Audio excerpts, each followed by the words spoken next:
Good morning, good day, good evening, wherever you are. Let's continue with 13 Sentinels. I feel like, well, are we really getting close to the end? Well, sort of not. We've done a lot of battling last time around. 10 areas, or 10 waves rather, not areas. Um, which took a decent amount of time, I would say. Not that long compared to the story bits, but certainly longer. And there's still waves to be done. So there's at least 5 more. I suspect probably 10 more, right? So that's going to be another probably 4 to 5 hours to get through those. All things considered, they're not really difficult, but it's still pretty fun engaging with them, especially, upgrading your Sentinels, right? Thinking about, well, what kind of weapons do I really want to use? And honestly, yeah, it's really, really fun. It definitely lacks a lot of tactical depth, and it's just overall, the mode is definitely, like, it has a lot of potential to be more in-depth, and just by introducing more challenging opponents, they could have maybe already done that. But at the same time, I also think that, well, in this case, it's definitely a good thing that it's not overly complicated, because it's definitely the sort of secondary mode behind the actual story. And I think it works quite well as that, because the story is so good, right? But yeah, as I said, still looking forward to doing more of those. But last time we actually managed to get our second character to 100%, which is Nenji Ogata. We were finally able to basically get out of his brain loop by summoning his Sentinel to the final battle. Or rather, well, technically Megumi rescued him, and then he summoned the Sentinel to the final battle, knowing where that will start, because of the brain loop. We have, however, through doing that, unlocked quite a few more character stories, which I suspect will probably get us a lot closer to 100%. One thing that I am wondering about, or was wondering about last time, is whether or not we'll actually be through the entire story getting all the characters to 100%, because at least for most characters, getting to 100% seems more that we're getting them to the final battle, right? We're getting them to where they need to be or are at the start of the final battle wave, which we are actually playing through during the destruction pod. So maybe there's going to be some sort of epilogue stuff that is not related to the characters being at 100%, or something along those lines. It's very, very difficult to tell. It might also just be that the really juicy bits of information that finally tell us what the hell is going on here might be in, like, the last character story or something. We'll see about that, but let's get into it.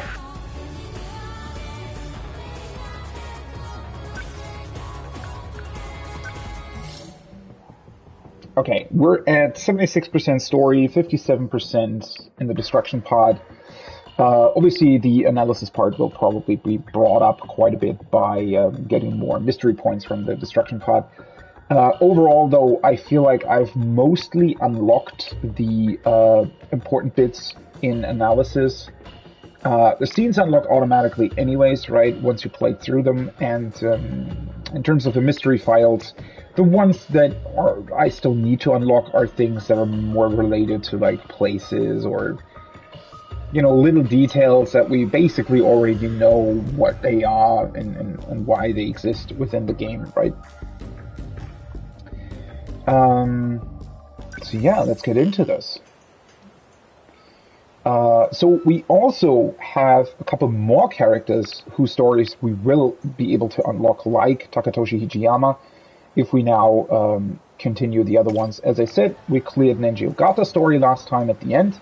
With the help of Megumi Yakushiji, Nenji Ogata managed to escape the abandoned factory. At the final battle, Ogata boarded his Sentinel to protect the woman he loves, which is Tomi Kizuragi, who is, in that particular instant, still her, right? Which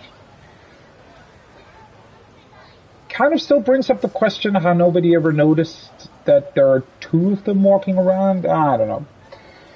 We'll see about that. But the ones that we did unlock first through clearing second area wave 5 were Nenji Ogata and Keitaro Miura. I think. Wait, were they? Maybe not? No, did I actually? What was the other one that I unlocked by doing the wave 5 thing? Or maybe I already continued them. Right. Of course. So let's maybe... I was thinking about continuing Keitaro Miura because I felt like he was the first one out of the 3 available now that we unlocked. Technically, Ei Sekigahara would be the one that's the furthest back in terms of his story progress, but I think it was Keitaro Miura that we did.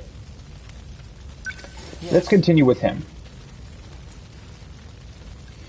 After Keitaro Miura heard Renya Goto mention Ei Sekigahara's name, he recalled a time in 1944 when he met a suspected spy.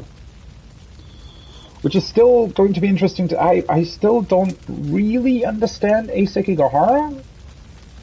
Like, I kind of do. Like, with everything in this game, it feels like we've seen most of what there is in terms of who the characters are, where they came from, and what they're doing. But since all of the characters are also still not really aware of the overall thing that is happening, we're still missing those sort of central pieces to the story. Well, let's see where this goes and where it continues as well. Chihiro.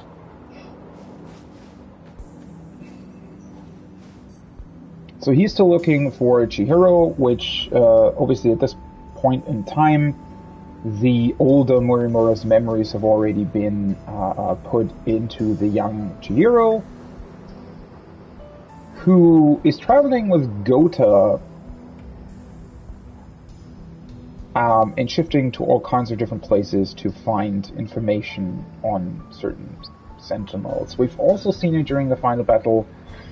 Again, still brings up the question of, is Morimura really on our side? Why, how, and... yeah, why and how does she want to activate Project Aegis? Are we even really activating Aegis? I mean, I guess we are in the final battle, at least that's what it points to. Why was Izumi against that? Is Izumi even really against that?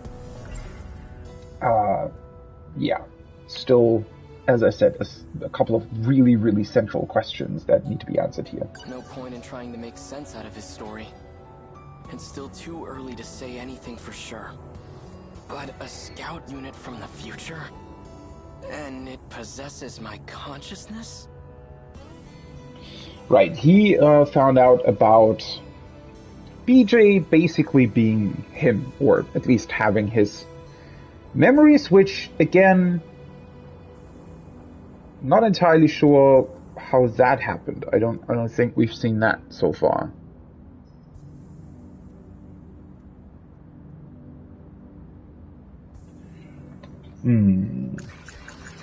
Chihiro. She was acting like a completely different person. Design engineer? Controlling the system? What was she talking about? Chihiro. Well, she's the older Morimura. What's happened to her? Chihiro Morimura? She's the original Chihiro? Is there no going back to the way she used to be? Chihiro. Also, while we've seen a lot of the characters actually in their quote-unquote original form, right? So we've seen Professor Takamiya is her last name, right? So basically the older Yuki.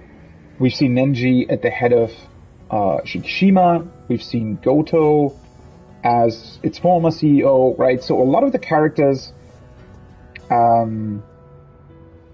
have sort of a corresponding, let's say, person that we've already seen in the actual current timeline. At least that's what we think currently of 2188, right? However, we haven't seen, I think, a Juro Izumi nor a Chihiro Morimura, which kind of leads me to suspect that their older versions are actually their actual selves that have somehow been put here. Though that doesn't really make that much sense, because wouldn't they then know about these being dome cities unless they're pretending not to know? Yeah. No idea, to be honest. Even if I do bring the Sentinel back home, how can I bring myself to the ones Okay, I already heard that. The footage he showed us is allegedly from the future. If it's real, then how am I still alive 200 years from now? All I know for certain is that it's no ordinary scout unit. Also, yeah, BJ seems to have a ton of information and access to logs of the current time, 2188, which for some reason, since something's constantly going on, we don't really have the time to access all of them, but I feel like that would answer a lot of questions. But also brings up the question of, why does BJ have all of that information, and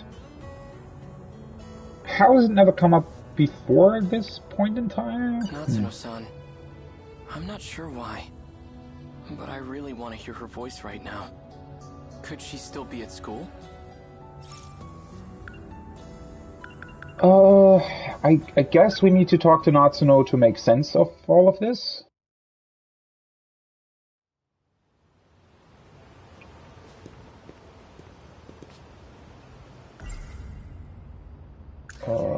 No point in trying to make sense out of his story. It's still too early to say anything for sure. But a scout unit from the future? And it possesses my consciousness? Too early really is a good phrase, right? Considering that we are 50 hours deep into this game. And it still feels like we're not even close to really uncovering what's going on. Hey, Fluffy. Hello. Well, let's leave him be. Whereas this Shintaro, the actual cat, probably. Natsuno-san's over there. Is she?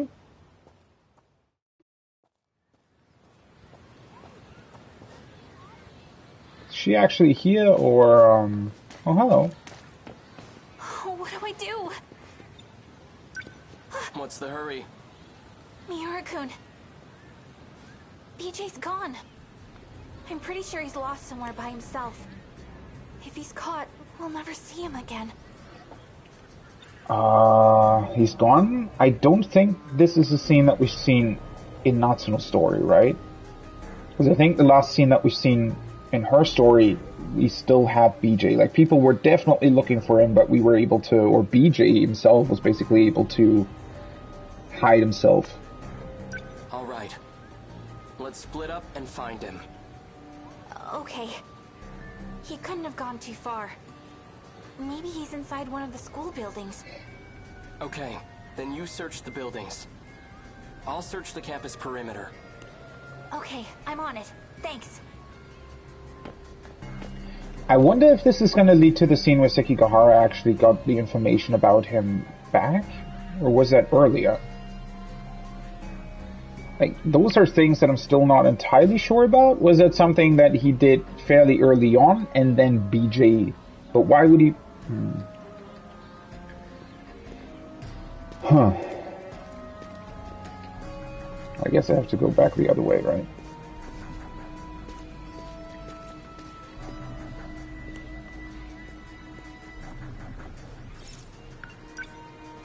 Let's look for him.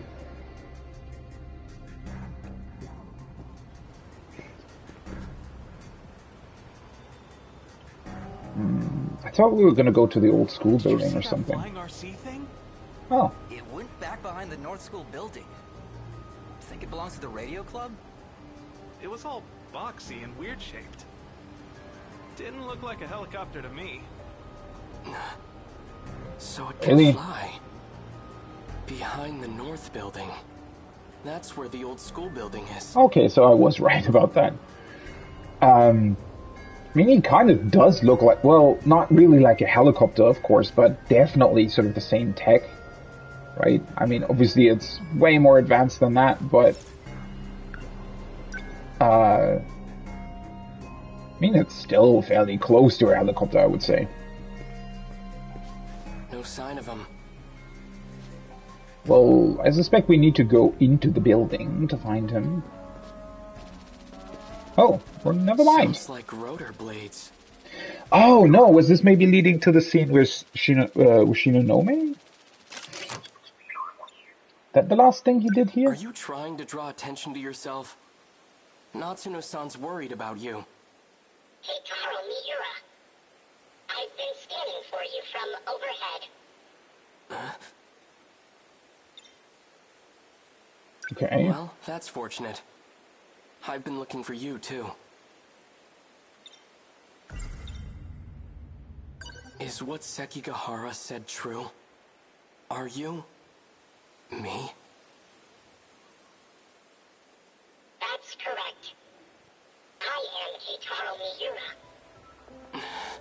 Miura from where, though? At this point, nothing I hear should surprise me anymore.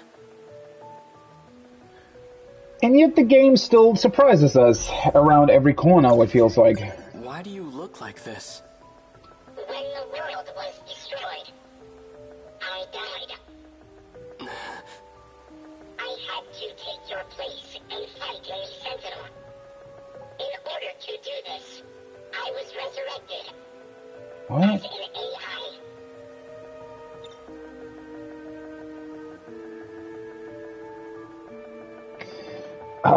So some other Keitaro Miura? I don't, what?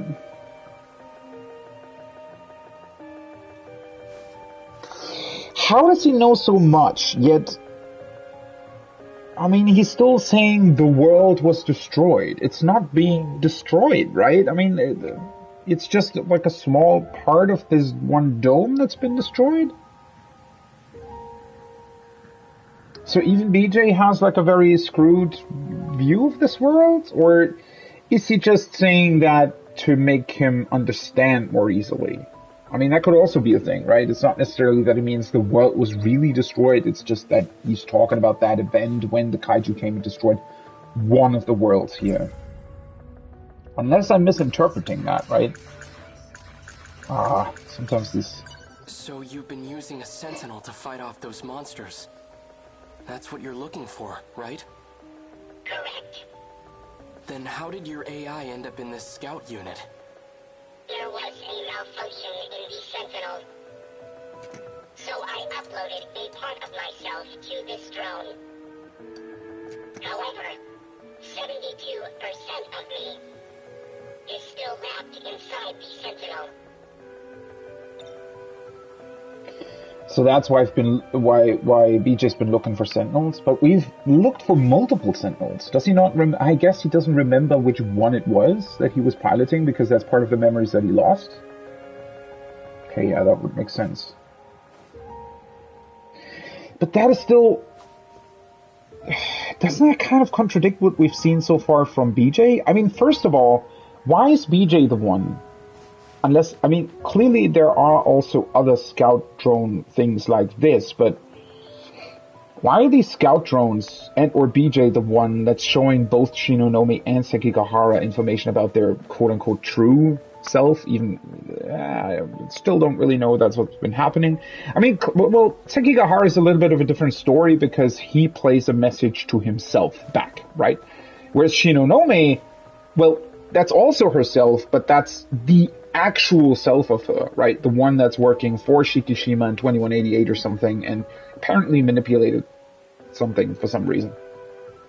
And she didn't really want to hear that. But if BJ is an AI version of Miura that's also lacking a vast part of his memories, how is he able to access all of these logs of what's actually been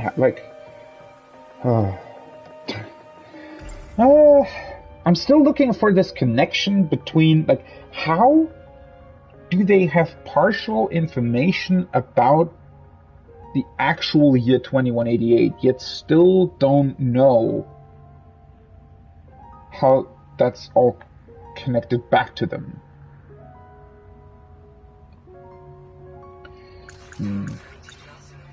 Does Natsuno-san know that you're me? We didn't get a chance to meet in the previous world. You mean by previous world? You mean the other sector? I'm very fond of Natsuno. It's best that he doesn't know. Why are you saying previous world?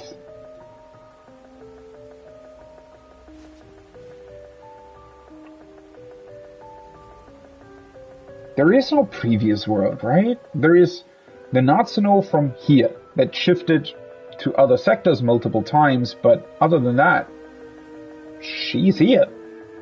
And she's always been here. And she'll fight in the Sentinels one day, but... like, what?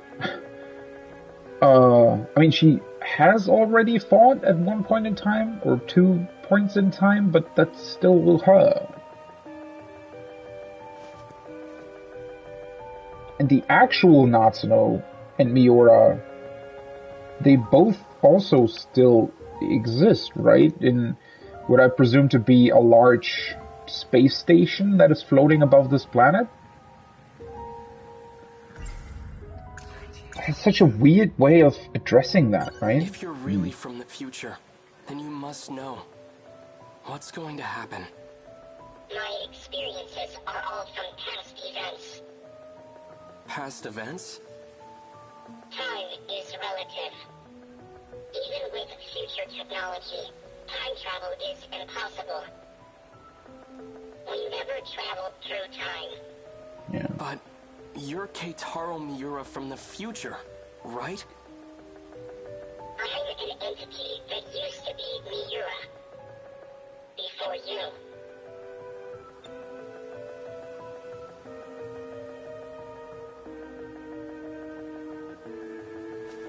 Wait, what?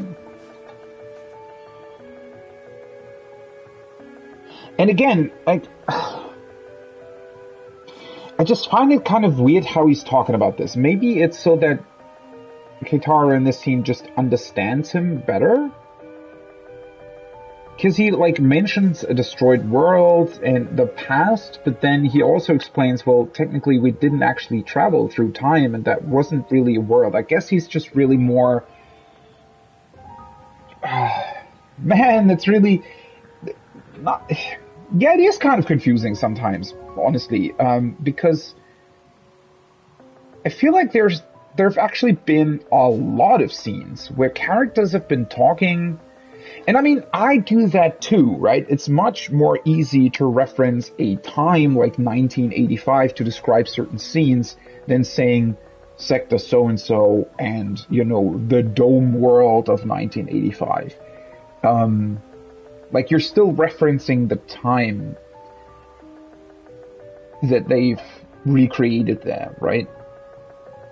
So I do understand that the characters would use that too, but I also feel like sometimes the characters are talking in a very, very sort of obscure way, where they actually know a lot more, but they're talking specifically,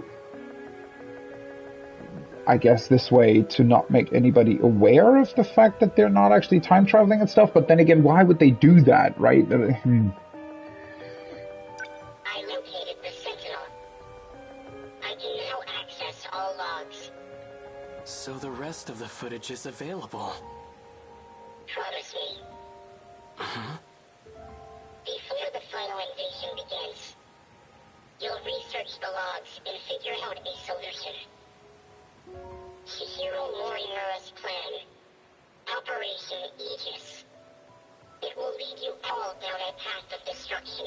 Why? Chihiro's plan? Promise me. Why are you asking me this? Because I'll be gone soon. Okay. Oh, hello. Morimura-san. Satellite It's all going orbit as sector. planned. There she All issues is! have been resolved on my end. 4 sectors are ready for the final phase. The remaining one is at roughly 70%. Sectors? Their structures are similar to these colonies. So that's what I've been calling them. So we'll have 5 sectors then? I've chosen not to divide them based on orbital positions.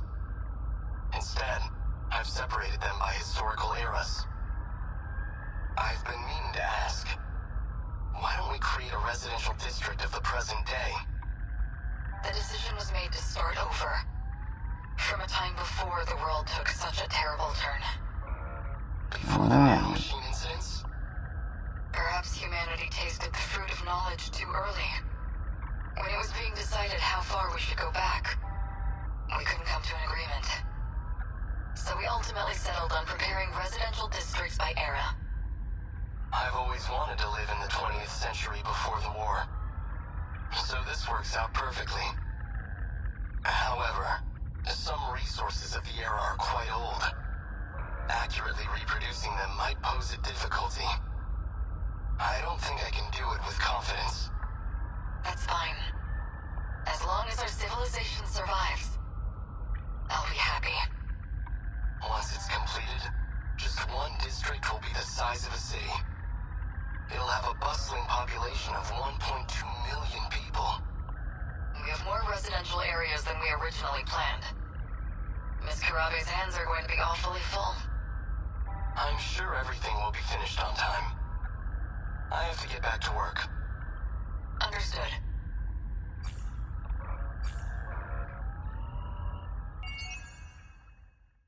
Well, holy fuck. Okay, that's actually finally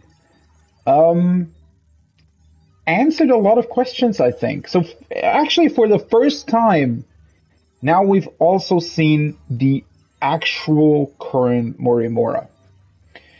And we finally can answer the question of why they're doing all of this in the first place. So I guess Morimura was, or is, mainly responsible for the Project Arc.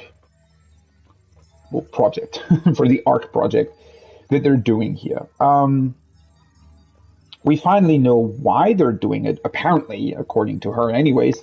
Whether or not that's the entire truth remains to be seen, because there are definitely a lot of other weird things still going on. So, first of all, in sort of the first couple seconds, I kind of misinterpreted that scene and thought that Miura was talking about the destruction of the sectors, but apparently he was talking about building them, right?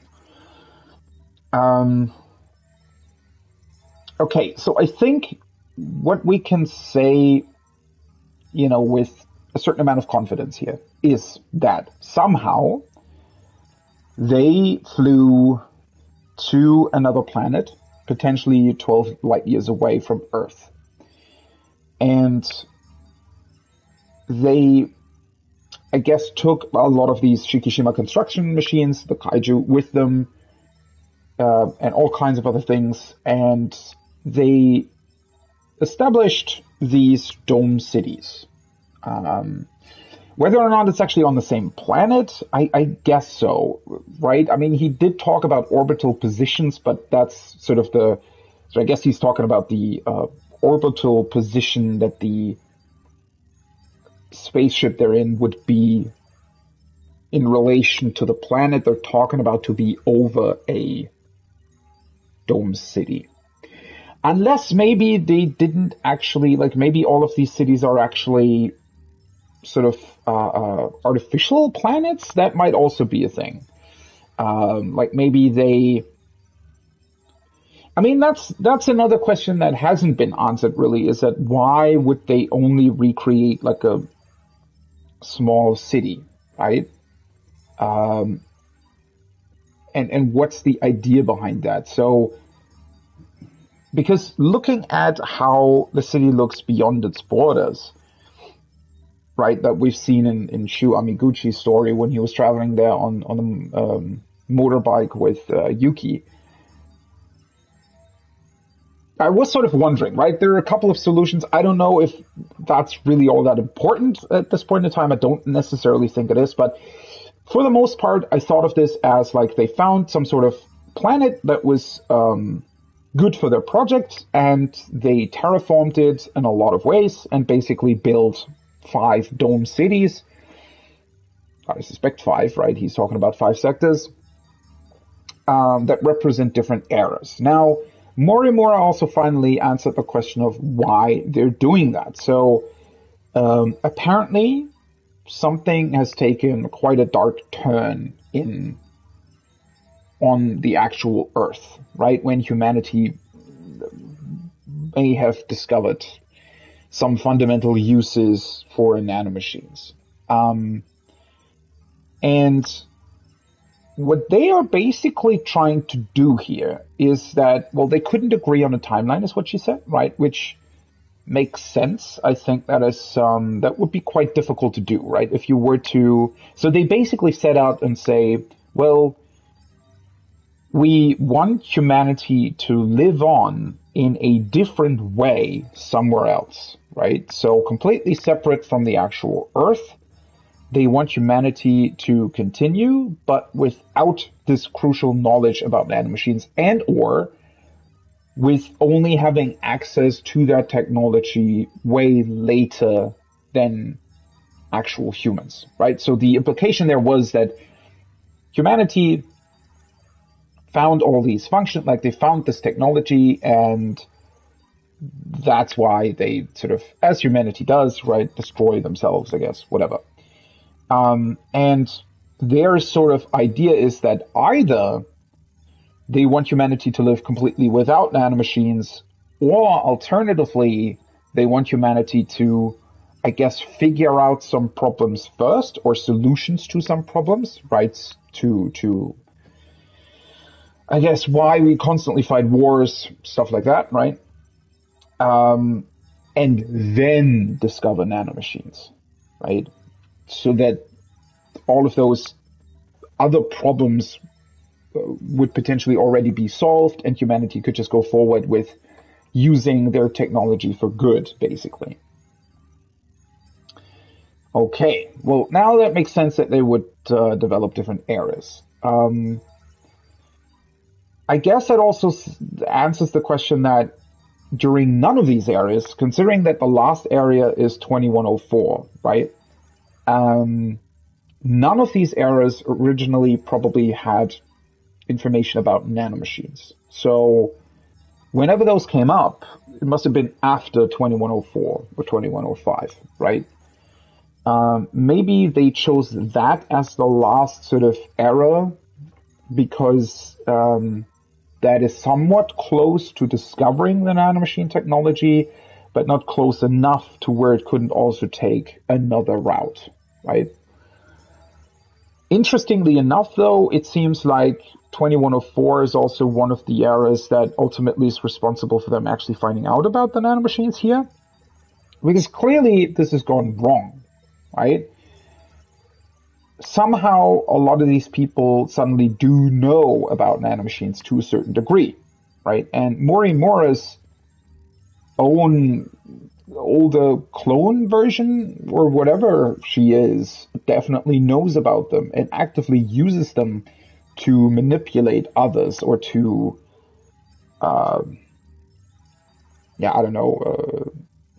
forward her own research. But that's, well, there are definitely still a lot of questions left. So I suspect, right, that, well, clearly one thing we do know is that whatever this project art is, or rather, well, whatever they wanted it to be, it didn't go as planned. Because, well, the knowledge about nanomachines and everything clearly got spread actually way earlier than I suspect the normal humans on Earth founded. So suddenly all of these eras, even like back in 1940, in the 1945 sector, they suddenly also have Sentinels that are being controlled by nanomachines, right? Clearly that wasn't the original plan. So something must have fundamentally gone wrong. Like somehow information about these nanomachines got out, and people got made aware of, for example, the mainframe, right? Which the mainframe originally, and the whole universal control system, was probably meant to, facilitate these humans living sort of in peace and, in their own era, but somehow the knowledge got out and people accessed the mainframe even though they shouldn't have. Which I guess ultimately made someone decide that they should bring in the kaiju and just delete their colonies again, because clearly they've been doing it wrong, right? Whatever if their original goal was to recreate humanity without nanomachines, clearly they failed, right? And since they already know where humanity went on the actual Earth, they probably said, well, at this point, the best solution is probably just to completely annihilate our project here because, it can only go down a very dark route in the end, right? But I suspect at the same time, people like Okino were then also able to develop the Sentinels. I mean, we've now also established that the Sentinels are more or less copy-pasted kaiju, but arranged differently, right? And since they also had access to the mainframe and therefore could shift to different sectors, they sort of got a lot of information on the kaiju as well, because the kaiju deleted them one after the other. I guess the reason for not all of the sectors not being destroyed at the same time is probably that they realized, or they saw where, which is also the whole thing with the Daimos code calling in the kaiju, right? I suspect, is that even true at this point, right? Or is it more that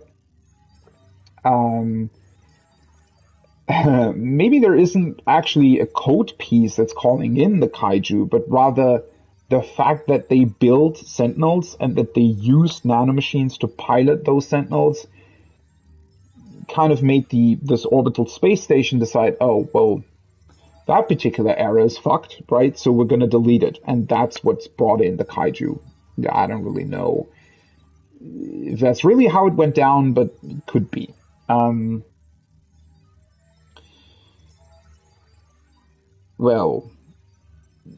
This definitely answered a lot of questions, but it still, first of all, it doesn't answer the fundamental question of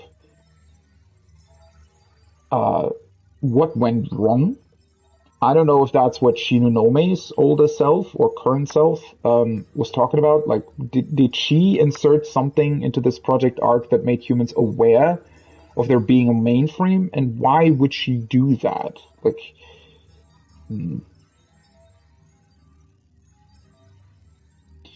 Which also brings up the question of maybe somebody manipulated this entire project. So, if the goal of this was to have another sort of chance of humanity living without nanomachines, but on the actual Earth, nanomachines are used for all kinds of bad business, right? And they're doing memory manipulation, illegal stuff everywhere, basically. Then it seems very likely somebody got wind of this project and maybe even tried using it for experimentation, right? I mean, this is, or could very conceivably be used as a giant social experiment where you inject nanomachines into people and specifically alter their memories to do certain things that, they're originally not meant to do. I don't know, right? We also still don't know who the actual Chihiro Morimura is now. Is she some sort of... Why is she there? What is she doing? And...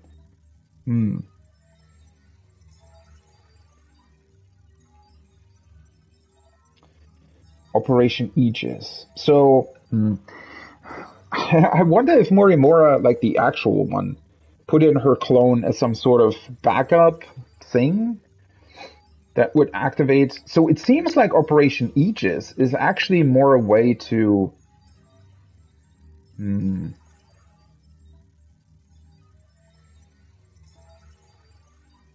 Well, yeah, what is Aegis?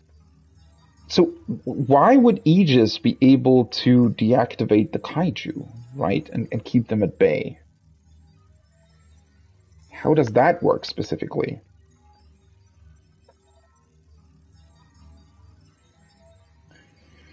So I feel like they potentially put measures in place to deactivate nanomachines, maybe? That doesn't really make sense, right? Because then activating an Aegis terminal, wouldn't that also... Also, why would it be... Why would Operation Aegis bring about the destruction of the world? That's the one point that I don't really understand yet. I mean, one of the points, rather. Because Aegis is capable of keeping kaiju away. Now, the reason the world is being destroyed in the first place is because they discovered nanomachines. They probably want to get rid of Project Arc. At least in its current form, right? And maybe they want to start over with another project, or with the same project but somewhere else.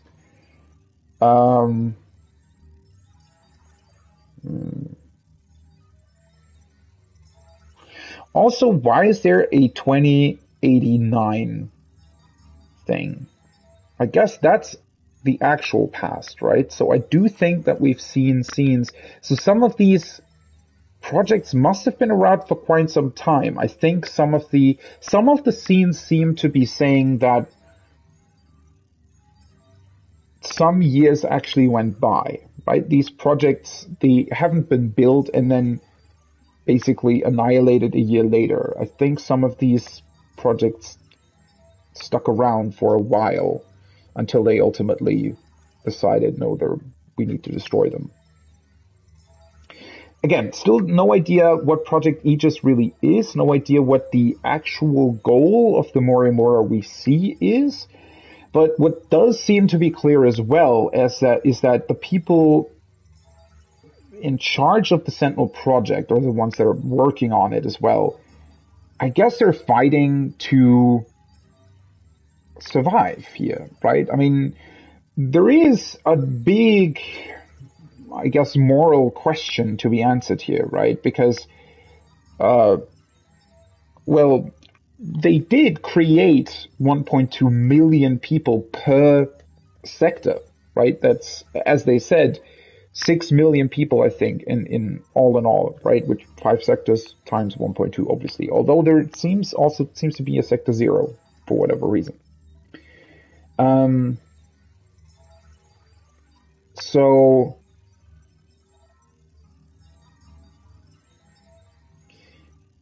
I mean, that's a difficult question to answer, right? If your original goal is to set out and say, okay, we're building humanity again somewhere else with the premise of not discovering a very crucial technology as early as we did back on our actual Earth.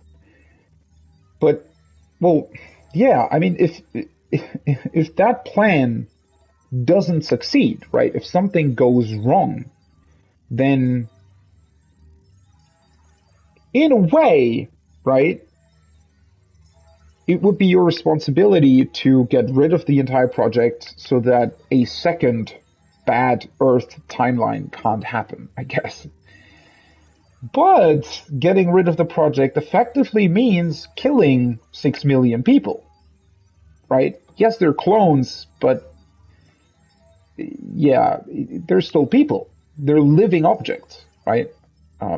Objects, I guess, for your research, but see, they're still humans, right? And, so,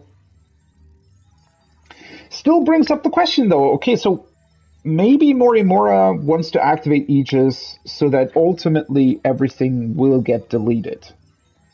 Maybe Izumi found out about that and said, no, even though we're clones, even though we're, you know, part of this research project, or not research really, but rather this big project to create another Earth with a different timeline, we're still humans that should survive or something. But we also don't really know what these characters know or don't know, right? So it's very hard to tell whether or not their intentions or their plans are actually valid, right? Because clearly they don't seem to be considering all of the options or all of the, I guess,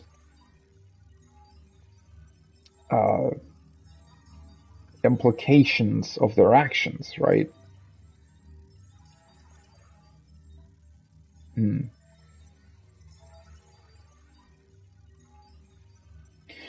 Where's this gonna go, though? I guess at the end of the day, we have to either completely destroy Project Ark, or Project Ark will survive, but will also have actually earlier access to knowledge about nanomachines than the original Earth had.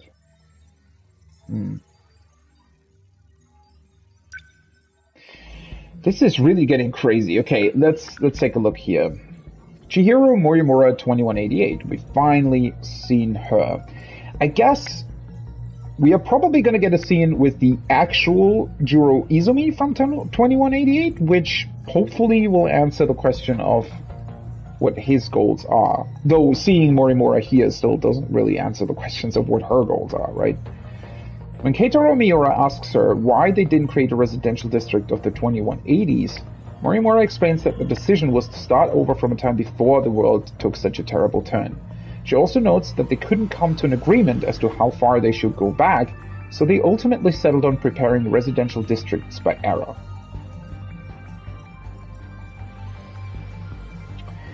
Which is definitely interesting to me. So, picking, I guess, sort of towards the end of the Second World War definitely makes sense. I think that was a very big turning point in humanity's history.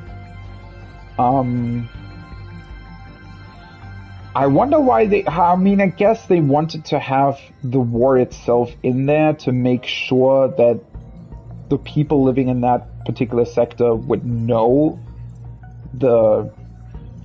that's why ultimately, even though, you know, taking current events into account, don't know how much longer we can really talk about a peaceful Europe, but one thing that the end of World War II definitely brought is, I guess, more world peace. Not world peace, but more of it, right? I mean,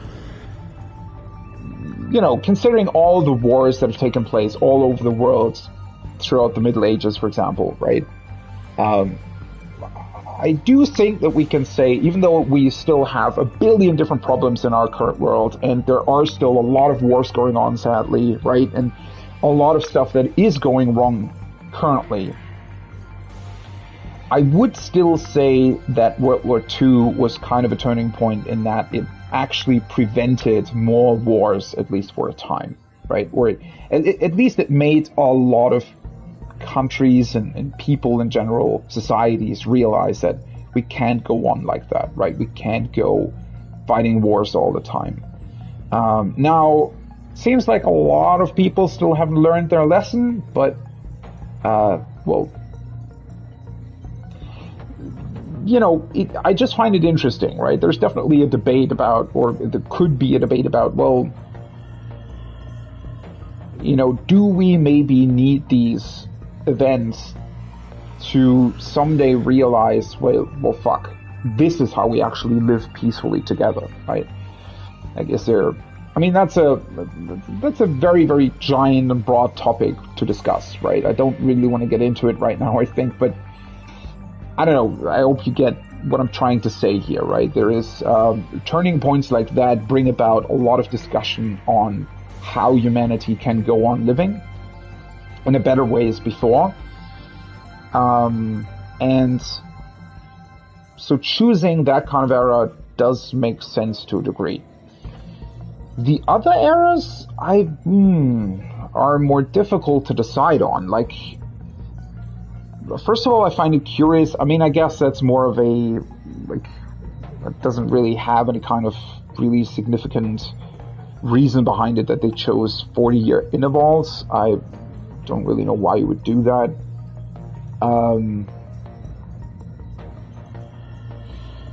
Well, I mean, you have to consider when the game released, right? So,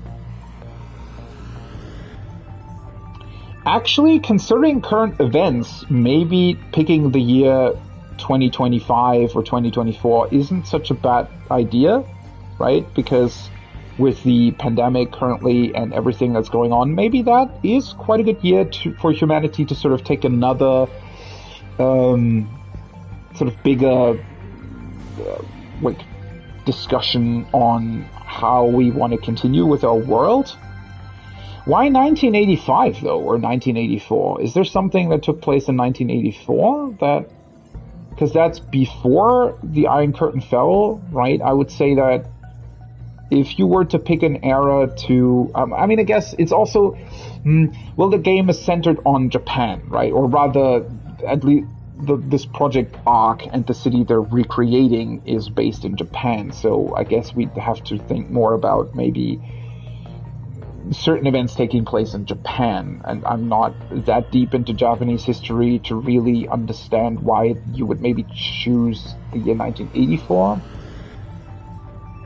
Then again, did they even choose, like, they didn't choose 1984 specifically, right? Because as I just said, I mean, at least as far, well, no, that doesn't,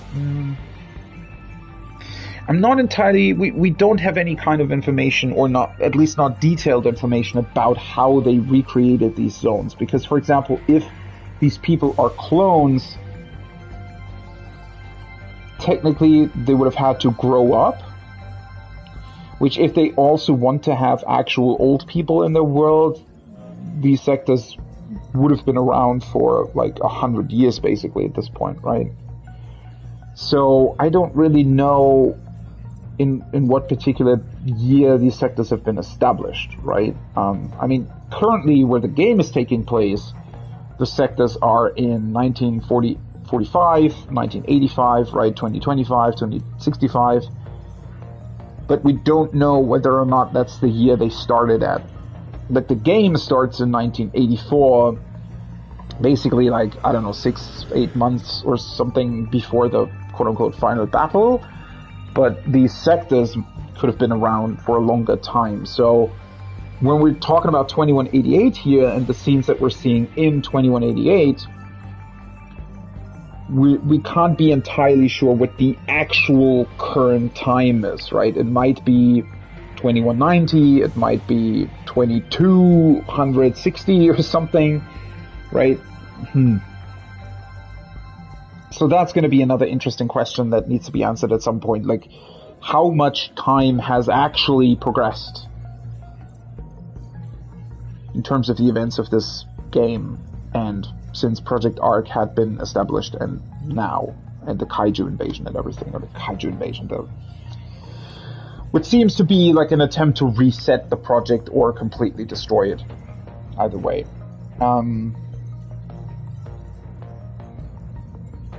Yeah, so since we can't really know how long these sectors have been around, but in terms of choosing a certain era, I don't know. Then again, I mean, the 80s have a lot of sort of cultural significance, I think, more so than maybe other decades. So maybe that's why you would choose those. Because the cultural influences, but then again, there's also a lot of cultural influences, like Star Trek, for example, at the end of the 60s, that where you could also go, well, maybe that's sort of, you know, the reason for certain technologies being researched and developed. I guess it would be pretty hard, right, to decide. Like, if you would want humanity to progress, but at the same time not discover a certain technology? How would you try to make sure that that happens or doesn't happen, right? I mean, I guess it depends on the technology, since we don't really know. Like, for example, if you were to go back and say, okay, so we want a humanity without the internet, right? Where exactly would you start?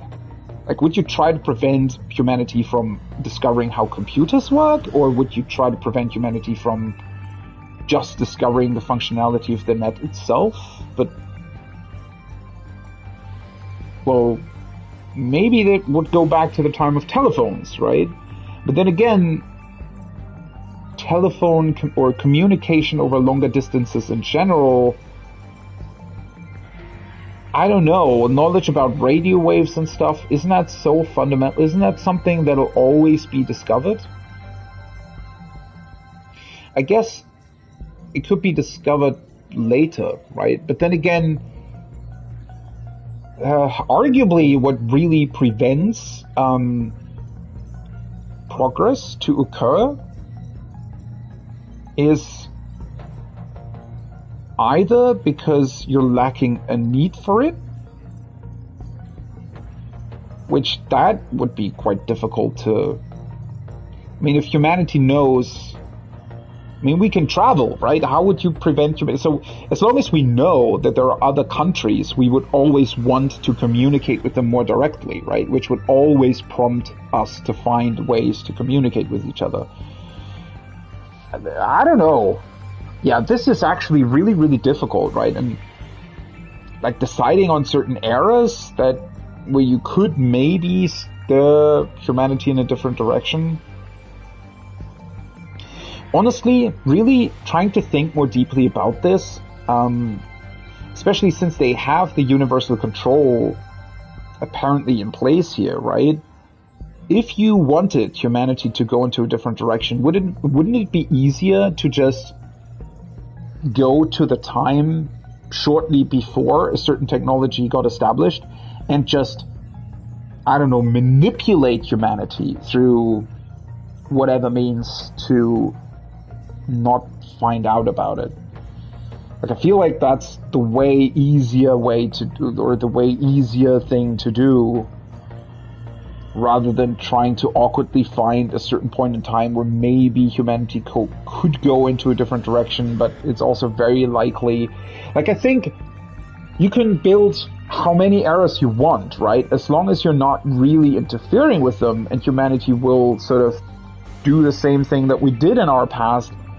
Ultimately, I do think that it will probably go a very similar path down the road, right? I mean, maybe different discoveries get made. You know, instead of in 1884, discovery will be made in 1901. But maybe it could also be discovered in 1879, right? I mean, I don't think that a lot of technologies would necessarily be discovered at so fundamentally different points in time that it completely rewrites of what we ultimately would end up doing with those technologies. Because what we're doing with technologies, or technology in general, I think for the most part comes back to what we are as humans, right? I mean, most of the problems that we have,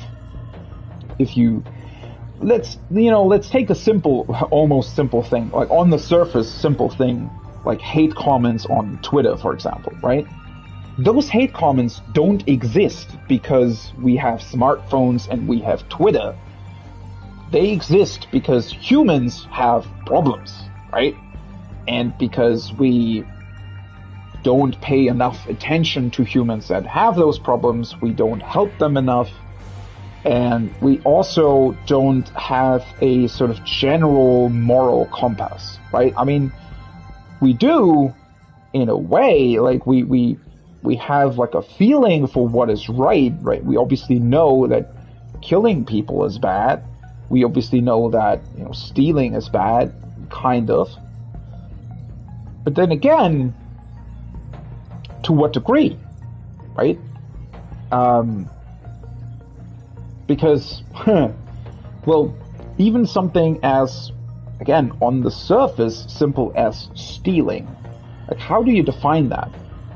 Because taxes could be defined as legal stealing, right? Why do taxes exist, right? Taxes exist because we as humans made sort of the logical conclusion that, oh, well, there are some fundamental systems that always need to be paid, that need to be established for us to live a better life, right?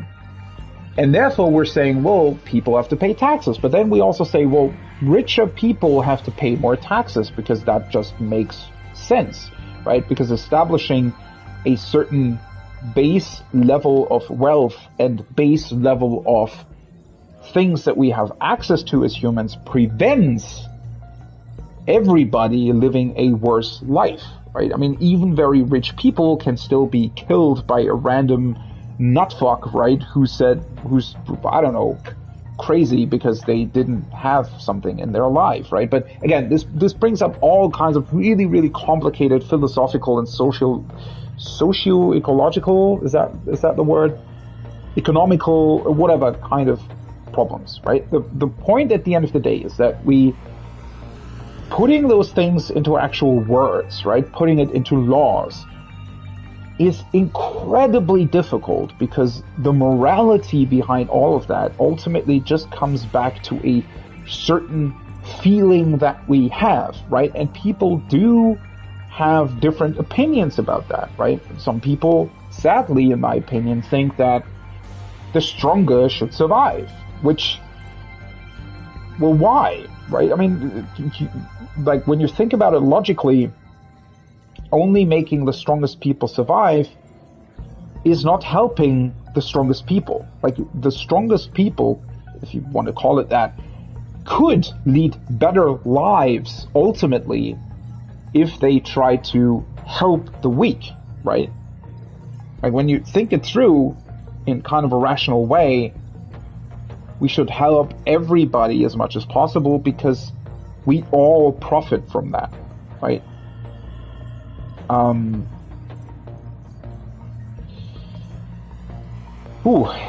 don't even really know where I was going with this, but I mean, it's very, very interesting that the game brings up these questions, right? In like a indirect way. I mean, I guess I was trying to decide on, so I don't actually think, like, I think the premise of this game is interesting, but, well, it's not the game that is bad, but it's, like, it shows another fault of humans, I think, here in this game, right? They went so far with their technology that they realized, oh fuck, this technology that we discovered, in this case the nanomachines, is actually bad for humanity. So they want to kind of reverse that whole thing and create this Project Ark in an attempt to have another chance of humanity without nanomachines. But I think the ultimate fault here is that by doing that, they're already setting themselves up for failure, right? Because they're essentially playing God, which arguably we humans kind of are, right? We've become so intelligent and so technology focused that we can ultimately play with lives, right? And I think what this game definitely shows is a potential future of ourselves in terms of the capabilities that we'll have, right, of extending life. I mean, we already extended life by, 40 years on average or something, right, in most countries. So that's going to progress further, obviously, but cloning technology, right, actually discovering how our brains work, being able to potentially copy and paste a brain in the far future, right, all of those are actual things that might exist at some point. And, well, it's sort of interesting. They're trying their best, apparently, here to create a Project Ark that allows them to have humanity without those fundamental technologies, but I feel like their entire premise is wrong, right? If you would want to have a planet like that, just setting it up as our actual past, I don't think would ever work, right? Because ultimately, not only would these technologies be discovered at a certain point in time, because that's just sort of the logical progression, but we would still also have our fundamental human faults, right? So no other version of humanity would ever come to a good outcome, I guess, is what I'm trying to say, right? As long as we still have these fundamental faults. So the only way, I guess, a project like this could succeed is if you were to maybe fundamentally change our DNA or something, right? To either like to maybe make it so that certain feelings just don't exist anymore. I know that seems kind of crazy, but if you were capable of doing that, right? If you had complete knowledge about how our DNA works and which kind of things result in what kind of behavior and things like that, right? I think the ultimate way to have humanity without most fundamental problems that we have would probably be to significantly alter sort of our DNA and brain structures so that we, I don't know, for example, can't be depressed anymore. I know that sounds crazy, but, you know, with this kind of technology, I do think that would, in theory, be possible. The question, obviously, that then brings up is, you know, aren't those things relative, right? Isn't, for example, happiness relative to you knowing, well,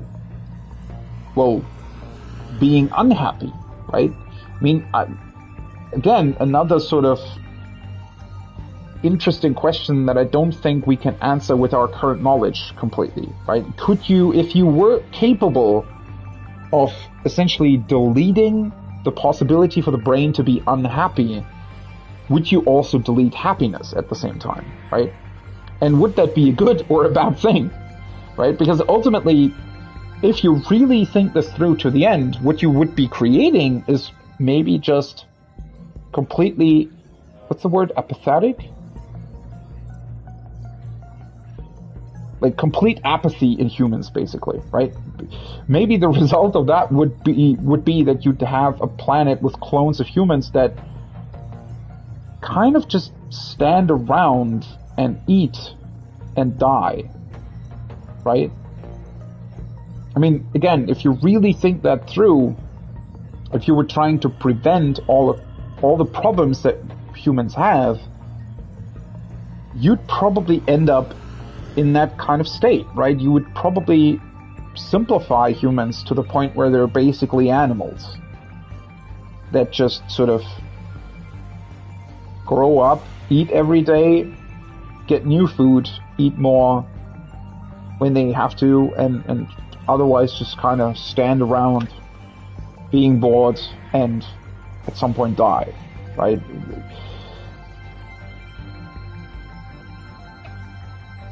So yeah, I think ultimately the bottom line here is that it's kind of interesting because they're trying to do something that I think is fundamentally impossible if you think it through to the end, right? This Project Arc, without discovering a certain technology and or with making sure that humanity doesn't go down like a very dark path, I think that is fundamentally impossible.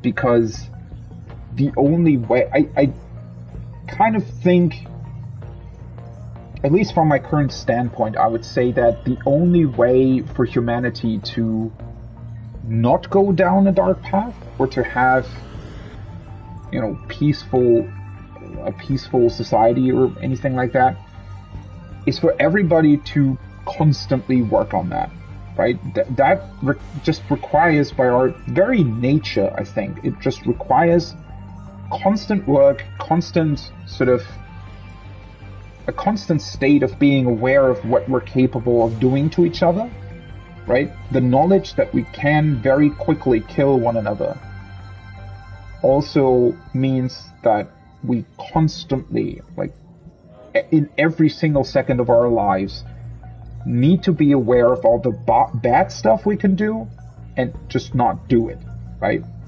Sounds kind of simple, sounds kind of dumb, but that's ultimately what it comes down to. And I think that is not something that you'd be able to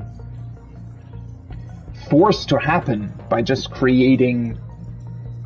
basically creating different timelines of humanity, right? That I think fundamentally the premise here is flawed or faulty, I guess, right? Because, yeah, I don't know. Which is not to say that this could never work. I do think, or I'm trying to think of, maybe you could try and recreate our planet like they're doing here, but at the same time,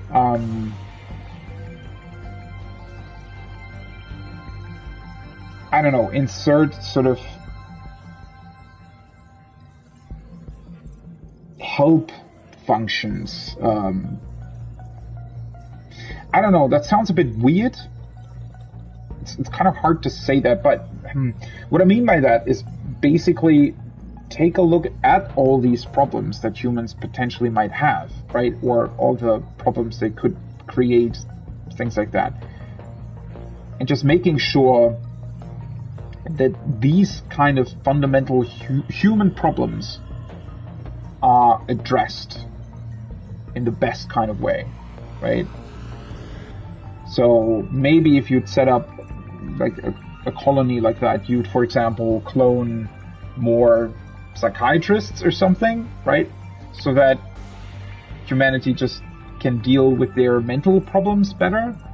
And maybe you'd, I don't know, make sure that certain kinds of technologies would be discovered sooner than others, right? So advancements in maybe medication, or maybe you'd make sure that like poor people couldn't exist as easily by, I don't know, sort of behind the scenes manipulating a system that just gives them money somehow. I don't really, like, obviously that's a very simple idea that probably wouldn't work, but yeah. I think that's how you would try to set up something like this, right? So basically, instead of preventing a quote-unquote bad technology from being discovered, instead I would make it so that technologies that are very helpful to us, that fundamentally help us deal with crucial problems sort of in our mental state and everything, that those are discovered earlier. I don't know.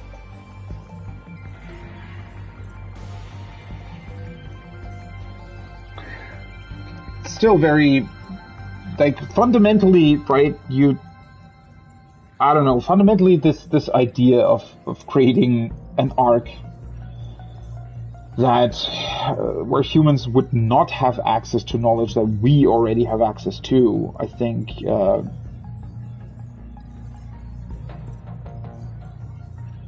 I don't know, I don't think that would work, really, no matter how you try to do it.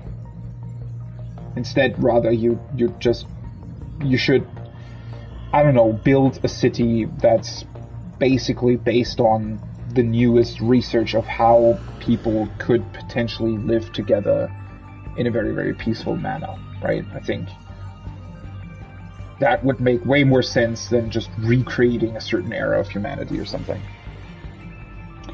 Anyways, long discussion, let's actually continue with the game, but this was, like, it was incredibly interesting because this was finally sort of a big question answered that I had the entire time.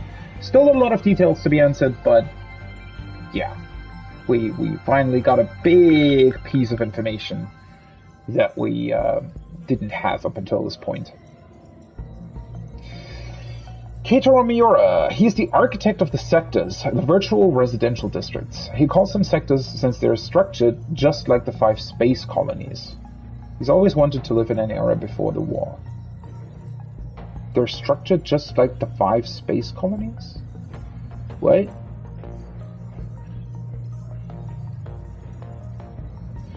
I guess it's, I guess the sectors that the actual humans built back on Earth, or rather not on Earth, but the kaiju and everything, they were originally designed to, for example, terraform Mars. So I suspect that there are also quote-unquote sectors on Mars that are built, somewhat similar to these ones. BJ. True identity is Keitaro Miura from the past world. Gate. There are 5 possible shift destinations. Sector 1, 2100s. Sector 2, 2060. Sector 3, 2020. Sector 4, 1980. Sector 5, 1940. Oh, this finally confirms... Okay, cool. This finally confirms the numbers. Somehow, I always thought that something was weird about the numbering system, but this makes a whole lot more sense now. Okay. We do have the year 2189, though, in some of the scenes. So I wonder what that is. Is that Sector 0? And did somebody create it in secret, potentially? Or is it the actual past of Sector 1? But that wouldn't really make a whole lot of sense, I think. Because then you couldn't shift to it, right? And somebody shifted to it? Yeah. Maybe.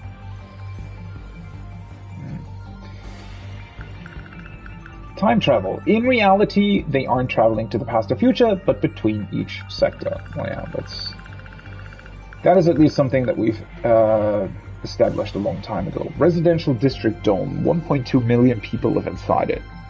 And we have 5 of those, potentially 6. Sectors. Oh, this looks interesting. In 2188, the satellite orbiting Earth had 5 colonies called sectors. Okay. Since the residential zones that Keitaro Miura created for Project Arc are structured similarly to the colonies, they were also called sectors. Morimura, as well as other individuals involved with Project Arc, felt that humanity should start over from a time before the nanomachine incidents. However, they couldn't come to an agreement as to how far they should go back, so they ultimately settled on preparing residential districts by era, which is how the 5 sectors were born. So... the satellite orbiting Earth? Is that referencing the sort of space station they're on? So the space station had 5 sectors, and so they decided, okay, yeah, let's just build 5 sectors as well? Okay. It's a bit of a weird description, but I guess it works.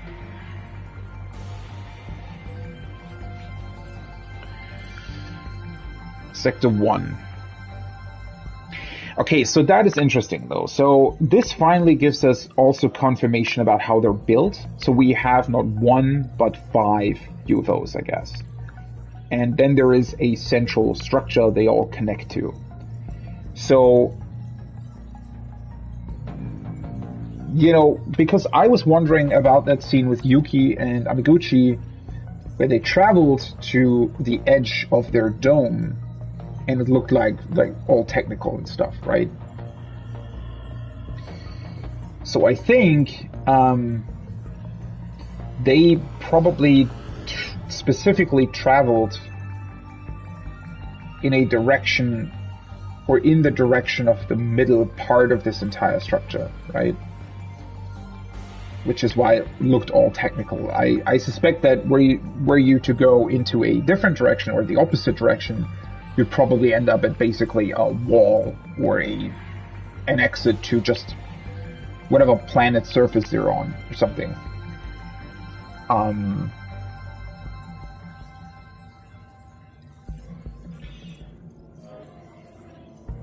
Though it does make me wonder, I'm not entirely sure at this point, but I think the mainframe they've been shifting to, right, this underground UFO thing they've been calling it, I think they've only ever shifted basically to the middle of their respective sectors. I don't think anybody has ever really shifted to the middle point at this point in time. I don't know if you can.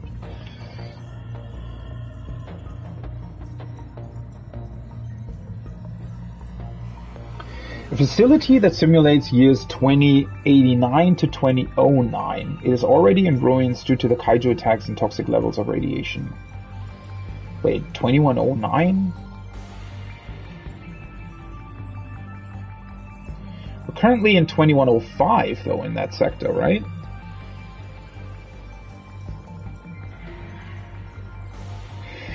So, wait, does this actually confirm that we in fact did see a couple of scenes from the actual past? So that scene where Morimura and Juro shift to 2089, is that basically shortly after the sectors have been established? And that's why there are older versions of them that later on shift back? I kind of think so, but this is also why 2109? Weird. I guess we're gonna see the game sort of continuing further than this, right? Sort of 4 years into the future from this point. A facility that simulates years 2049 to 2069. It is already in ruins due to the kaiju attacks. Again, what exactly are the kaiju doing? They're trying to get rid of this project, I think? Just seems like a very... Either that's something that that nobody really wanted and it sort of accidentally happened, or like it just seems like such a messy way to get rid of these, right? I mean, wouldn't you plan for something in advance? Let's say if you really were to plan this as a Project Arc, and you'd maybe, well, I guess overall it wouldn't really be that intelligent to have some sort of emergency switch, because somebody could accidentally maybe trigger that.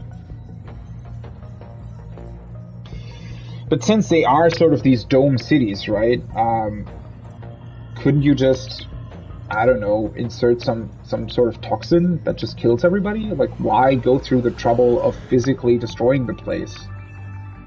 The only thing you need to get rid of are the people inside it, right? If you wanted to reset it.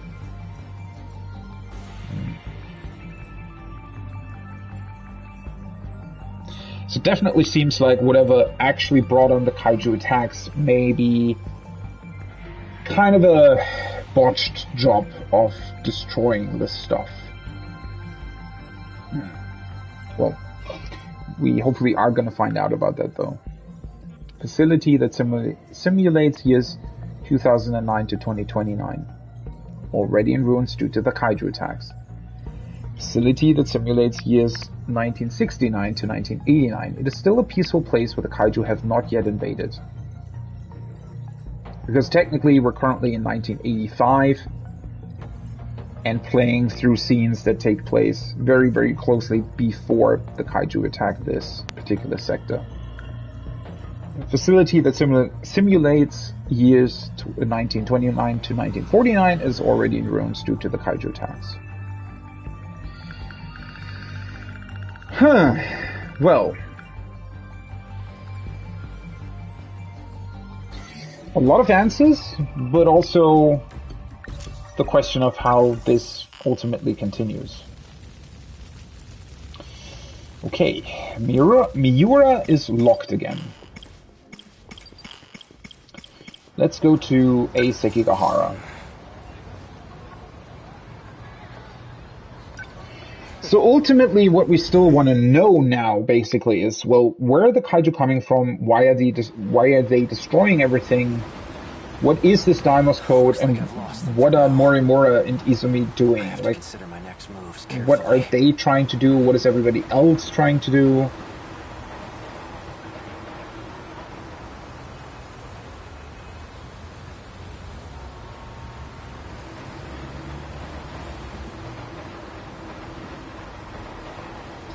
Also, another thing that I don't entirely understand, weren't people basically shifted away from the places the kaiju attacked? Where the hell are they? Like, shouldn't this world basically have suddenly 6 million people in it rather than 1.2 million? But clearly that's not the case, right? So where have those people been shifted to? Unless they're maybe all in Sector 0, whatever that is.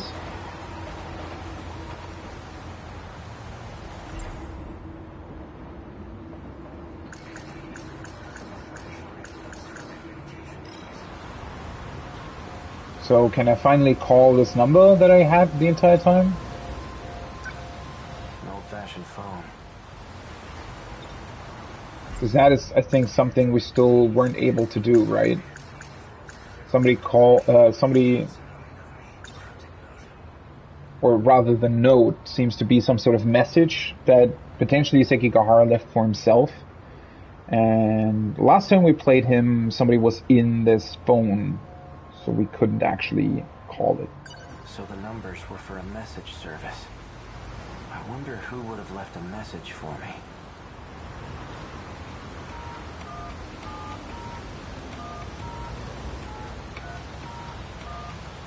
You've reached the automated message service. Please enter your user number.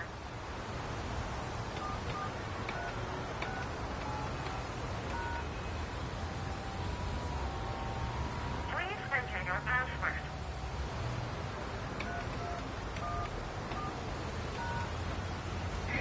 It's a pretty cool visual detail with the numbers being entered. You have 2 new messages. Hello, A. It's me. Turns out I was wrong.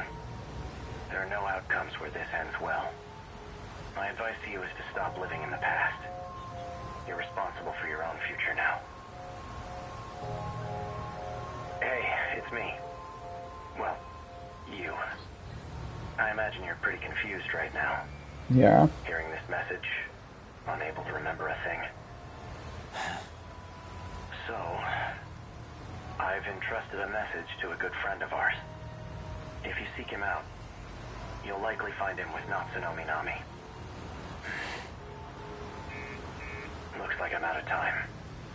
Above all else, finish the job. It's for your sake. Understood? What does that mean? That's a good question. Finish the job as in kill Morimura?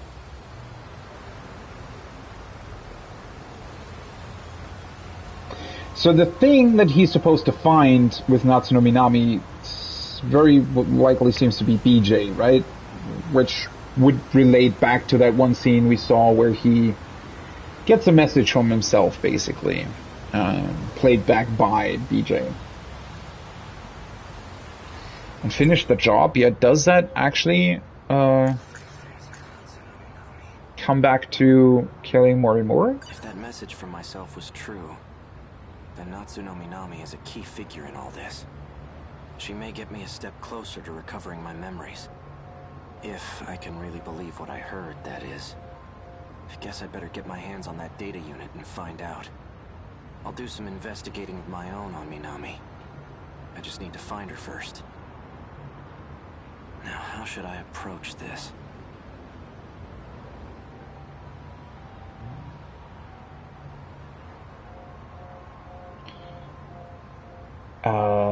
Wait, what's the...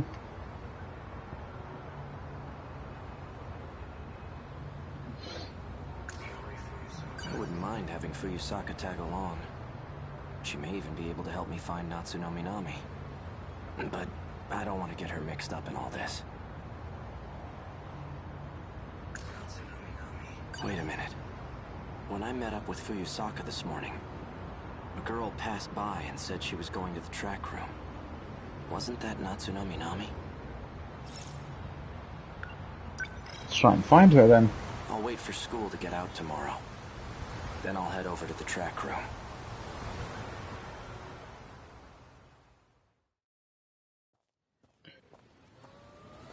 Fuyusaka's at the front gate.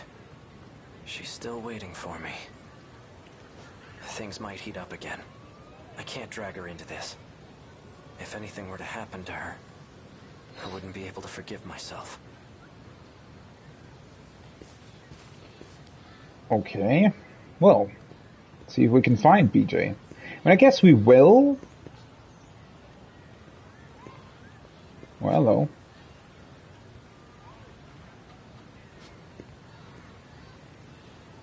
Fuyusaka wasn't kidding. They're crawling all over campus. I'd better stay out of sight. So maybe I should talk to the girls first, rather than...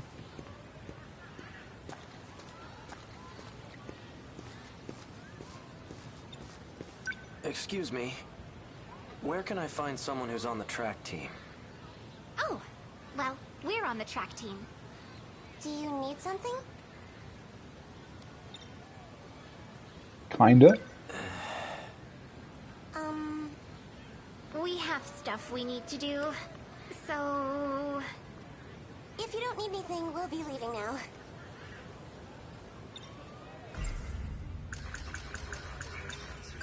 I'm looking for a student by the name of Natsuno Minami.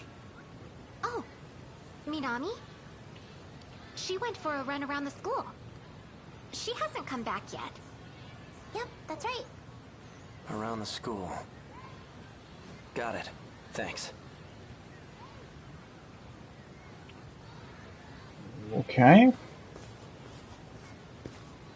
That's... Hello.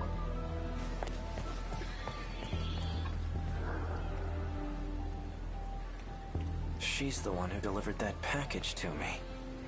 The one that contained the message to myself. Looks like she goes to this school too.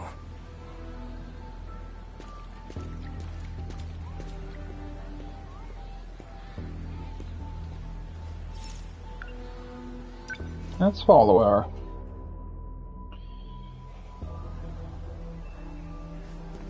Where'd she go?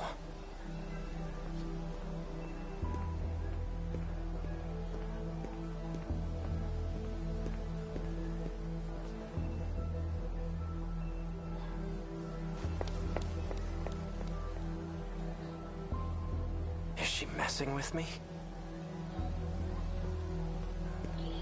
She maybe want to lead him somewhere?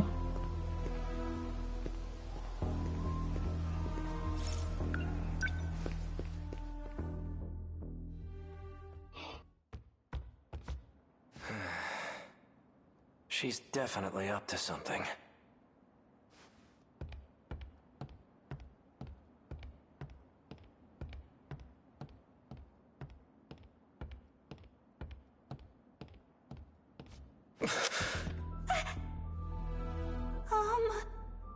Natsuno Minami.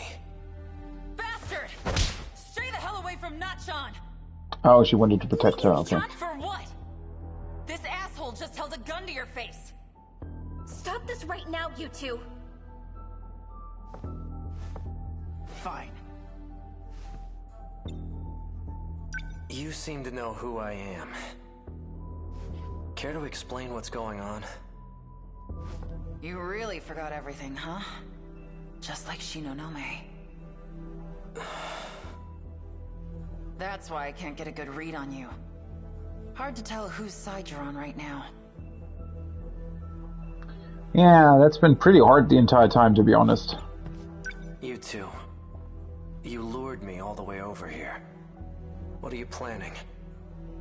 Planning? I thought you came for him, right? Him? EJ. That's what showed me the footage of myself. Wrong. What? Wait, so that scene took place before... Okay. That's not the same one I gave you. That unit was a different one supplied by the SIU. What? They're the ones who had it say all those things. SIU? It's where those guys in black are from. How do you... Just who in the world are you? I'm Yuki. Yuki Takamiya. Are you working with the SIU? Strictly speaking, no. Then why cooperate with them? Got no choice. They're keeping tabs on Natchan. So those black suits wanted me to see that footage. But why? That's indeed a pretty good question. Wait, didn't... I don't entirely remember that scene, so I'm not entirely sure, but didn't...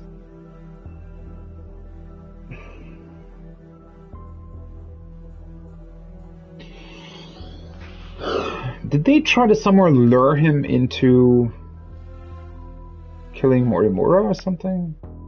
Or not killing her? Like, what would their objective be? At that point in time, Morimura was already dead, right? I still don't really know if he's actually responsible for that. Or maybe they just wanted to pin the murder on him, but why? Why kill her in the first? Like, what? Yuki Takamiya. She delivered the data unit to me near the riverbank. She seemed to have known me before I lost my memories.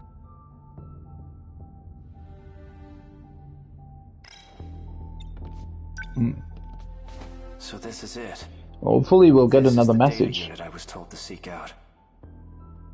There's a message for you. A message? He asked me to show it to you. So, here it is. Not John.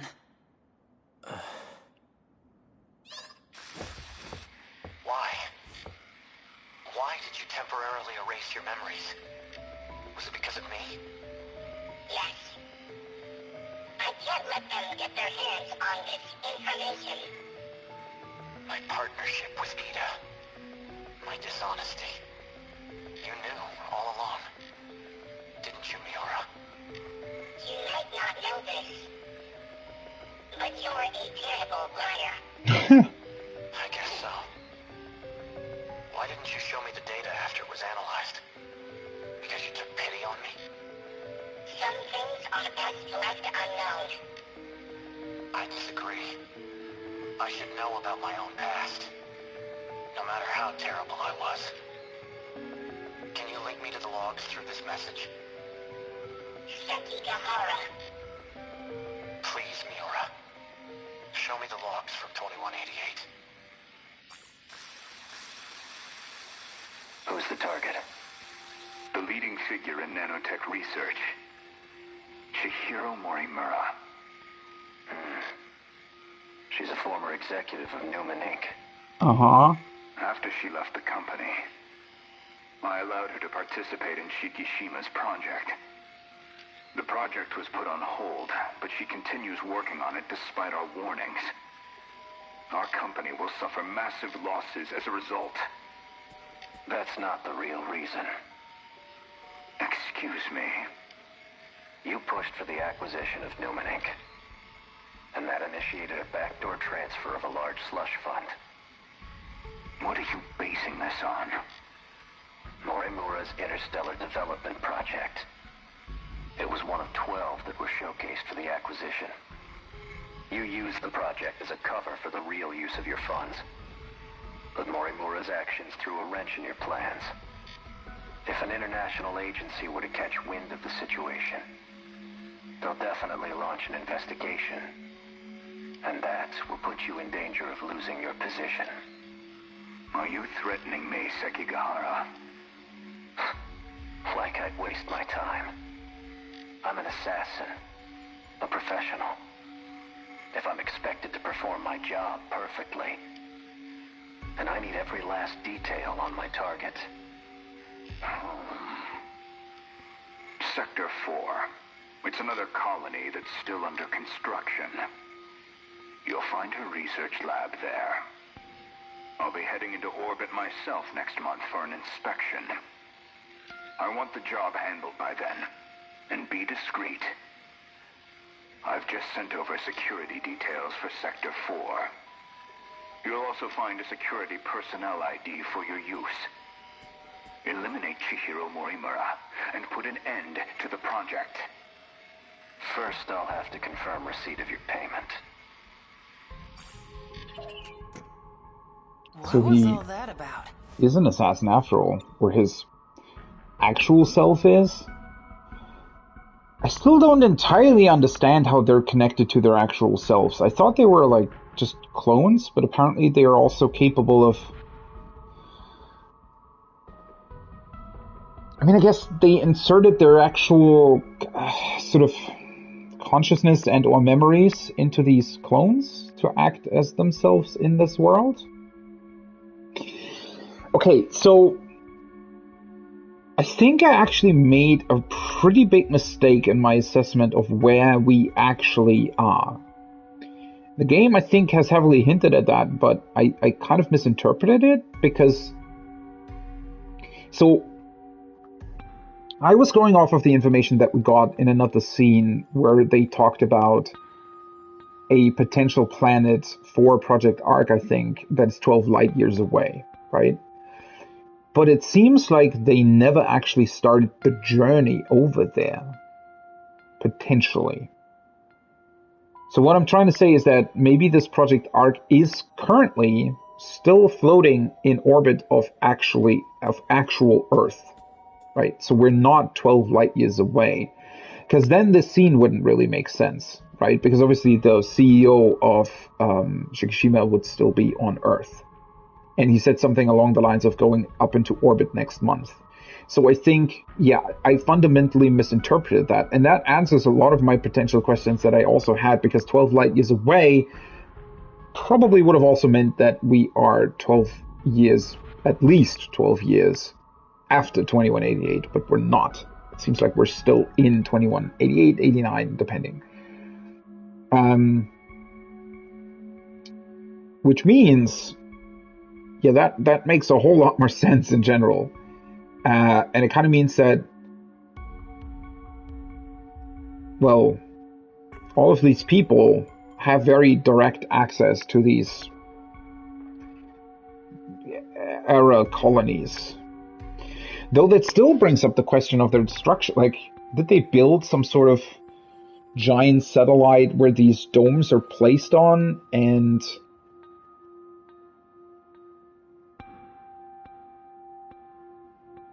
I don't know. It's just like if the kaiju come in here to destroy it, aren't they also like? Couldn't they have actually just shot like an atomic bomb from Earth to the satellite? Like, wouldn't the destruction that the kaiju are creating here, wouldn't that also destroy the entire satellite thing? Still not entirely sure how that works. Maybe we are on Mars, and I also misinterpreted that. Yeah, I'm not entirely sure, but it does seem at least that we're not really far away from Earth. Or not as far away as I thought we were.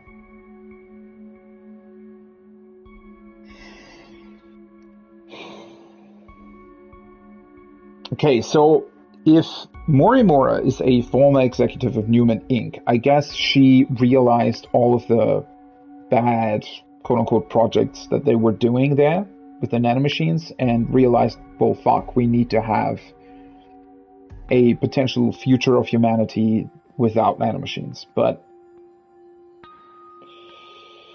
I guess for various reasons that wasn't flying well with Shikishima and their CEO. And I guess I can definitely get behind that line of thinking, because obviously that would mean that basically they're saying, hey, all of your technology and all of your what the companies build around, right, which are the nanomachines, that's a bad tech that shouldn't be used, right? Obviously you as the company don't really want that to, like, if that were to be something that basically maybe the media or somebody would pick up on, right? Oh, somebody's creating like a Project Ark that tries to establish humans without nanomachines, and therefore sort of start criticizing Shikishima and their technology more and more. Obviously that might create some, well, probably really bad business, right? So that's why apparently they're trying to take out Morimura. Which is interesting because we've also seen a scene where Nenji took over Shikishima, right? So I guess not everybody was really happy with maybe this assassin being like...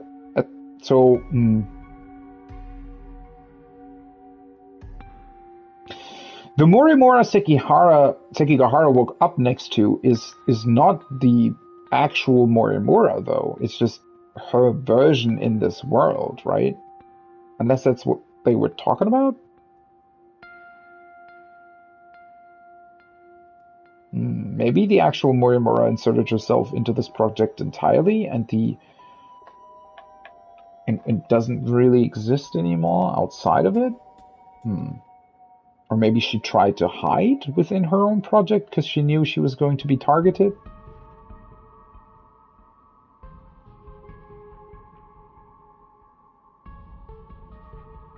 Huh.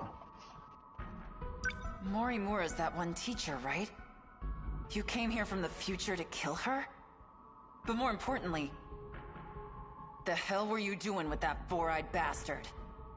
I'm an assassin? Apparently Morimura. so.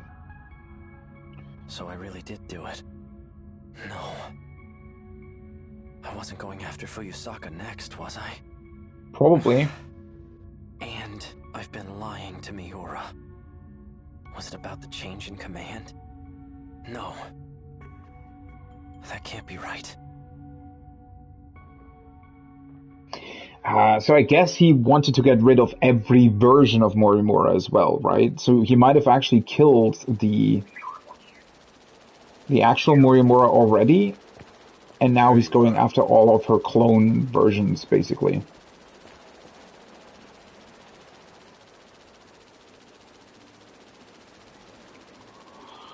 So, what happened to Sekigahara, though? I mean, the decision to erase his own memories still seemed to be his own decision, according to Morimura. So, why would he have done that? Did he realize that killing Morimura is actually not the right choice? Hey, the second BJ unit is here as well. Keeping an eye on me with your drone? Finding you was simply a coincidence. Just like you, I'm now considered deceased. Ever since the battle in Sector 2, I've been in hiding.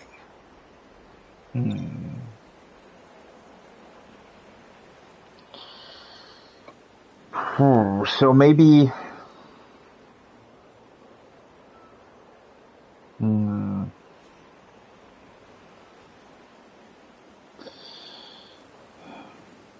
You still don't really know what Tetsuya Ida even... like, what his whole point is, right? So... It makes more sense now that he would be in hiding, I guess.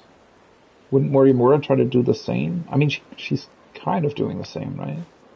I guess that's why Morimura ultimately decided to sort of put herself into the Universal Control mainframe thing. Because that way it would be a lot more difficult to get rid of her.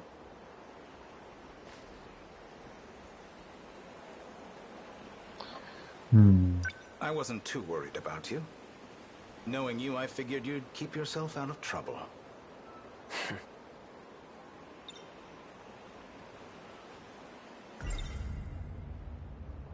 So tell me, back on the battlefield in 2064, who used DD-426? Someone did his research. Your Sentinel was the source of the infection. So the evidence suggests that you're the one who used it. Guess that's how it looks. I'm not sure who the real culprit is. Oh. However, Chihiro Morimura enacted Operation Aegis after we lost. Which we still don't know what it actually is. Right, we did know that though. Like, we did know that Sekigahara's Sentinel was the one that was infecting the others, which is why Shinonome went after him, because she didn't have all of the information. She didn't know that it was actually, I suspect, Izumi who manipulated the Sentinel. I wonder though if he, did he set up Sekigahara specifically? Or was that a coincidence that it was his Sentinel?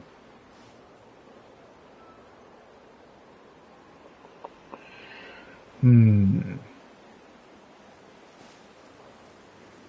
feel like I wanted to think about something else here as well.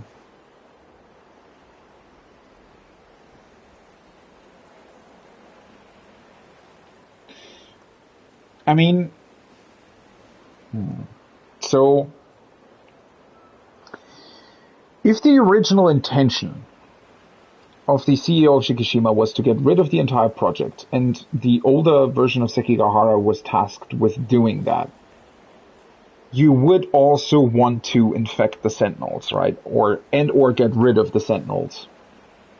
Because the Sentinels are the ones that are basically fighting for this world, I guess? Though at the same time, they're fighting for a world that Morimura wouldn't necessarily want to happen, right? Because doesn't that fundamentally disagree with what she was trying to do? Isn't that why you're here?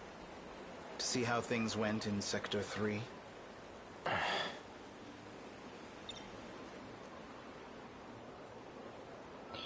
Unless Operation Aegis would mean that...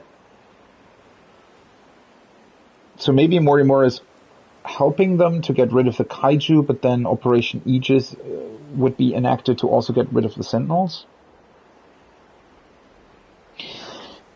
Though, I mean, if we are closer to Earth, wouldn't that also mean that there is basically an almost unlimited supply of kaiju that could attack this, I guess, space station? Because Earth would be vastly more resourceful and powerful, and it will probably be impossible to get through this just with the Sentinels, unless they're trying to... I mean, somehow Project Arc would have also included actually sending the spaceship on its way, right? If it's a spaceship, but somehow getting all of these like 12 light years away, right? So clearly some sort of propulsion or some sort of idea has existed to, I guess, shoot these colonies to that other planet, right? Potentially after they made sure that the project was working how they intended it to. So maybe that's still Morimura's plan? Somehow fight off the kaiju as long as possible to realize Project Arc? I don't... What is Operation Aegis? Yeah, please tell us. Place. What the hell happened? Sector 3 was used as a trial run of sorts. It was the only terminal tested on, but it was enough to activate the self-defense system. Sector 4 will be the real deal. The 1980s. Once all the terminals are sealed by the self-defense system, then Operation Aegis will be fulfilled. Yeah, but what does that mean? If that succeeds, we'll no longer be able to loop. And we can't let that happen. Loop? What do you mean by loop? We don't have a loop. There is no time loop.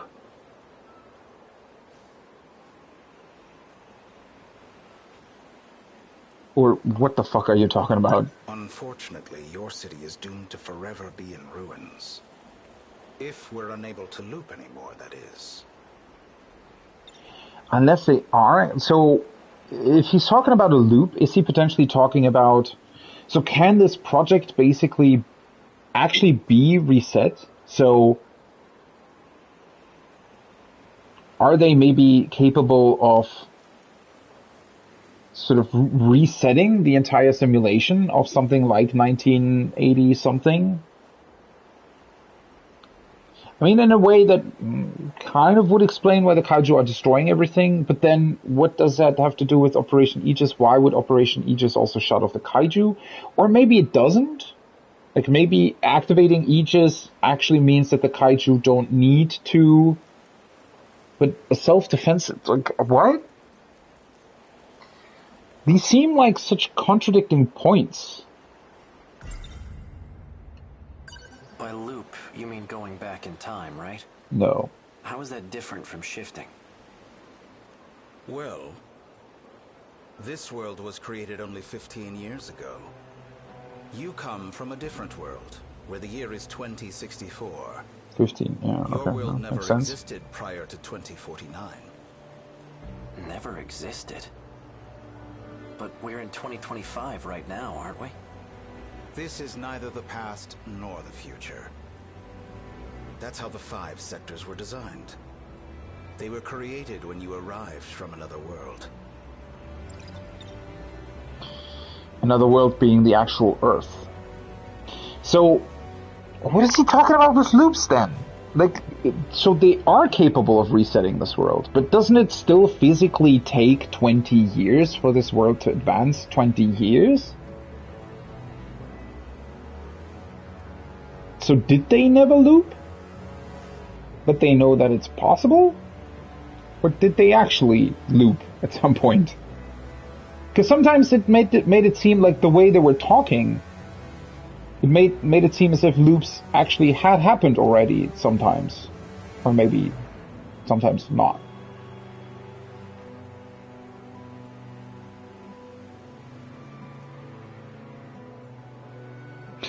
So this 15 years ago he was talking about, that was at a point in time where Izumi and Morimura came from, shifted to 2089, and then actually physically progressed 15 years.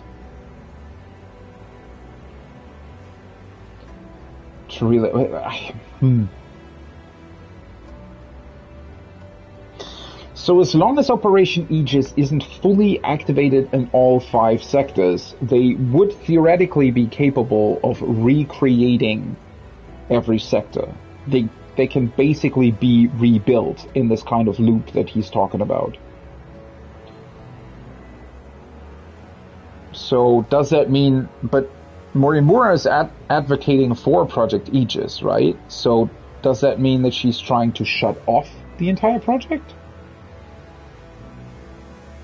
How does that doesn't that contradict what we know about Sekigahara and him being set up to assassinate her because she doesn't want the project to be scrapped? This all sounds like nonsense.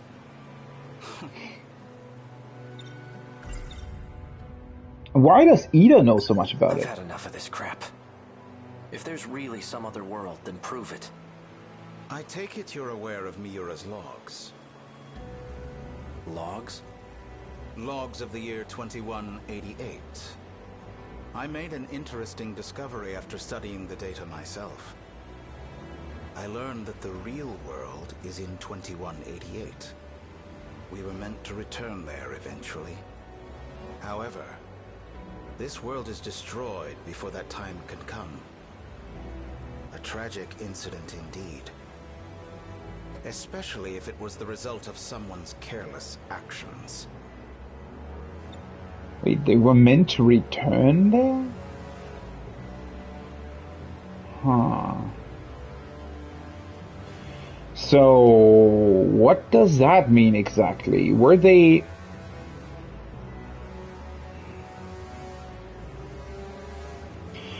Okay, that also seems like a very crucial piece of information, because the entire time I was thinking about this in terms of, okay, so they set up sort of clones of themselves?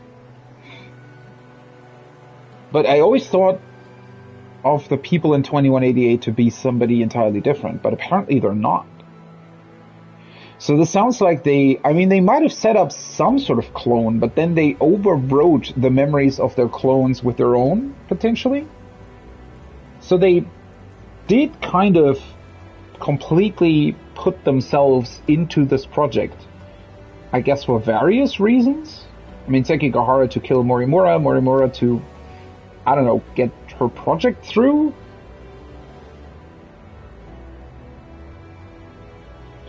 And then, so they manipulated their own memories also in a way where they would fit in with the world, so they, like, on purpose sealed away the part of their memories that would tell them who they really are, but somehow that either didn't really work, or somebody made them aware of it, or...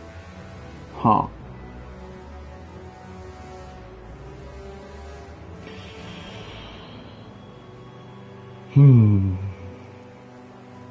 We're definitely still missing, like, very, very crucial pieces of information here. Our enemies, the ones we call kaiju, have one goal: to gain control over every mainframe in all sectors.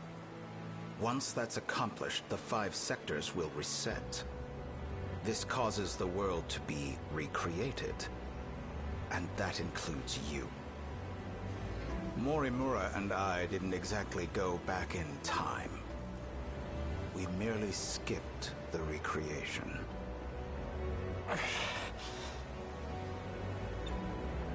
Oh no. Wait, I need to pause. My nanomachines are acting up. Wait, so... Huh. Wait, fuck. That kind of flips everything on its head though, doesn't it? So the actual intent of the kaiju...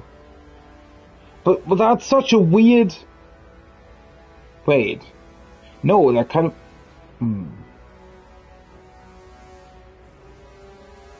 In a weird way, that makes a whole lot of sense. And I've just been thinking about this all wrong, right? So the kaiju aren't actually destroying anything.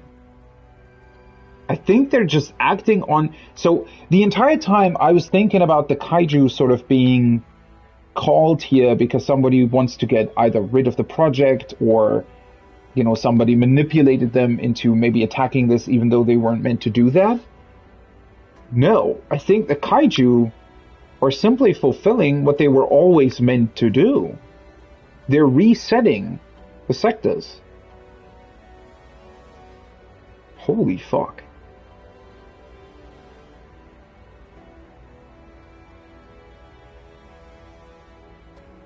That's actually kind of blowing my mind right now. Like, I don't know if I should have known that or should have suspected that, but I don't know. I guess I was kind of really focused on the fact that it seemed like they were doing something they weren't meant to do. But the kaiju are actually doing what they are meant to do. They're here to just do what they were originally meant to do. They're resetting the sectors. They're destroying everything to be able to rebuild it again. And the only reason why they quote-unquote start fighting is because suddenly somebody came up with these Sentinels that weren't actually, like, they weren't meant to exist. And so the kaiju needed to respond to that threat, basically. So the kaiju are just resetting the project. The problem now is obviously, well... So Shikishima wants to get rid of this project entirely. And Operation Aegis seems to be a way to basically stop the kaiju from interacting with a given sector, right? Probably, maybe Operation Aegis sort of is the switch that tells the kaiju, okay, now we find... So, okay, wait, let me go back a little bit. So, the reason why they can reset things in the first place and why they can basically loop is because I guess they want to... So they established this project Arc, right? And I guess their goal is to create different eras, but create them in a very specific way where they can be sure that they'll sort of continue progressing in the way they want them to, right? The creators of Project Arc, that is. And so they began resetting them because, well, something probably went wrong and they wanted to start over. But what they didn't plan for were the Sentinels. Now, maybe the Sentinels, I mean, maybe there's like a different reason why they were created in the first place. So that's still a missing piece of information, but I guess the kaiju are just doing what they're meant to do. So then, that actually makes a whole lot... So Morimura still wants her project to succeed and wants the kaiju to reset the different sectors, I guess. But Shikishima, or its former CEO maybe, is working against that. Maybe.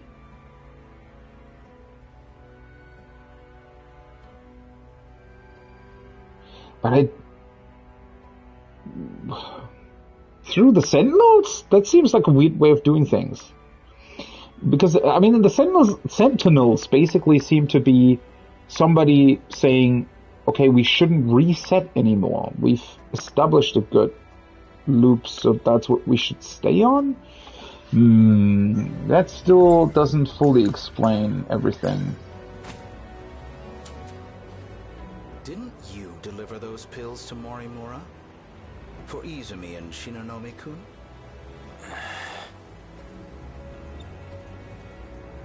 Seems you so. and the others have no hope of fully recovering. However, there is a way for you to survive. How? I'll extract your data from before you lost your memories. Then I'll take it with me to the recreated world. That should stop the effects of DD-426. Can you really do that? Is he talking about Sector Zero? So then, what do you need me for? To make sure we can loop, of course. I intend to stop Operation Aegis so we can start over again. And if I'm going to do that, I'll need your help.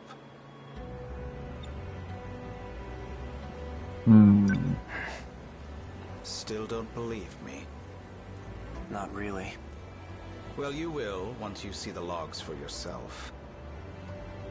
I need you to find Sentinel number 17. I know he made a copy of it. The data will be useful in the next world, so I'd like to get my hands on it.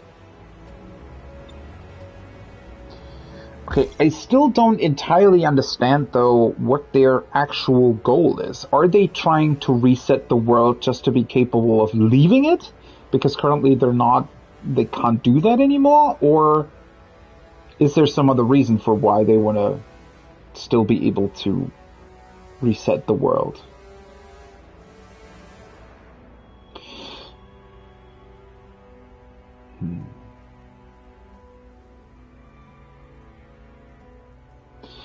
I think there's still a lot of information missing in terms of why their memories and everything were manipulated in the first place. Like, how did they end up so for example, Sekigahara, right? If he's an assassin that somehow implanted his memories here into like a younger version of himself to fulfill his tasks that he was given by Shikishima CEO, did someone or something alter his memories or alter the world in a way where they... No,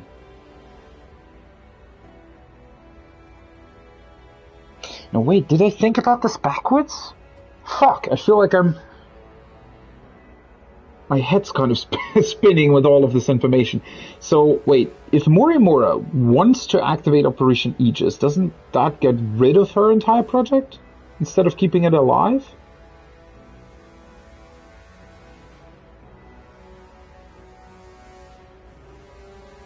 If it halts their capability to reset?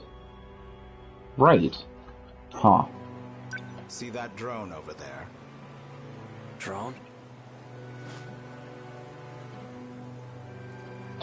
Or, wait, maybe I was thinking about that wrong as well. So maybe she wants to enact Operation Aegis because she knows that the people who she wants to get rid of all inserted themselves into this world, and by stopping the reset, they're basically doomed to stay here forever?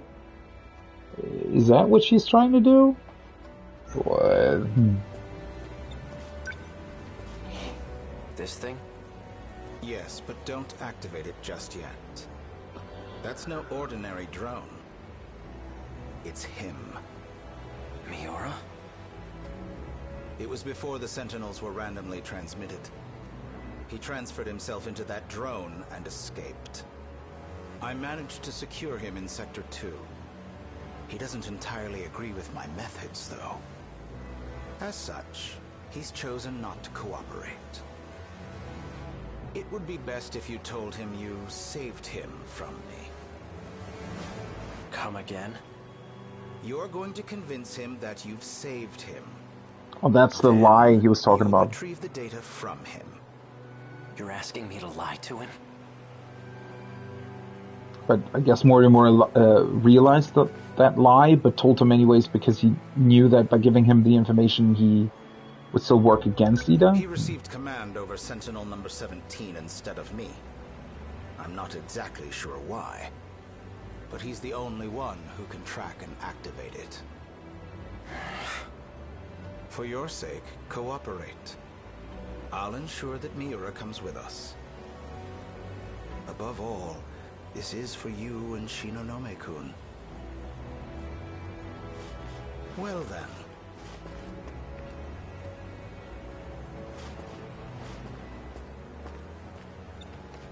You can't use the gate at school due to structural damage.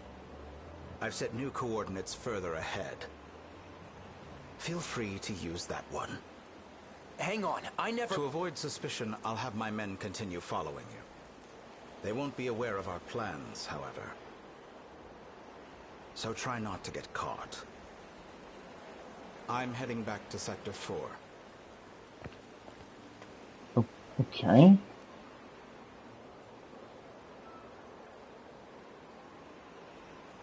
Avoid suspicion from whom?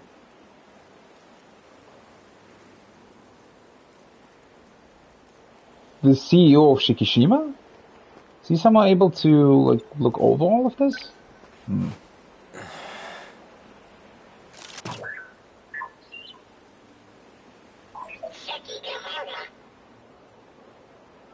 Hey, Miura.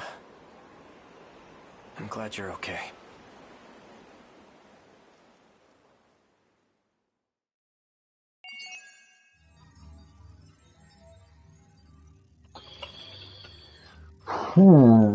Okay. Now we're finally getting a lot of information in these scenes, right? Still not everything, but I feel like we're slowly getting to the point of actually understanding what is happening. So there's still like this big mystery point of, well, first, like, how exactly does that work? Did they actually sort of put themselves into this world, and they also need to escape it somehow again, and maybe Operation Aegis would prevent that from happening, so their minds would either be trapped or deleted here? That is a question that still needs to be answered. And then with Tetsuya Ida as well. So what is his goal exactly? Is he still really working with Morimura? Is he working against her? And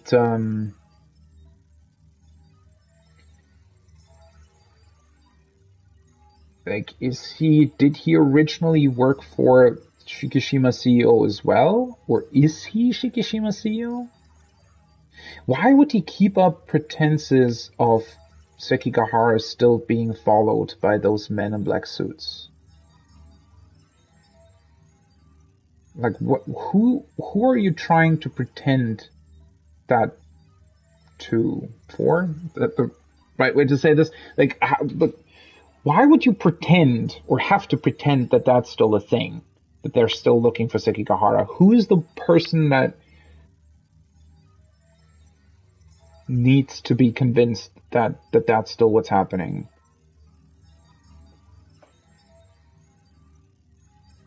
Anyway, I'm going to take like a 3-minute break, trying to kind of reset my brain as well, at least a little bit, to be able to take in more information. And yeah, small break. I'll be right back.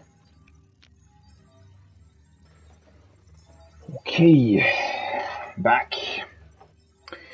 Let's take another look at the updated mystery files here. Chihiro Morimura, 2188, a former executive of Newman Inc. and a leading figure in nanotech research. She has a research lab in Sector 4, which is a colony that's still under construction. Yeah, that whole research lab thing is also definitely weird. Why would that be in Sector 4?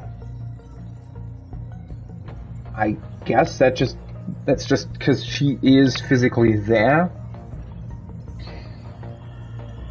Kind of a, like, again, this really brings up the question of why would they be in these sectors? Like, why couldn't they just overlook the entire sort of sector colony from a distance? Why would they have to insert themselves into the colony.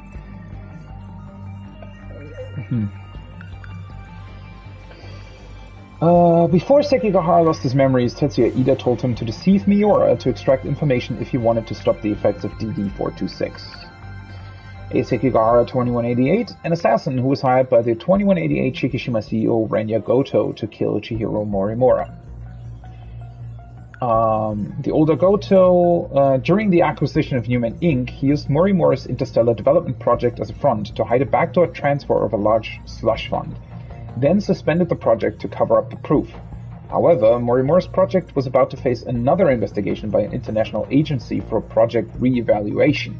Shortly before the nanomachine infection began, Renya Goto feared that the investigation would shed light on where his funds went, so he hired Sekigahara to assassinate Morimura and put an end to her project.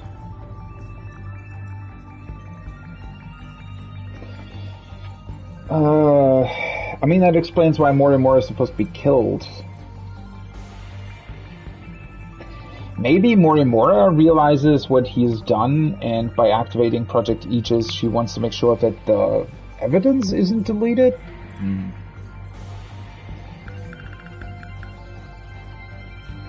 Under the SAU's orders, she hands over the scout unit to Sekigahara, who had lost his memories.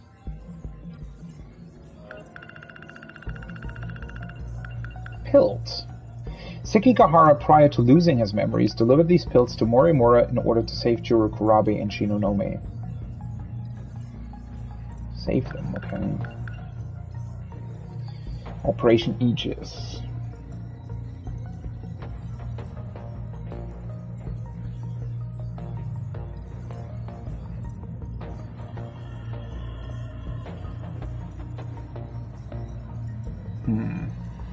When the Aegis system is activated for all terminals, the world cannot be restarted and they can no longer loop. I still...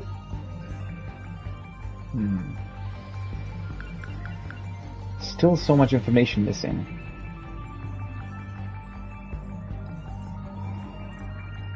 Okay, what the fuck is this? The kaiju invasions cause the world to be reset every 16 years. Doesn't that already contradict the information that we got about the different sectors being 20 years? And okay. As a result, the students grow up and die before reaching adulthood, and are then born again to repeat the cycle. The cycle is what they call a loop. Once the kaiju gain control of every mainframe in all sectors, the world is automatically recreated as a new loop begins. If you save your own data, or shift yourself to Sector 0, then you will be able to skip the reset and end up in the new world, which is 16 years in the past, while maintaining your current appearance. However, you would no longer be human in the new loop, but merely a simulated personality that Universal Control has reconstructed. Okay, yeah, we kind of knew this information in a way, but not in this particular way it's being presented here. So first of all, we still don't really know, like, have the kaiju ever reset the world, or is this the first instance of that happening? Because, again, those 16 years still need to physically take place, correct? At least I guess so. Which would suggest that the project potentially started in what, 2172?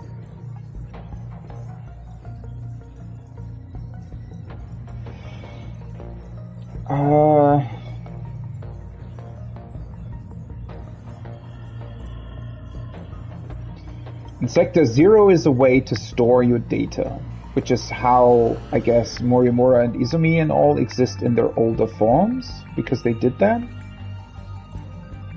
But again, like, why are they here in the first place? Why would somebody like Morimura sort of put herself into her own project like this? Like, what's the point of that exactly?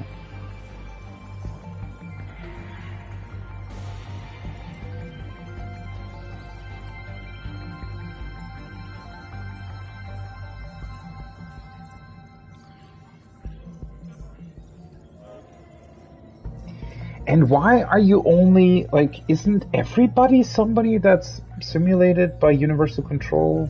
No, I guess not, because they're cloned, right? They're actually existing. Wait, are they, though? Doesn't that also contradict, again, if the world only exists for 16 years, then only the people that are 16 years or younger can actually be cloned people. Everybody else has to be a simulated personality. I guess technically you could say they're still living people. It's just that their memory does only exist in universal control. That all.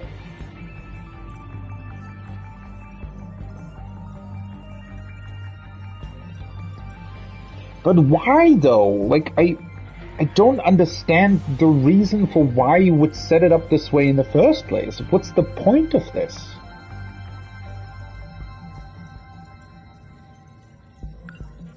Huh. Universal control. When the universal control of all sectors gets taken over by Deimos, the 5 sectors get reset, the world gets recreated, and a new loop occurs.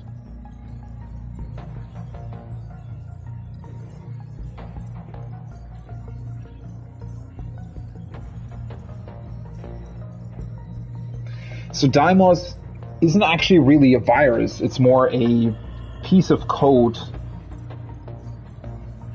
that makes sure that the world is actually looped. But still, what's the point of the loop? I don't understand. Like,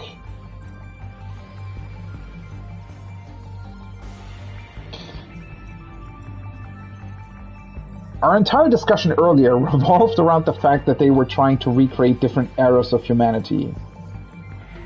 So there still has to be a goal to these loops, right? Shouldn't there be some sort of... If the whole project is set up as loops, what exactly is the goal here? What do they want to achieve before they stop looping? Getting rid of all the nanomachines? But that's not possible. Isn't that how everything works in the first place? That's another weird thing, right? So apparently they were trying to create an arc that made it possible for humans to... Unless that's not exactly what they're doing, maybe this is more a part of that research project that wants to see whether or not they can sort of come up with a simulation or a specific loop that shows them that nanomachines are not created. I don't know. Sector 3. It was used as a trial run for Operation Aegis. The self-defense system was successfully activated for one of the terminals here.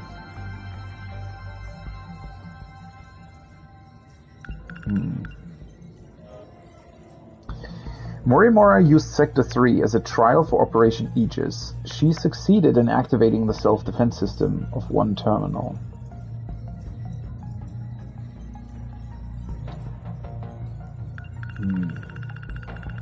Still doesn't really...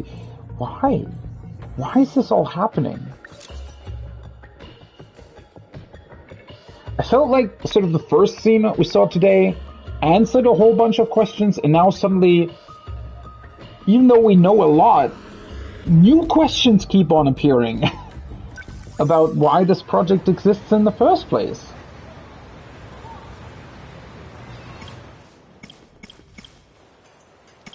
Okay, I guess... Technically, Yuki Takamiya was unlocked before Hijiyama. So I think I'm going to continue with her. I feel like this is going to be her last scene, right? So this should sort of... Erika Aiba's true identity turned out to be an android that carried the consciousness of the criminal Juro Izumi. The android managed to break past Morimura and the others to escape from Yuki Takamiya. All right.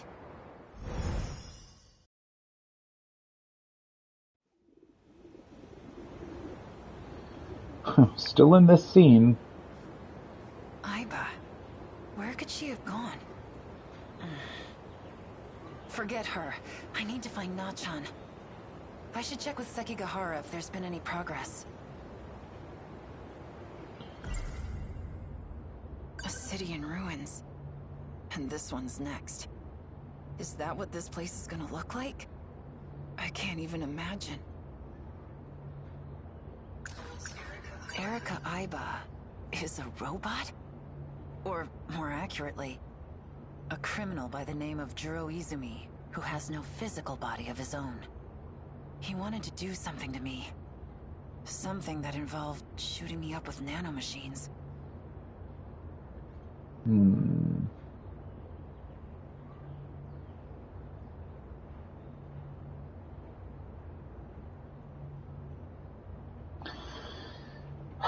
Yeah, the whole nanomachine business. So Izumi wants the Sentinels to activate.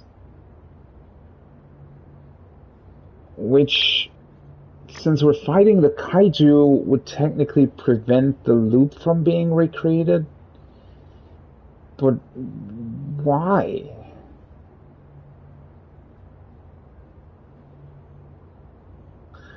Wait, does he really want that though? Aren't we the whole point of what we're doing in, like, when fighting the kaiju is to activate the terminal's defense system though, right? Isn't that weird? Aren't we kind of doing the same thing? So if the kaiju reach the terminals... No, wait, they're not activating Aegis. Right. The kaiju try to reset the world. Operation Aegis would prevent that from happening. So if we're activating Operation Aegis via using the Sentinels to fight back the kaiju, we're stopping the loop.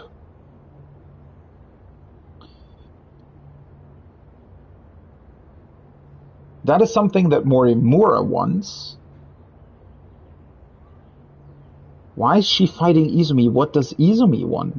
Does Izumi want the kaiju to succeed then? So that the loop can start over?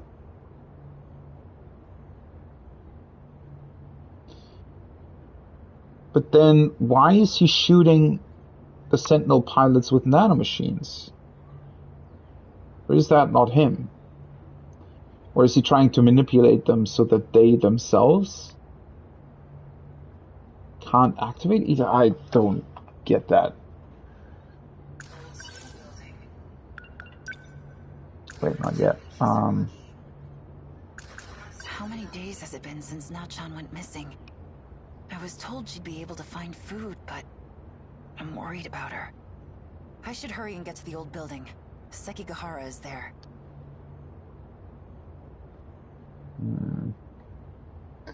So will this lead into the other scene that we just saw, or...?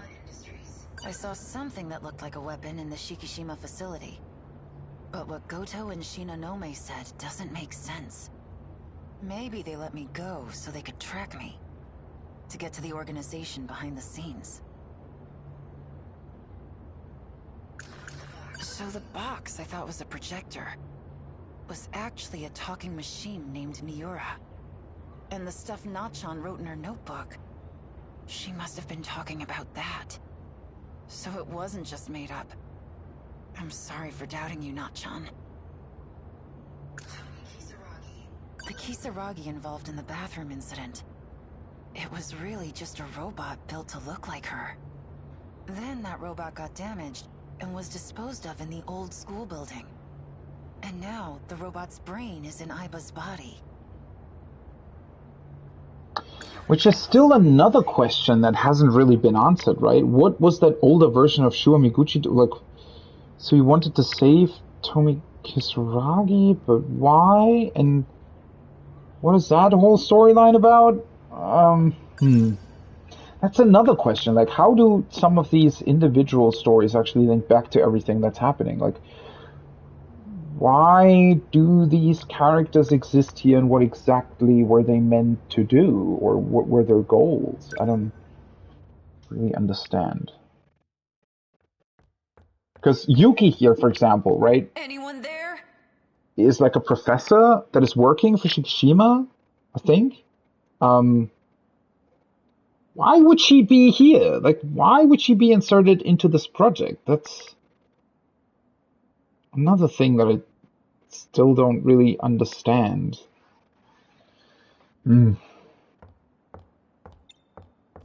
Are you in here?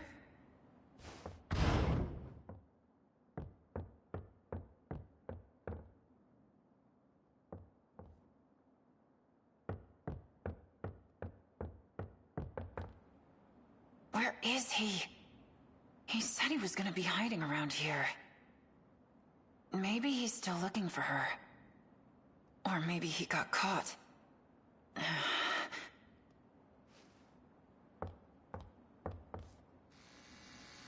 are here. Hello.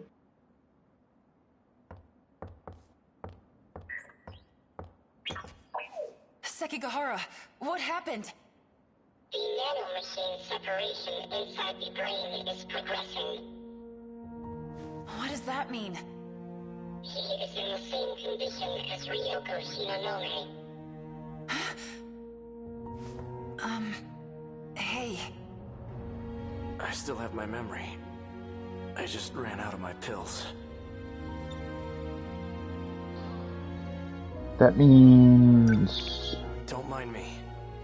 You were searching for Natsuno Minami. We've determined her location. She's in Sector 3. What? Miura? It is only speculation.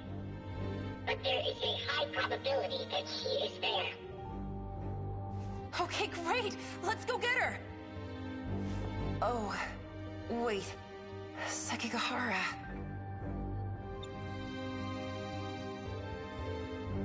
Go without me. I just needed to tell you. Besides, the black suits are only after me now.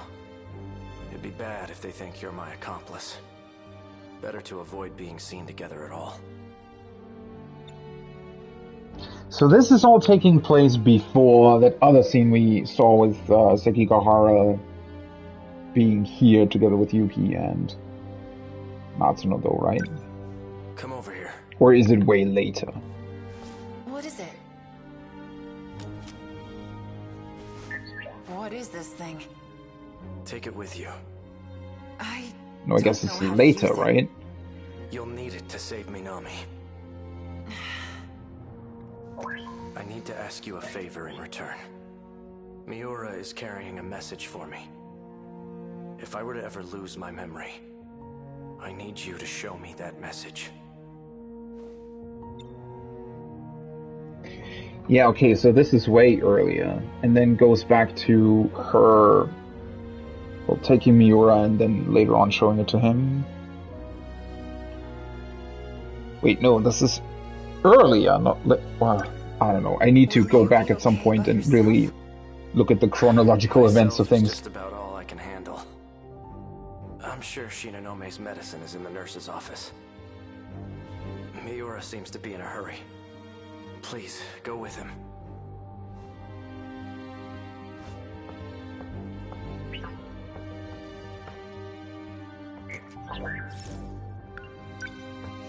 Okay.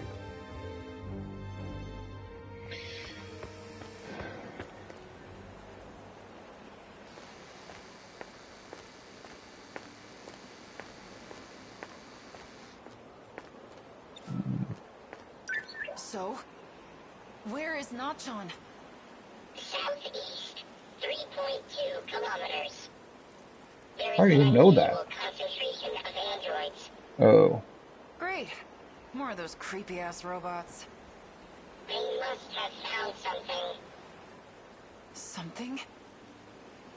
You mean Nachon? This unit possesses no attack capabilities. It is up to you. I know. I won't fail. So what, she needs to shoot the androids? I'm ready. Lead the way.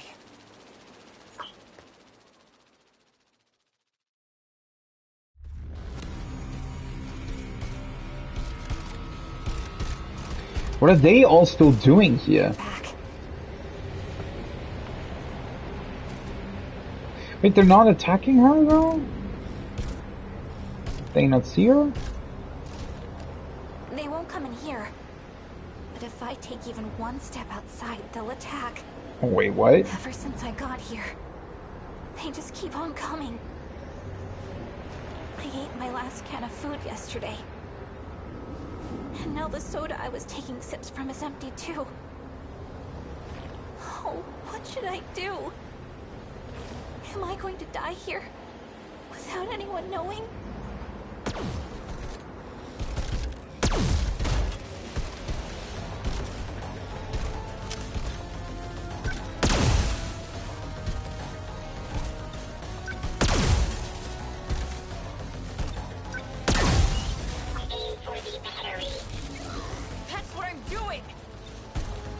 Not that easy, apparently, huh? Like I'm supposed to know how to use a freaking gun. You did well. Okay, so they're not going into the kaiju, though? Why? Seems like a weird detail. Yuki-chan? No-chan! I'm so glad you're okay. Yuki-chan! I finally found you. You're safe now, alright? I know. But why are you here, Yuki-chan? I'd come find you anywhere, Not-chan. Even if I have to cross time and space to do it. Oh, Yuki-chan! The Gym-Bowler's magnetic shield is still active. Oh, so they couldn't go in there. BJ! It is why the androids could not approach. You came back for me! Of course.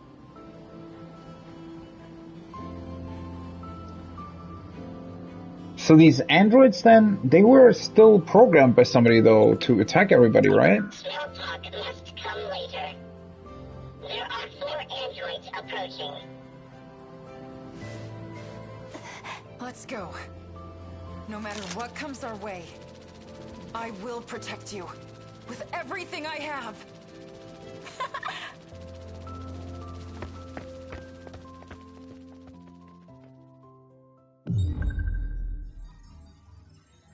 Oh. Interesting. Huh. So we don't get a scene with her summoning in her Sentinel for the final battle? It's kind of interesting. I guess it's sort of implied that that's where she goes from here.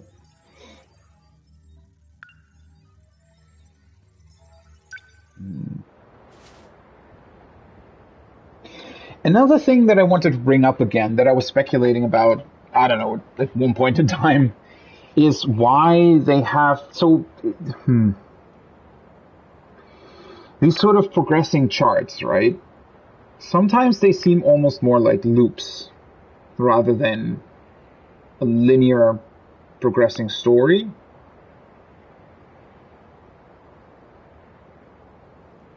I don't know. I think I'm overthinking that, though. I don't think they're meant to be loops. Because I was speculating about whether or not maybe, you know, after the worlds get reset, everything starts back over, and then the scene takes like a slightly different course because now suddenly the characters know more. That could be a possibility, except for the fact that a lot of the scenes sort of make it clear that they're taking place the day after, which is a little bit of a weird setup. I don't know. It doesn't really seem to matter all that much in the grand scheme of things, but yeah. I mean, this will probably like follow Yuki's event right away, right? So I think, even though I unlocked him first, I am gonna go with her event next and complete her story, and then we're gonna go back to Takatoshi Ichiyama and find out what he's about. This should be a good spot, right? The river's nice and wide. Plus, no one else is around. It shouldn't be a problem if the Sentinel pops up here. Are you going to summon it right now? Perhaps we should wait until nightfall. Well, we're going to send it right back, aren't we? If it's only for a second, then we should be fine. I want to change the registered pilot of Sentinel number 17. To you, Natsuno. Wait, right here? Why? I was previously using Miura's ID. However, the ownership of the ID returned to him. It's because I operated Sentinel number 19. I can no longer pilot a Sentinel. In order to shift to the Sentinel, it must receive a new pilot. And this change comes with a price. It will reset the Sentinel's stored memory. Wait, that's not good. Then, what do we do? We'll transfer all data logs to me. If it's done at the same time we change the registered pilot, I should be able to secure the log data. Good thinking, BJ. Not to know. From now on, Sentinel number 17 will be... Right, no problem. I'll be the one who pilots the robot. And I'll fight together with my pal, BJ. As long as Nachan isn't in any danger. Sentinel number 17 will protect Natsuno. If anything, I should be the one fighting. There is another Sentinel for you. Ah, that's why we didn't get her. What did you say? They're both summoning their Sentinel here. Together and survive. You know it. That's pretty cool. Both processes must be performed concurrently. Natsuno, it's time to activate. Okay.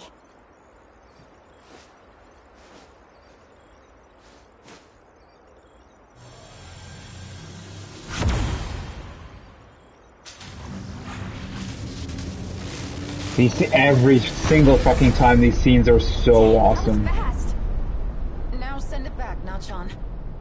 How do I do that? Huh? It disappeared. And Miura's gone. Does that mean it worked, BJ? BJ? You okay, buddy?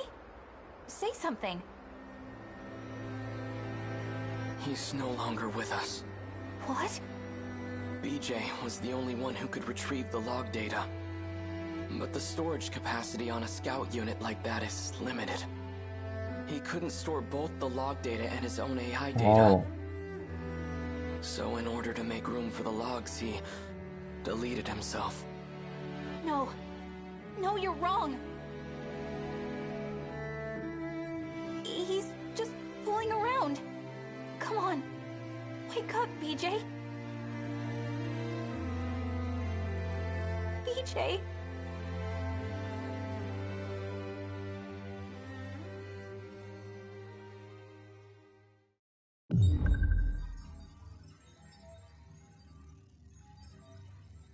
Man, I didn't expect that the first scene that made me legitimately sad in this game would be about BJ's, well, death, basically, right? Whew. So...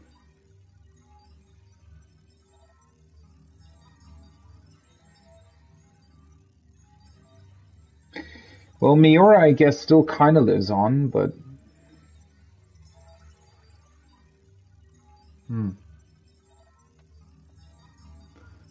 I actually wish that the scene would have been a bit longer than that. Like, that was a pretty...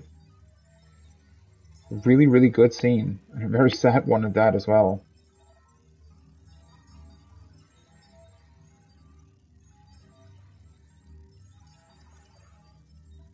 So Miura sacrifices himself.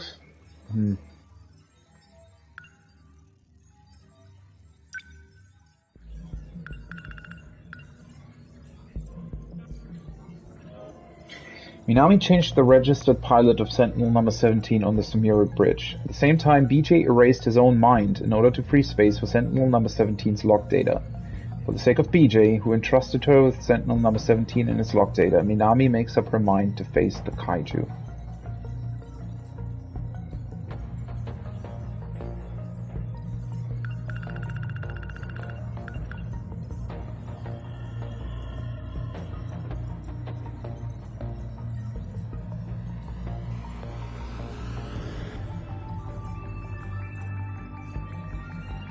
While transferring all logs of 2188 from Sentinel number 17 over to storage, he deleted his own AI in order to free up enough space.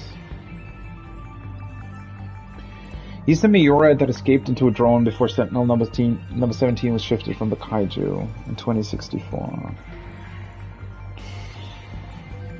I'm still trying to wrap my mind around the fact, though, like,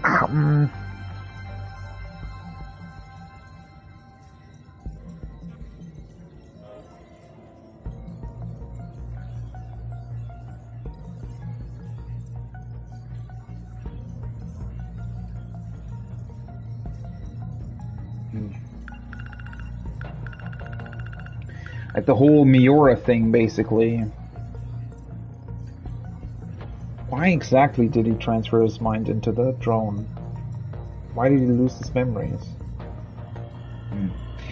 In order to become a Sentinel pilot, one must be injected with nanomachines that enable command of the Sentinel and be registered as the pilot for that Sentinel. Okay, I do know that.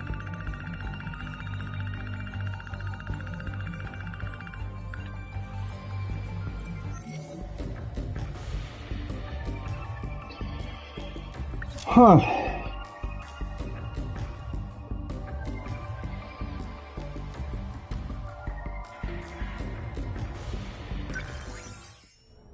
Still a lot that I just don't really know about yet, though.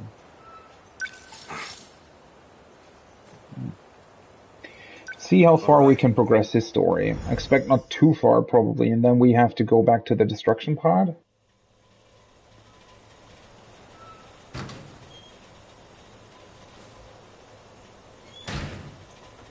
I should head to school. My Yaki's Silbapon's waiting for me. No, wait. That's not the point. Can't lose focus. I need to find Okino. If I had to guess, Okino must be a cat person. Wait. Well, not that that's particularly important to know. Except that it is. So Okino is the one, potentially, who is responsible for Fluffy? To be able to insert the nanomachines into everyone? So, does that mean that Megumi ultimately goes against him, and that's why she frees Nenji instead of... That now brings up the question, though, whose side is Okino on, specifically? I mean, he's even part of the final battle, right? Wait, is he? I think he was, right?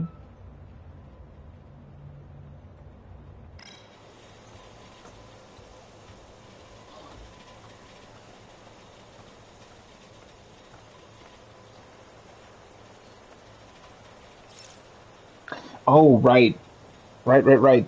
I completely forgot about the fact that Okino was feeding Shintaro, the actual cat. That's why he knows that he's a cat person. Right, I forgot about that. Now, where is Okino?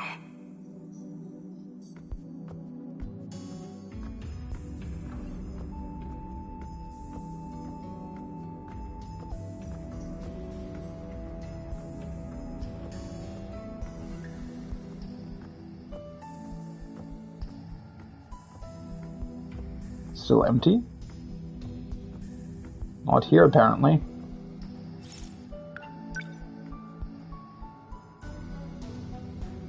Is he feeding the cat? Oh, hello. What are you doing here?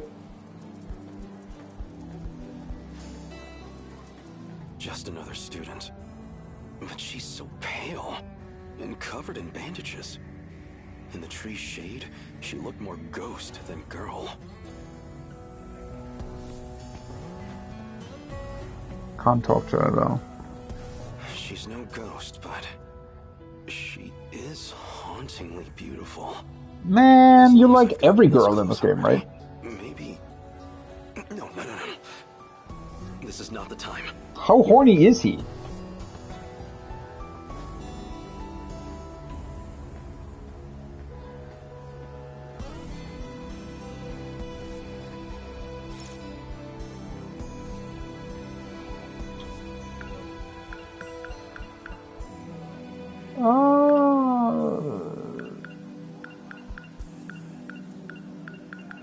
Let's go to the break area.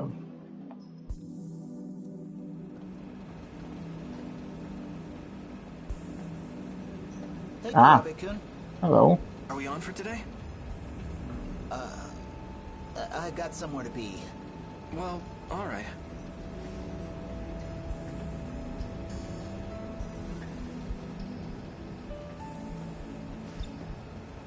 I don't have any money.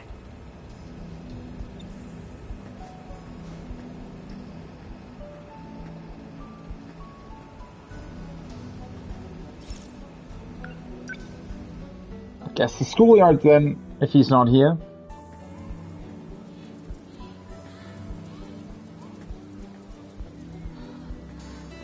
Ah, the cat's here though. I know that cat. It's Okino's little friend again. That kitty is so cute. Does it live at the school? Oh, you mean Lucky? Lucky? Lucky? Oh, you know, because he's a lucky cat. Lucky, is it? A cat of many names, it sounds like. True. What's so lucky about him? You just hang around this cat, and you start finding money everywhere. Wait. What? Seriously? I mean, it's usually like a couple coins. Oh, so just loose change. Well, worth a try. Let's see what's under the box, shall we?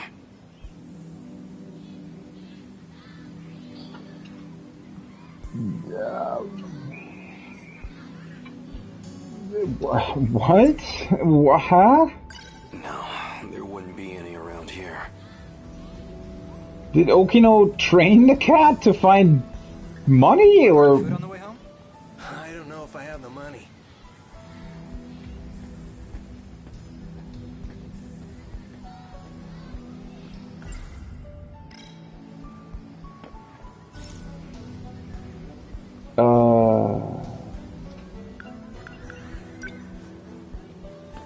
Wait, do we need to find money? Like, what?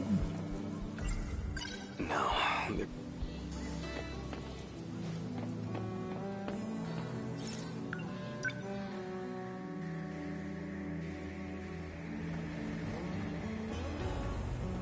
Kind of a strange scene. No, there wouldn't be any around here.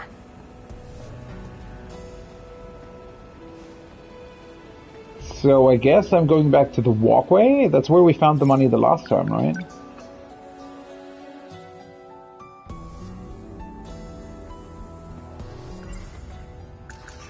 No, there...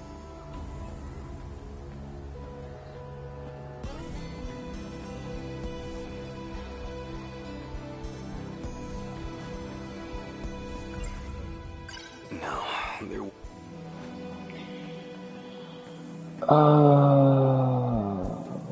Okay. So we need to find money somewhere? I mean, why would there be money here, though?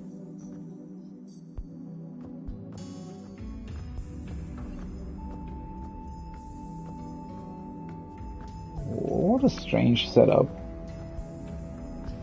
Now it's not even a new thought.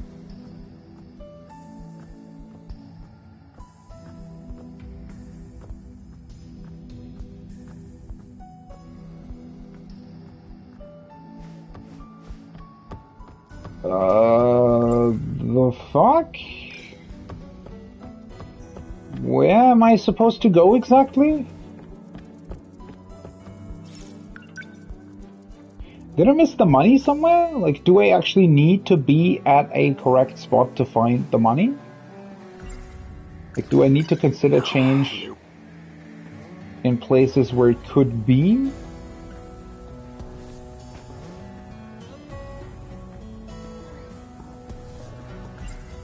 No, there...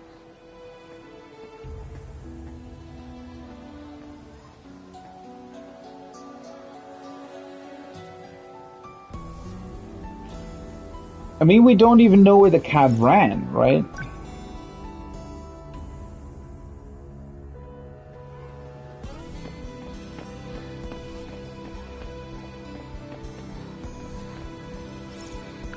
Oh, can also go to the cafeteria? Still missing money though.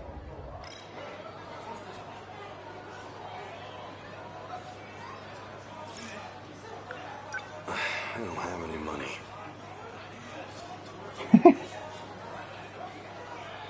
What's going on with this scene?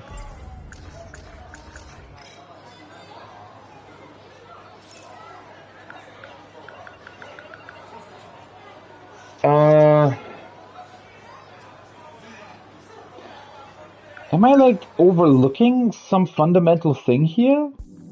Now we're back here.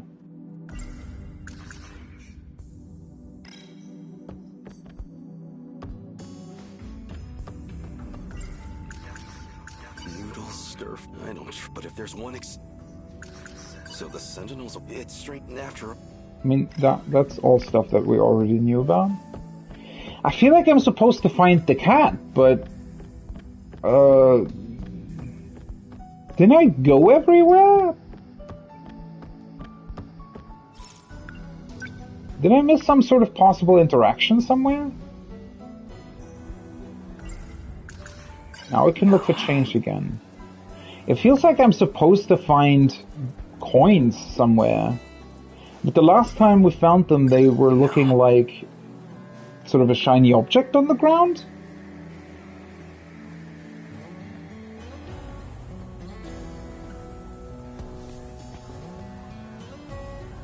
So am I just missing that, or like what? Why do they let you go everywhere? So the last time the money was right here, basically.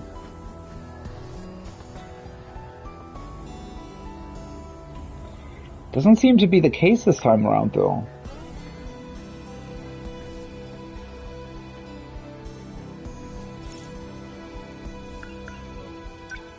I was in the building a couple of times already, though, so...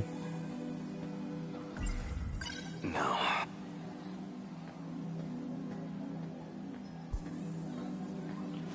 That is so weird!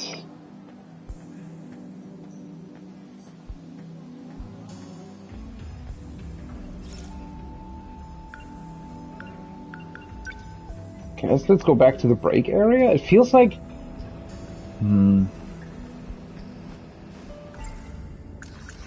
No.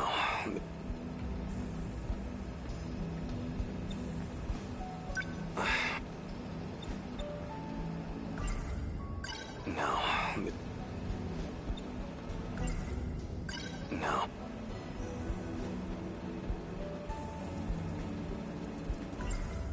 No.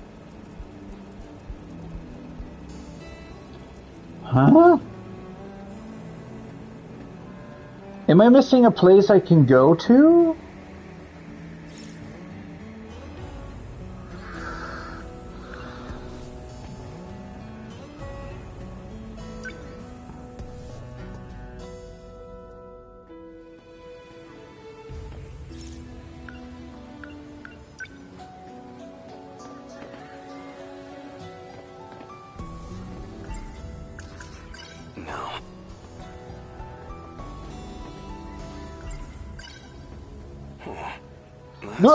Are you kidding me?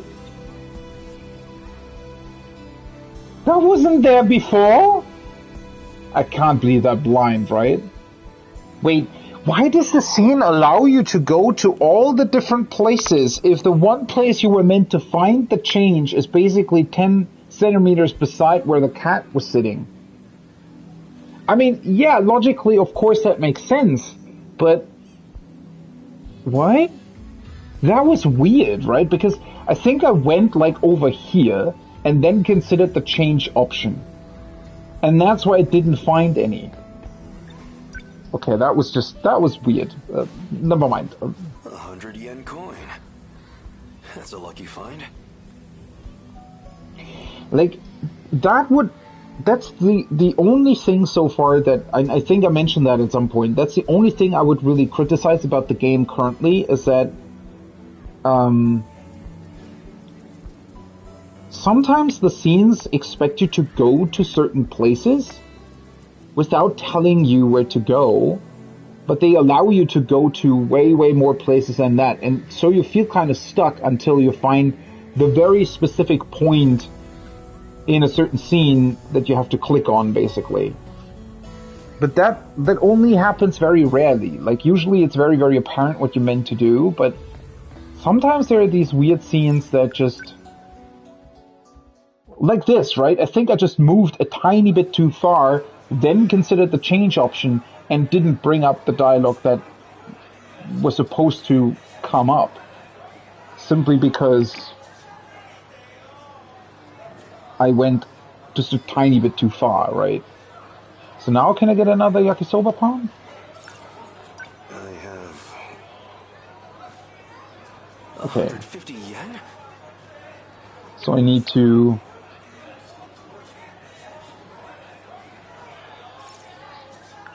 I guess I need to go to the break area now?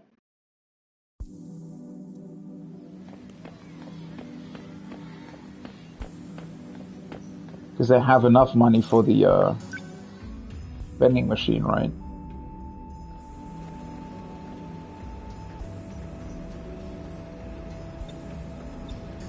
I have 100 yen on me.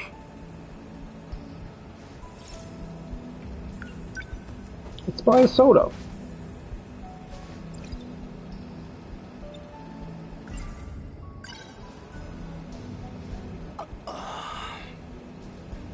Sparkling soda.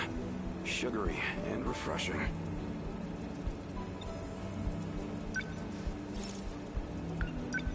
No, one can drink a day seems like a healthy limit. Can you even buy more than one? I mean, I guess they would be cheaper than 100 yen in 1985.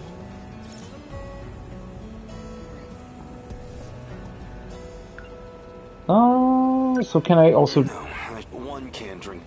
It's not canned though, it's in a box. Never mind. Okay, so... what now? I guess I go back to the wooden school building? Ah, now the cat's here. Hello.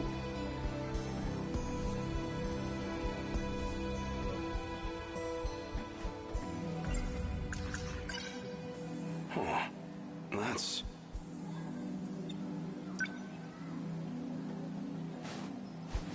$100 yen coin. That's a lucky find.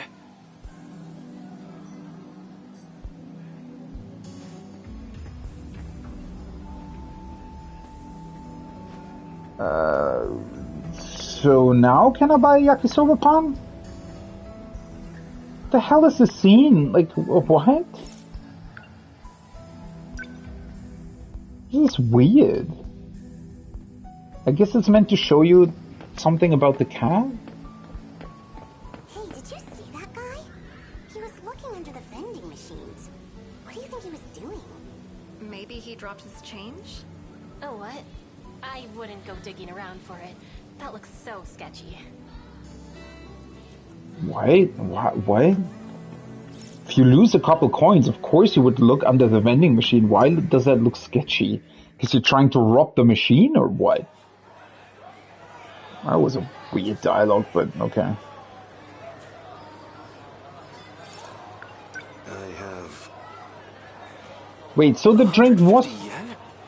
The drink was 100 yen then. So I... means I need to find the cat one more time? Or what?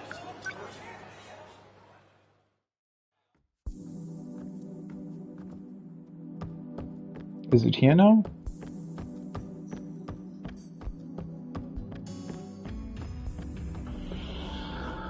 What the hell have they done with this scene? This is just kind of weird.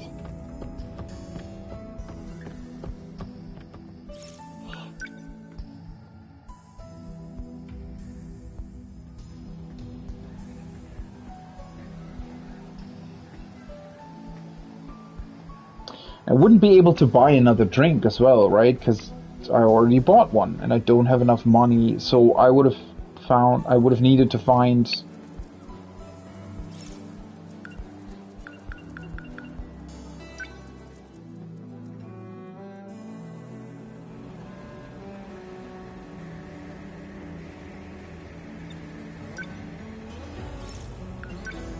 No, one can...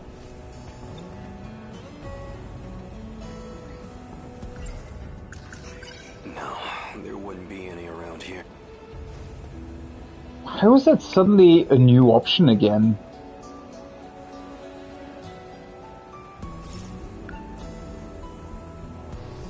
Huh? The hell they want you to do? No, there...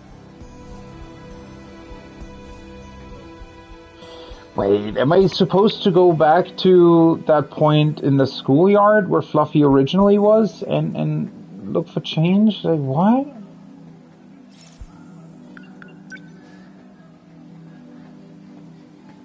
And that's kind of the only option I have, right?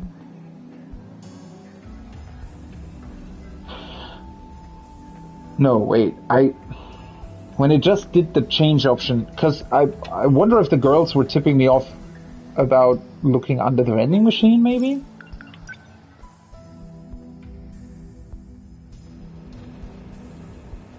But didn't I use the change option, like, close to the vending machine?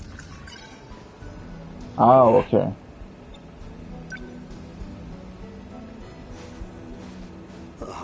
That's a lucky...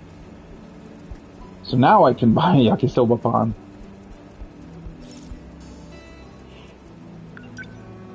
Okay, this is actually a really, really weird scene. That could have been done a lot more quickly. Don't really get the point of this, to be honest.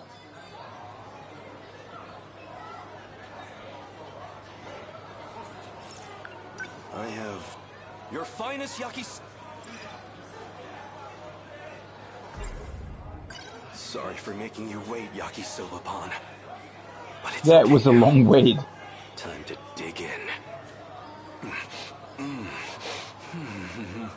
Delicious. What? Impossibly delicious. But of course it is. It's Yakisoba-pan. I was gonna say, does the Yakisoba Pan have like nano machines in it as well or something? What the hell? Stir fried. I don't trust him, but if there's one exception.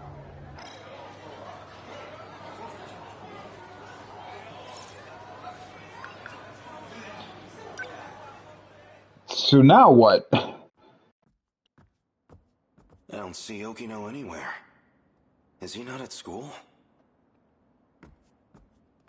That was really strange, right? All of that just to wait for Okino? I mean... Oh, hello. Isn't that one of the Sentinel scout units? Why is this here? This is not good. It's not? Why is it not? And he's... You're the one from the shrine, where we crossed time. What's wrong? You can't move? Something's happened. Did Okino get him too? I should get him back to the hideout.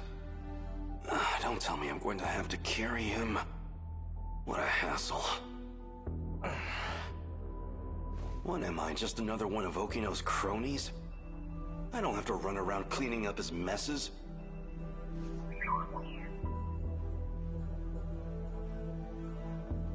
Okay, right, so this is how Sekigahara gets to Okino and backs up his memories, basically.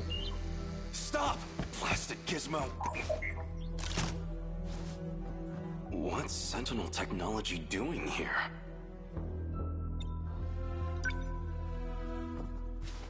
How did you get here? I'll take a look. What is this? Ah, it's his actual self. What's wrong, Takatoshi? What's wrong is this core system. Oh, figured it out, huh? Okino?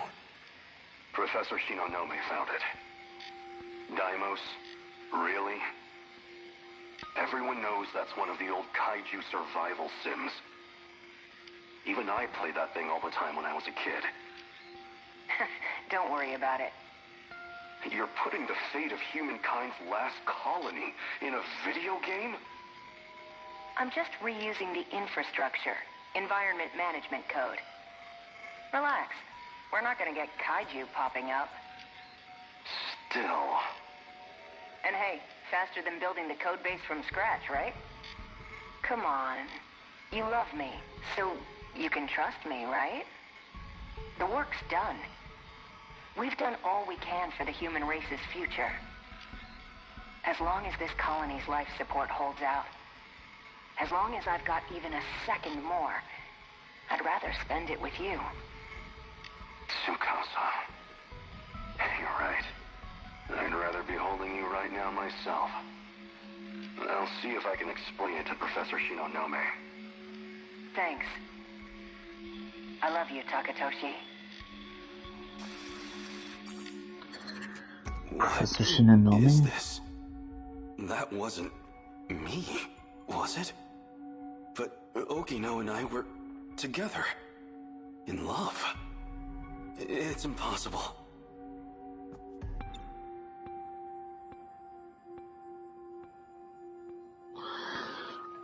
That seemed to be another really interesting hint, so I guess they're telling me that the code base that was used to potentially build these worlds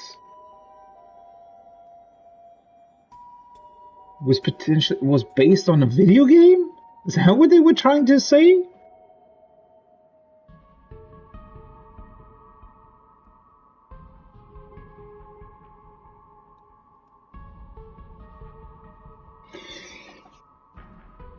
What? That's... What?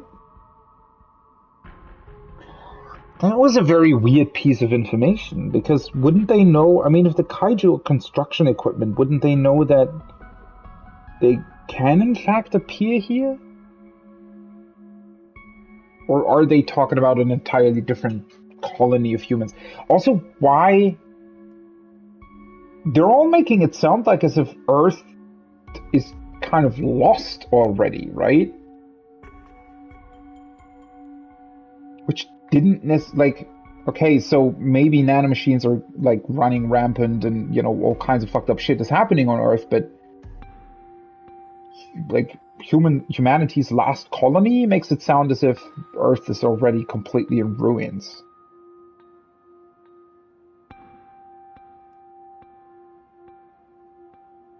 The weird part about this is that it seemed so almost, well, not unrelated, but certainly very far away from everything that we've seen with, like, most of the other characters, right? Except for Shinonome.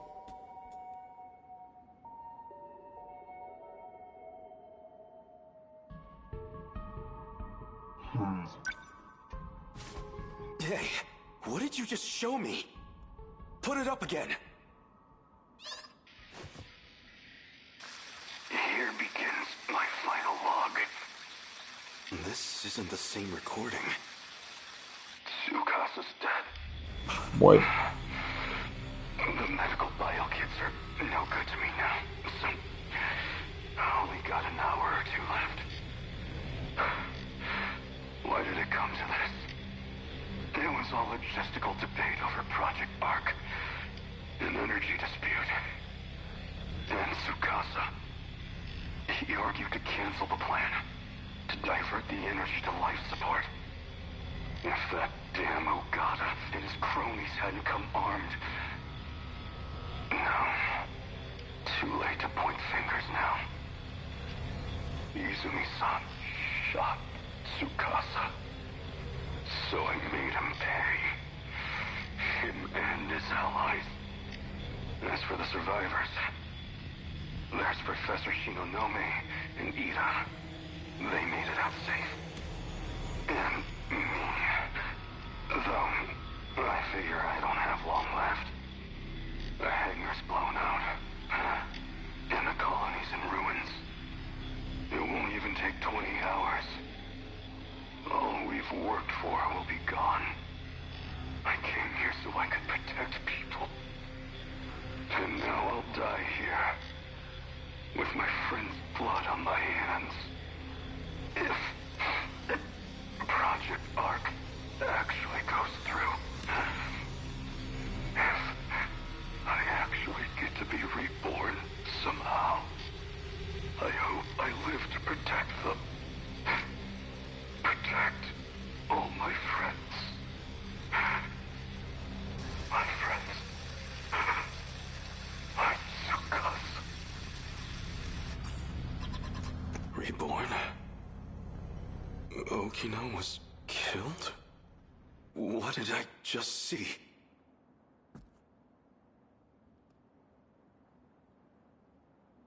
So, yeah, reborn? Huh. So they are supposed to be but how, what? So Izumi is the bad guy then? That made it sound as if Izumi was working together with Shikishima basically, and so Shinonome and Ida escaped. Yeah, I mean it did make it sound as if Izumi was trying to get rid of Project Ark.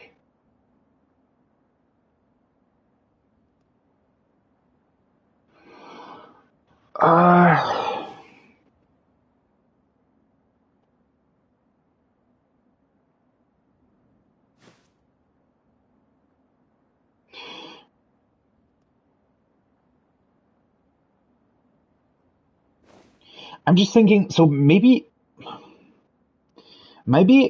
I actually had the whole thing wrong with Morimura trying to create a world without nanomachines. Like maybe that was the original goal. But then, because this, as I said, this the whole Shinonome Hijiyama business here seems to be somewhat separate from all the other characters, but I think the way it connects might be that, I mean, maybe Project Ark was set up as that initially. Initially, they maybe set it up as some sort of simulation to try and recreate humanity without nanomachines. But then, either because of that, or I don't know, because of something, Shikishima's CEO decided, no, we don't want that project anymore. Possibly so that they can, in fact, control everybody through their nanomachines, right?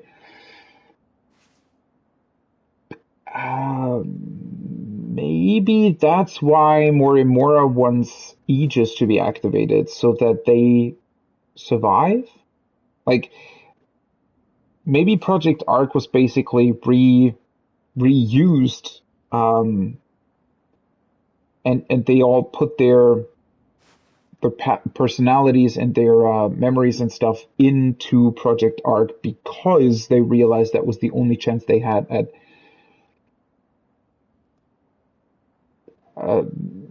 not having their nanomachines be manipulated or something by Shikishima.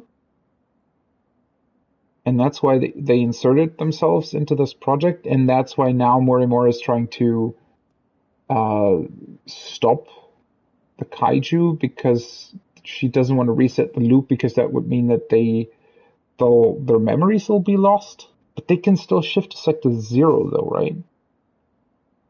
Somehow that still doesn't really add up, I feel like.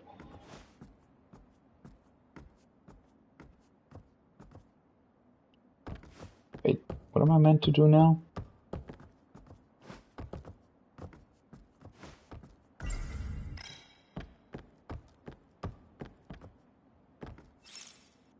Okay, Why I do I need to have find this pit Okino. in my stomach?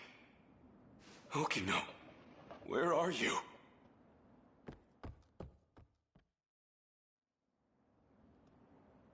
His biometrics unlocked those personal logs. That was this world's Takatoshi-san. Yeah. I brought him here. Looks like Okino's with him, too.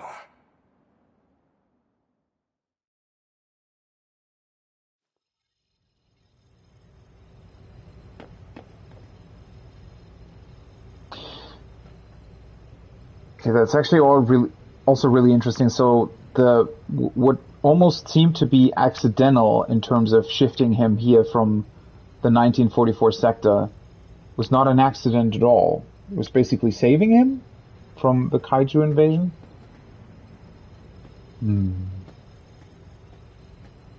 Okino! Oh, good. You're safe. Hijiyama-kun? What's wrong? Why are you so worked up?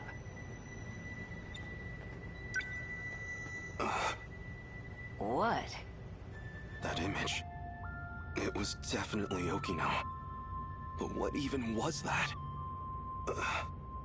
Something on my face, or...? You didn't go to school today? Oh, yeah. I skipped to do a little time travel. Huh? Wait, don't tell me. Were you out looking for me at school? No, not really.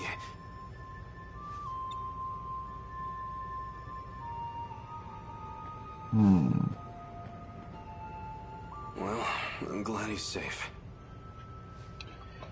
Why is that a good thing? Why does seeing Okino make me feel better? I mean, you just saw that. So you're still dressing like that. Well, hello. You! Whoa there.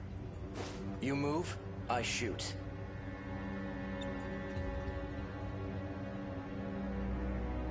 What? Bastard must have followed me. You led me right to Okino's doorstep. No. You're here to kill him? Hijiyama-kun, calm down. He's A. Sekigahara. He and I play for the same team. Isn't that right? Well, at least now you do anyways. I don't think that was Sekigahara's original thing, but... You've done really well holding on like that. I think I know why you're here. You want what only I can give you. You can drop the gun. I won't run anymore. Okino. I need it. Please, help me. Sure. Since you finally asked nicely. You two... Don't tell me. You two are... steady? What if we are? What does that matter to you?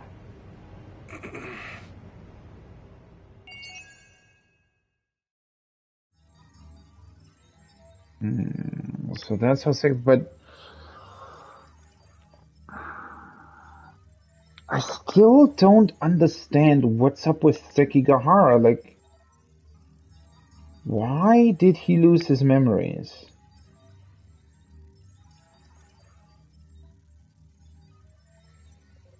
Did Ida set that up but what? I mean, clearly the original Sekigahara at some point was an assassin. And he's not really anymore. Maybe? Potentially? I don't know. What? Takatoshi Hijiyama of 2188 was in a romantic relationship with Tsukasa Okino. He murders Juro Izumi to avenge Okino's death during the shootout in Sector 4. However, he was severely injured in the fray and succumbs to his wounds soon after. But I guess Juro Izumi was able to save himself into an AI? Or rather, he didn't have to? Oh, the older Tsukasa Okino is actually a locked entry. That's interesting. Nenji Ogata, 2188. At an energy dispute over Project Arc, Ogata revealed he'd come armed, which resulted in a shootout. In the ensuing chaos, Ogata was killed. Energy dispute over Project Arc?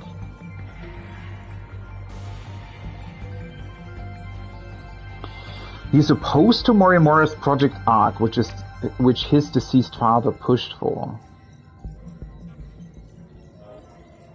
But then for some reason his new self is fighting for it? Maybe? Ugh. Once again, more questions than answers. Shintaro, he often finds loose change on the ground. Gas cats really do like shiny objects. So that's just a random thing? That's not something that actually... like, it's related to anything? He's just actually a lucky cat? Maybe?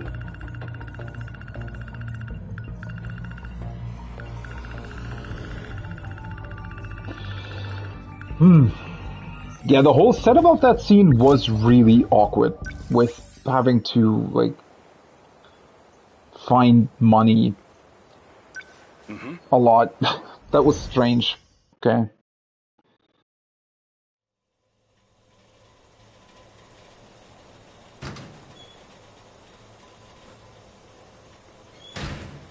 Damn that Okino.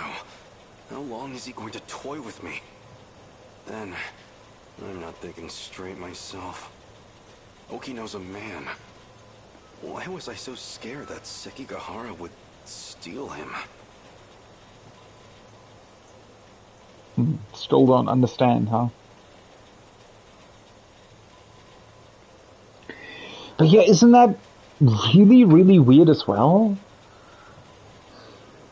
I really, really don't get how they all got inserted into this Project Arc.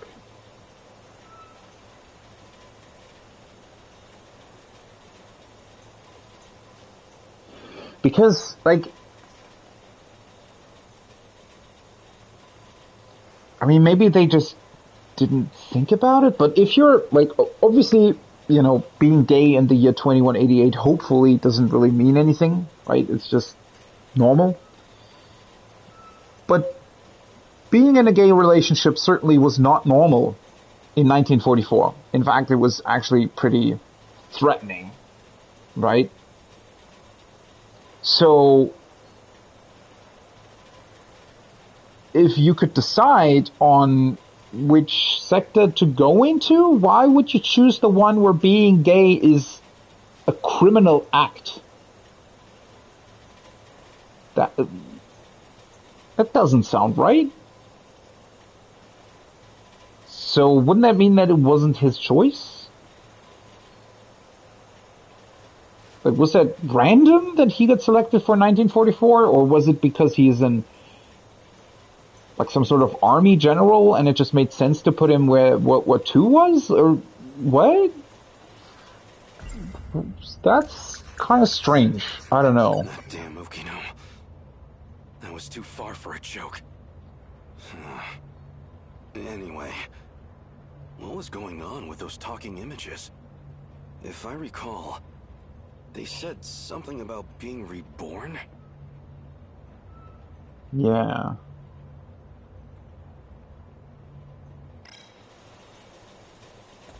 It's still all, like, such a big mystery, right? What's up with this being reborn? How do they get inserted into this? And I don't know.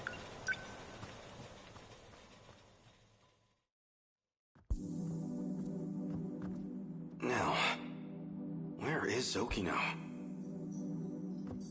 We have to find him again?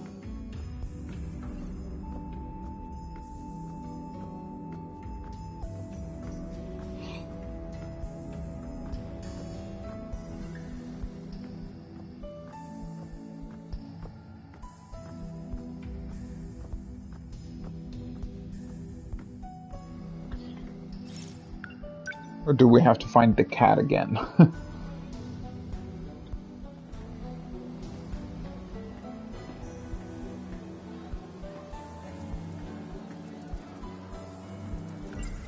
More changed on the ground? Oh, hello. We're actually here this time. You're right on time. Okino.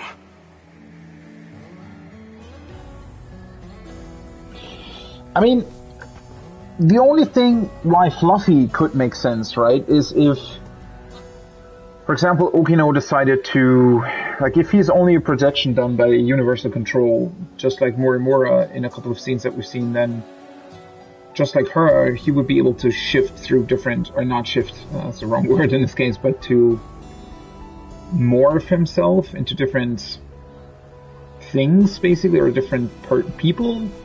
Maybe he could shift himself into a cat.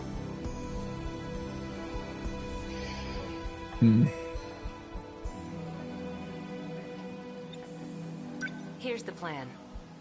I need to get some information out of the nurse's office. So I need you to distract the school nurse, Morimura. Just make sure she doesn't get to her office before I'm done.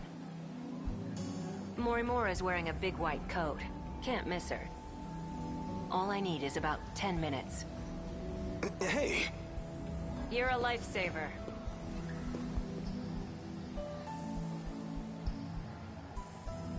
It makes it seem like Okino is working against Morimura. Okino's trying to sneak into the nurse's office. So I have to keep Morimura occupied in the schoolyard. She should be wearing a white coat.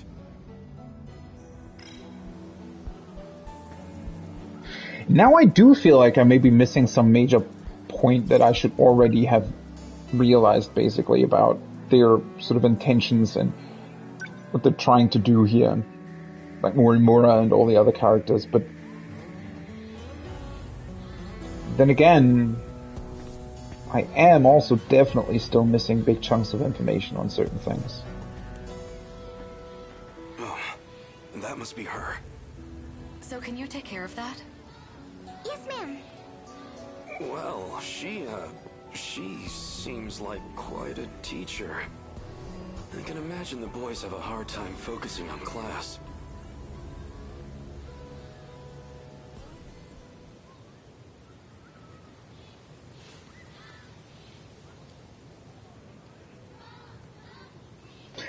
That is actually kind of strange, though, right? Maybe he's bi and not gay?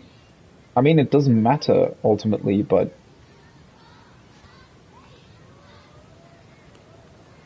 Or is that supposed to be over? I'm just trying to figure out why he's so horny for all the girls in the game. Like, is that overcompensation because he doesn't realize what gay is?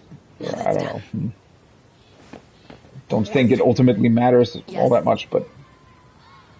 Just a strange little detail. There was an accident behind the school. A student's been injured. Oh no. Can you help me get them to the nurse's office? Well, actually...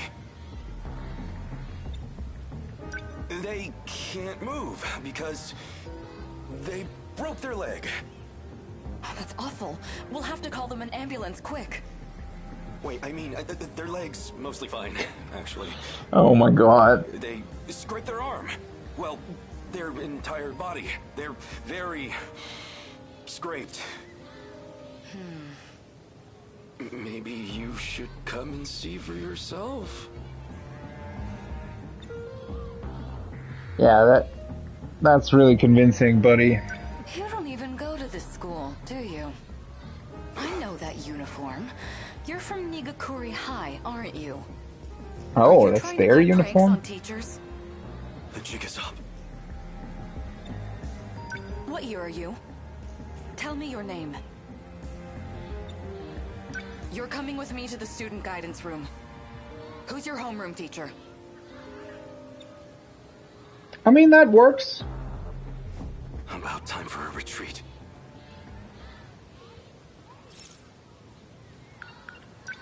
Wait, just go with her to the student guidance room. Why does it matter? I mean, that's the distraction you need, right? Wait, can I just go to the... What?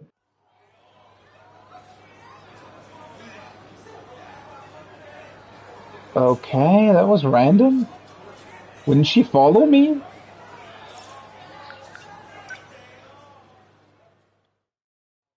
That was a bit strange.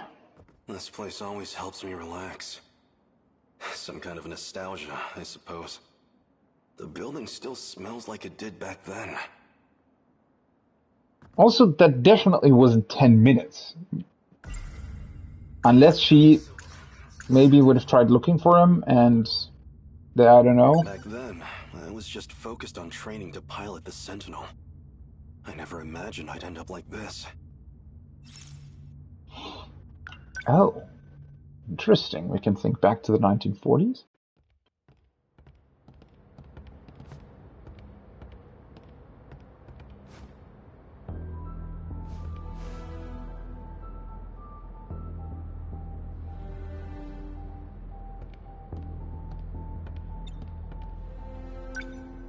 What's wrong?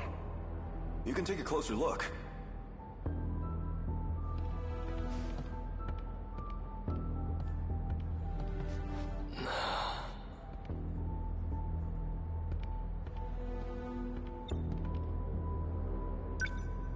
What do you think?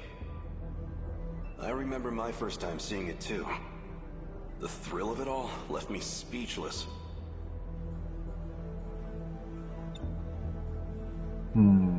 So this is the Sentinel. That's right.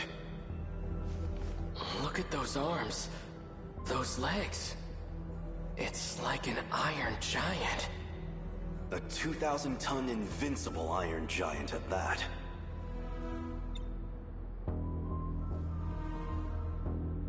Technically, still wouldn't really help you in World War II, right? I mean, it might be a powerful weapon, but it wouldn't defeat an entire army by itself. You see those batteries on the front? Like at battleships? I don't know much about the technical side, but it uses an electromagnetic field instead of gunpowder. 1 ton of shells in a single salvo. A ton? They're just like the main batteries on the Nagato. And those new flying bombs equipped on its back? They control their own path. Never miss a mark. How is that possible? It will revolutionize war as we know it. If all that's true, then it sounds like a gift from the gods. Or something out of a science fiction novel. Professor Doji can tell you the specifics. Apparently it's based on this technology out of Germany. Okay. But I suggest you leave the details to the engineers. I guess that's a good cover story. In and protect our homeland. And if I'm not able to, that duty will fall to you. Aren't there any better candidates among the adults? Why did they turn to students like us? The Sentinel's no ordinary machine. It chooses its pilots. You and I were apparently the only viable choices. Hey, you two. Huh?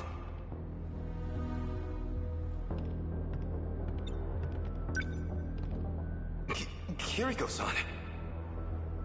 Why are you here? This area should be highly restricted.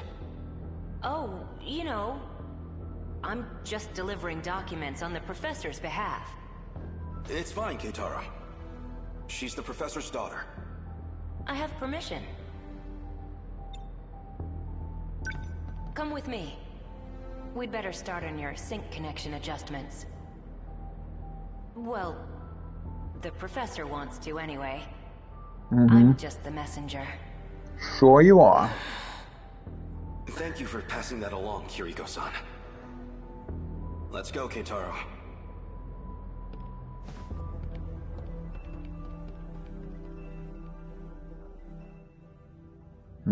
Since I never went back, Keitaro should have been made the only Sentinel pilot. But nothing in the history books even mentions him. Maybe they couldn't get the Sentinel ready in time.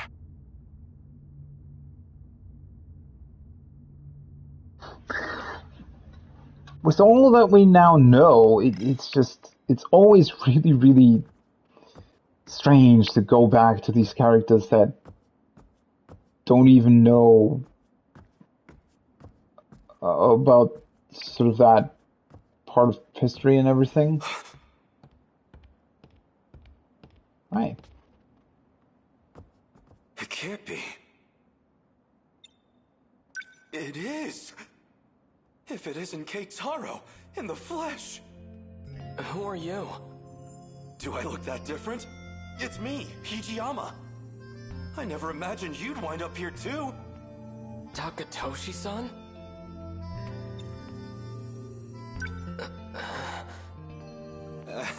It's the hair, isn't it? I suppose I can't blame you for not recognizing me. I've been living here for half a year now myself. It's time to grow. Take a closer look. I swear, it's me. It really is you, Takatoshi-san. So, when did you get here? Scratch that. How did you get here? What's happened at home since I've been gone? Slow down. I can only answer one at a time. So this Keitaro Miura already knows quite a lot though, right? Compared to Takatoshi here? What happened to the Sentinel? Well, that's actually how I came to this era. What, through the Sentinel? It has the capacity to time travel. What? So it's true. It really is a weapon from the future. Where is the Sentinel? Somewhere nearby? It is around here, but I can't move it. Shikishima and this era's government caught wind of it too. They've seized the Sentinel. Dear gods.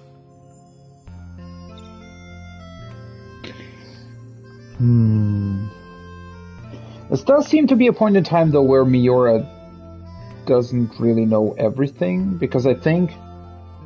Wasn't Miura, during his own story, one of the first characters that realized that we aren't in time loop at all? Okino said he didn't want anyone knowing he was here. Best not to go talking about Kiriko Doji either.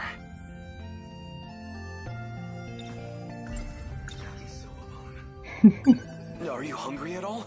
Come see where I'm staying. I'll treat you to some yakisoba-pan. Oh no, I'm fine. But you don't have any money.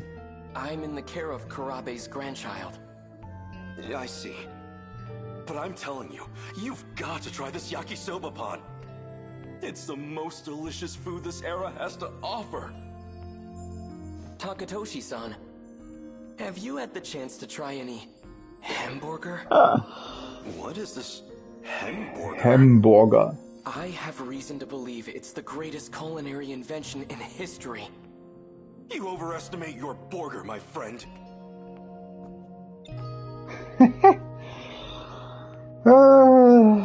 So this is why you disappeared. You came here. What happened after I left? You escaped as an accomplice to Kiriko Doji. At least, that's what all the reports said. Nothing doing. Do you think I'm a spy as well? No chance of that. But, even if you were a spy, you wouldn't face any punishment for it. What do you mean by that? There's nobody left in our time to authorize it. So, we lost the war.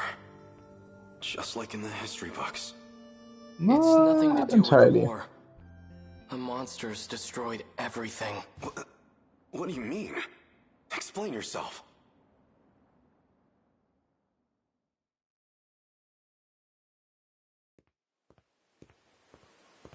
Oh. Okino. Keitaro was talking about some horde of monsters. I want a real explanation.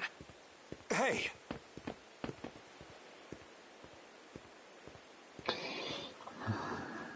Yeah, what's up with Okino, for example, in this scene not really telling him what's going on? That is something else that I found strange throughout the game so far, is that sometimes the characters, like, they don't really tell each other what's going on. And I don't really get the reason behind it. Or maybe he wants to show him? Oh, for fuck's sake, why am I getting tired? Maybe he wants to show him rather than tell. It probably makes a whole lot more sense, it'd be right? better to show Yeah, you instead okay. of trying to explain. I can get behind that. So if we go back to the 1940s. Okay. So it's true. This shrine held a way to travel across time. You're coming, right? Of course. Then let's get going.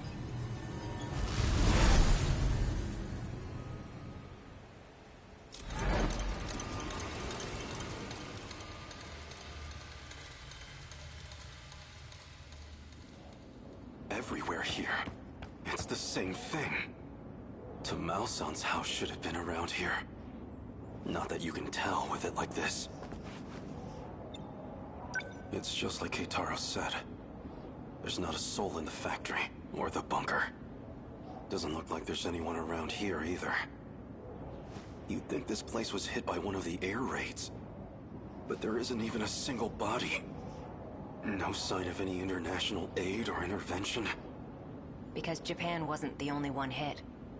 If I had to guess, this is the state of the entire world. Yeah, no.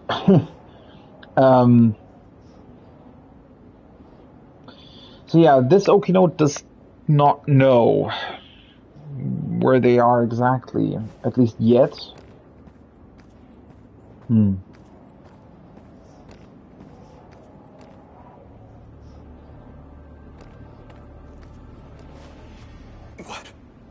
What are those?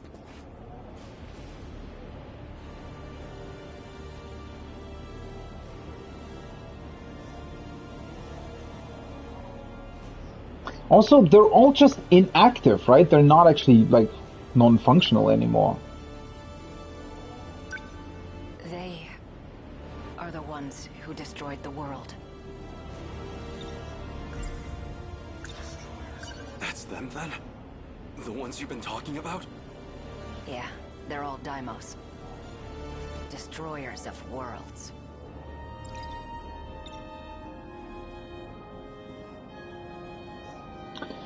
I'm also wondering why the scene has been locked for so long, but... Some of them are the size of the Sentinels. And those aren't even the biggest. What you're seeing is just a fraction of their forces. A unit of hundreds has already passed through here.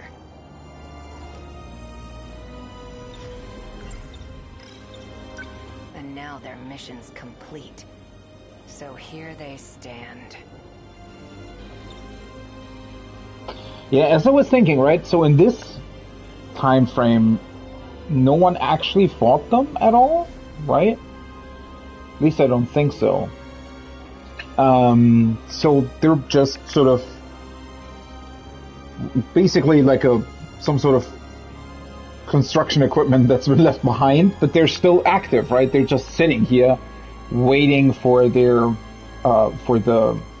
whatever calls them to destroy the next sector. Which we still don't really know why that happens at specific points. Did these monsters eat everyone? They don't eat. The people have all been captured, thanks to a buried UFO. Well, a saucer. Why that name? Saucer? That's what the Daimos are after. Their goal is to break through to that giant underground saucer. Specifically to get in contact with its tech. That triggers the saucer's shifter, which teleports civilians.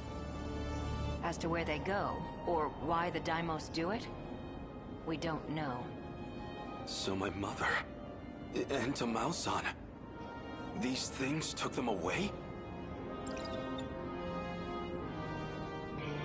That is still such a weird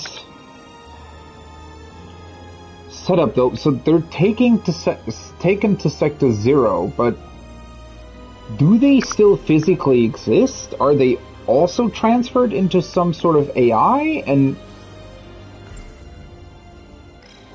Wait. If the world was destroyed in in the 1940s. Then the land in 1985 should be... It's hitting you too, huh?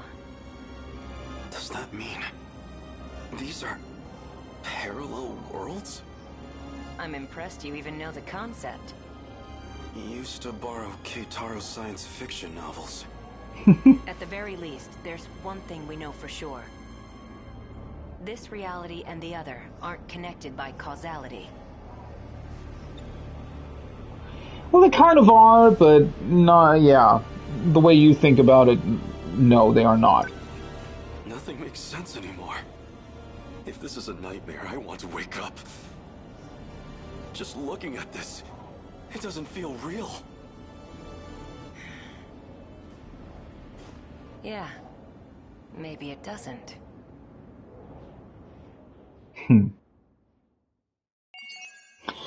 That was somewhat of a strange scene, though, because we already knew about all of that. I mean, I know that there, like, you can do this in, like, multiple different ways, obviously, but I don't know. That felt like the first time the game really repeated information. I mean, maybe they wanted to drive home the point. Or maybe it just felt like that because now I actually did some other scenes before this one, and I usually played it in another way. Tsukasa Okino.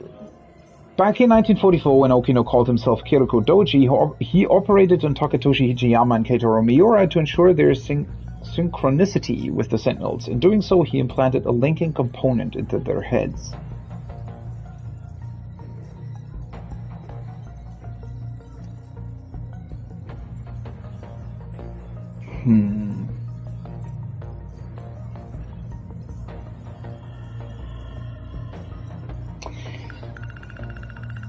Okino is still the most curious one in terms of how they're all,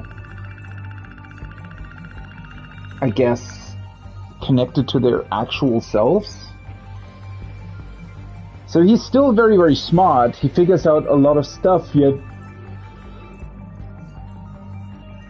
doesn't actually know about where they truly are.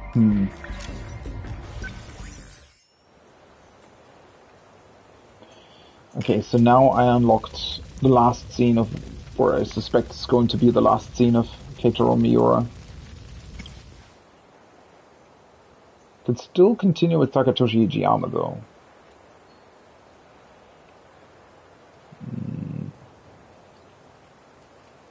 Interesting. Right.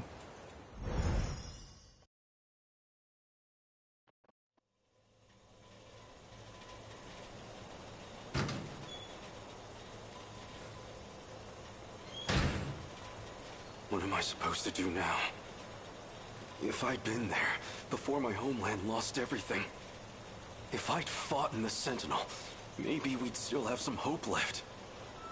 According to Okino, that chance is long gone. But he might still know something. I feel so powerless. In the end, all I can do is rely on him.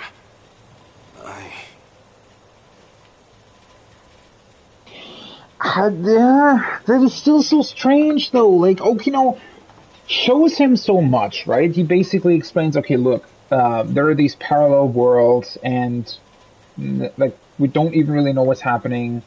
I guess he doesn't really know, right? But he still knows a lot about, I think, at least partly knows about the nanomachines and how they work and how they interact with Sentinels, and there being multiple Sentinels and all that kind of stuff. But it seems like it doesn't really convey all of his knowledge, or anything at all, really, beyond what we just saw, which is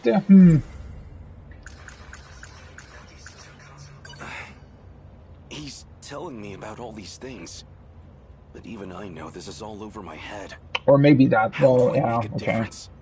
Is it even possible? I guess it's just too complicated to wrap his head around just yet, so he's still kind of hung up on his supposed homeworld.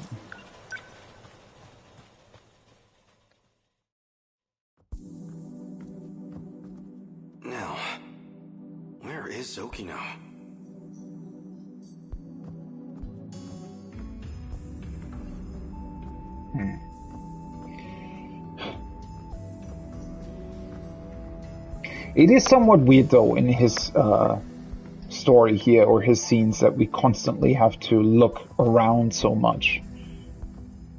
Whereas most of the other characters basically have their stuff right in front of them a lot of the time.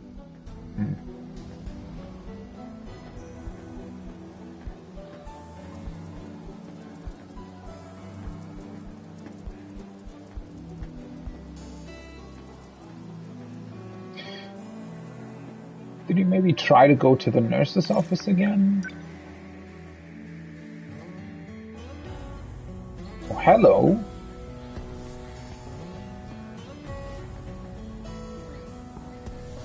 Shouldn't you know Hijiyama? Hold it right there.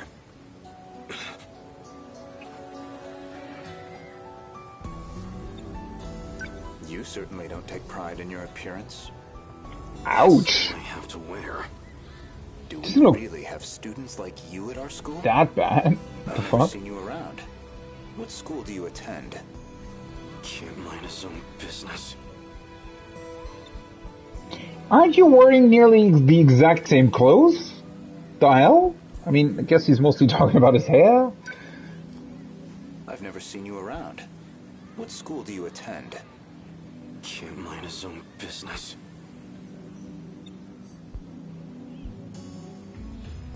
Wait, am I just supposed to walk away? What the fuck? What school do you attend? Yeah, I'm just gonna go away. Okay. Not feeling great? That obvious. What happened? I looked at the wrong textbook. I was studying for the wrong subject the whole night. That happens. And of course, the teacher just had to call on me. Yikes. So a total trash fire. Was yikes even a word back in the 19... I mean, I know this is Japan anyway, so it doesn't really matter, but... Okay, so... we're just sort of randomly walking through the school again, I guess?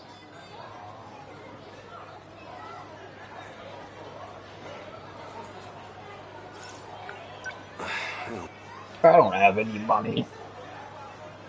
Yeah, this is what I really find just strange about his scenes. Why did they include so many walking bits? I mean, some of the girls, like Fuyusaka's story, for example, was similar in the sense that they had a lot of, like, they were constantly talking about what food they wanted to eat and stuff, but this still is really, really strange, right? Because I don't know, it almost feels unnecessary. Maybe I just feel like it because, you know, we're getting to the end of the game and this just kind of feels weird pacing-wise, but...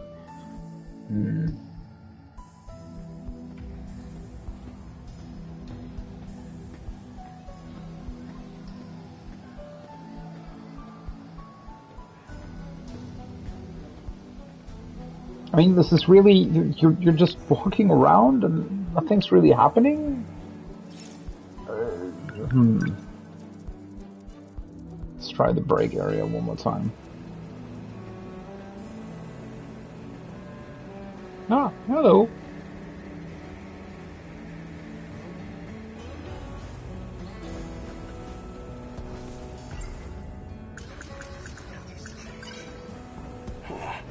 That's...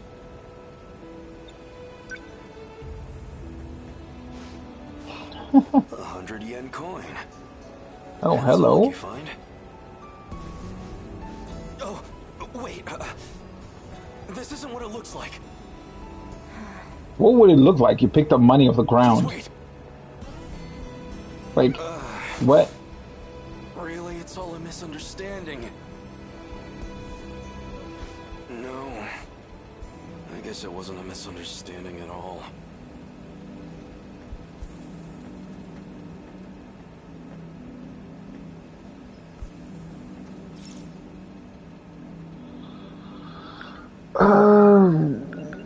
Walkway or schoolyard? Maybe a walkway? It's just so strange that they they let you decide, but then there is no point to actually deciding, right? You need to go to the correct place. So it just constantly happens like this now, where you're sort of just walking here without any kind of rhyme or reason.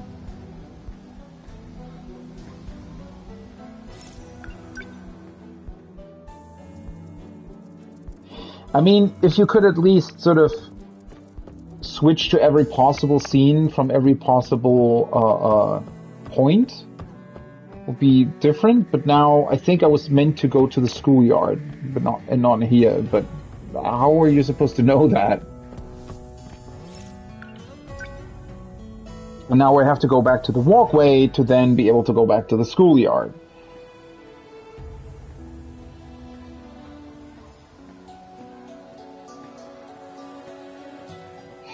Kind of a really strange thing. The weird thing is that it doesn't really seem to be any reason to it, right?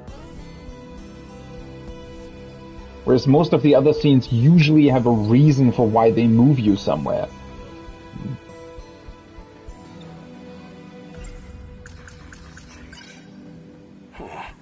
That's...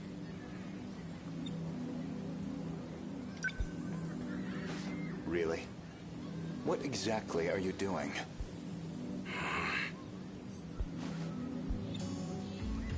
Really, what?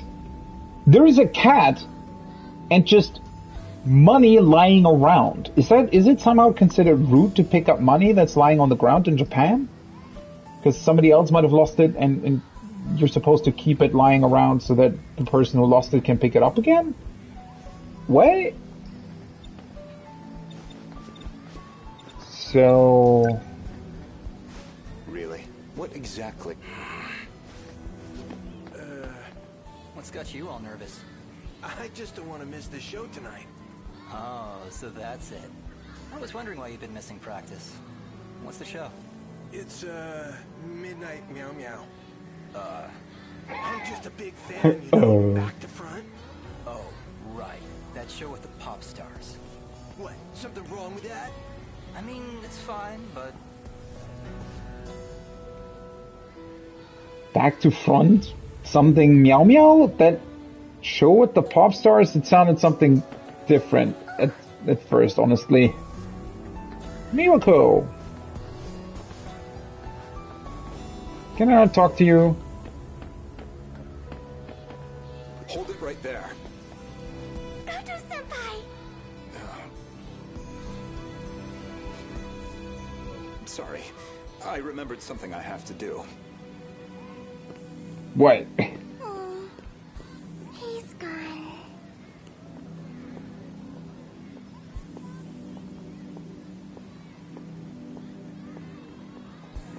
That was... Why? Why is he running away from Miyako? What does it have to do with Takatoshi Ijiyama? 100 yen coin. That's a lucky find. So now what? I'm gonna buy another yakisoba pan? I guess?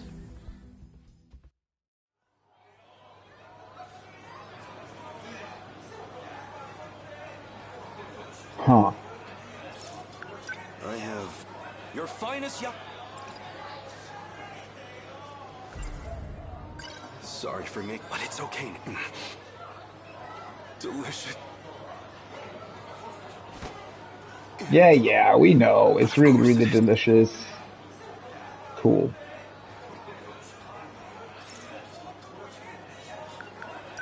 So now is Okino gonna be there? This is like all this dead time that I don't really understand why it exists. Guess I went to the wrong place again? Was I meant to go back to the schoolyard?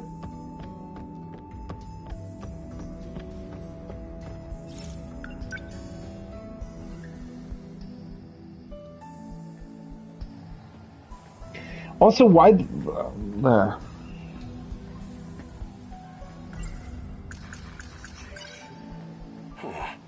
That's... more change. 100... That's a lot.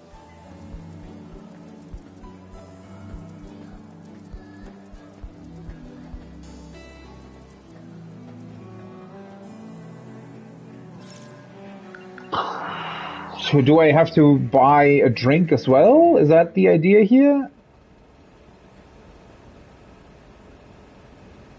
So I'll see you at the usual place later? Yeah, I get it.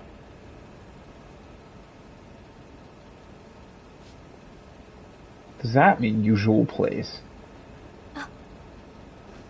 I'll see you later.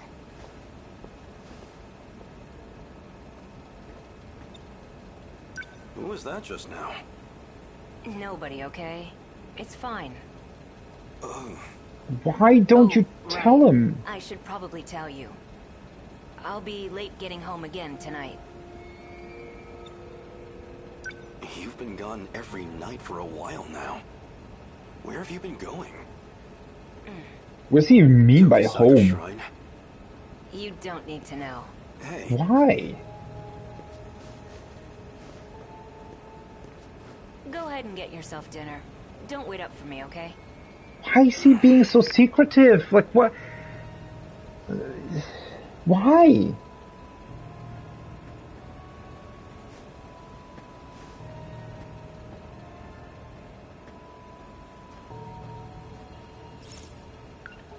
I shouldn't right now.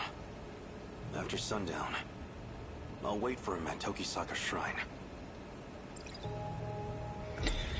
Okay. Just sitting around waiting for him. I'll have to kill time for a while.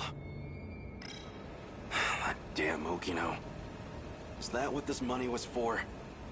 Just a bribe to appease me? No, I'm getting too worked up about this. Damn his allowance. I can spend this all right now. Yeah, that's mature. Why is yakisoba bun constantly? He's eating another one?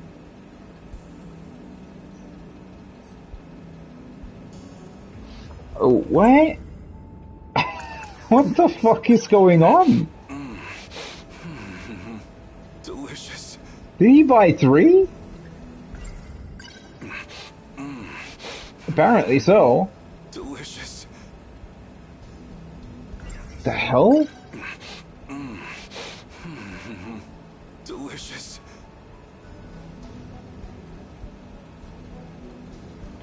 Is this supposed to have some sort of hidden meaning that I just don't understand? Like, the fuck?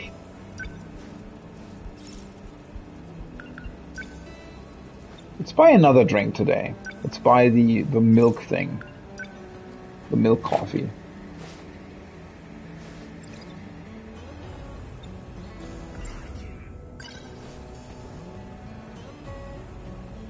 It feels like he's hiding something. Yeah, no shit.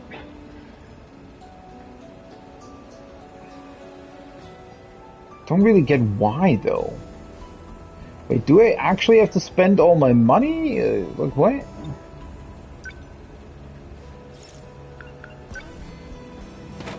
Apparently?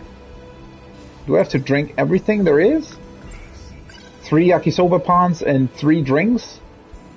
What was Okino planning with that girl?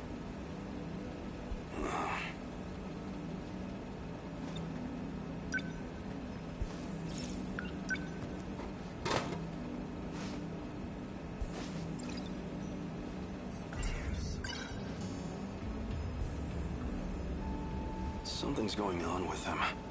I can tell. Was there ever not something real? He has another yakisoba pan? What the fuck? Oh no. What time is it? I need to hurry over to Tokisaka Shrine. I don't know. Time still looks the same, to be honest. Okay, so he basically just ate for 2 hours straight or something. I overslept. It's so late. The 2 of them must be long gone by now. Probably. Well, no choice. What does that sound? I'll wait here and confront them when they return.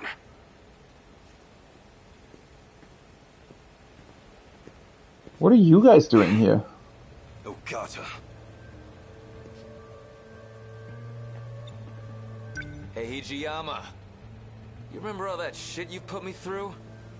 Because I sure as hell do. You talking about the loop?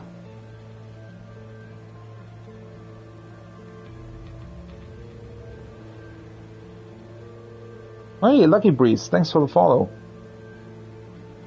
Now that I think about it, I don't know how you escaped, but I see how it is. You came looking for another black eye. Try it. See what happens. Ogata-kun, aren't we here to look for Kisaragi-san? Yeah, okay, fine. Don't have time for this. Well, I have a feeling we're about to find her. Sorry to disappoint. We'll dance some other time. And that's your decision to make, huh? Selfish bastard. The hell are you doing here anyways? I'm looking for Okino. What happened to him? This is just what I heard from Sawatari-san.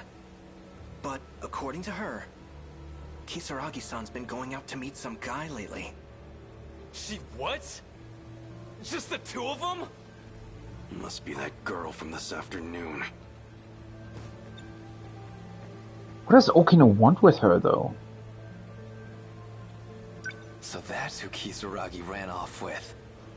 Got a feeling I know where they went, too. What? How? She mentioned something about it. Is this how we ultimately end up with the memory? Like, is Okino extracting Kisaragi's memories to then build the androids?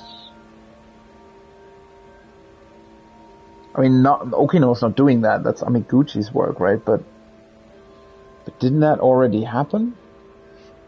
By the way, do you know how to work this time travel business? Oh. You don't know either?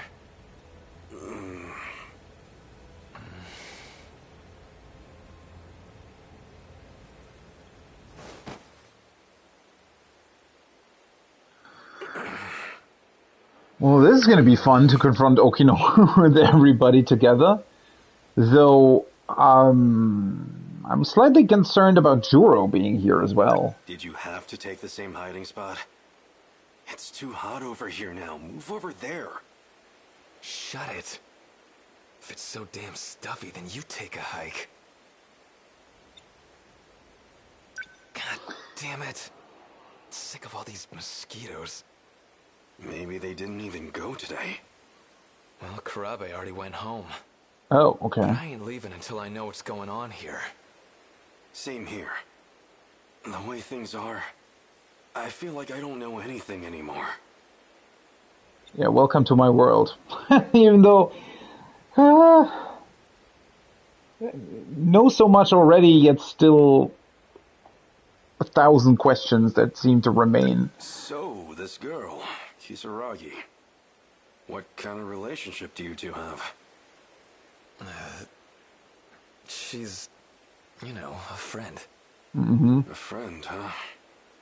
Okino hasn't been wearing the dress lately.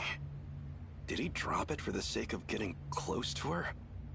Maybe you weren't the person I thought you were, Tsukasa Okino.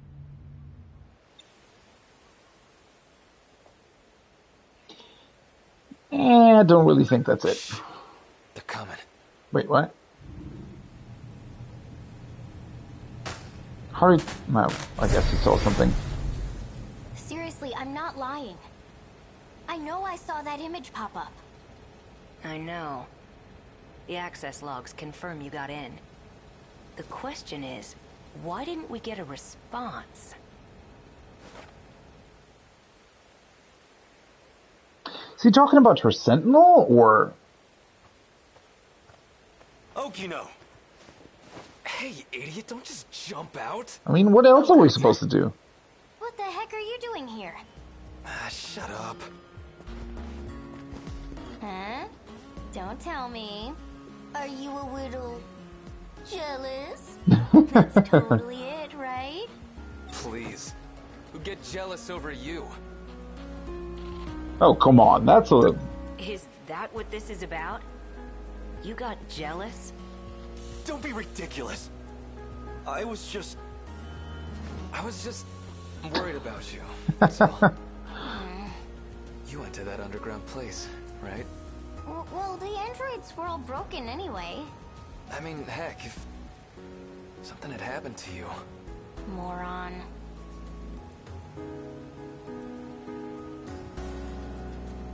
Right, did we actually... No, we did get a scene where the androids came into the mainframe, right? Yeah. So that relates back to the scene... I thought there were more people in that scene, though, when Okino and Kisaragi were down in the mainframe. Aren't there more people in that scene? I guess it could have been. Doesn't mean that they all shifted to the same place again, right? No, wait, that was an entirely different scene. I was thinking about the one where Kisaragi is able to access those data logs, right?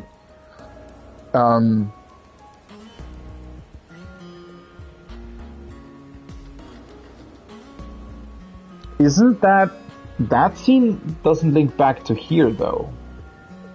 That scene links back to Okino shifting them to 2025, right? And it's also with more people. It's not just him and Kisaragi. It's a very similar scene, though. Unless it's sort of a prelude to that. So he went down there with Kisaragi once, and then he went with the others as well, and then Kisaragi basically discovered another data log?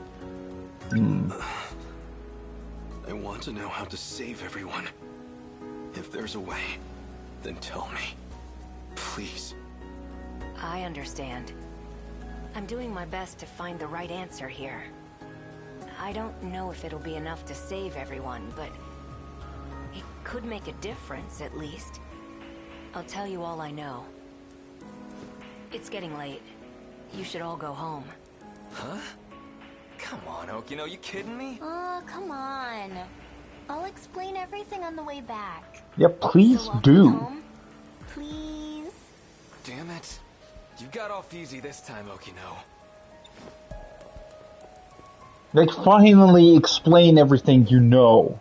Now, we'd better get going. To where? The Tower of Knowledge. The what? That's where it all starts.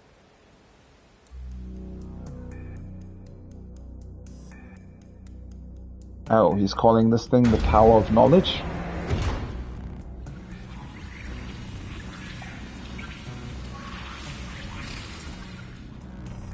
What is this? I told you about this before. We're Ooh, inside the I really buried like the 3D effect when the camera tilts. Looks awesome.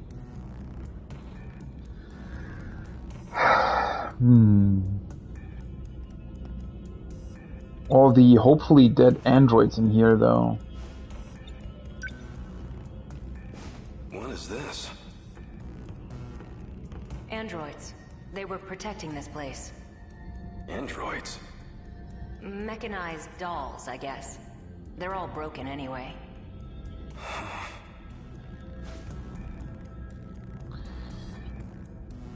So the android's purpose was to protect the mainframe.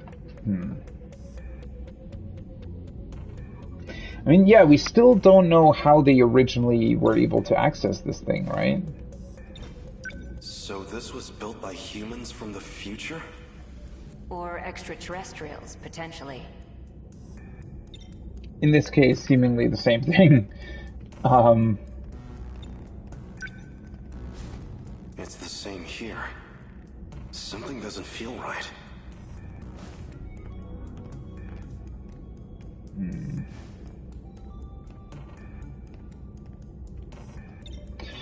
Let's see what Okino tells him in this scene. So this UFO, it's somewhere deep underground? Let's see. First, you'd better take a look at this.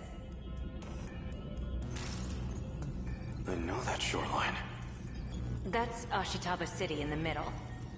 And 300 meters below the surface, we have this. The saucer. Around 30 kilometers in diameter. That's gigantic.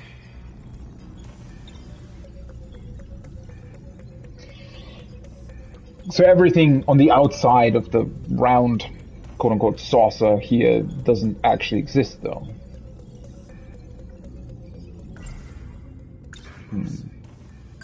So this is what the Deimos had been chasing? Exactly. The UFO's also in Sector 5, which means it's also buried there in 1945. The people there disappeared when Deimos came into contact with it. Same as in my time. But there's only one left, still fully functional. And that's the one in 1985.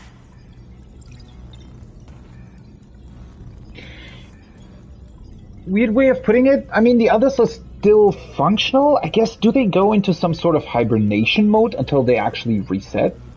Also, I do have to say, it's kind of a weird setup, right? So the Deimos are... Like, the whole point is to reset the current sector they're in, right? Wouldn't you want to shift the people before they even appear? I guess somehow that's not really possible or something? Because it's kind of a strange setup, like the Deimos, the Deimos, the slash Kaiju, whatever. The construction stuff, right? It comes in, basically starts tearing the place apart, but only once they reach the underground mainframe, then the people are shifted to Sector 0. And then I guess the Kaiju can do their thing, rebuild the sector. Though...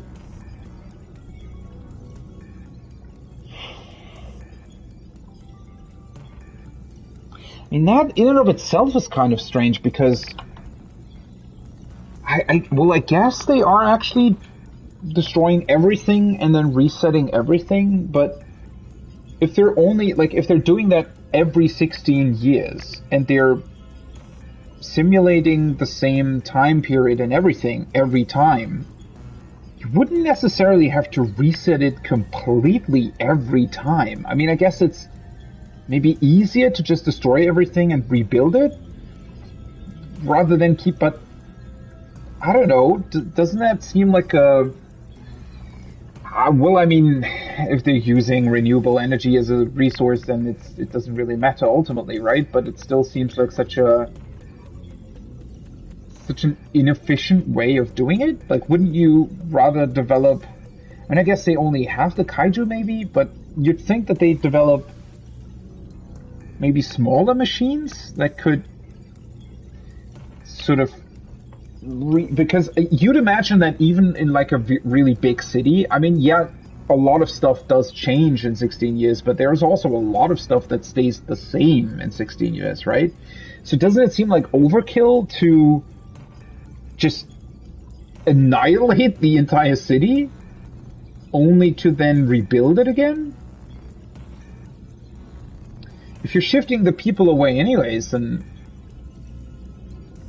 that just seems like such an inefficient way of doing things. I don't know. It's a really, really strange concept, right?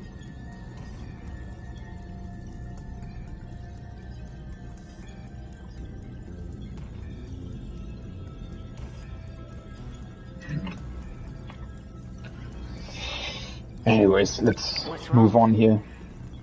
1985. Even assuming it's a parallel world, something isn't right.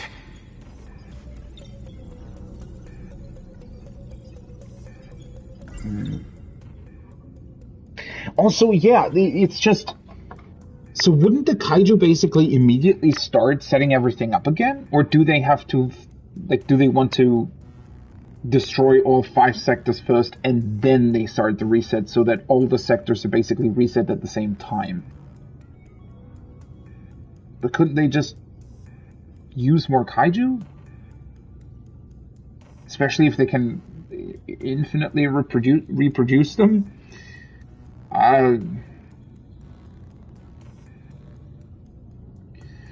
Because, like, I'm wondering why, for example, in 1945 we still see big kaiju just sitting around doing nothing. What exactly are they waiting for? Why aren't they just starting to rebuild the sector already again? Like, why stand around there doing nothing? Maybe they have to. Maybe there's some sort of manual trigger they need in order to commence with the reset, and they're not getting it because Shikishima wants to disband the project. I don't know. We know there's a pattern to the attacks. 40-year gaps, going chronologically backwards. Then why has nothing happened in 1985? Why skip that year and go straight to my time? That's actually pretty sharp. Especially for you. Hey now. It's because 1985 is kind of an outlier. In what way? Someone in that time has the decode control key. In other words, that'd be the one sending commands to the Deimos. That's why they never mounted a full attack. They just went straight to Sector 5. Sector 4 will be the final target on their list. Which means 1985 will be our last line of defense. What? Why? Huh? That doesn't... How does that make sense? Because, like, if the person holding the Deimos key could actually control them, wouldn't they stop them from destroying Sector 4 entirely? Why would it just change the order of the two? People from the future were preparing for the final battle. Those compatible with the inner Lossiter were being gathered in Sector 4. Yeah, how is Hijiyama supposed to understand what you're talking about? So in the end, we can't stop the commands? Well, you already know the situation.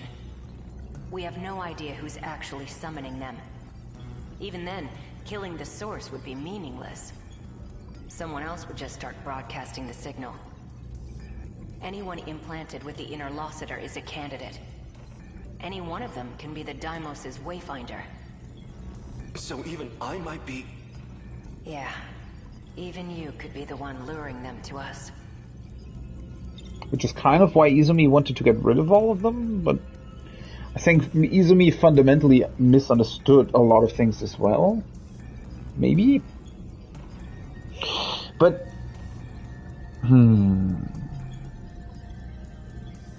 Okay, so maybe the one with the Deimos code was just able to forestall the attack on Sector 4?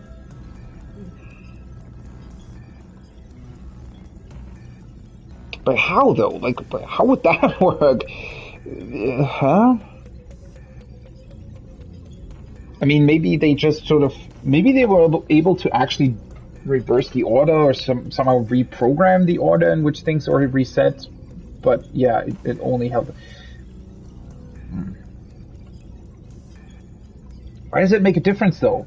Couldn't they have also just put all of the Sentinel pilots into the year 1945? Why reverse the order of the two? Unless that was accidental? One guy had his own plan. Murder everyone who had an inner Lossiter. No more signal. He thought that might save the world. If it meant I could save my homeland, I would gladly give my life.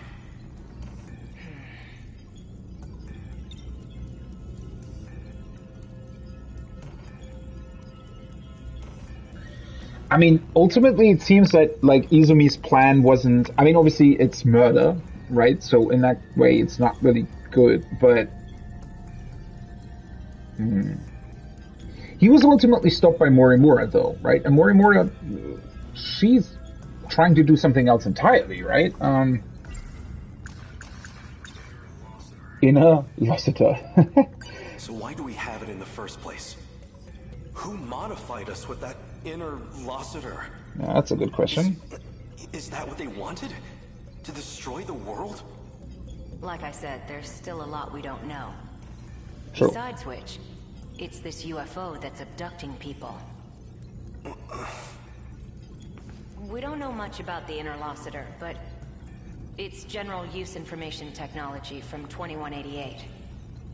It's got that decode sending out commands, but that's comparatively a very minor part of its function.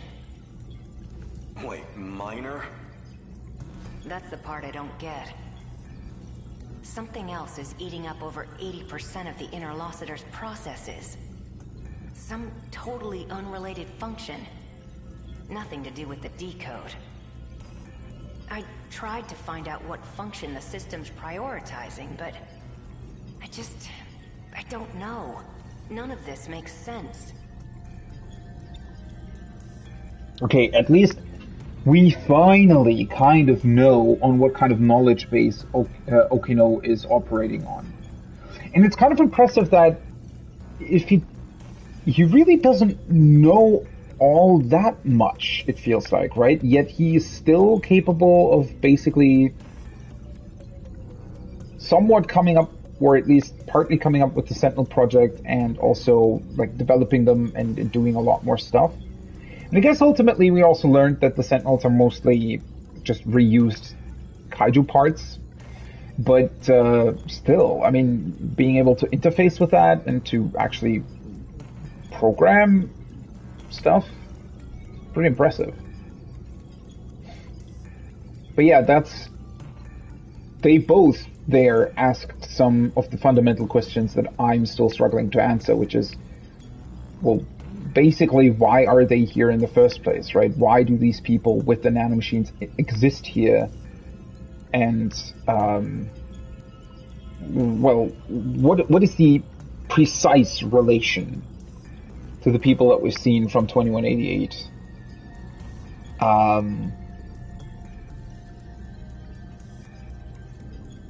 And what is like, why would these people be the one that have the Deimos code that is calling kaiju? The data throughput of the decode isn't that much.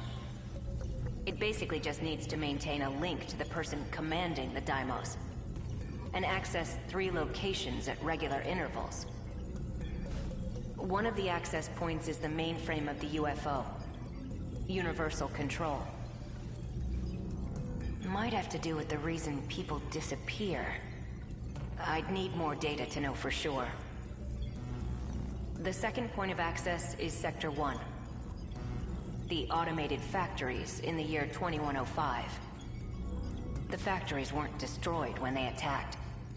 They're using them to manufacture more Deimos. That's where the Sentinels were created too. And the final access point, by my guess, would be the thing Tomi Kisaragi saw.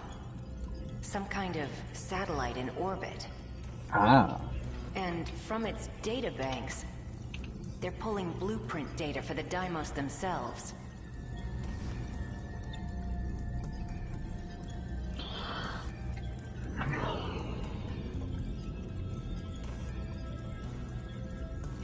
Why would they need to use automated factories in 2105, though? That is strange, because 2105 is just technically like any other sector, unless they, well, I guess something about their program or plans could have been changed in response to the Sentinels being created. Though, well, all of that sort of comes back to the one fundamental question of how did they ever get access to all of this? Like, why wasn't this entire project developed in a way where the citizens of the individual sectors would have never known about living in these sectors? Like, what prompted all of this to go wrong, basically? Even knowing all that, though, are we any closer to saving the world? It's a long shot, but if I can figure out this UFO and the orbital contact point, it's possible we can bring back the people who disappeared. But yeah, it feels like I'm still overlooking something. Something a bit more fundamental. Yeah. It's actually pretty cool that they kind of acknowledge that, right? Because you as the player very much feel similar in that regard, that you're overlooking something really, really fundamental. There's still definitely at least one major point that connects all of these unanswered questions to one another, right? Like, we know so much, and yet I guess we're still missing really the connecting intersection in the middle, sort of, right? That really shows how all of these different points of information that we've gotten so far, like how one thing really led to the next and why, right?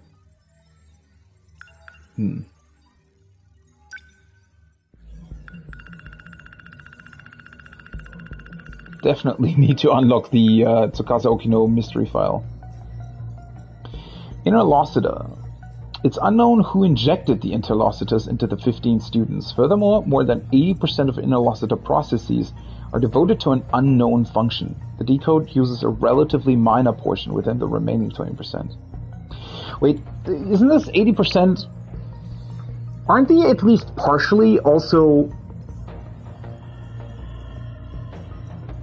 either storing memories or overwriting the memories? I mean, that is definitely a function that we already know about, right?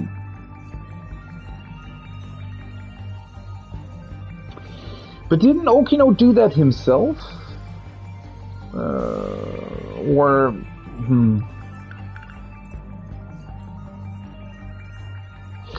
The decode's function is to maintain a link to one commander and access 3 locations at regular intervals. Universal Control, Automated Factory, Sector 1, a satellite in orbit.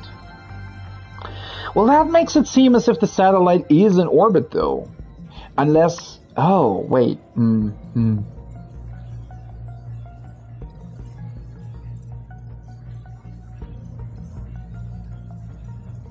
No, that satellite in orbit still is the satellite that we saw in the background, right? During that scene of, like, during the scenes with Miura and stuff.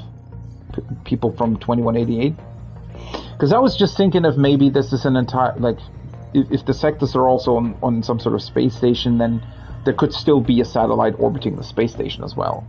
But I feel like these sectors are somewhere else, but I still can't quite put my finger on where they actually are. I mean, are they on Mars?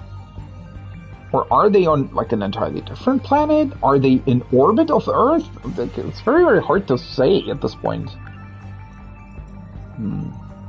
Control key. Since anyone with an interlocida is a candidate for becoming a commander, it would be pointless to kill whoever has the control key. Another candidate would simply become the next commander. The Daimos avoid the sector with a commander and control key when they attack. This is why Sector 5 was destroyed before Sector 4, which housed the commander. But why? Is that some sort of security function so that they don't accidentally kill the people that have... Or are they even killing people? I mean, that is... They kind of do, don't they? Because they start destroying and tearing down the city before the people get shifted? Yet the people still get shifted, so in a way it seems as if they don't want to kill anybody? I mean, maybe they're not killing anybody, but then we've actually seen Tamao Kurabi being severely injured, unless shifting the people also somehow restores them back to life or back to health.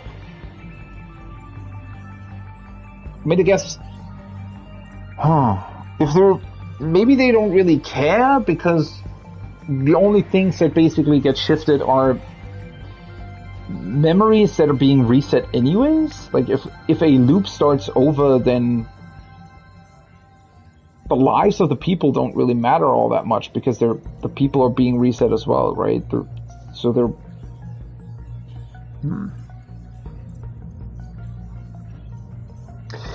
But we do see the Daimos ultimately attacking Sector 4, right? So, or did somebody Was somebody able to change the Deimos code in a way that still made the kaiju able to attack? Was that something that was happening? Fuck. Even more questions that are coming up. I don't... Oh. How? I feel like I should be getting so close to final answers, yet it's more final questions. I don't...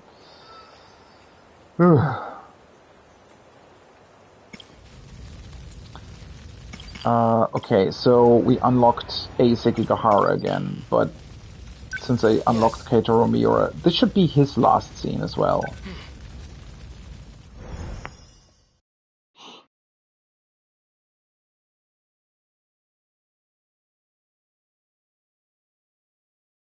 Judgment Day sunset, time to make up my... It's really interesting. He's the only one that has these sort of like it's made of gold.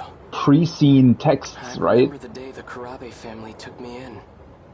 I held Chihiro's hand, and there was a sunset just like this. Chihiro.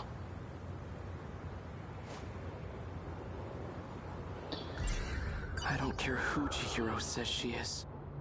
She's still family. Oh, hello. Takatoshi-san. You actually showed up? That Sentinel belongs to us, doesn't it? Why wouldn't I show up?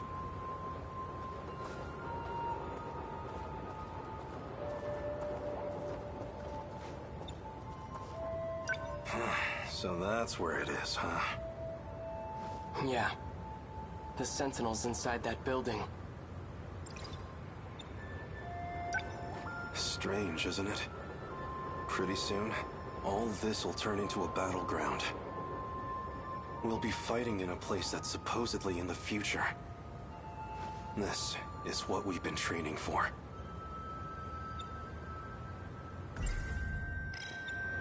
Odd circumstances aside, it's an honor to fight using such incredible weapons.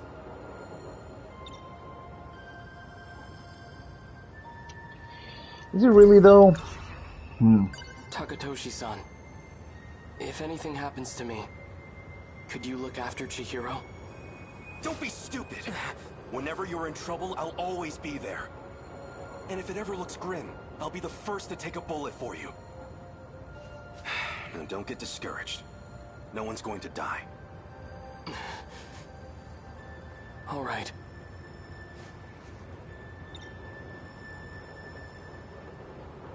I want you to show a little more spirit, Keitaro. Let's go. We're taking back our Sentinel. That's what I want to hear.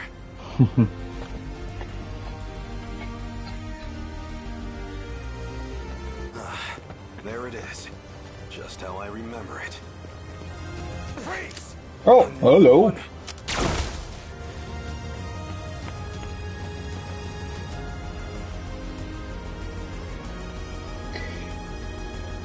I didn't expect to come back to this scene. Isn't this when Natsuno Minami shifted with this thing here? Wait, was that her? No, that was him actually, right? Keitaro? He shifted here with the Sentinel. Why is it still being stuck in the building? He's still alive. I'm using low power shots, but still. Feels like we've given these guys quite the punishment. I want to thank you, Takatoshi-san. I couldn't have recovered the Sentinel without your help. God, the music in the background. It's still a little too early to be thanking me. Right. Natsuno-san's already out there fighting. I'd better join her. Oh, she is? Save some action for me, all right? So the attack has already started?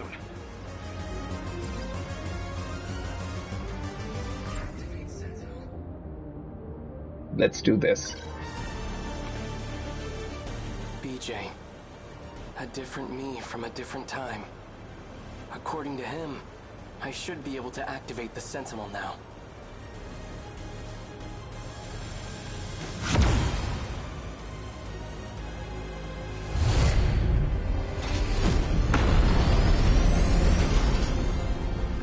It worked.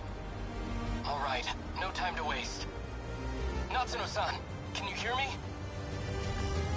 Miura-kun, God. I thought it was all over. Just stay put. I'll be right there. Okay. I have to protect my family.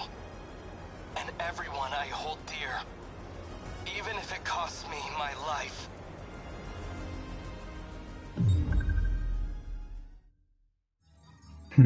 Really, really cool. Man, I'm really such a big fan of the scenes when they finally get into their Sentinels. The one thing that I do find interesting is that I kind of expected them to have more. Well, I guess during the tutorial parts, it was quite clear that when they got into their Sentinels, they didn't really know all that much. But that's actually kind of interesting, right? So we're going through all their scenes, like we're finding out a lot of stuff, yet most of these kids are still fairly, well, they just don't know that much about what's going on, even during the final battle, right? They know way, way more, but some fundamentals still seem not apparent to them, right? Which I guess for the battle ultimately doesn't really matter, unless you count the reason for them fighting in the first place. When the kaiju appear in 1985, Miura takes back and activates Sentinel number 19 with the help of Fujiyama. At that moment, he decides that he will protect everyone he holds dear, even if it costs him his life. Okay, that's him done. And I guess now we can also go with the last scene of Ei Sekigahara, and then we'll probably be locked out of story progress again until Wave 10 in Area 2, I suspect. Which is still a lot more story than I expected to do before I had to go back to the destruction mode. Wait, let me actually see. Yeah, Renya Goto, he seems to be the one that ultimately connects all of this, right? Because he seems to be the one that really... You can only unlock his story at all, except for his prologue, if you basically already brought everybody else to almost the end of the story. Okay, so he's locked behind Renya Goto. Goto himself is locked behind, okay, story progress of other characters, okay. And we have 2 characters, 3 characters, 4 characters. Right, we have 4 characters that are locked behind Wave 10 in Area 2. And after we do that, Renya Goto will unlock, which will also probably bring us to... Well, that's going to be interesting, right? Because I think there's definitely going to be a battle, or there seemed to have been, judging by the percentage, there seems to still be some sort of final battle after Area 2. But looking at this, seemingly I'll have cleared through all of their stories at that point. So maybe the last bit of the story is then locked behind the final battle or something, like the final wave of the final battle?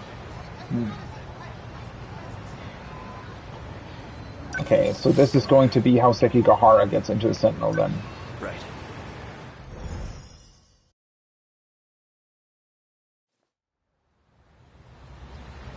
We'll get off here. But the SIU building is still a little further ahead. That's okay. This thing will stick out if we bring it too close. Yeah, you're right. I mean, it sticks out everywhere, to be honest. It's a very cool motorcycle, though. I'll lead you the rest of the way. Let's go.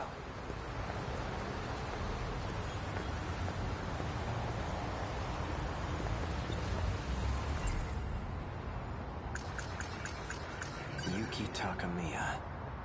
In order to protect Natsuno Minami, she had no choice but to cooperate with the SIU. She says she knows who issues orders to the black suits. Apparently, it's Ida. He's only doing that as a pretense, though. Chihiro Morimura's objective. One with great implications. Especially for those from another world, like me. If Operation Aegis succeeds, we'll never be able to leave this world.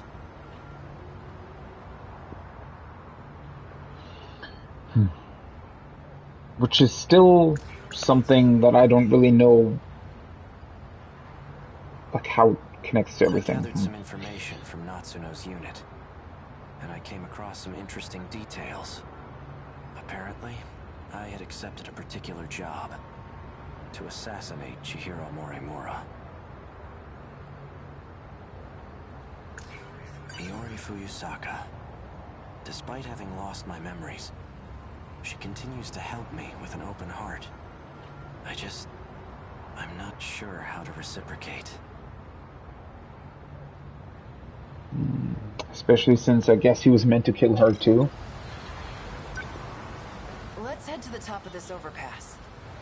We can get a good view of the SIU building from up there. Wanna go check it out? Yeah.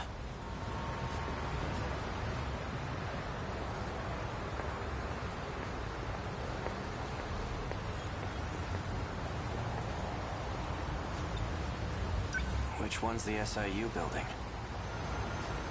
See that over there? It's the building next to the police station. Which floor? Top. Got it.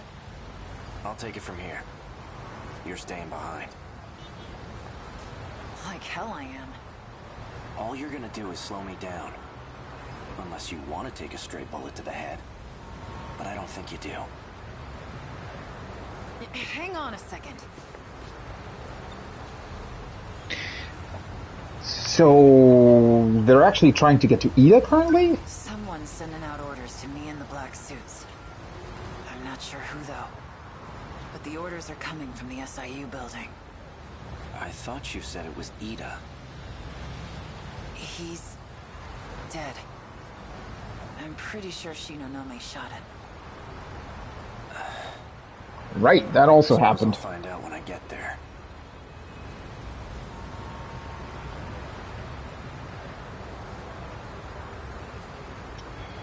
So, will we finally find Izumi?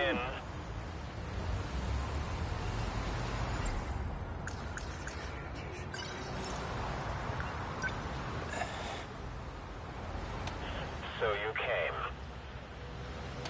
You've been using the drone to monitor us, haven't you?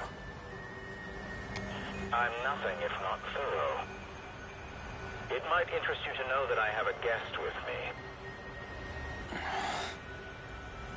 Miss Iori Fuyusaka. Now then, why don't you come by so we can talk? And hurry. I'd like to give you a proper welcome.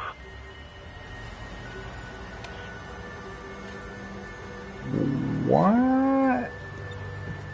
Just watch your ass in there.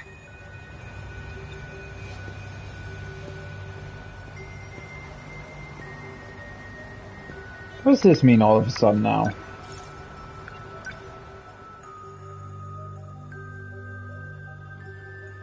Ooh. What the? Not dead yet, though. Akun. Hello. Drop the gun. Now.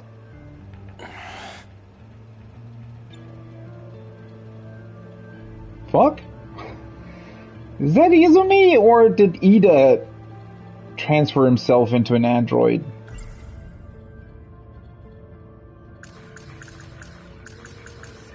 An outdated transceiver for it has a very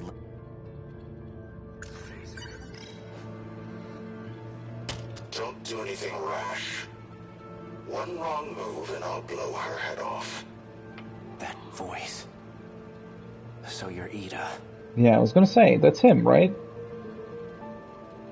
So, I guess he made a backup of himself in case he was shot by somebody? That explains how you survived being shot. You were an android this whole time. That's not true. I did die. I simply copied my memories onto this android. Just in case something were to happen to me. Makes sense. You plan to perform another loop as an android? Don't be a fool. I've already saved my data to the evacuation area. So you're having the android do the dirty work? When it comes to making sure I end up in the next world, there's no one I trust to get the job done more than me.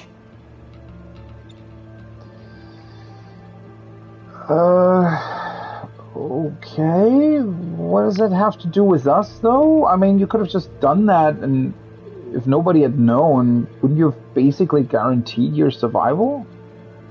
Release Fuyusaka. She has nothing to do with this. No. If anything, her existence poses a threat. And as it turns out, you have no intention of keeping our promise. You know I lost my memories. How do you expect me to keep a promise I don't remember? Perhaps this will ring a bell. So, how'd it all go? Taking care of anyone standing in your way, I hope. Well, you can relax. Ryoko and I did what we needed on our end. We've already backed up your data. Next time when the world resets, you'll still have your memories intact. There's only one thing left for you to do. Obey Tetsuya Ida's orders. Keep up the good work.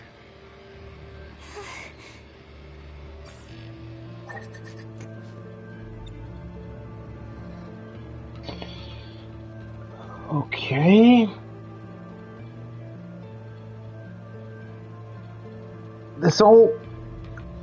This seems so strange, though. I mean, I know they're all working off of their assumptions about how this world works, and even though they know that there are loops and stuff, I get that Ida is trying to survive, but wouldn't you also...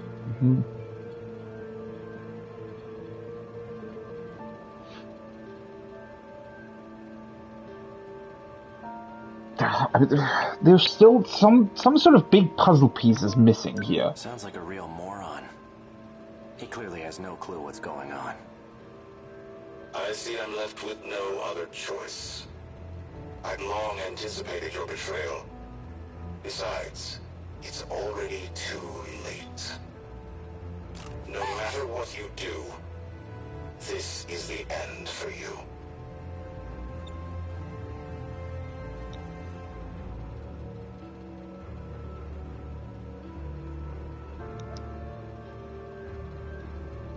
Okay, so,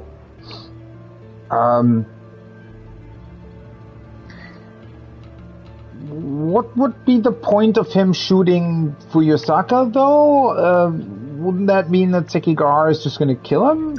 Once we arrive in the next world, I promise to take very good care of you all.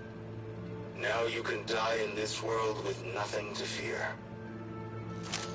No! Out of my way. Relax. You get to die first, Sekigahara, so you don't have to watch. Morimura. She abandoned the idea of starting over again. And she became obsessed with Operation Aegis. Don't you want to know why? You know why? What a pathetic attempt to cling on to your miserable life. What could you possibly know about Morimura's motives? You don't even remember who you are. I think he kind of does. Oh, I remember clearly. I received Miura back in Sector 3. You're the one who gave him to me. And I remember recording the footage you just played, too. I made sure to back up all my memories. Now I remember everything. Okay. Are you okay? No. This is bad. There's nowhere to run. The black suits are monitoring major streets. We're completely surrounded. So, I guess it was Ida who killed Morimura? Oral NM C0204 is printed on the label. The bottle's made of plastic. There's nothing inside. I don't have much time left. That's why I left myself a message. I'll be able to check it using the message service. We can utilize Operation Aegis to protect this world. If we do, we'll be able to survive even if we fail. Though we won't have much of a world left. Okay. You look like you're getting worse. Have you taken your pills? I'm all out. They weren't even helping anyway. There's nothing I can do.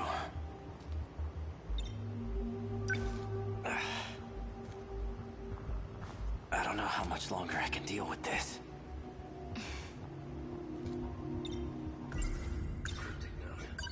After I lose my memories, I imagine I'll come to you for help. When that time comes, give this to me. That's what she had the note. What are these numbers? They're for the message service. I used the one from this era. Understood. If we use the Aegis system, all the terminals will be sealed.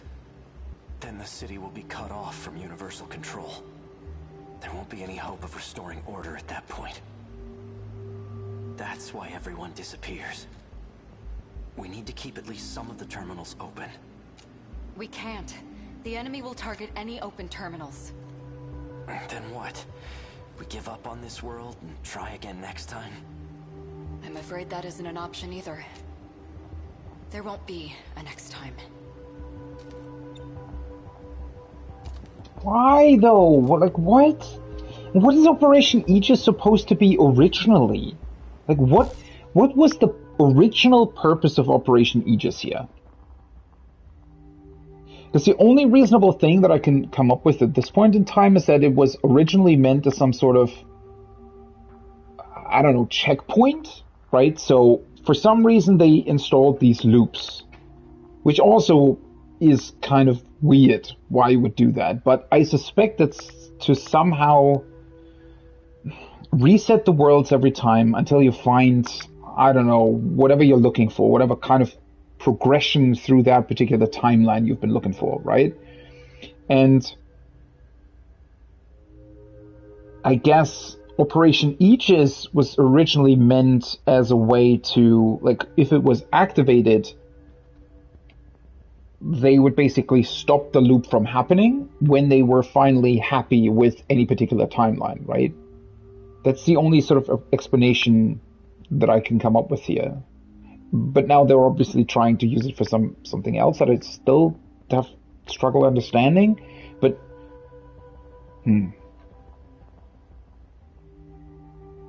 also the way it's set up is kind of confusing me. Why, if you have this 30-kilometer dome, why would you have Operation Aegis be set up as something that only ever works with like a 2x2 kilometer square? Right? Why is it not just sort of one switch for the entire sector that just activates Aegis everywhere? I had a look at the logs from 2188. I've discovered a way to link to the satellite. Satellite? It's not from this world. There's a satellite orbiting the real world. From it, I learned more about the mechanics of this world. And it turns out we don't get as many tries as we want. The stability of this area is at its breaking point. We can't fail again. If we do, the entire facility will be reset. And Sector 0 will be lost. Oh. Okay, yeah, that is kind of a detail that I glossed over, I guess. So I guess they can't reset every time. So Sector 0 is basically where I guess all of these people are quote-unquote stored. So though we still don't really know why or how, or well, yeah. That's where everybody's getting shifted to, right? And then they're basically shifted back, I guess, into their sector, but with lost memories or something. But you can't do that every time again and again and again, because it'll mess with their memories, I guess.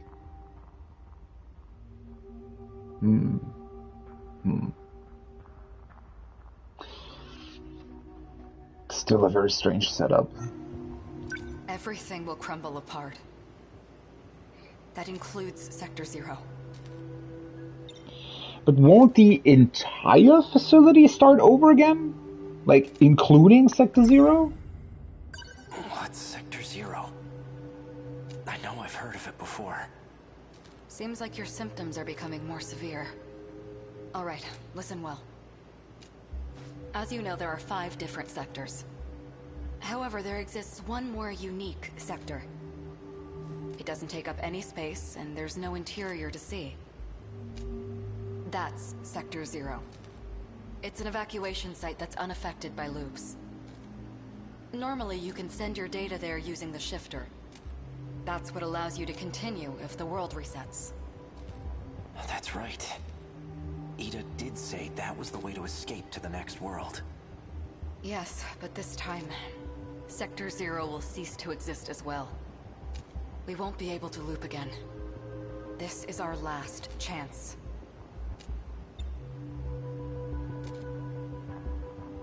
But why is this set up this way? Also, who originally was supposed to activate the whole Sector 0 shifting, basically?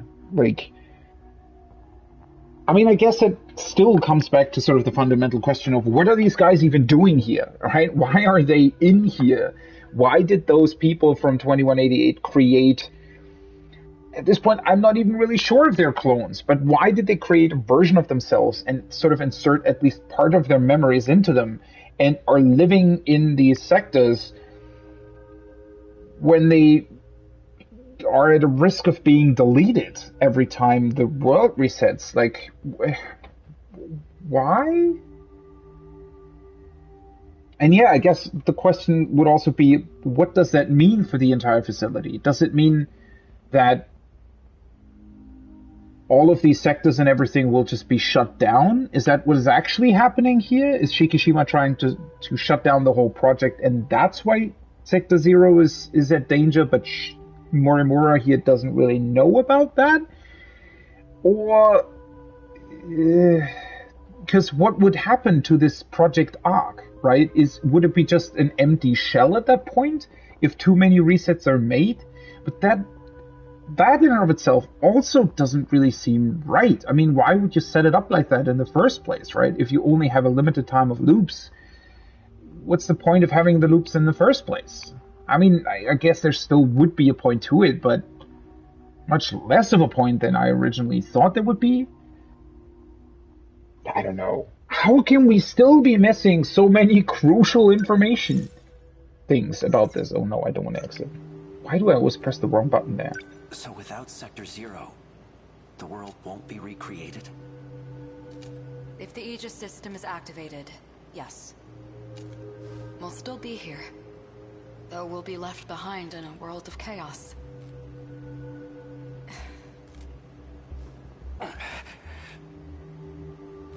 If what you're saying is true, why keep it all a secret? Because... If what you're saying is true, why keep it all a secret? Because... Well, that was a weird repeat. Sekigahara-kun. Tell me, why did you erase the logs? Because I had to. I couldn't let anyone find out about them. There's quite a lot that transpires in 2188. The Earth is a very different place. Do you want to know what happens?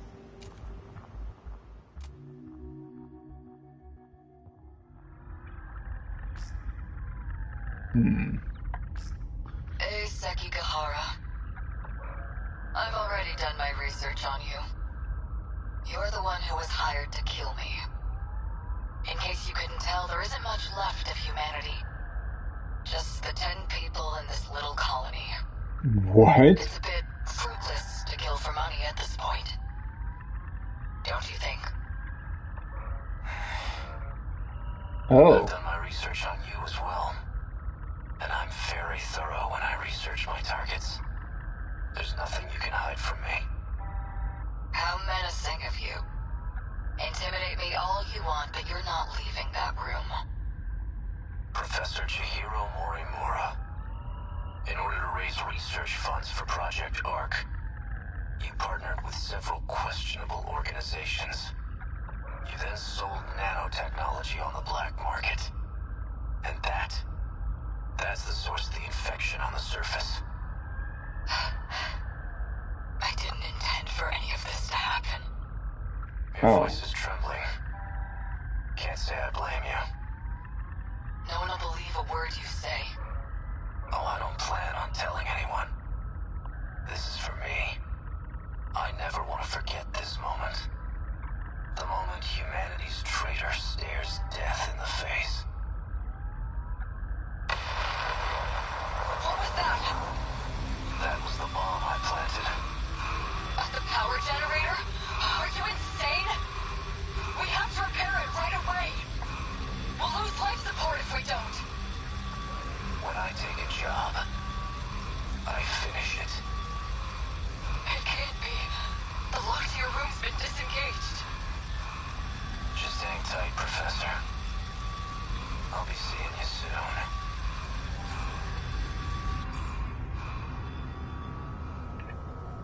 Are we witnessing the death of humanity? Out by the nanomachine infection. And it was all my fault. Sekigahara-kun! You're in bad shape. At this rate, you'll... Huh? Are you lost, little girl? Did she fucking kill herself? What are you doing alone in a place like this? I guess it makes sense that you don't remember me. I was just a baby when we last saw each other, after all. There's only need for one Chihiro Morimura. You're... And that's me. She killed herself? Morimura said quite a bit before she died. If you're going to lie, at least put some effort into it. No matter. I'll simply ask Miss Fuyusaka here what she knows. After I finished you off, of course. Okay. I'm sorry, but... So, we finally got confirmation on one crucial point, which is what happened on Earth in 2188.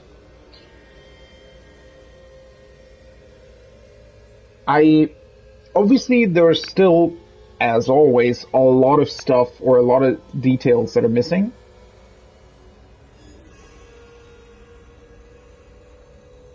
Okay, that's... So Morimura seems to be like a very sort of sad character, right? Or, well... So she wanted to create Project ARC in the first place, it seems, right? And at least as far as we know, the whole point of why she created Project ARC was so that she could recreate a human world without nanomachines in them. I don't know if I have that completely right, but that definitely seemed to be the main sort of idea behind it. I don't know if it was necessarily Morimura's idea, but that seemed to be the ultimate sort of idea, yeah.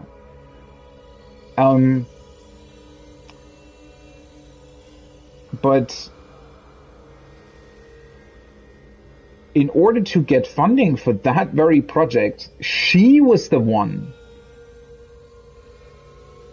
who sold nanotechnology and ultimately brought humanity to extinction.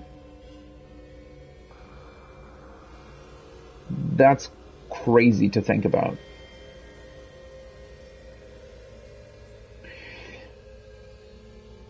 Okay, so a piece of information that we're still missing is why were there only 10 people in the satellite orbit? Seems like a low number for 2188, but then again, maybe that's either that's not entirely true, or maybe there was something else. Like maybe somehow,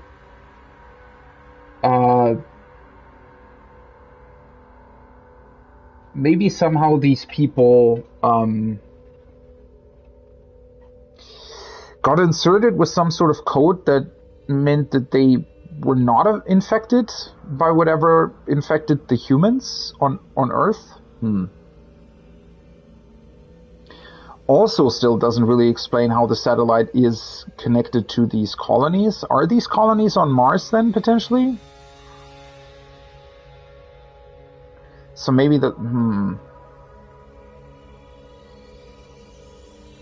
I'm just wondering, for example, in the year 2188, wouldn't there be a lot more people potentially traveling through space? I mean, I guess they would still be, but that's a question here, right? Like, they would still be connected, like everybody would still be connected over some sort of deep space network, I suppose, which could have also communicated this threatening nanomachine code, right? And therefore killed everybody in any potential spaceships as well. So we're still missing the part of the information that tells us why these 10 people survived specifically. How's that connected to this Project Arc then, though? Like, they also inserted themselves into the project in order to survive, but ultimately, it feels like ultimately that then also brought about the destruction of the project?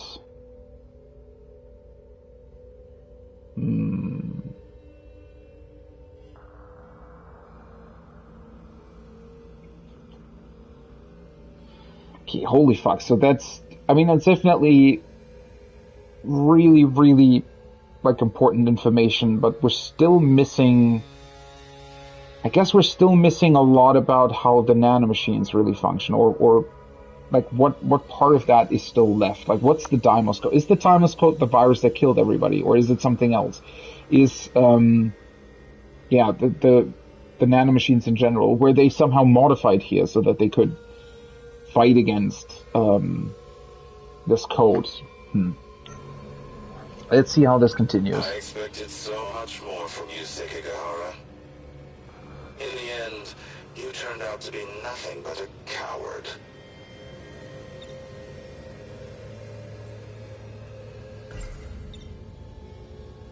Sector 0. That's where you backed up your data, right? A good precaution, but that isn't gonna save you. Morimura gained access to the satellite of the real world. That's where she learned about the next reset. And that it's going to be different from any other.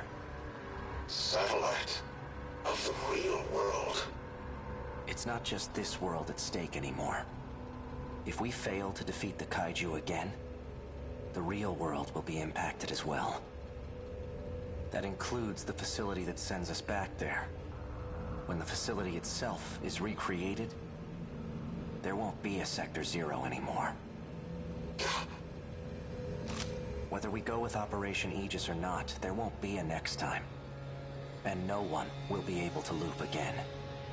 Satellite. Tony, is this what you meant? It can't be. But... Satellite. Tony... What?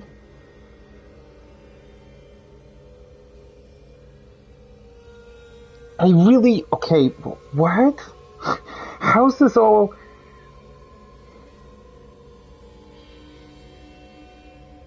There has to be something else to why this is happening this time around, why this reset is different from any other.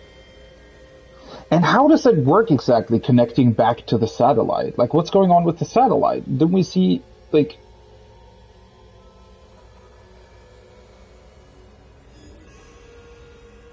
Isn't the satellite destroyed at this point? If there was a bomb set off there, is there even anyone still living in that satellite? And what would happen, like, if when Chihiro gained access to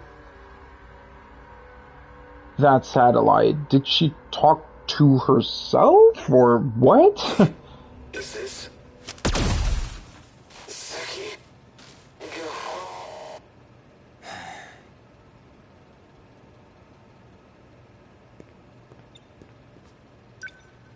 Huh. Hey, are you alright?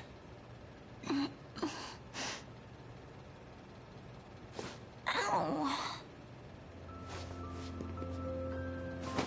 Guess you're okay. Fuyusaka.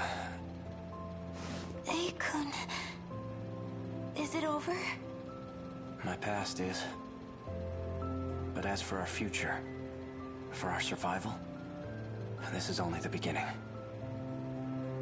Do you think, maybe this is the beginning of something else, too?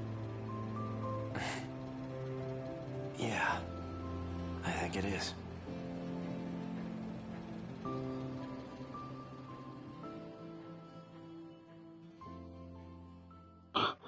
It's really crazy. So Fuyusaka falls in love with the person that killed her actual self.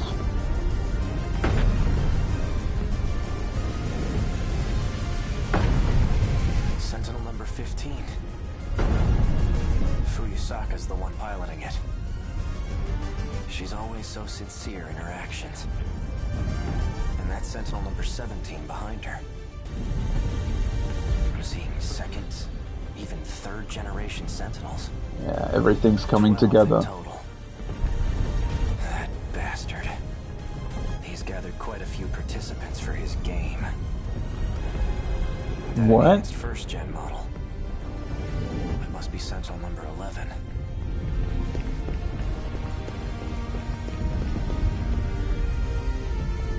Guess I'll give it a shot.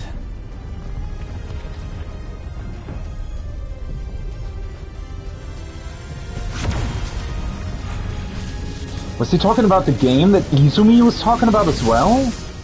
What? The hell does that mean?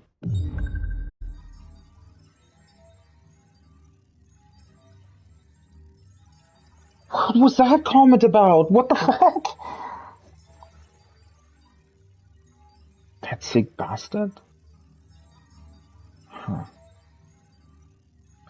Yeah, absolutely no idea how Izumi is connected to all of this, to be honest. What does he want? Does he want humanity to be destroyed? Are we even fighting for humanity anymore? Are we fighting for these... what I've been referring to as clones of these guys? And they want to survive in this sector? But,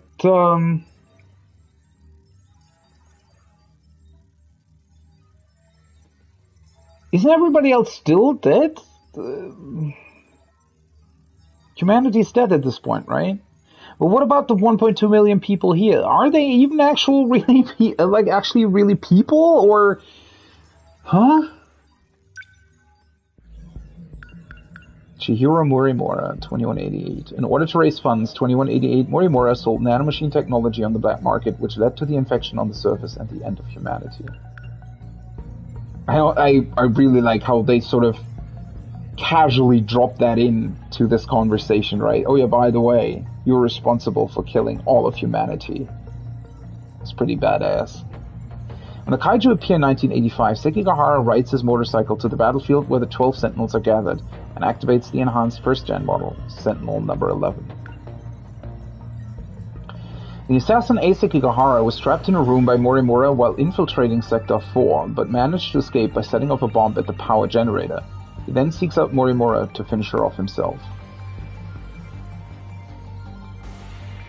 Wait, he was infiltrating Sector 4? I thought they were on the space station.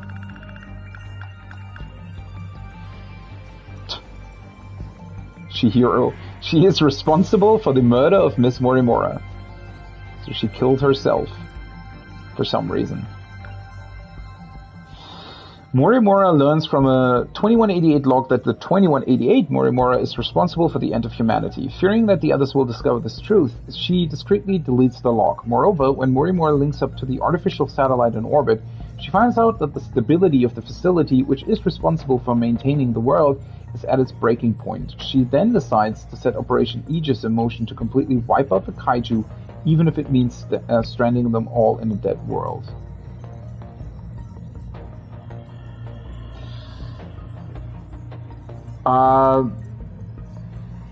So I guess she finds out that the satellite, possibly that bomb was set off by Sekigahara? Because the satellite is unstable, it's not able to reset Sector 0 as it should be? Is that the reason for it?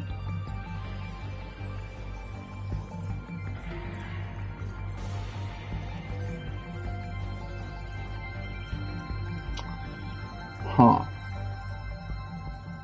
Okay.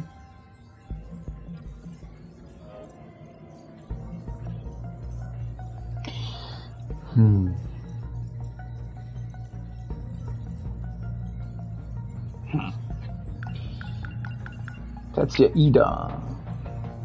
Saved his consciousness into Sector 0 to prepare for the next loop. What was his whole deal? Like, we still don't know a couple of the motives of a couple of the characters, right? What's up with Ida?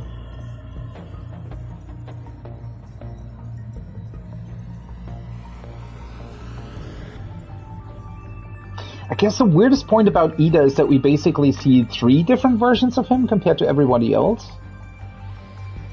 Because we see Shomeguchi, we see his slightly older self working on the Tomi Kisaragi android, and then we see this version of him. Maybe Gota story will answer that? Aegis system.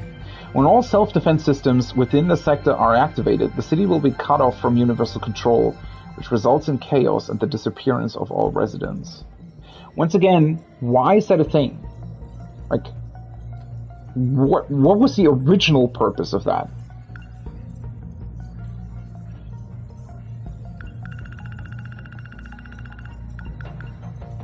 Commercial district.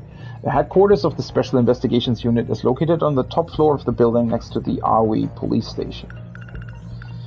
Colony and satellite orbit.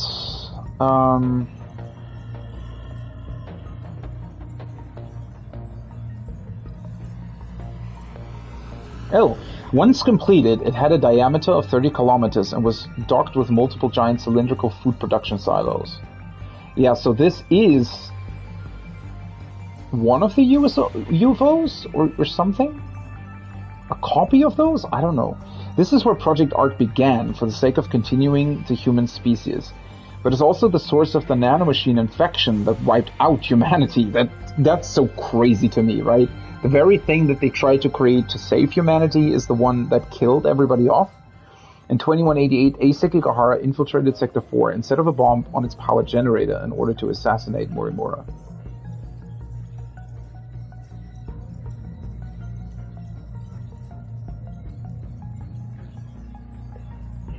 Wait, so, but, okay, one thing that I find a little bit weird is that I think, was the game a little bit, what's the word? Unclear when it is talking about the 30 kilometer,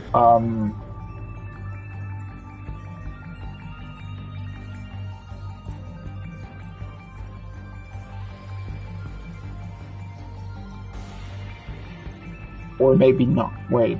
No. The artificial satellite in orbit. An artificial satellite that orbits around a planet. After looking at the 2188 logs and figuring out a way to link to the satellite in orbit, Morimura learned about the facility. Morimura states that this artificial satellite is orbiting the real world. This is where the automated factory in Sector 1 is pulling the blueprint data for the Deimos from. There is some, I don't think that the game is, the game is purposely deceiving in this, I think, rather than being,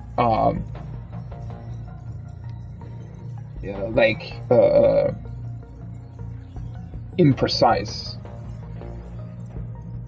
So this thing was supposed to be 30 kilometers in diameter, but the sectors, right, these ones, they're 5 times 30 kilometers in diameter. Or I guess not, like, obviously the formula for diameter is different, I know that, but I mean, there are 5 colonies that are all 30 kilometers in diameter, right? So I feel like there's one crucial point missing here. Sort of the follow-up to whatever this satellite was supposed to be, and then whatever this is, and how 5 sectors got created. There is still definitely a missing link between all of those. They're not all the same facility, nor are they potentially directly linked. I don't know. Sector 0. Unlike the other 5 sectors, this one is unique as it doesn't take up any space. Well, technically it does, but yeah, I get what they mean. It's basically a computer, right, that just stores data. Since it's unaffected by loops, Morimura and Tetsuya Ida used it as an evacuation site where they stored their own data. And then we have a facility. A facility that houses the entire world.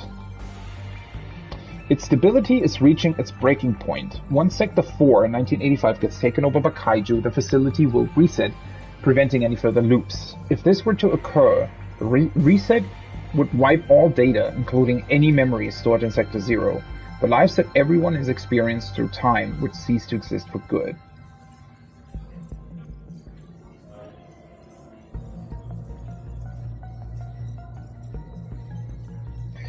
Okay, so obviously this is just further speculation on my part, but I think the missing link somehow is that the whole time I wasn't really sure where everything's taking place. But I think ultimately humanity basically got wiped out. We still had this satellite, right, which is where Project Arc began. But ultimately, the 10 people that were still living, I guess, somehow through, for example, I don't know if it's all because of Sekigahara setting off the bomb, but I think ultimately they were all killed as well.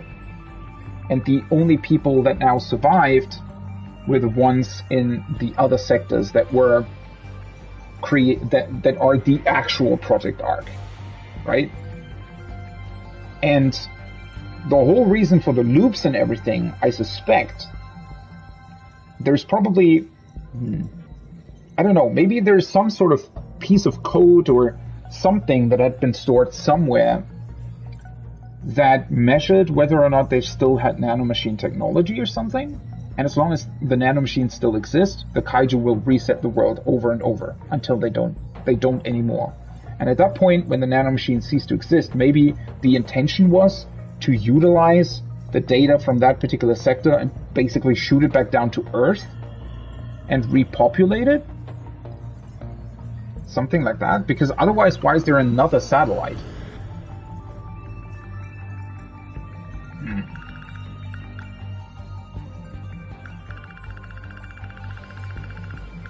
Cryptic note. These are the numbers for the message service in 1985, which A. Sekigahara entrusted to Morimura before he lost his memories. Oh, that's interesting that we only now get this information added here, because we knew that for a while now. Huh. This is getting more interesting by the minute. I mean, it always has. The entire game has been absolutely insane. In terms of the information they slowly drip feed towards you, yet still there's so much going on at the same time. Now we're really getting to the interesting part here, right? We're really diving into the deep stuff now. Though, how is this still gonna link together at the very end? Also, I'm finally locked out of progressing the story, right? Yeah. Couple are cleared. So now 4 people are... Okay, cool. So, destruction it is then, huh?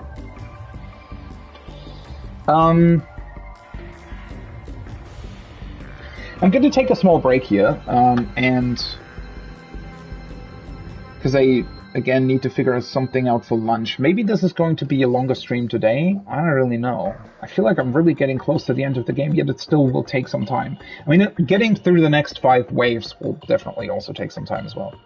Let me take a small break. I need to figure some stuff out, and when I come back, we'll talk about how we'll continue today. Be right back.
All right.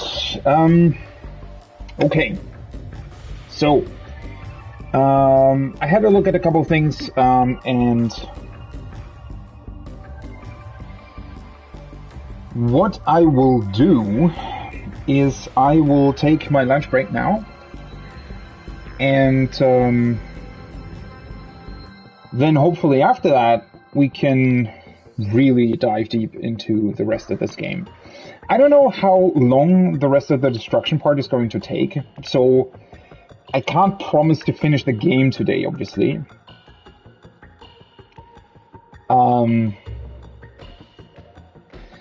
We'll see. I mean, I kind of don't want to end right before the end of the game either, right? So, I don't know, because if there's like another 10 hours left, then that would be pretty tough to do in like one day, but yeah.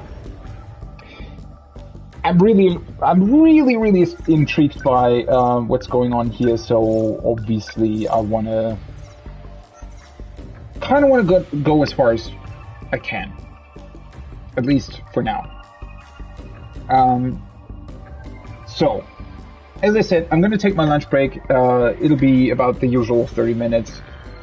And when I come back, we're getting into the next waves of the destruction process, and then technically, as far as I can see now, after wave 10, we should be able to clear all the stories, hopefully. And then I guess there's going to be something else at the very end? We'll see. Yeah. But Until then, I'll be back in about half an hour after my lunch break. See you then.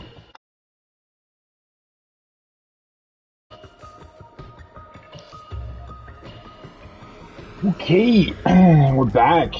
We're back after lunch. Back and ready to get the final stretch of this game on the road. But I guess the final stretch of this game, I'm actually somewhat on the fence. Like, I kind of want to play through it, but at the same time, I do recognize that it's probably still going to take some time. Especially since, for example, we still have to play through the entirety of Goto's story, so guess we'll see. But, first of all, I'm actually really looking forward to going back to the destruction pod. Even though it's, you know, not as in-depth as you'd maybe like, it's still a very, very cool mode. Okay, we're supposed to have Hijiyama and Miura on the strike team.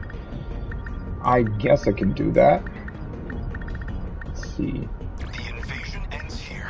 Understood. Hijiyama, Miura, clear within 50 seconds. What do we have? Many modified drum mine kaiju will appear. So drum mines with armor, I guess. Drum mines with armor. Probably means I want to have, I guess, a little bit more ranged stuff. Let me see. So his pilot information.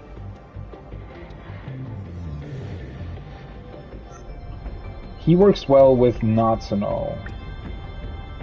I could go for 2 Generation 3 Sentinels in this particular case. I think I might stick to only 1 Generation 1 Sentinel.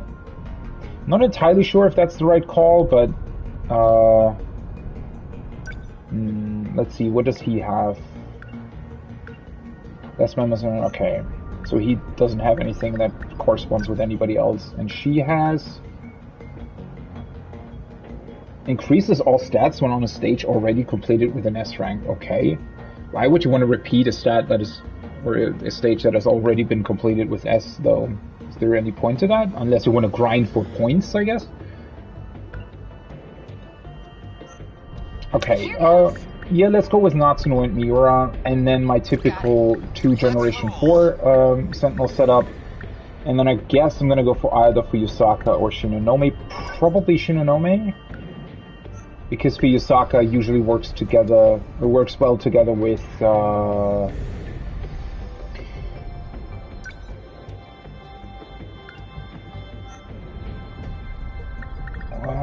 was it Yakushiji?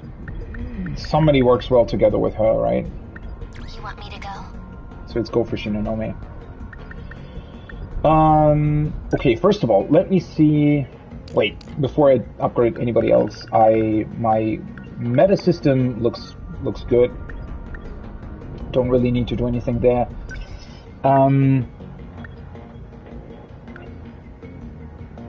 He has the composite ceramic armor, but he doesn't have anything like Ogata with his insane, Ogata last time basically soloed the stage with the 7 enemy sentinels appearing. The boss stage, I think that was, right? He basically soloed that. He took all of those sentinels out with 1 hit with his super upgraded Demolisher Blade.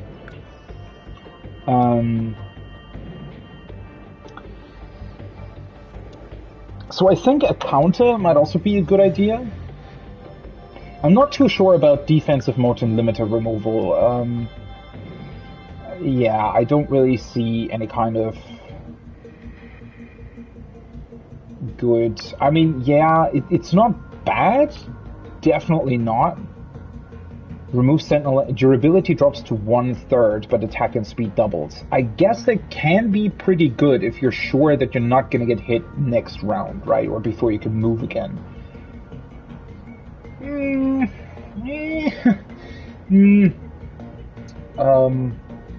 Could also be really, really risky, though.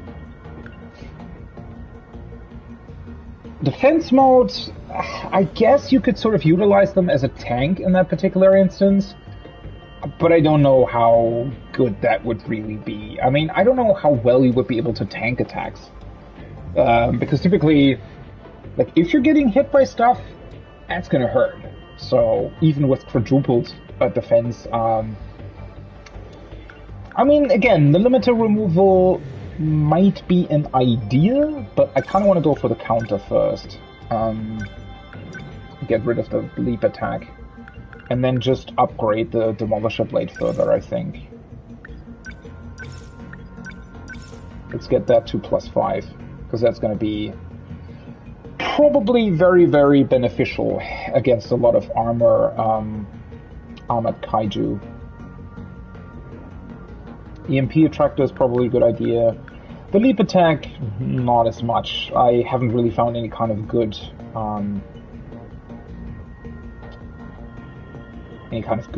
usage for it. It's just too weak, right? There isn't really much point, I feel like, in jumping to your enemies when you then also struggle to kill them. You're kind of just opening yourself up for a counterattack. Maybe combining the leap attack with the defense mode would be a good idea. But I think I'm going to keep him like this for now. I could potentially increase his attack further, but I want to see what I can potentially upgrade with the other ones as well. Let's see. Guardian Avenger. She already has the Guardian, though. Don't really need the Guardian Avenger. Anti-ground piercing rocket launchers. Yes, those might be really beneficial in this particular case. Welding tool deals heavy damage to ground kaiju. Ignores armor, slows movement. Also not the worst thing in the world. Right, she can already place 2 sentry guns. So let's unlock or upgrade the sentry guns further. That'll definitely be pretty crazy. Multiple rockets into target area, attacks ground kaiju. Mounted machine cannons within target in front of... you know what? Let's get the anti-ground piercing rocket launchers. It's like at least 2 upgrades. And equip them instead of the heavy knuckles. Because I'm not going to use the heavy knuckles. Mounted machine cannons are the one thing that I need without any EP usage. And then the rocket launchers themselves will probably be pretty good once I place the sentry guns against armored targets. So, onto Minami. Forced cooling device. WT recovery speed increases by 30%. That's pretty good. She also has the anti-ground hunter missile, which is good, but not as good as, you know, that's kind of single target, I feel like, right? Which isn't bad, but it, The long-range missiles are good, but they're not armor-piercing, unfortunately. Heavy railgun. The missile rain isn't armor-piercing either. But I don't want to upgrade this further because I feel like it's not really needed. What is the upgrade anyways? Lock on distance, lock on range. Yeah, that's not really needed, I feel like. Because the biggest problem with this is that it's not really AoE. Like it is, but I think only in a very, very small circle.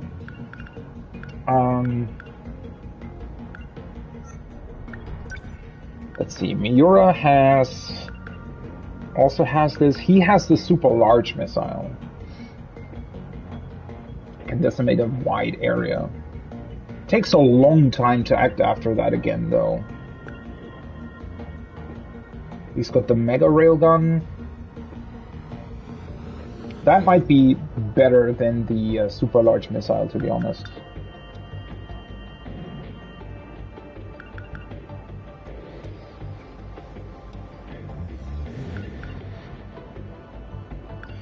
Maybe,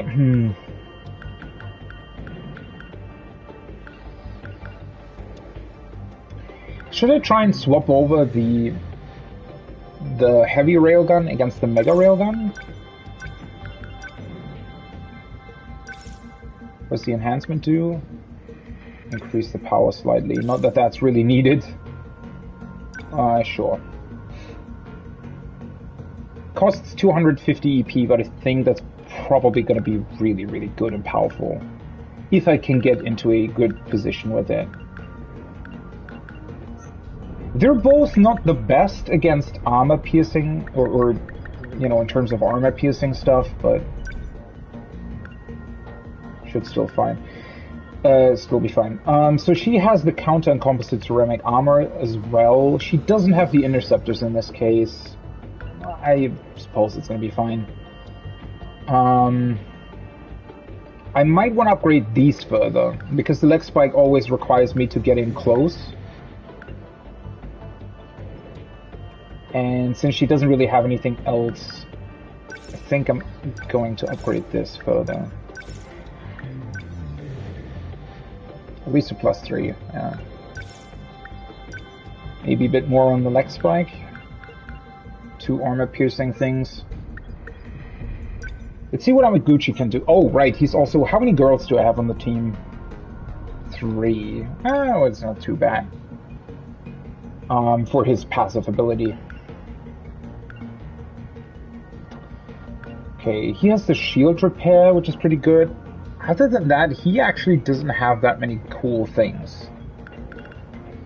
So I don't really need the shield matrix anymore if I have the shield repair, I feel like. So maybe I should unlock his interceptors, to be honest.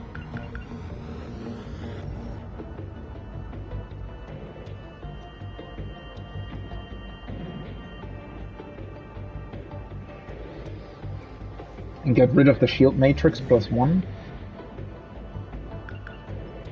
These are also armor piercing, so definitely at least two upgrades to these, and another upgrade for the leg spike. And I think I'm gonna unlock the interceptors and upgrade them a bunch instead of the shield matrix.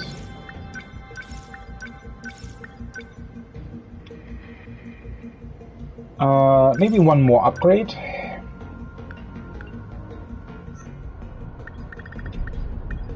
And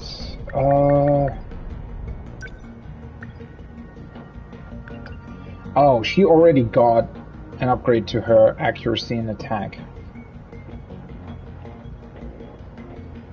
I don't know if I want to give other people upgrades first. Though I'm also not entirely sure. The upgrades, I'm still not entirely sure how good they are. Like, I feel like they're more stuff that you do after you've done everything else. So it might be worth it to, for example, just enhance the leg spike further. I mean, increasing the power from +390 to +520, for example. Is probably a better idea, to be honest. So let's get the interceptors to +5, let's get the leg spike to +4. Converging lasers are fine, I think. Let's get the Mega Railgun upgraded a bit more. Not that it's really needed. What else do I have? Heavy Railgun.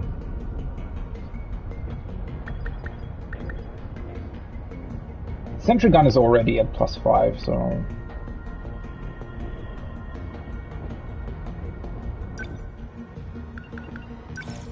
Anti-ground piercing rocket launchers. Yeah, sure.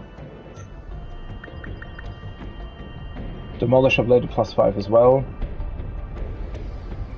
Counter can't be upgraded. Maybe the rush attack? What is that actually doing? Number of attacks. Setup movement. It's not doing much. Oh, I think that's fine. And then... So she was already upgraded. 18,000. Yeah, let's do 3 upgrades to the guys that have. So she has a lot of EP, HP defense, attack accuracy. Attack accuracy probably the best choice here as well. Maybe for him, 2.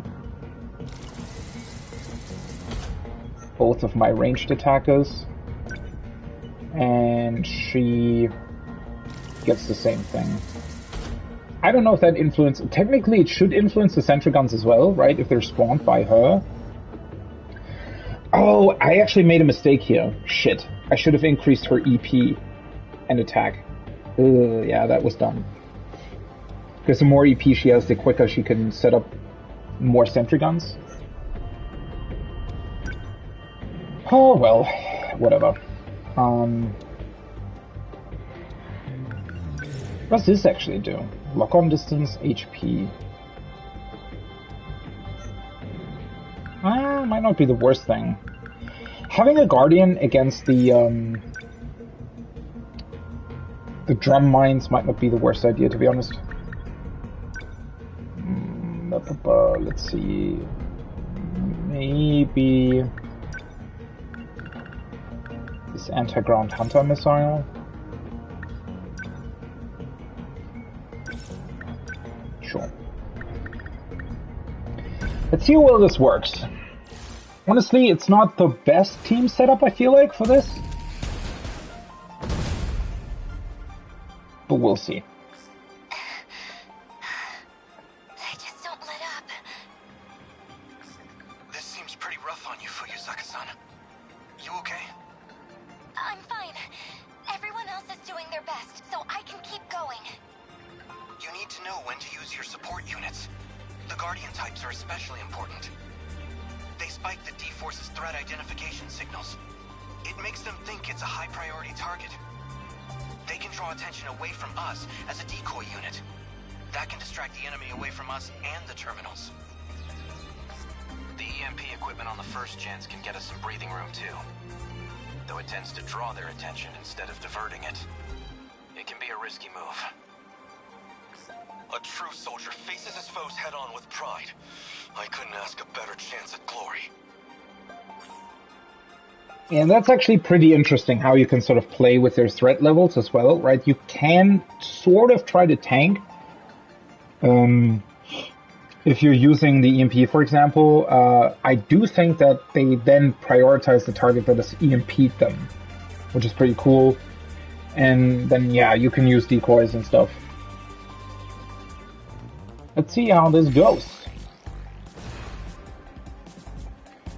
Okay, they're still spawning in, so as always, I feel like my controllers already, I don't know, PlayStation 5 controllers, I feel like the dead zone on the analog sticks is a bit weird. Anyways, let's place the sentry guns. Yeah, here should be fine. I can also... Amiguchi has the interceptors now, right? Yeah. Your turn.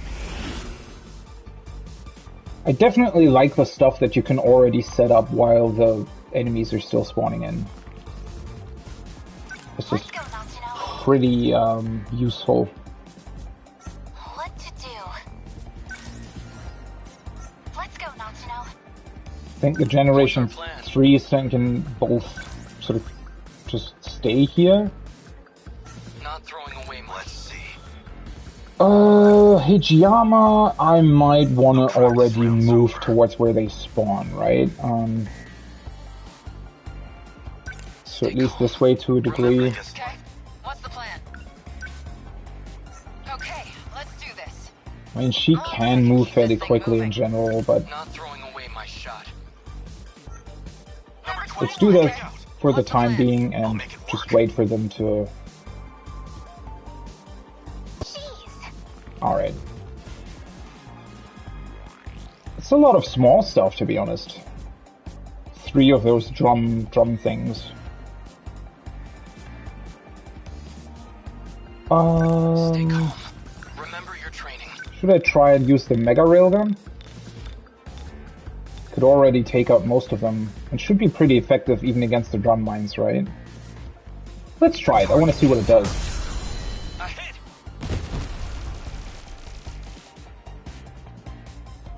Almost.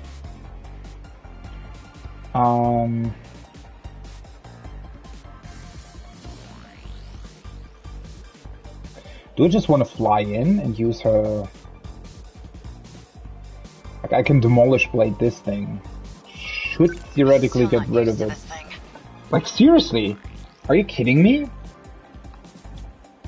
Is my analog stick already broken? I'm just gonna... I think I have to go back and just exchange the controller already. I don't know if that's really a problem. Like, it doesn't seem to be happening all the time. Maybe it's also a weird thing with the game or something. Do I want to go in with the multi-lock missiles?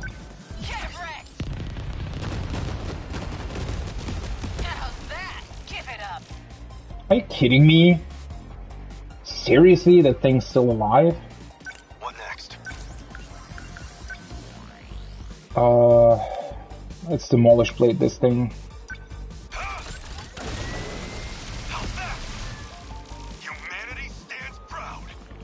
Do I have something else that I can hit the other thing with without requiring too many... I mean, maybe the sentry guns are just gonna annihilate it anyway, so...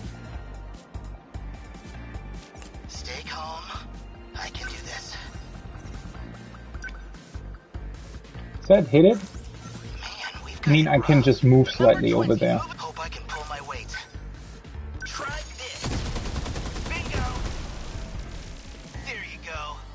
Kaiju have appeared. Incoming heat signatures from above.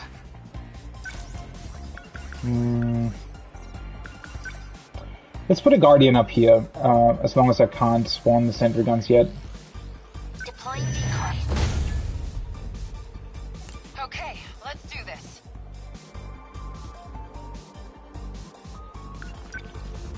I guess I can move her up slightly already, or back.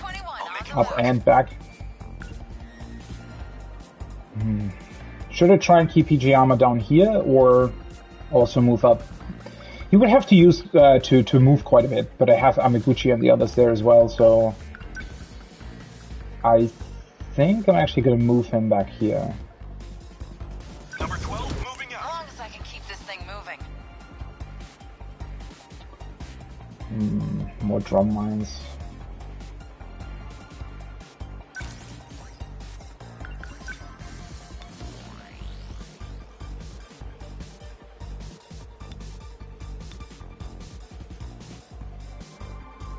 Does this hit all of them? No. That's single target, right? So I do need to keep that in mind. I still have Minami though. Before I do anything else, let's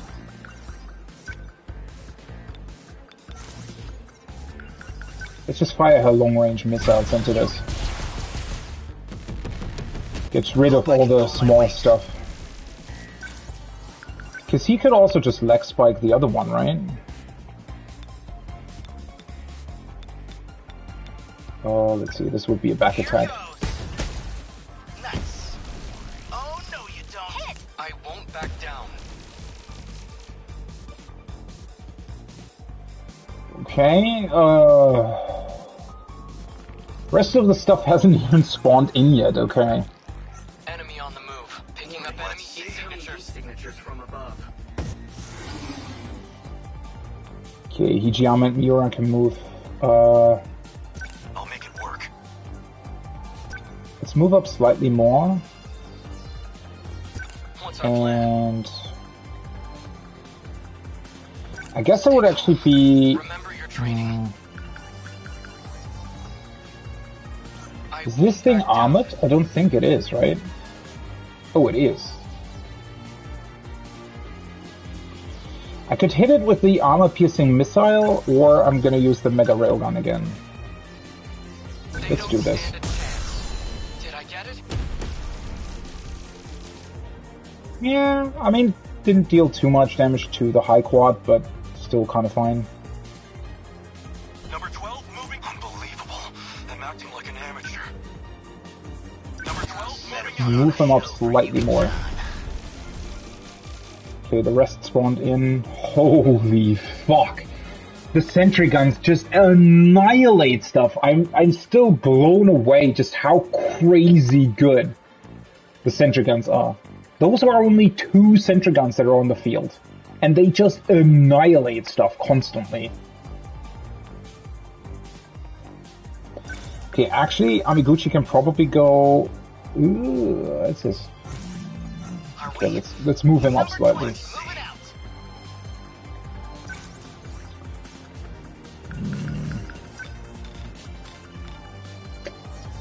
Actually, a little bit too close for the EMP attractor. Ah, why not? Still not used to this thing. I mean, she could do a leg spike. That's also back attack. Bye-bye. Didn't even need to move Amiguchi there. Okay, the problem is the drum mine now is trying to deal with him. The one that was still left over. I guess Minami should be able to take it out, hopefully. I mean, Takamiya can just stay over here and I'll move Amiguchi over, right?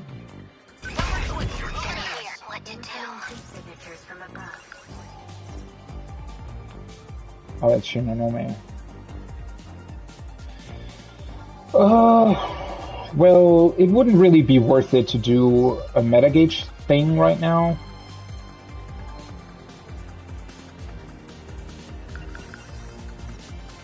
She could do the anti-ground piercing rocket launchers, right? Let's try those. Nice. Problem solved, I guess. Okay, what's the plan? Okay, a bunch of smaller stuff still left over here. I probably should move her slightly away from those kaiju. Miguchi's can just hit those. Get rid of the smaller stuff. What next? Why did I even move Hijiyama over there? He's moving more than actually doing anything. Let's see. Well, I mean, he did hit them with the,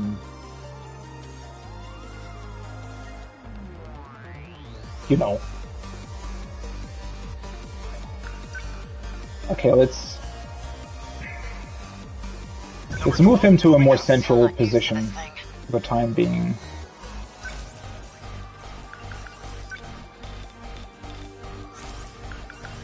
Those are armor piercing as well. I should have upgraded these. I didn't realize they were also armor piercing without EMP usage. EP usage. I could go with the multi-lock missiles first, though.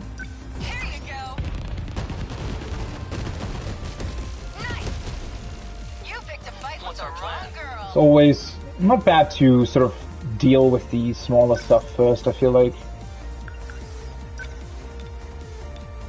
Mega Railgun isn't really worth it on those.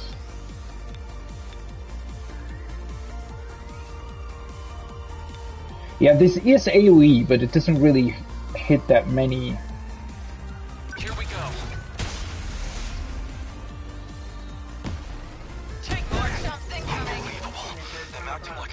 At least I took out those two. Whoa, that's a bunch of them. Wait, where is he? Oh, I moved him here.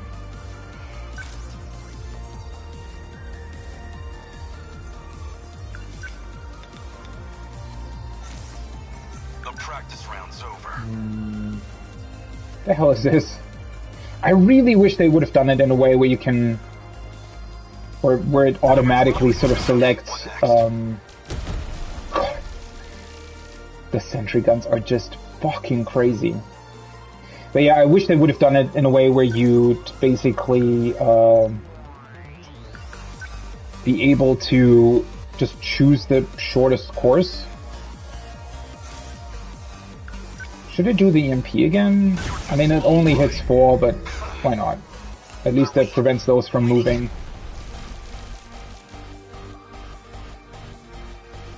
Wait, where the hell is Amaguchi? Oh, he's over here.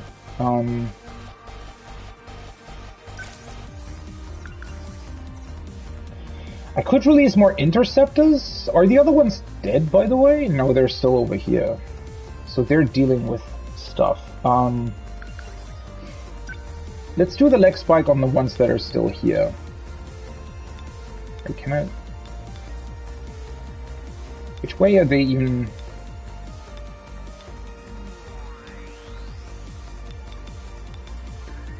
The leg spike is still...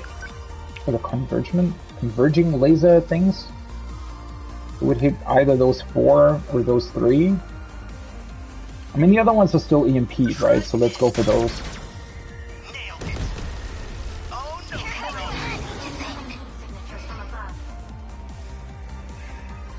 At least there's finally a lot going on and spawning in. You know what? This might not be the worst time for an EMP pulse. Phase plasma EMP. I might also want to recover Team EP. I mean, Minami still has a lot, but that would also allow Shinonomi to place more sentry guns. Which probably would have been better in the beginning, now that I think about it. Oh, maybe I should have done the phase plasma thing first. Ah, well, whatever.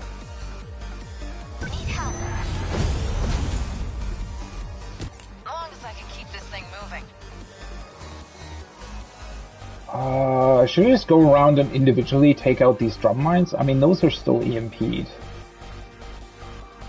Or should I go over here and deal with those?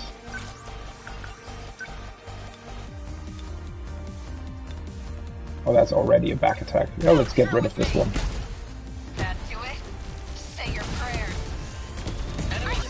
The 2 other ones are being taken out by the interceptor drones anyways.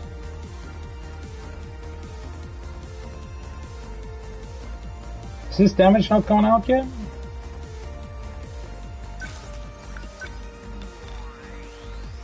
Ooh, nice.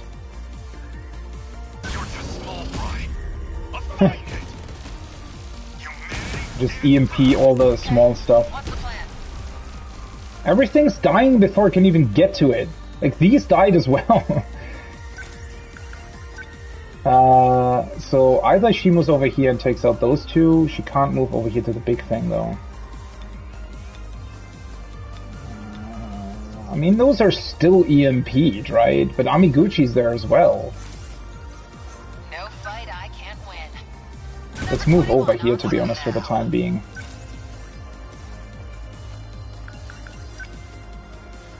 That will hit those 2.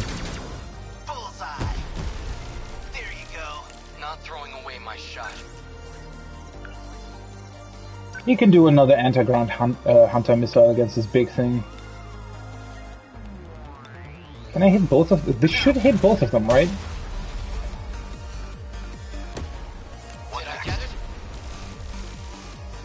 Ooh, this thing actually has quite a bit in terms of HP. Let's move Pijama over already. That's already gone.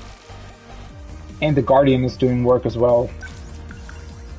Guess time for another leg spike. Back attack. 8,000 damage. Also, the rockets that it spawns are just really, really slow. Can I do a rush attack from there? I can. I can even do a back attack. Nice. Probably should have done a Demolisher Blade, though.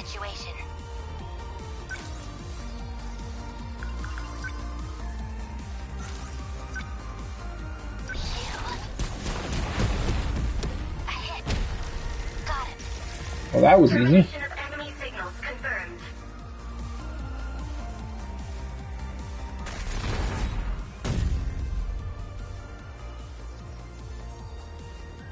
Aegis activated. Terminal closure complete. Surrounding 2-kilometer area now. To be honest, with Shinonome, I should have probably done the EP recovery earlier, so that I could have set up the other 2 sentry guns. If we could activate the Aegis faster, maybe we could mitigate some of our exhaustion as well. I'm trying the best I... Actually, what do we know about this self-defense mechanism? Universal Control oversees the world through the terminals. But the defense functions refuse to respond when the terminals are under kaiju attack.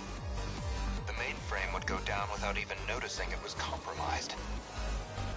So when it comes to the kaiju, the system's paralyzed? Yeah, because it's supposed to be. And Operation Aegis is about covering for that weakness. The Deimos attacks open up vulnerabilities so they can attack the terminals. We exploit those same vulnerabilities with some low-grade hacking to provoke the terminal's security. And trigger the defenses ourselves. The Aegis system activates, and the terminal locks out the kaiju intrusion. If the threat of the Deimos is too subtle for detection, then we simply present a more obvious one. So it's a ruse. Like sounding a fire alarm with no fire to get people bounding out of their bunks. Familiar shenanigans. Isn't that why they used to call you a no-account rascal? At any rate, that's why we can't activate it until the D-forces are close enough to the terminals. So we made it through. But we still need to figure out what the point of the whole system is in the first place. Because technically, I think we're kind of here trying to prevent its normal function. Just need to rest.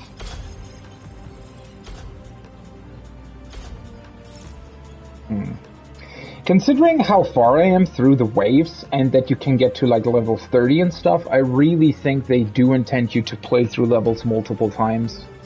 Maybe not while you're going through the story, but certainly like at the end, I think you can maybe grind. Though, then again, it's really just to get S rank on everything, which doesn't seem to be too complicated, to be honest. I also wonder though, maybe S rank is actually easier, or, well, not easier, but like maybe you don't need to be as good as you need to be on like normal difficulty to get S rank on the highest difficulty. I wonder if that's a thing here. Because sometimes I think games do that. I'm trying to remember which one it was, but I definitely played a game at some point that had a system like that, where it was basically easier to get to the higher ranks if you played on a high difficulty. I don't know if that's a thing here. Would be kind of cool if it was, because since the game isn't that difficult to begin with, you know, just gives you more leeway, I guess. Or could, if that's a thing.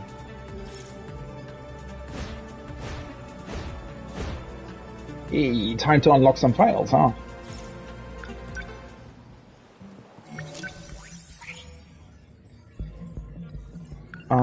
First of all, let's look for the... Oh no, never mind. Let's definitely unlock this one. Tsukasa Okino of 2188 was in a romantic relationship with Takatoshi Hijiyama. As a result of the shootout in Sector 4, he was shot and killed by the Juro Izumi of that time period.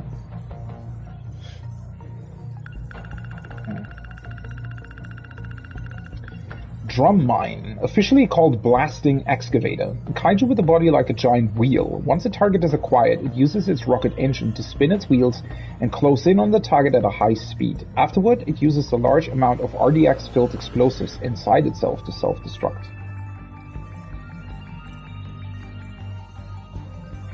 Which is kind of crazy, right? Imagine if we'd use technology like that, where we basically build a giant excavator and it blows itself up for maximum efficiency, I guess, or maximum damage. The 3 laws. I don't know why that's a thing. This is not something that has come up at any point during the story. 3 laws written by a famous author, well known for a science fiction piece from the 20th century, 2001: A Space Odyssey. First, when a distinguished but elderly scientist states that something is possible, he is almost certainly right. If he states that something is impossible, he is very probably wrong. Oh, this is about this. I thought it was the 3 laws of robotics, but no, this is different. I don't actually remember this being a thing in 2001: A Space Odyssey. And then again, it's been a while since I've seen that movie. Distinguished but elderly. The only way of discovering the limits of the possible is to venture a little way past them into the impossible. And 3, any sufficiently advanced technology is indistinguishable from magic. Well, Fluffy certainly took that 3rd bit to heart, didn't he? Kind of depends on your definition of magic, though. Tamao Sohagi. Though they're lacking a bit of sugar, these ohage that Tamao Kurabe made for Keitaro Miura and Takatoshi Ijiyama are still soft, moist, and filled with red bean paste. They were given 5 of each flavor: strained red bean, coarse red bean, and roasted soy flour. Yeah, I mean, I kind of get the Japanese's obsession with food, but at the same time, I don't know why they're so avid on including it in every game. Seems kind of strange, but okay. Hot dogs. The hot dog, a popular dish that consists of a piping hot sausage placed in the middle of a slightly sweet bun, topped off with the sharp scent of mustard and bold chili sauce. Yori Fuyusaka, Tomi Kisaragi, and Miwako Sawatari enjoy this on their way home from school. And the Nikuman as well. A soft, steamy bun loaded with juicy meat. That actually sounds really delicious. We don't really have anything like this. Like, this is something, or something similar to this, I think a lot of more Eastern European countries are eating. Definitely had that, something similar at a friend's house a couple of times. Yuri Fuyusaka, Tomi Kisaragi, and Miwato Sawatari enjoyed this on their way home from school. It tastes even better if you add a bit of mustard. We've actually unlocked most of the mystery files up until this point, right? I mean, there is still something here, but it's not that important. Like 2, 8, 10, 12, 7, 18 are still left. It's not that much. I wonder if it's calculated in a way where you basically unlock everything once you get through these 10 waves.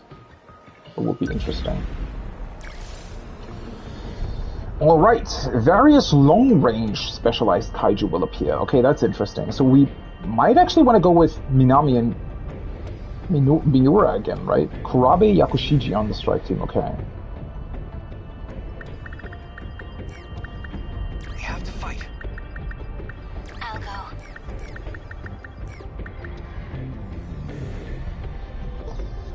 Kurabe, Yakushiji,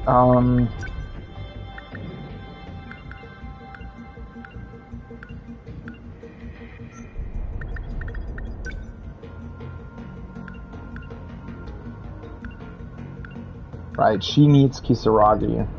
Okay. So we'll go with her. And then Fuyusaka or Yakushiji. And Ogata. So since Yakushiji is already there,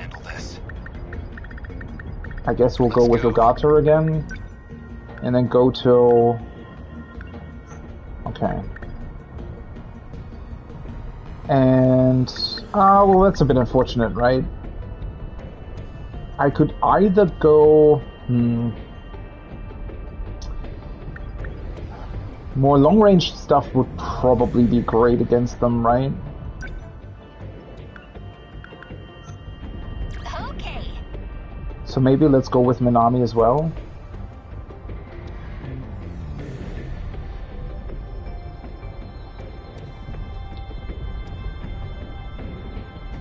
Yeah. Let's do that.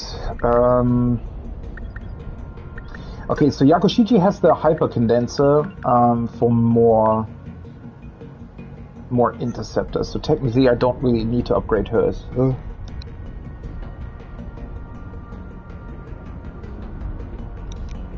Oh, sorry. I need to sneeze a bit more today. Ogata is already also incredibly strong with his Demolisher Blade thanks to the hyper condenser.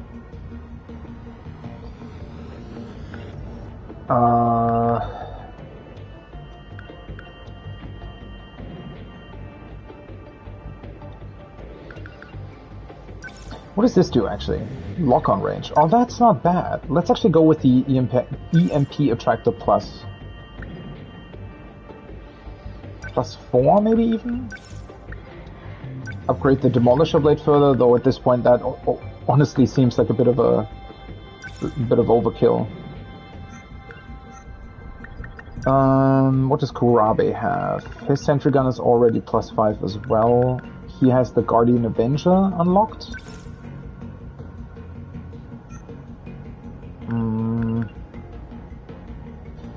Anti-ground piercing rocket launcher is probably a good thing as well.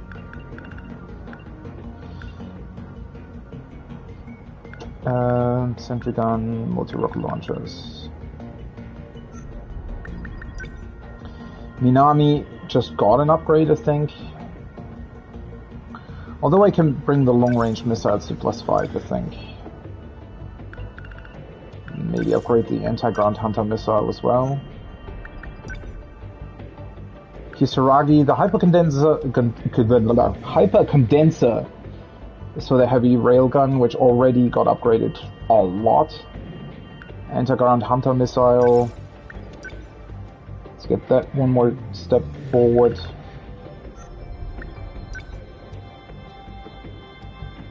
The arm-mounted pulse lasers, they're also armor-piercing, so I'm actually going to upgrade those. Her multi-lock missiles aren't that great, but she has the crazy interceptors, right?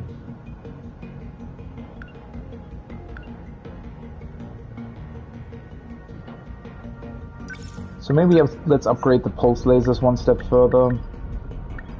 Actually, let me upgrade Shinonome's,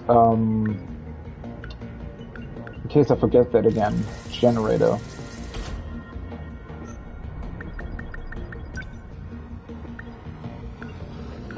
And then I guess I'm gonna go for more interceptors on Goto as well. 4-3. His leg spike needs a couple of upgrades. Okay.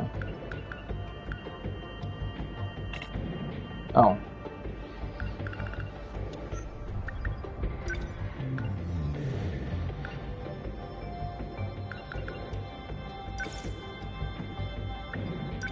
Yeah, sure, why not? Let's go with more lock-on distance on that. Do I still have anything that's not upgraded yet on anybody? I think most of the stuff already has upgrades on it. Maybe her EMP stunner.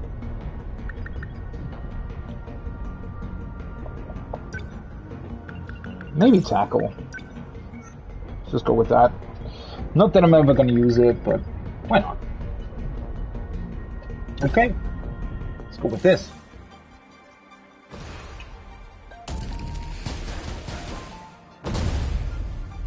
A lot of defensive pilots this time around. It's also good. We have a problem. What's wrong, Okino? I just finished an analysis of the Decode's most recent changes. It looks like they've really souped up their missile weaponry. More improvements. I suppose that's proof the Sentinels have them rattled, at least. That's not all. We've got ground-piercing missiles on the field now. Those units are probably gunning for the terminals. You'll need Sentinels who can work on anti-air defense. If you can't shoot them down, this'll get ugly. If it comes down to it, I can be the decoy. Flying bombs aren't enough to bring me down.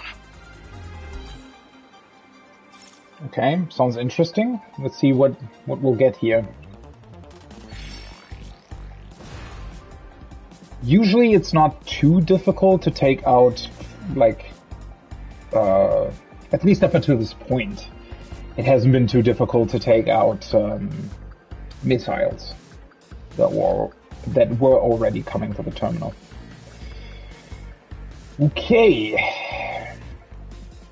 Let's do our normal setup. So, sentry gun. Over here, I guess, for the time being. And let Yakushiji. I'm counting on you. Always think ahead. And go to bring out their interceptors. As always, it's a bit more difficult to sort of think about where the hell I want to put Ugata in this case, for example. Gotta keep my spirits up. Gotta do something.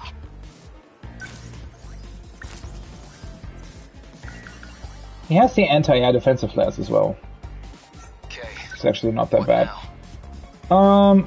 Let's move him over for the time being and wait with the other two. They ought to be used to fights by now. Let's see, nothing else is being called in at this point. don't stand a chance. It always, like, it takes really, really long for these things to spawn. This is like normal stuff, though. I mean, it's armored, but beyond that... This isn't so hard. I'm not really positioned that well for that.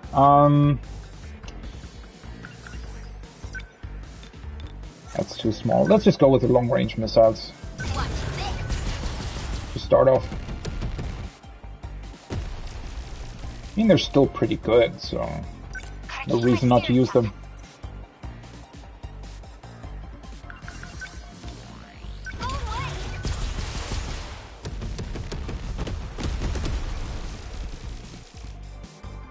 Okay. I'll try. I could do the EMP, maybe. With a little bit of luck, that'll actually take him out. Take it. That's what you Ah, well, almost. The interceptors will take care of the rest, I think. There's still hope.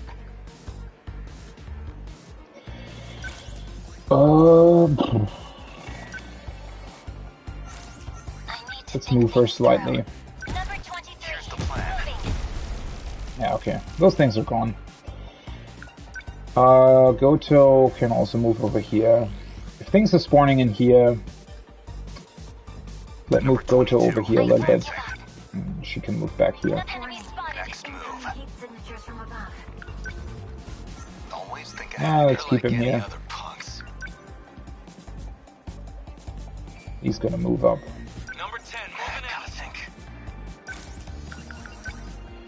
More sentry guns. The other one is here, right? So let's place another one here, I guess. We must win. They ought to be used to fights by now. Okay.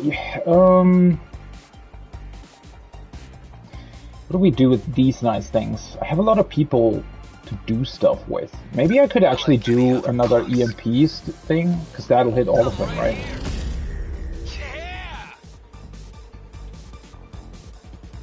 I need to think things through.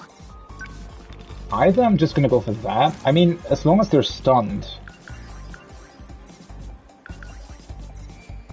I could do this. They're stunned anyways, right? So...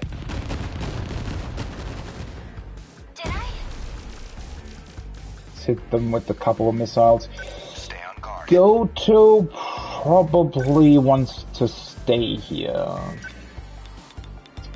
And I could shoot over there. Sure, why not? That easy. That's that.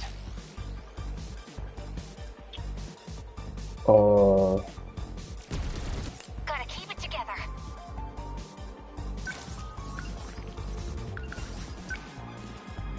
Just go in with the long-range missiles, I guess. Hey, this is all pretty freaky. Everything gone with the interceptors and everything. Holy fuck. Let's get him. Enemies approaching. Guess I'm gonna wait for the rest to spawn in. Ooh, hello. I can do this.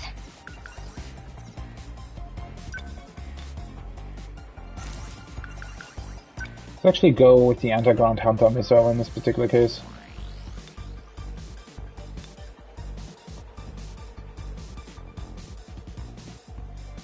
Oh, wait, they're all flying. I was gonna say, why is it only targeting the one? Because they're all flying. Well, that's unfortunate. I guess I'm gonna do the railgun then. Because it also hits all of them, right?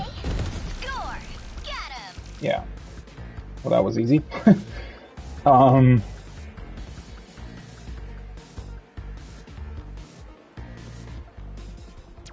There's still hope. Well, she actually doesn't have the leg spike, right?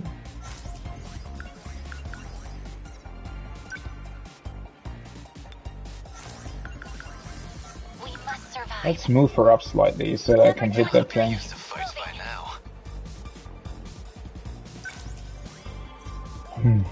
Another EMP? Or... Problem is most of the stuff is also ground kaiju, right? Honestly, that thing should be quite easy to take out, so I'm already gonna move him over here. Number 10, moving out. I won't give up. Signatures from above.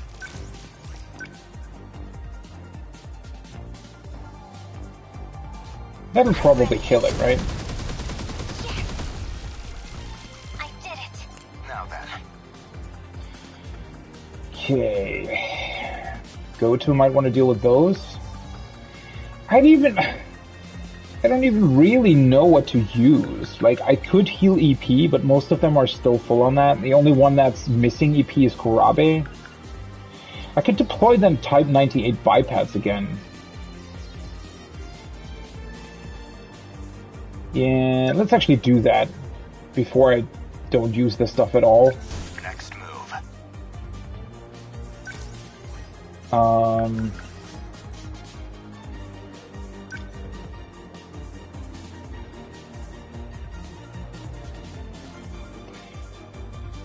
Does hit a lot of them, right?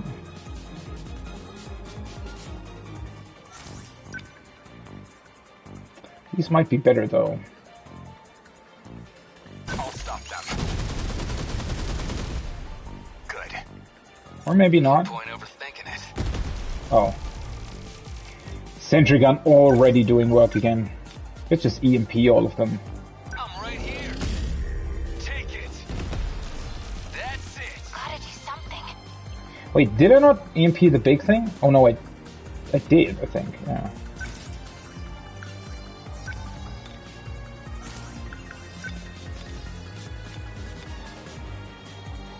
That'll hit most of them, I think. Yeah. Okay. Actually dealt less damage on that thing than I thought it would, but...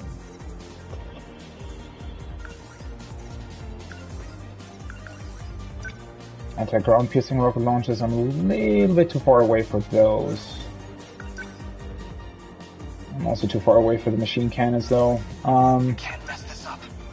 I mean, the setup for the sentry gun should be fine either way, so let's move them up slightly. So, what's my next move?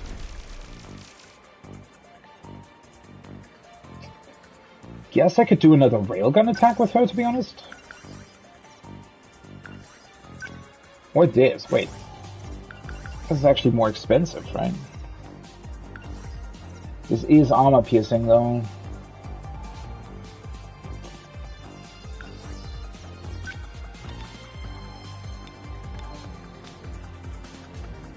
Yeah, let's go with the railgun. They felt that. Was that okay? Did you see that? Okay. So much for that What now? kaiju.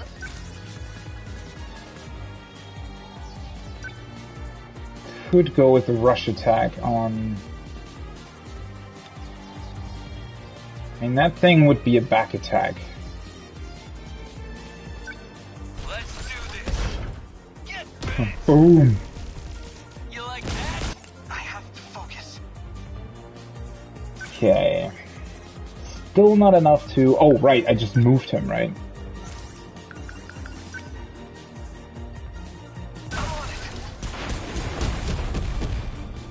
Must survive. Wasn't that great, to be honest. Should I... Yeah, why not? Let's replenish their EP. Will not lose. I hope that'll allow Kurabe to set up another sentry gun next turn. Oh wait, she's fucking far away. Well, Goto's closer, so let's move her already over here.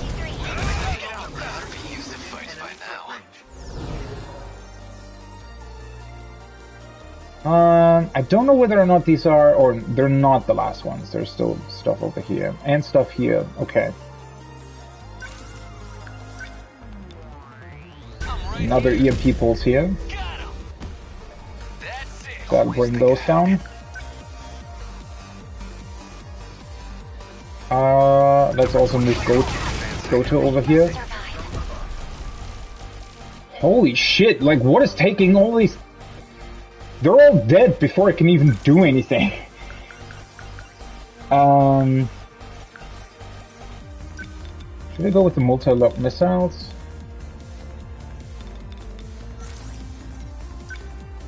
Pulse lasers.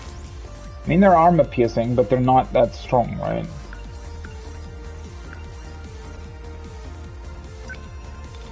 Oh, I could actually pull them together. That might actually be a fun thing. Haven't used that all that much.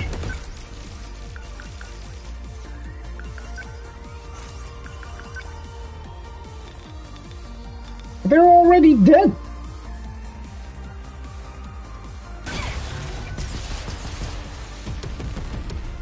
Next move. Well, that thing isn't, but...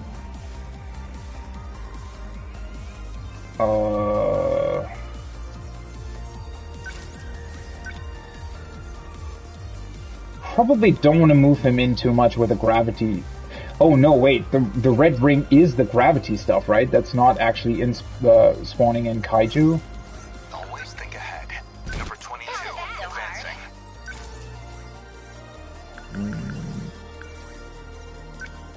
Anti-missile on this thing, or... why not? I'll try. You can just rush it down. I think that should be enough. Take it. Nice. There it goes. Next move.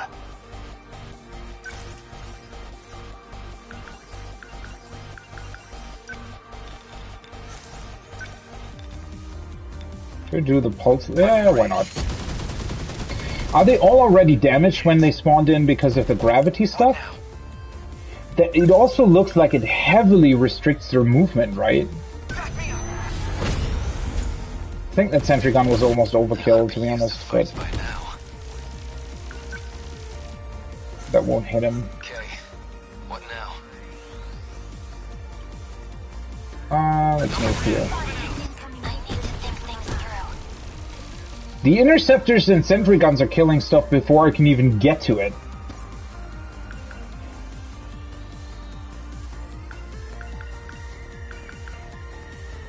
I could go with an instant team cooldown.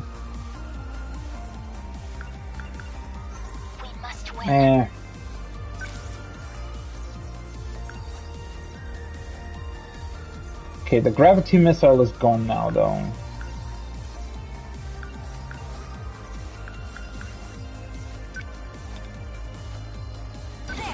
Let's just do that. Did I? They've locked on. Let's go, Natsuno. With an enemy threat range.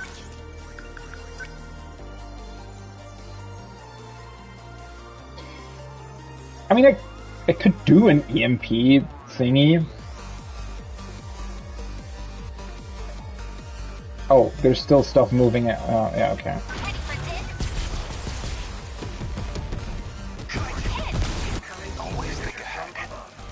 Now let's do the phase plasma EMP. Next move.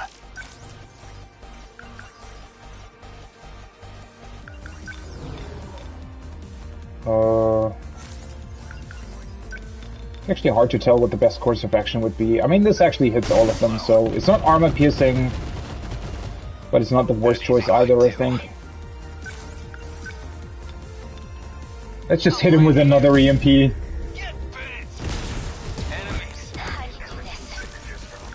It's more of them at the same time.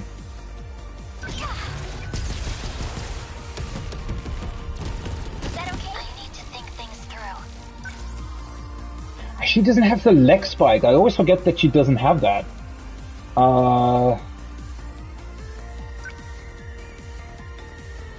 Let's just do that.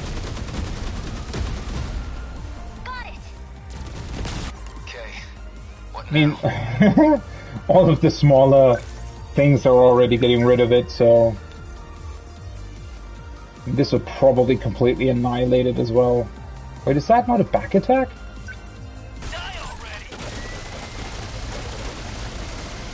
Boom! 12,000 damage!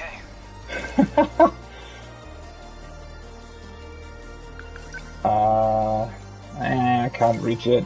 It's gonna be dead anyways. In a second.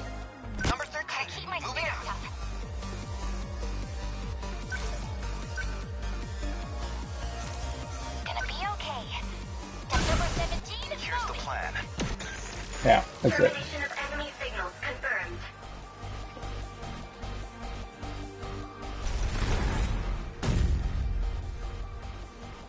Well, that was easy.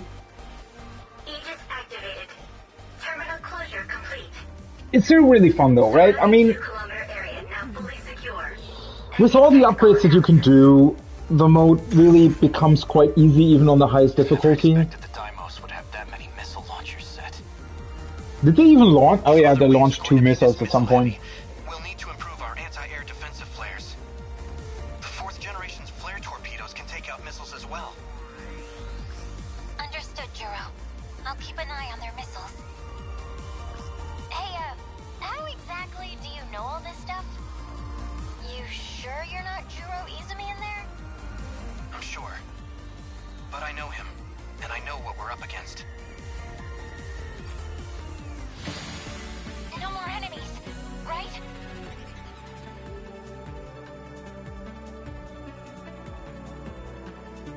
So yeah, even though the game really isn't that difficult, because it's just giving you an insane number of upgrades, it's still really, really fun to do. Like, it's just really satisfying just annihilating these enemies, right? So I don't necessarily have a problem with it not being as difficult. I mean, I wouldn't say no to a more demanding sort of mode after you play through the main game. I don't know if that exists. If it doesn't, you know, it's not a big deal. But yeah.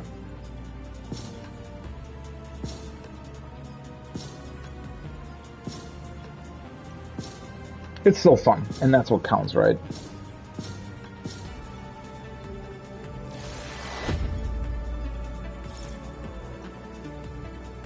Twintail. Were those the flying things?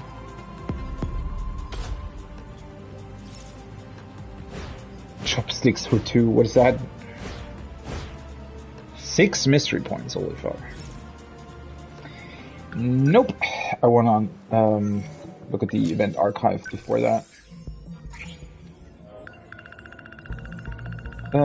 What do we have in terms of new things? Twintail, officially called bimanual Grand Roller, kaiju with 2 giant arms. Compared to other kaiju, has a slow movement speed but specializes in ranged attacks such as long-range missiles and Gatling guns.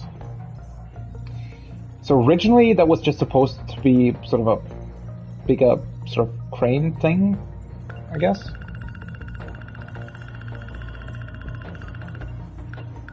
Hmm. 2025 Canned Soda 1. Valkyrie is a canned soda that Nenji Ogata found for Tomi Kisaragi in the 2025 ruins. No matter how tired you are, one sip of this energy drink will recharge you instantly. Is that a play on some Japanese drink, or is that an actual Japanese drink? And the Canned Soda 2. Fruit Nectar Paw Paw is a canned juice that Nenji Ogata found from Miwako Sawatari in the 2025 ruins. A 30% fruit juice that uses a popular fruit called papaw, also known as the custard apple. I don't think I've ever eaten that. Looks like a peach, kind of, right? Or not a peach, the fuck. Wait, shit, I don't know the word. Correct translation, that is. Not peach. Pear! That's what I was looking for. Not peach. I knew something with P. Right. Yeah, I wonder if these actually exist. I think they're probably a play on some sort of actual Japanese drink. UFO Mysteries, a special TV series that shows shocking footage and all the latest info about UFOs. The entire series is presented documentary style. Although UFOs and aliens never actually end up appearing, the search for them is fascinating enough to carry the show. I think that's a reference to a popular American TV show from the 90s, I think. No, wait, 90s doesn't make sense. Must have been earlier than that. The War of the Worlds. A famous sci-fi novel released in 1898 by that one famous writer. It's about Martians invading Earth using three-legged weapons called tripods. A war between the Earthlings' world and the Martians' world ensues. War of the Worlds. I don't think I've ever read it. There was a movie on that, right? I think they made a movie out of that at some point. I don't think I've ever read or seen anything that's connected to that. School uniform. Uniform that students of Sakura High School are required to wear. The boys' version has a stand-up collar, while the girls' is a sailor outfit with a big collar. Sakura High School is a comprehensive junior and senior high school, but all students wear the same uniform regardless of their grade level. Though school uniforms are mainly used to specify which school students belong to and heighten the student's sense of belonging, it's said that their historical and cultural significance is why they remain in use. To be honest, when I was still in school, I think we at some point had like a discussion on school uniforms. I don't know whether it was in like English class or something, but I think sort of the majority opinion here is that they're too, like they're making everybody too much the same, right? But I think that's also maybe partly due to Germany's history with like uniforms and stuff, right? That people don't really want to repeat something like that, and I definitely get that. I personally always thought that school uniforms were pretty cool. First of all, I think most of the school uniforms that you see, well, especially media, of course, they always kind of look really, really cool, right? I always enjoyed seeing school uniforms because I felt like at least the ones, again, that are being presented in most media always look really awesome. In my opinion, at least. And that's mostly why I like them. Like, I was never really... I'm not the biggest sort of, guy for good clothing. Like, I don't really care. I like clothes that are comfortable and, very usable. Like, functional is the word, I think. And I don't really care that much for clothing. Like, it's not that I don't care at all. Like, obviously I don't want, ripped up or, dirty clothes or anything, but, not as much as other people are, clearly. And so I think that kind of would have taken decision-making out of the process, right? You just know, okay, I'm gonna wear my school uniform to school, and that's it. Also, most school uniforms are actually kind of a little bit closer to suits, right? And I just like suits. I think suits look awesome. They're really elegant. They're just always classy, right? You can never go wrong with a suit. I mean, you can be overdressed, obviously, but still, right? You get the idea. And I think that's why I always was kind of fond of school uniforms. School bag. A bag that students use when attending school. There are a few variants made out of natural leather, mainly cowhide, or artificial leather. Inside Yuki Takamiya's flattened back is a steel plate instead of textbooks. What? A steel plate? So she can knock people out with it? That's kind of crazy, but okay. That is actually something that I never quite thought about. Do Japanese schools also, like, do they all have the same school bag as well? Huh. Yeah, that is something that I never really thought about. Chopsticks for two. Chopsticks were a married couple. Juro Korabe and Megumi Yakushichi used them for dinner. They have a cute sakura design on them and are made out of ash tree, a hard yet subtle material.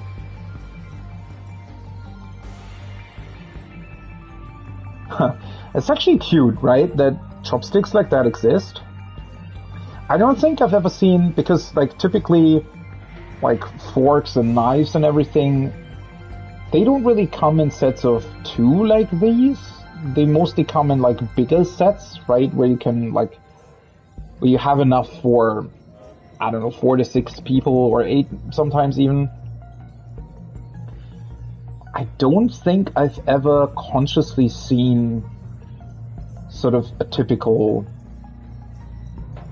you know, fork and knife set or something for married couples, or in general something to that degree. Like, obviously you can buy things with like cool designs and you can buy individual pieces, but not in this way.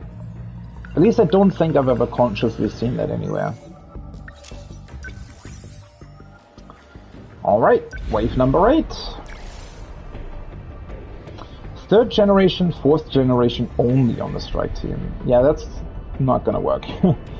City defense rate, a variety of aerial kaiju will appear, okay.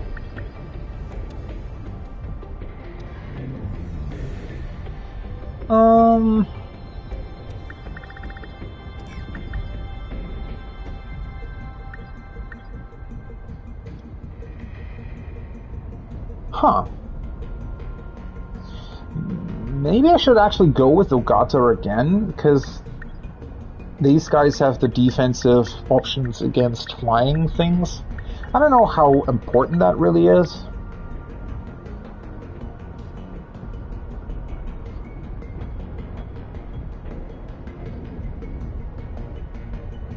I actually would have liked to try the bonus objective this time around, but unfortunately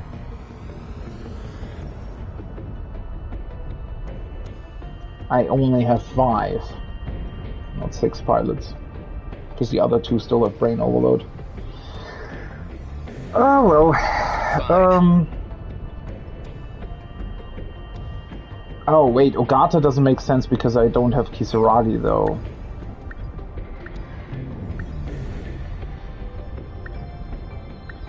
Let's go. Oh well, let's go with Sekigahara instead. He only has the lonely stuff, right? I work alone, yeah. Okay. So I guess I have to go with Miura.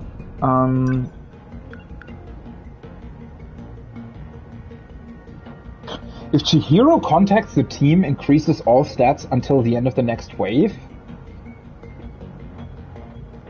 You'd have to know in which kind of scenarios Chihiro actually contacts the team though, right? Huh. It's kind of a cute thing though. Okay, so Kurabe doesn't really make sense either. Oh, no, never mind, he does, right? I don't have Kisaragi, so Megumi won't really make that much sense, right? So let's maybe go with Fuyusaka this time around?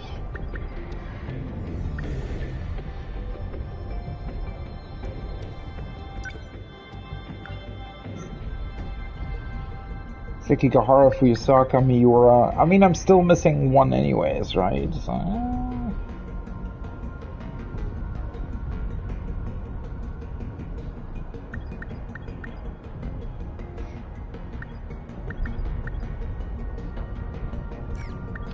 I think I'm gonna go with Takamiya and Goto, because Goto has the interceptors, but Takamiya has the leg spike and everything. I think that's a better combination than having Yakushiji and Goto there at the same time, and then Takamiya and Amaguchi. So let's do these two.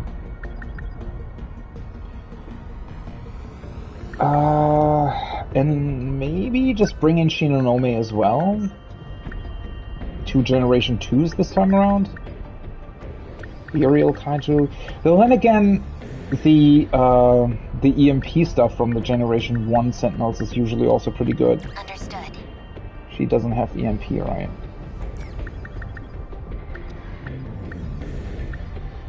I'm ready.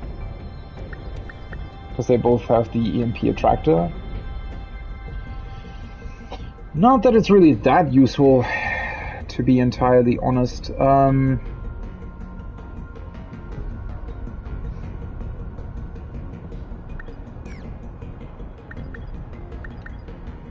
Yeah, let's go with Fuyusaka. That would force me into Kurabe next time around, though. I guess that makes sense, or isn't too bad.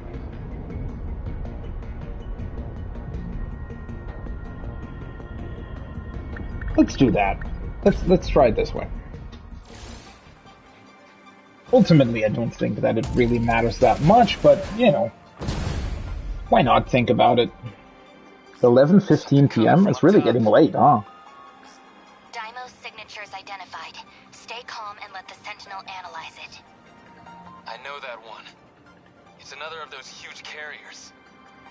No, it's similar, but we haven't seen this one. Probably a new model of the Terra carrier. Oh? Looks like they've got squadrons of flying weapons. Natsuno-san, get ready for anti-air combat. Right!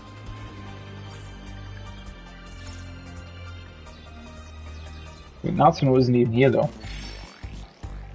Okay, so... didn't it always have that? What's the difference? I'll just... Let's place her sentry guns here. Fusaka can already place a sentry gun over here, though. They don't all need to be at the same position. Goto's gonna summon in his interceptors. Sekigahara can move over here.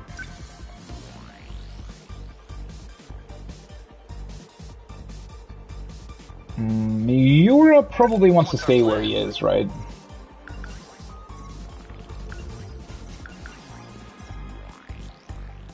Enemy on the move. Okay, let's do Takamiya can move. I won't back down. Number 21 on Moving out. What's the plan?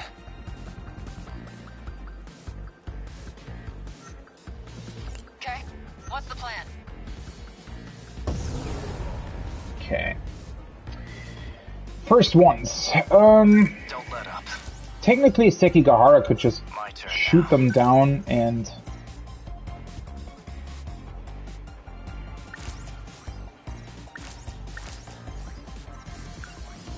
well, all the long range. Well, let's go with the long range missiles first.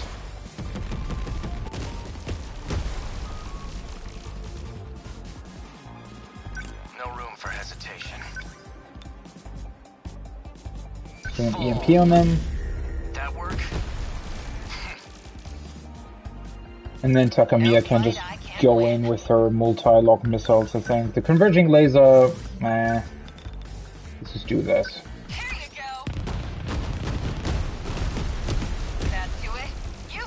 That's almost all of them gone. Somebody still without a ticket? No, everybody else is doing financings. Always think ahead. Should Goto move down here? Something spawning in up here? And you could also do this, but that's not really... Stay on guard. Let's move them over here for the time being. What's optimal?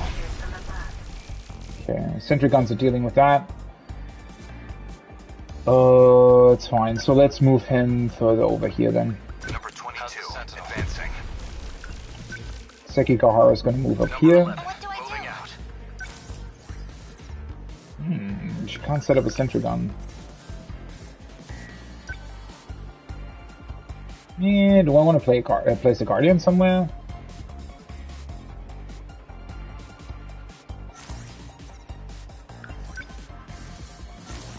I mean, she could also attack those things as soon as they spawn in. Yeah, let's maybe do that. I'll take them down quick. Okay, what's the plan?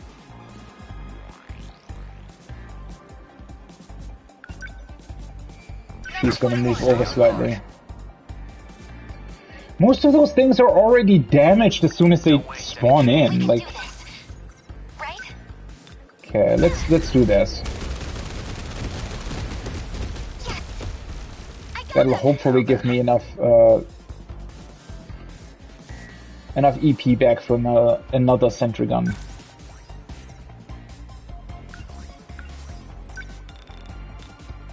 I'm in range. Go in with the missiles. Hit. Target destroyed. My turn now.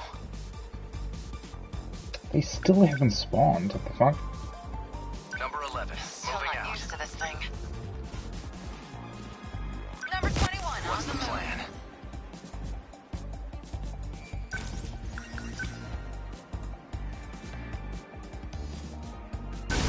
should hit all of them, hopefully. Ah, no, I missed one of them. Converging laser. Let's try and hit the thing that's still flying. Also, Shinonome and Miura can attack. Where are they? I really wish they would automatically, like...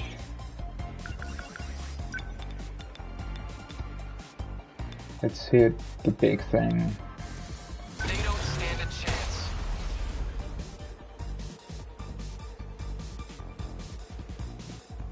What to do?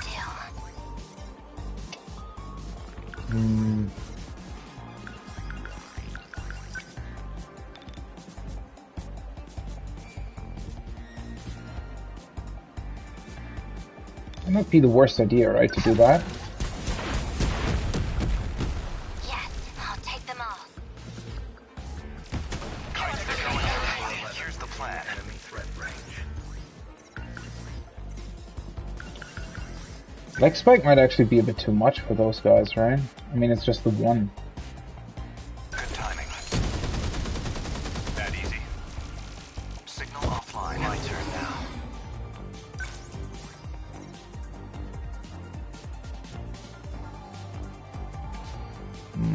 Do I want to move him up slightly?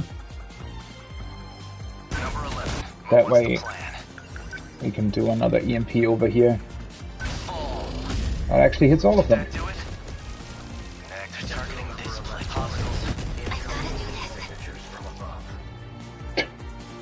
A lot of stuff is constantly exploding.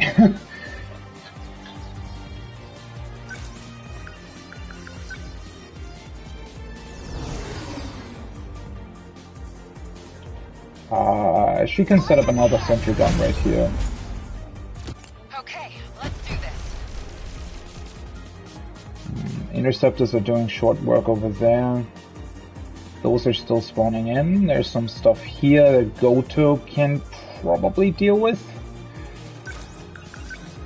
I think let's move in with the leg spike here.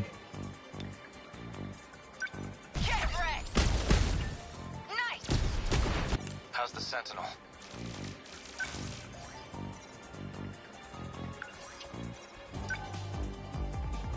Should I try and do a Demolisher Blade over here? Man, a little bit too far away for that, actually. Do it here, maybe?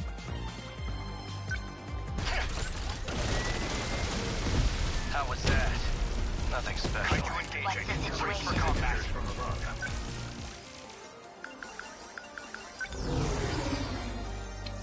They're all still flying.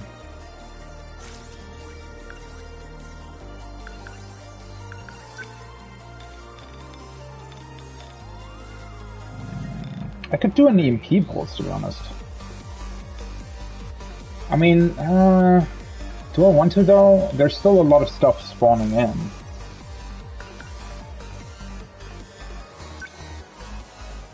Maybe place a Guardian. That'll make them all attack those.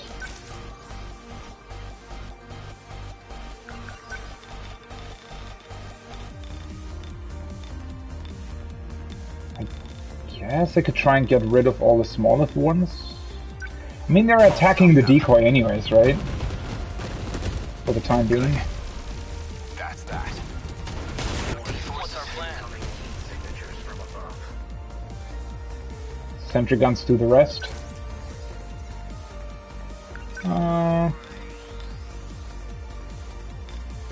That thing is still flying. Here we go. I can keep this thing moving. Gonna reach this one. Just barely. Should be fine though. Nice. That's it gone. Means I probably want to move Sekigahara back here, right? Number 11. Moving out. Always think ahead.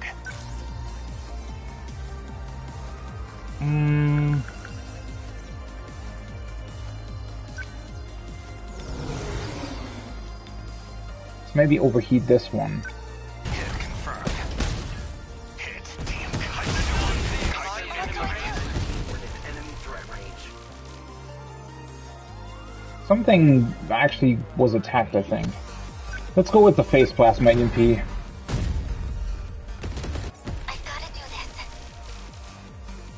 Because that grounded most of them, I think.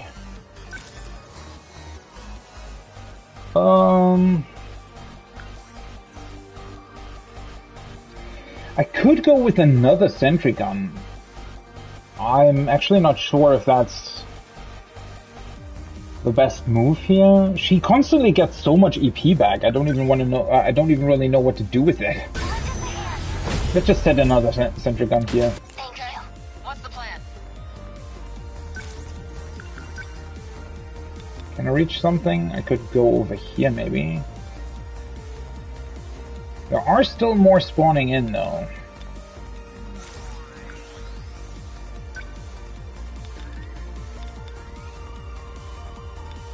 I don't want to get too close to the spawn point.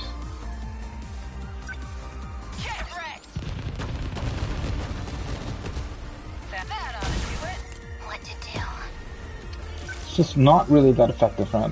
Anti-ground piercing rockets, those are actually too far away.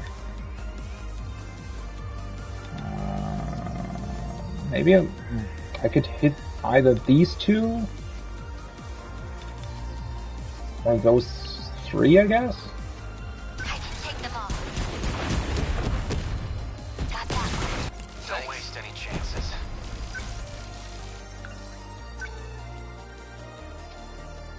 I'm still too far away.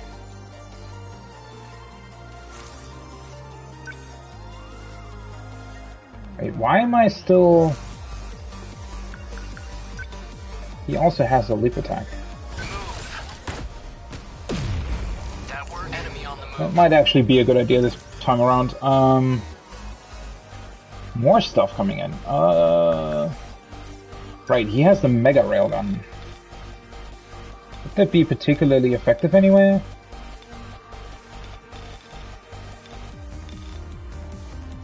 Maybe here? Stay on guard. I think that actually might have taken out a bunch of the smaller stuff.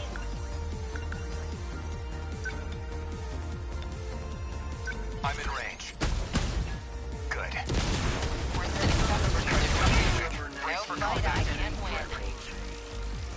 Something or someone take damage? You know what? Let's just do another EMP. Still not used to this thing.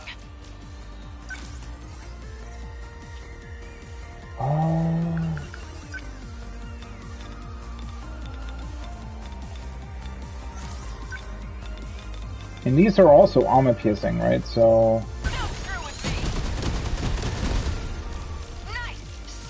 No room for hesitation. Oh, that's unfortunate. He's out of range again. Well, those two something else can take out. I think I'm gonna move him Don't waste any chances. over here, where most of the stuff is still alive. Wait, can I actually do a rush attack on those? On one of them. Come on. Good. What's optimal?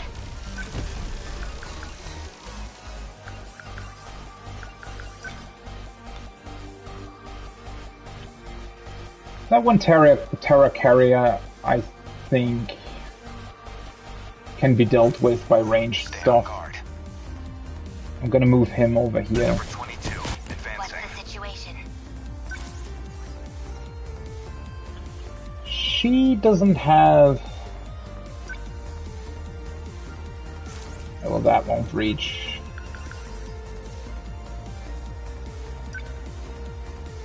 She's actually very far away. Let's place more sentry guns then. Getting a little bit crazy at this point because I think I have like 7 sentry guns here on the field or something. But, I guess, what else are you gonna do, huh? They're all freaking out of range. And the sentry guns just have a good range. Where are they? He's got the mega railgun.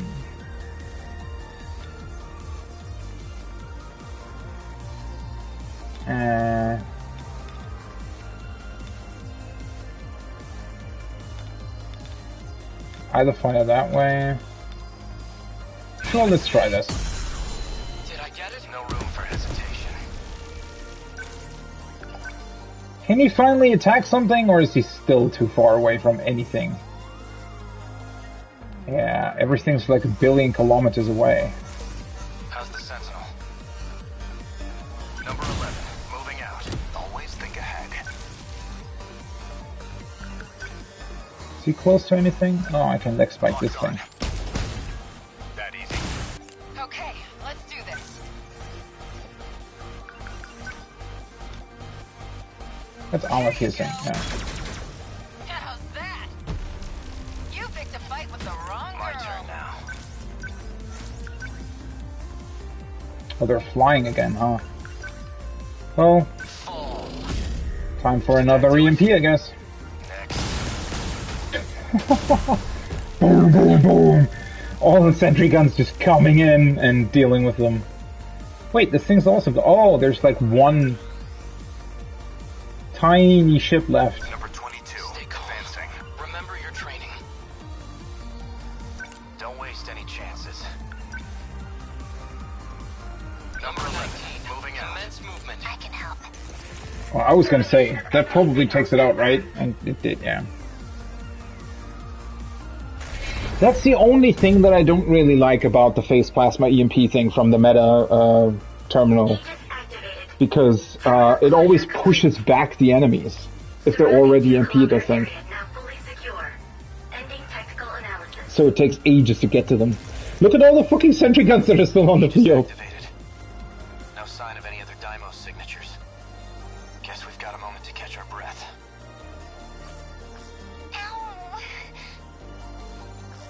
What's up? There's rubble everywhere down on the ground. I just tripped. Jeez, you're shaking like a leaf. Let me see it. Looks like a scream. I got some bandages on me. Give me your hand. Man, yours are so soft. Oh, Takamiya-san. Careful next time, okay? Whoa, what the... Why is my heart racing right now? Wait, does that mean... But I didn't think I was... I mean, what if... What? Whoa, what's got you all blushy? It's not like that. I'm not cheating. A-kun's the only one I need. What are these random bits of dialogue? Yeah, where did it come from? Tripping over, like, first of all, why? Okay, she just trips over stone, cool, and then she's suddenly bi as well, I guess? Weird. I don't know. Maybe it's something else. Still can't entirely figure out what's up with all the relationships. I mean, some of them do make sense, obviously, but at other times it feels just slightly random. Not that that's necessarily bad, but this kind of dialogue was just sort of okay. I mean, they might as well just not put it in there, right? Fuyusaka definitely needs some upgrades, though. When she's not she can somehow play sentry guns as much as she wants. She always has enough EP, but she doesn't really have anything else currently. So I think I need to look into that. She's lacking some sort of other ability. Like Shinonome actually has really, really good sort of armor-piercing missiles and stuff that she can use if she doesn't have enough EP to summon more sentry guns. I mean, Fuyusaka does have a Guardian, but that's not really, all that beneficial if I already have like 6 or 7 sentry guns on the field, right? So, Terra Carrier. Did miss a bonus objective though.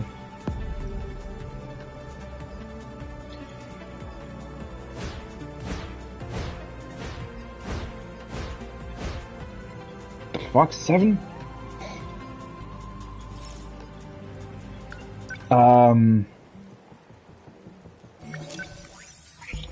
I am wondering, though, whether or not...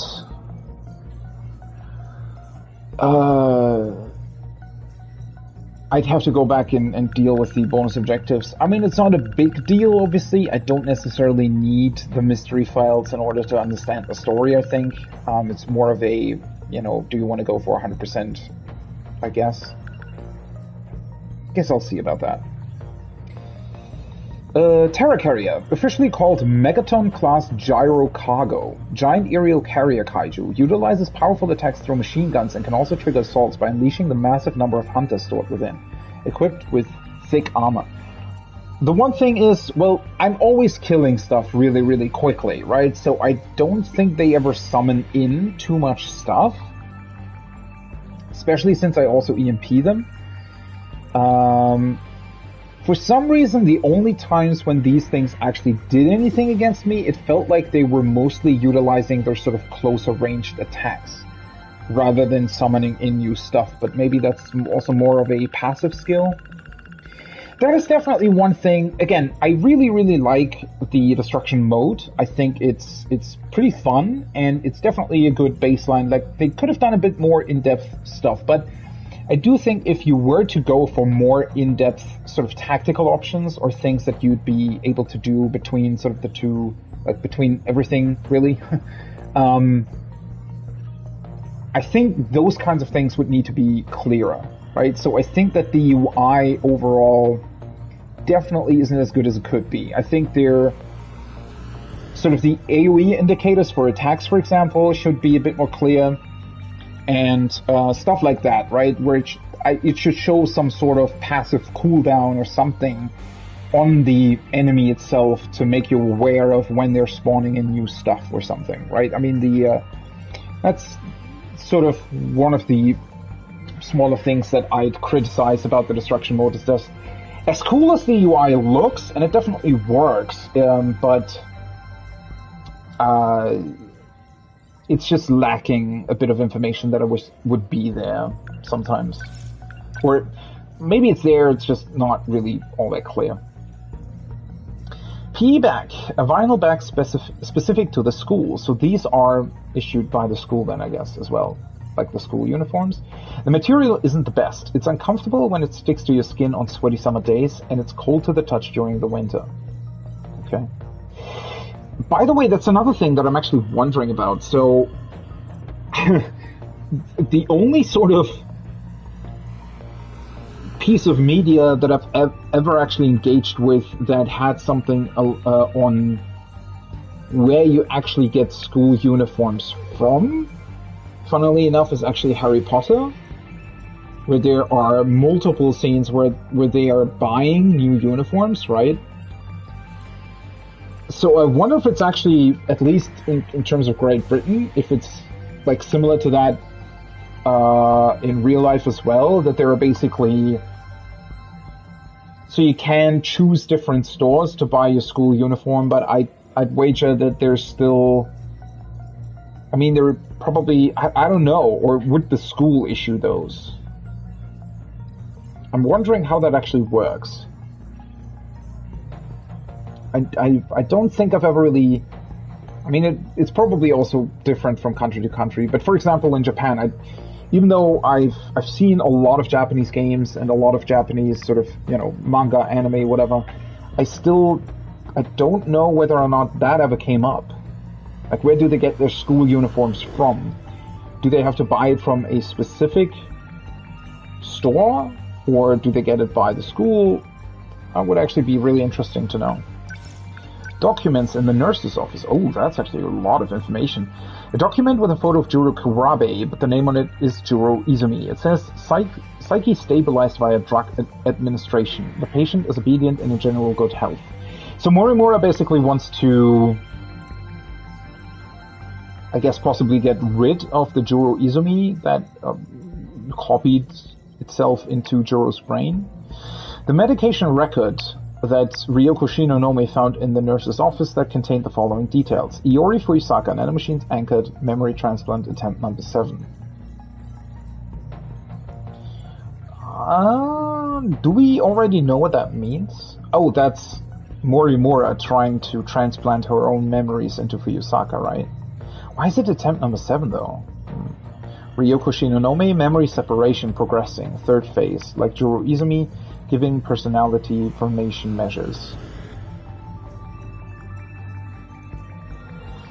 In the nurse's office, Eiseki Gahara found the medical records of the 3 students, Ryoka Shinonome, Shu Amiguchi, and Juro Izumi. It stated that Ryoka Shinonome is being treated with 2 types of pills, CO204 and C22, in an attempt to delay nanomachine separation in the brain and enhance her memory link. It's been over a week since she last received a dose. Shu Amiguchi was administered a nanomachine medication called NM-A8076 once. There's also a note that says 20% transplant rate. Juro Izumi is receiving 2 types of treatment, NM-A8075 and B01. He received 4 doses of A8075, then switched to B01 from the 5th dose on. There's a scribbled note that says B01 was synthesized by Tamao Kurabe. Okay. 2nd graders magazine.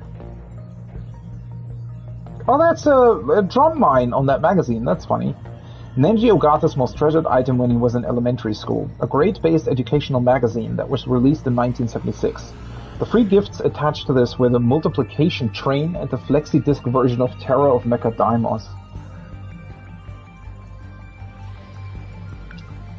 League of Darkness. Evil organization that appeared in Kamen Hero Stranger. So it's Kamen Rider, right? This is the actual series. A TV show that Nenji Ogata was obsessed with in 2nd grade. They focused on destroying human society and nature with Chief Evil at the helm. That's a cool name, Chief Evil. They consist of the Machine People, humans that were turned into cyborgs and other nefarious forces of darkness. Cheek Scar.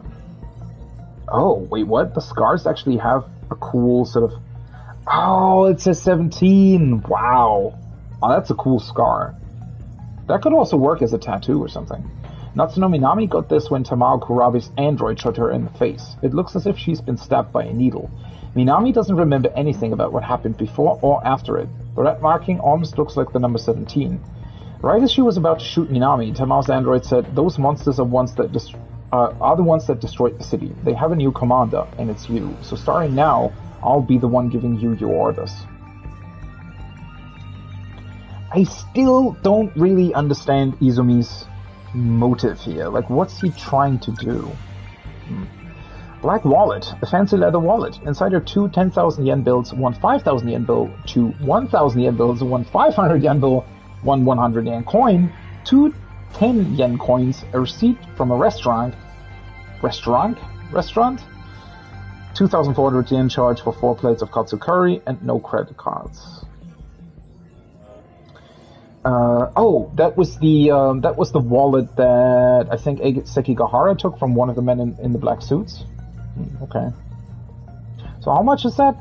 That's about $250 something technically, right? Okay. Not that much, but also not. Like, it's still a decent amount of money. Brown envelope. An envelope that was on the ground near where Eiseki Gahara woke up. There was a document and a note inside. The document says Chihiro Murimura, 31, Sakura High School nurse, a key member of Shikishima's weapon development team. The note says, "If capture is not possible, then shoot to kill." Tetsuya Ida was the one who instructed Seki Gahara to kill Morimura. But ultimately, Morimura killed herself. Okay. Back to destruction then. It's only 65% though, right? Did I read that right? So maybe there's an entire Area 3? That's gonna be interesting. Shinonome Sekigahara on the strike team. That's unfortunate. 1st generation, 2nd generation only. That's also not possible. Modified shield Apsos Kaiju will appear. Those are the ones that put shields on others, right? If I remember that correctly. Well, I mean, I can still put Sekigahara on the strike team, I guess. Let's put in Kurabe. If Kurabe is in, Yakushiji makes sense.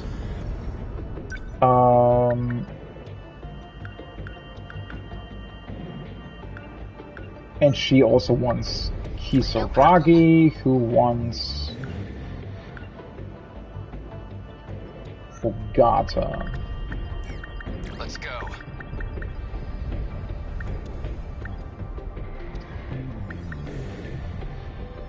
And that's... I still need one.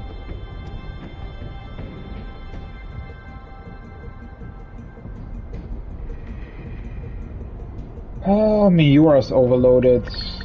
That's a bit unfortunate because I would like to use those two at the same point.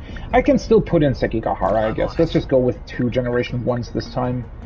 Only question being, do I want to go with Amiguchi or Takamiya? Amiguchi isn't that great in this team because of the lack of girls. Yakushiji has the really good interceptors, and Takamiya could use the leg spike and stuff. Sounds good, I think. This will brain overload 5 people for the last battle, though. I'm just realizing. We can't really do much against that. Unless... I mean, I could just... Well, I could put in Amiguchi instead of Takamiya. Let's maybe do that. It's not the best option. And then I could go with Minami instead of Sekigahara. That'll just give me more options for the next battle, right? Not optimal, but not bad either. So this way only 3 pilots will be overloaded during the next round.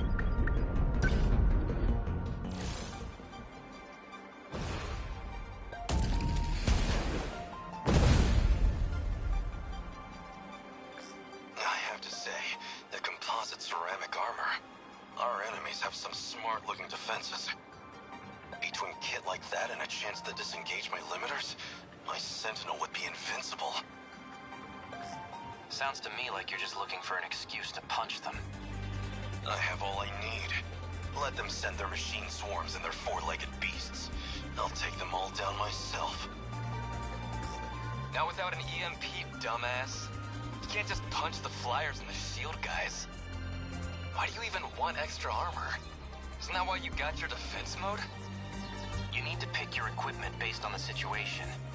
If you two want to play hero, do it on your own time. Also, I completely forgot to upgrade stuff, I just realized. Yeah, we can just do that before the final battle. I'm actually serious about winning. Oh, and you don't think I'm serious, Hijiyama? Do I sound like I'm joking to you?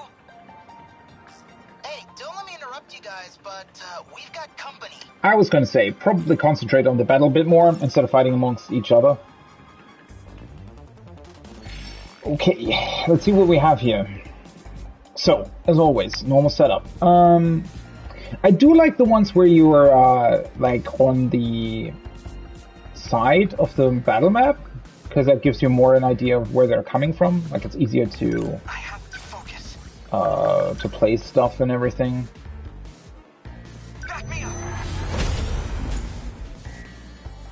Sentry gun. Interceptors.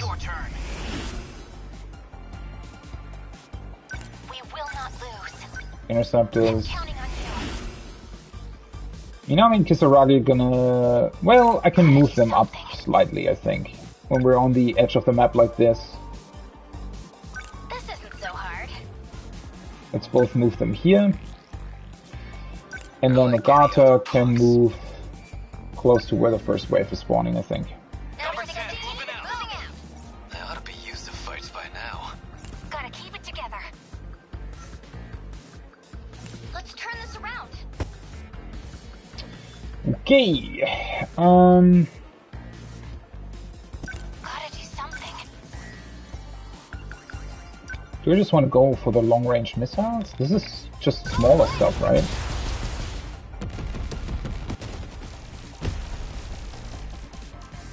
Yeah, that was, oh wait, that's a Sentinel. Interesting. That is something for Ogata to handle, to be honest. Let's go in there, buddy.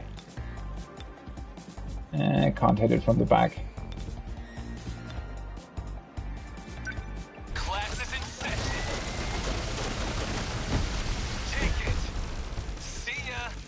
Bye-bye.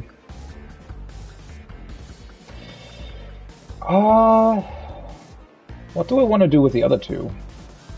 This is all pretty freaky. Guess I can try this. Score! Nice. I guess that did it. What now? Interceptors didn't even really have to do anything. Let's move Hamaguchi over here, I guess. You can already move out a bit. Oh, there they are. Man, they've got new Apsos models out too. If we don't stomp them out quick, they're gonna be a real pain in the butt. Man, we've got it rough. Are they? Hope I can pull my weight. Are we winning?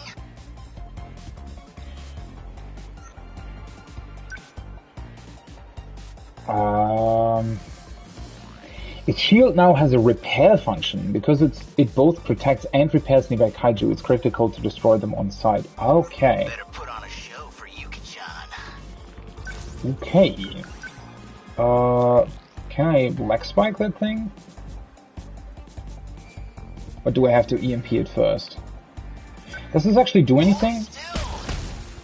Yeah. Oh no, you don't. So I guess their shield isn't as effective as you'd think it'd be. Crap, they're targeting me. Still hope. Signatures from above.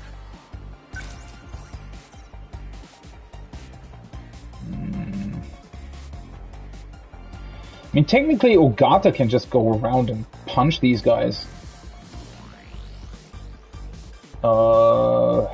I guess I kind of want her to stay here. I mean, she could still do this, I suppose. Let's move up slightly. Place another sentry gun.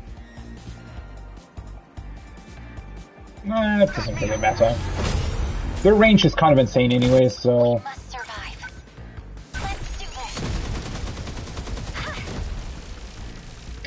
Yeah, I don't really get their shield function, to be honest. What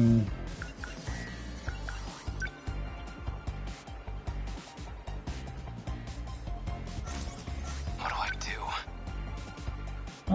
Let's just move up slightly. I don't entirely understand how the shields work specifically, because I feel like they're not as strong as you'd think they are. I don't know if they prevent like the next couple of attacks or a certain amount of I don't know, a certain amount of attack strength or something. But even the small interceptors are already capable of dealing damage to them, right? Hit! I did it! Stay calm. I can do this. I still have Yakushiji here. So it would almost be overkill to have him here as well. Number 20, moving out. Fights by now.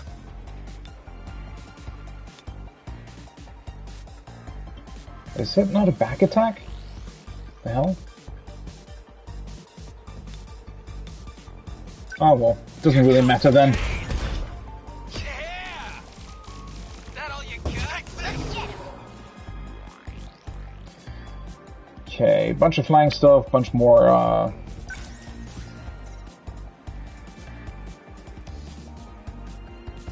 bunch more shield ones as well, and that's a Sentinel.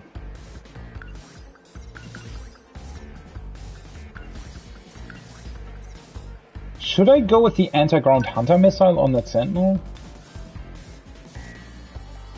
Oh, most of them are flying, right? I mean, I could still hit a couple of them.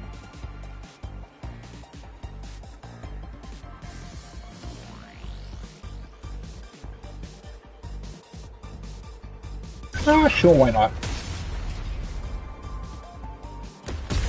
Was that okay? We've got it rough.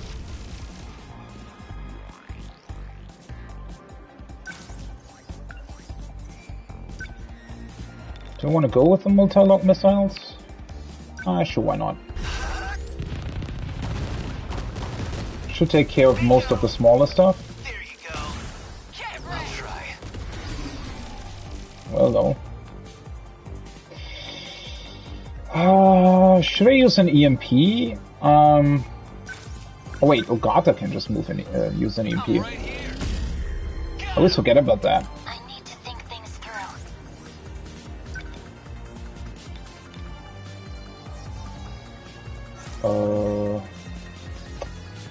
She doesn't have the leg spike, unfortunately. Pulse laser might not be the worst option, though. Let's move her up slightly. I think there's more spawning in here anyways, right?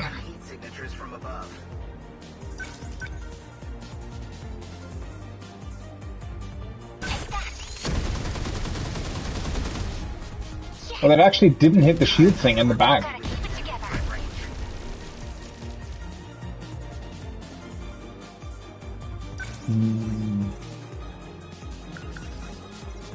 Could also go with another Hunter missile on the Sentinel over here, but there's still new stuff spawning in. Oh, why not? Better put on a show for Yuki-chan.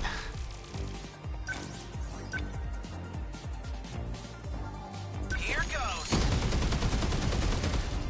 Bullseye. Enemy down. What do I do? Keep Amaguchi around there.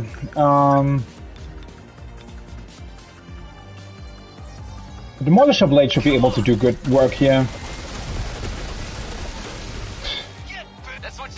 That's so crazy.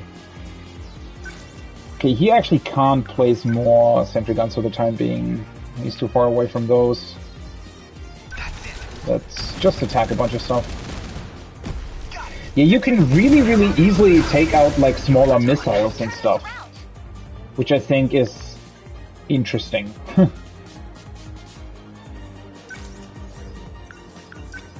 She could also go with the EMC stunner. That'll actually hit most of them as well. Sure, why not?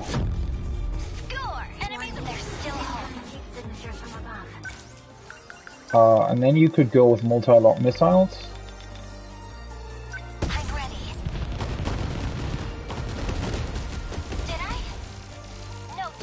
They're like any other punks. Another EMP.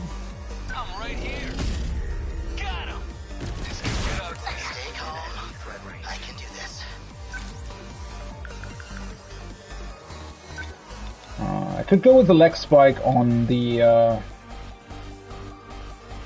Sentinel thing. There's still more stuff spawning in though. Try this. Bingo. They ought to be used in fights by now. That looked like he was trying to attack Yakushiji.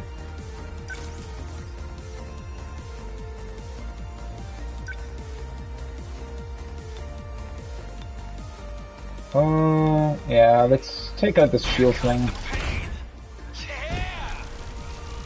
Man, that replenishes so many EP, that's kind of crazy. So either I'll go with the long-range missiles, it's probably the better option in this particular case.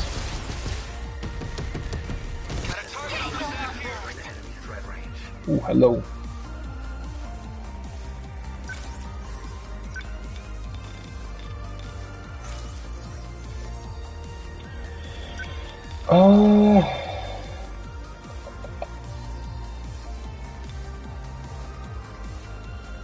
I could use another EMP, to be honest. Problem is the multi-lock missiles really aren't that good for the Sentinel, right? And then again, it'll probably take out most of the other stuff.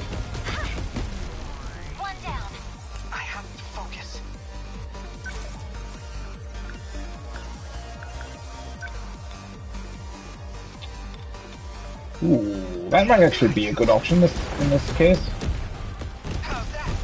Yeah. That also gave him a bunch of EP back.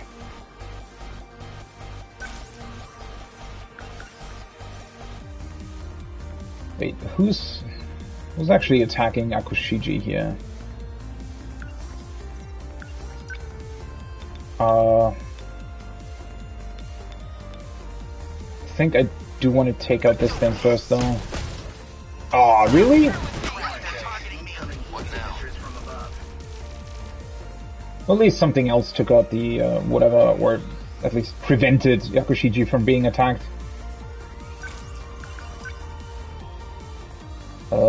Can I reach that from the back without being hit by the other stuff? It should still be fine either way, I think. 12,000 damage. Oh, the incoming drum mine immediately attacks Ogata. Okay.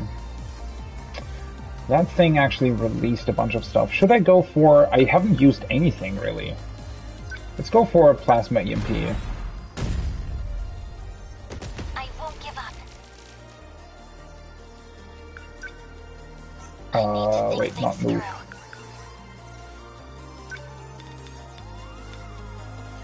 Let's move out of the line attack there.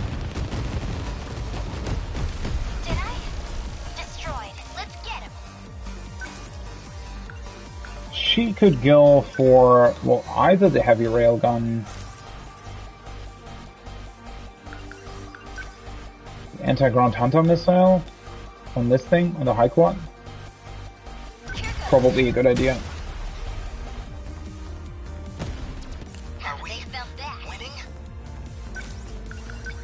And then go for a leg spike.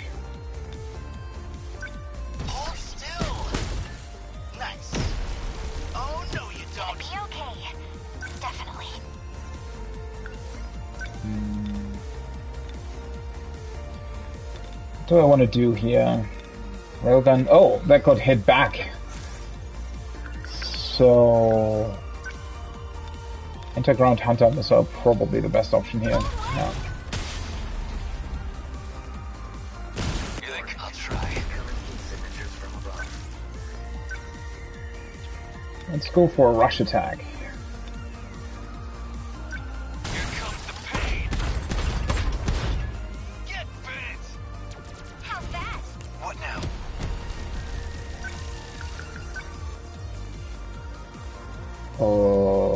Let's just place another sentry gun.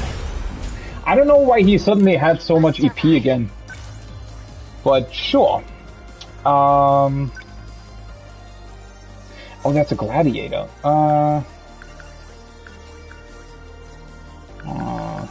She isn't actually that good against that, huh? I don't know. The armor-piercing rounds technically won't do anything against him, right? Should I summon in more interceptors? That doesn't get rid of the old ones, right? And then you can do a leg spike on it.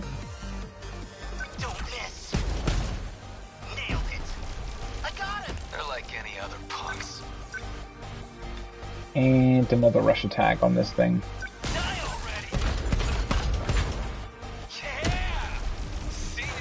Well, that was easy.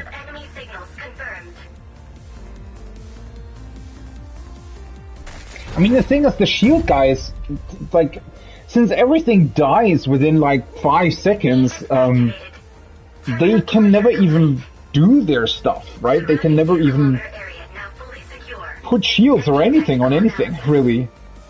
I don't think they healed anything either. We pushed them back somehow. These fancy upgraded kaiju are no joke. It's a vicious cycle. We're stuck in an arms race where we can only win by improving our own Sentinels. I managed to analyze the new model of Apsos. It's not just the shields. Their auto-repair nanotech got a major boost too. Seriously? I was just thinking it was weird how long they were lasting. Wait, that was long? Counter them with EMP equipment, we won't stand a chance. Having less direct offense isn't ideal, but if we don't disable them, they'll get out of control. Well, it basically did EMP everything immediately as well. It can't be that long left. All right.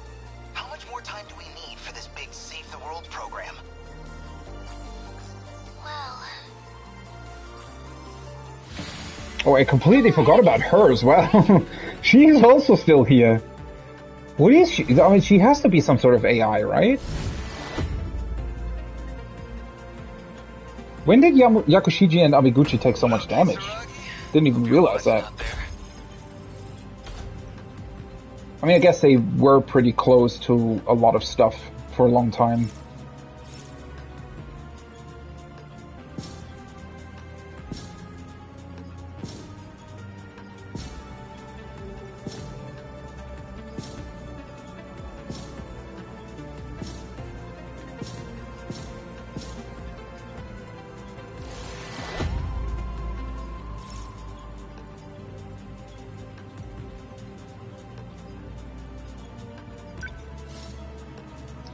Did not get the first bonus objective though. Oh, I actually didn't get any bonus objectives this time, huh? Well, that's unfortunate.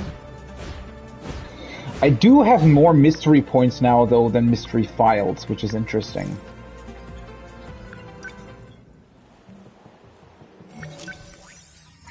I mean, it makes sense because I think I'm still missing mystery files as well. But that's kind of strange considering that for the longest time while playing through the game, especially if you only play the story at the start, you're kind of locked out of a lot of mystery files for a long time, right? And you don't get any mystery points, and then suddenly you get all of them at the same time. Arm-mounted pulse lasers. 4th generation Sentinel armament. Shoots laser beams from both arms intermittently. To make the intervals between each burst shorter, it sacrifices some precision, but since it can fire many lasers in a wide area, it is often used to keep enemy forces in check.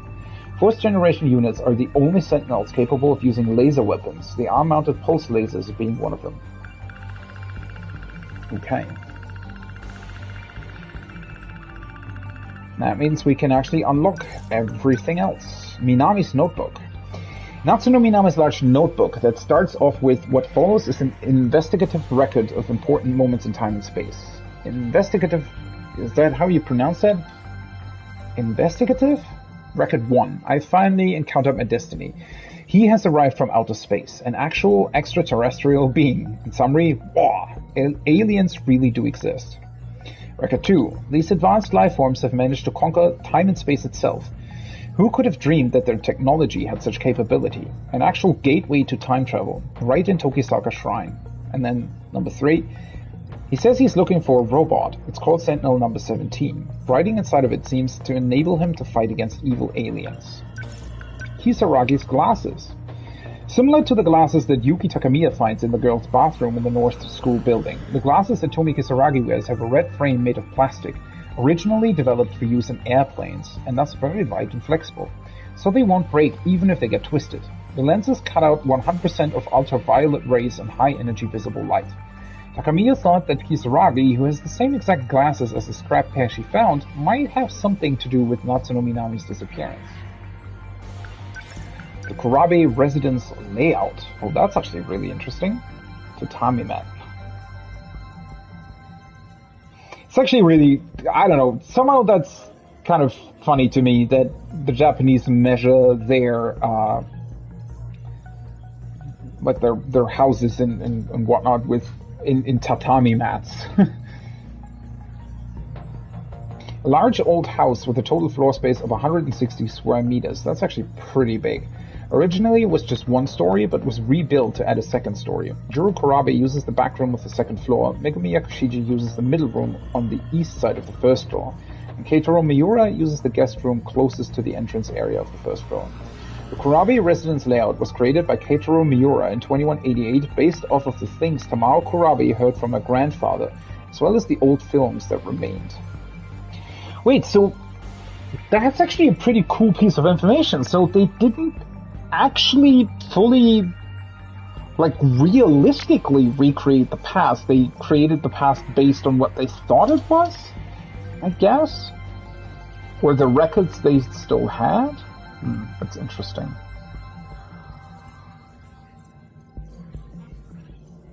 That's actually a really cool house layout. I would really like to live in something, in a house like that. A lot of open spaces.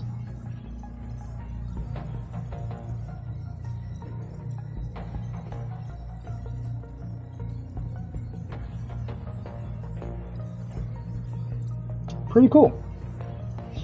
Photo of Takamiya and Minami. Oh, that's cute. Photo of Yuki Takamiya and Natsuno Minami when they were in elementary school. This picture was taken near the home of Takamiya's grandmother on her father's side. Around this time, Takamiya liked her hair short, and Minami was known as the illustrious Dr. Space. What are they doing? Oh, they're catching fish, I guess. Huh. And Japanese history book. A Japanese history book published in January of 1985. It contains Japanese history from the Stone Age up to the first half of the 1980s. Hitaro Miura reads this book in Shu Amiguchi's room. Okay, back to Destruction and the boss wave 10.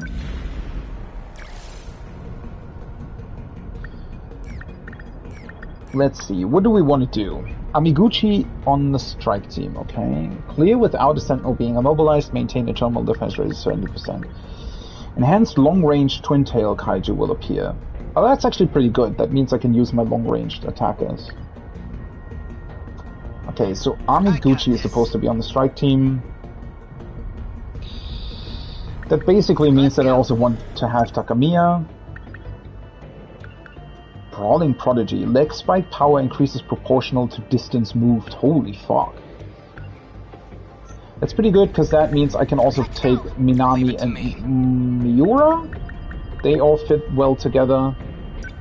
Amiguchi not that much, but that's fine. Easily bored. Increases armament power if armament was not previously used. Okay. Also pretty cool. These are going to be good for long range.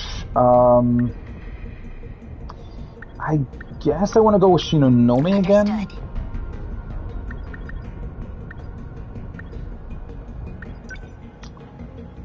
Lone Wolf. Sekigahara. He's only level 14, so let's actually use Sekigahara instead of Fujiyama. So that's 6 people.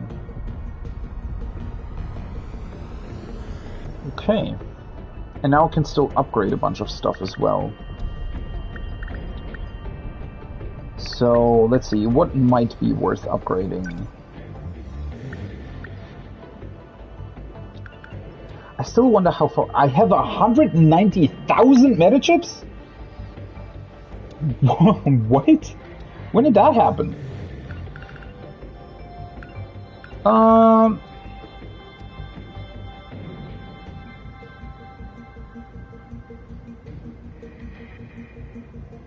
So the pulse lasers are armor piercing. I wonder if I actually still want the convergent lasers then. Oh, they're armor piercing as well. I was just thinking if it would be worth it to give her interceptors as well. Probably. Because that would make it able for her to basically start up with something as well. But I also want to keep her leg spike, and I think... Well, I guess in her case we could actually maybe go without the multi-lock missiles? Yeah, that might not be the worst idea.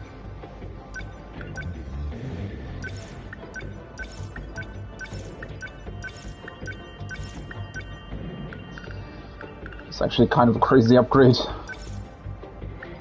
Leg spike +5 as well. Do I want to upgrade these? Yeah, let's just upgrade these twice as well. Just because she doesn't have that much else then, otherwise. Amiguchi also has his interceptors.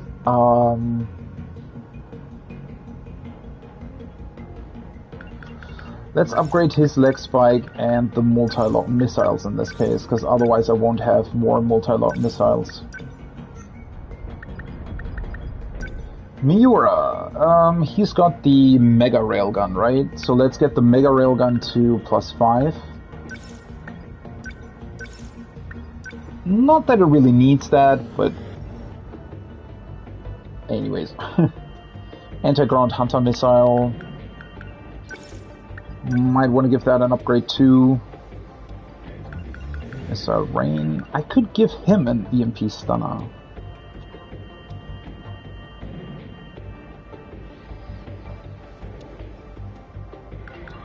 Let's upgrade his long-range missiles to... Oh, 1 second.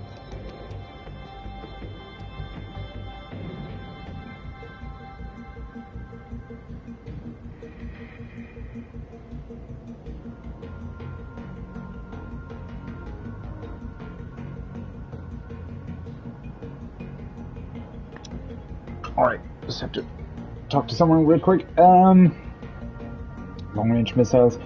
Yeah, he doesn't really have that much else that you'd be able to upgrade, right? I mean, I guess I could also upgrade this one. It doesn't really do much at this point, to be honest. Maybe I should actually go for the individual stat upgrades. But I do want to get most of the stuff to +5, to be honest. Anti-ground hunter missile, EMP stunner. What does the EMP stunner actually do if you enhance it? Lock-on range. That's actually not that bad. If you have it equipped anyways, why not increase its range? Not really using the railgun that much, so let's upgrade the missile. Shinonome. Sentry gun is already upgraded. The Guardian doesn't really need that. Anti-ground piercing rocket launchers, those can get an upgrade. Wait, where are they? Here. I think I'm gonna come back to Shinonome, though. Force cooling. Yeah, I definitely want to have that. Why does he not have that? I kind of neglected Sekigahara a little bit, I feel like. I actually used the leap attack last time, right? So let's get rid of the tackle. What's this do? Lock-on range. Yeah, that's definitely pretty good. EMP surrounding singular. That's also not bad, but now he has the other stuff already. Anti-ground multi-lot missiles. Yeah, they're not that great. Let's actually get his Demolisher Blade to +5 as well.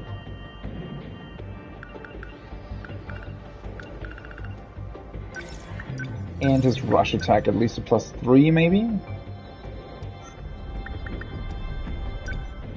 I do want to heavily upgrade her EP attack stuff.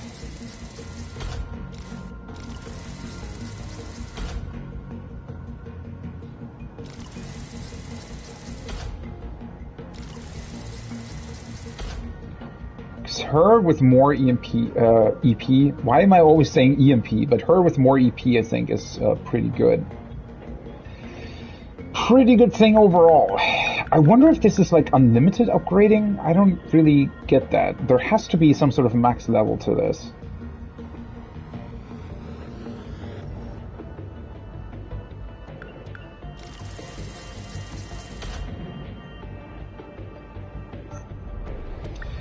It's at least a pretty significant upgrade, I feel like. Maybe Sekigahara could use a couple of upgrades here as well.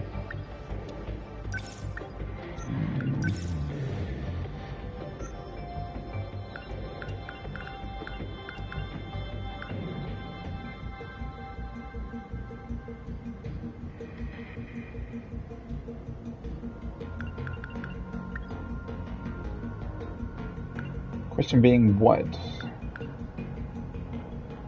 Either attack and accuracy, or speed and accuracy. Or speed and defense. Let's actually go with 1 point here. And then this.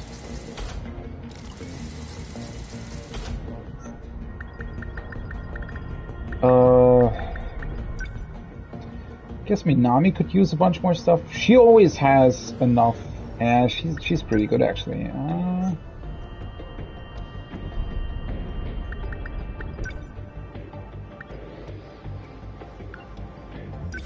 What does this actually do? Lock-on distance and power even more increased. Isn't that a bit too crazy what the sentry guns can do? I mean, they're already basically taking out everything they're targeting. Well, almost, I guess.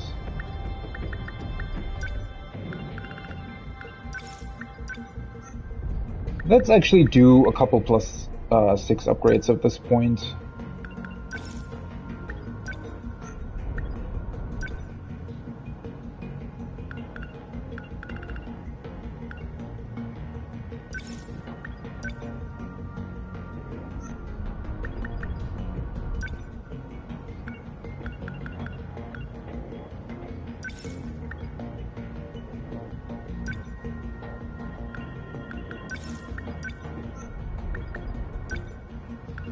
Stuff's getting crazy.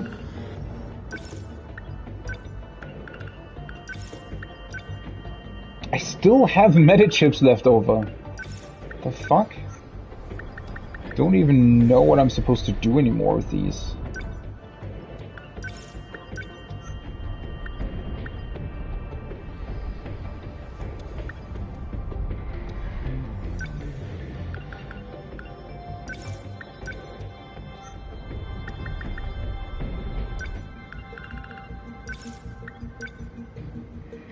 Alright. I think that's fine. Those are a lot of good upgrades, I feel like.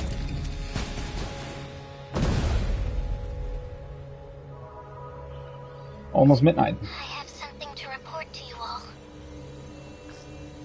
Finally. Is this processing stuff done yet? It's well over 90% processed. We're so close. But there's a problem. Okay. As some of you may know, I'm working from the command ship in orbit. Unfortunately, it's still on that orbital path. So? Soon I'll be too far from your location. Oh. I'll lose signal, and I won't be able to communicate.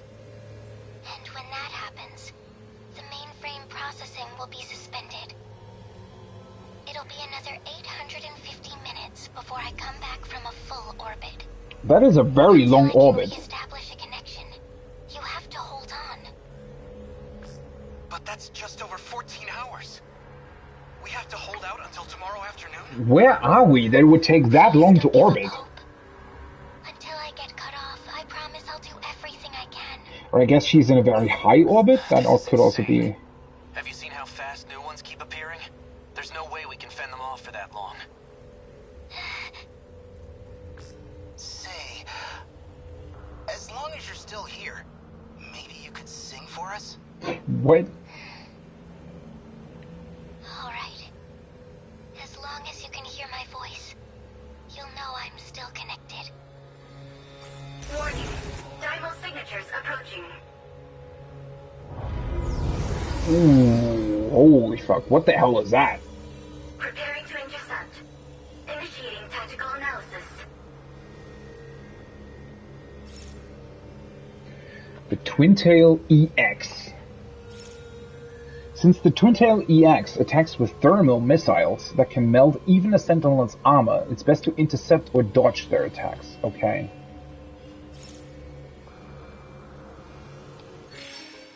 Well, that sounds pretty fun, actually. Oh, we get her music in the background? Oh, that's really cool. Is that the same song that played on TV earlier? That is awesome. Twin-Tail 2 Kaiju that's been further improved and modified, 25,000 HP. That's actually not that long, not that much. If I were able to get Ogata close... Fire superheated missiles beyond range. Yeah, I think that's the song on the TV. Aw, that's awesome. Yay. Let's start with the sentry guns.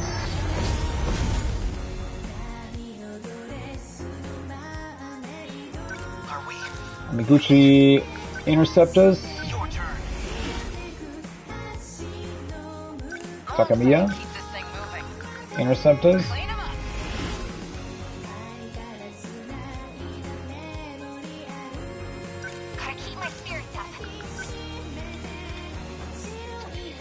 Can't reach all the way over there.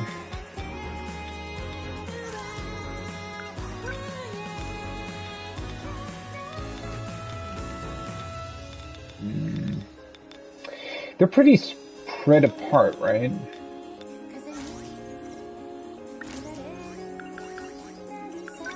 The Mega Railgun actually has a longer range.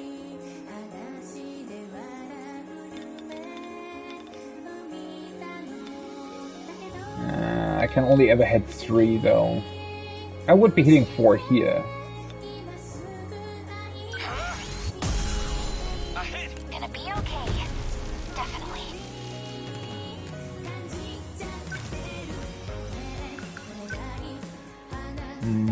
Should she do an EMP stunner with the close stuff? Why not? And then Sekigahara can move in and I guess get rid of the first one here.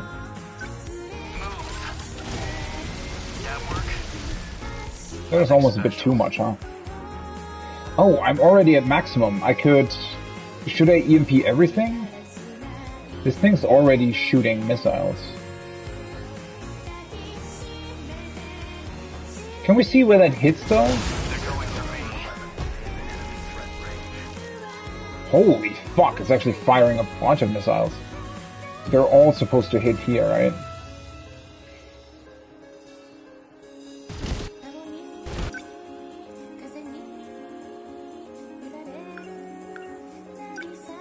So if I do this...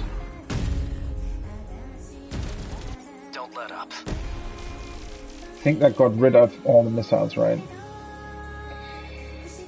I guess I just need to try and get to it?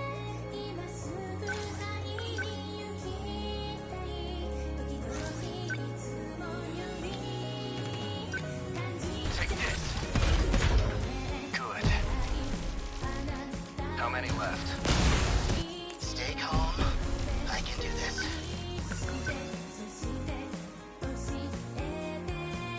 Let's just work our way through these, huh?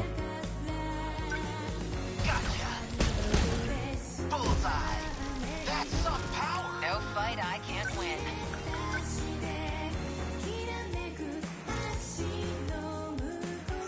Oh, that is so cool with the music in the background! Oh, I guess the thing is trying to hit my Sentinels, though. Not the terminal specifically. I just realized. He's being targeted by something. I wonder if that thing's gonna try and hit me. Did that do it? Gotta keep my spirits up. Because that was already a bunch of damage.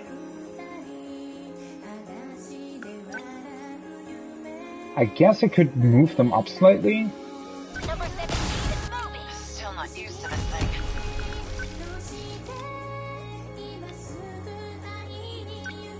Die! That do it? Give it up. They're going for me. Winning?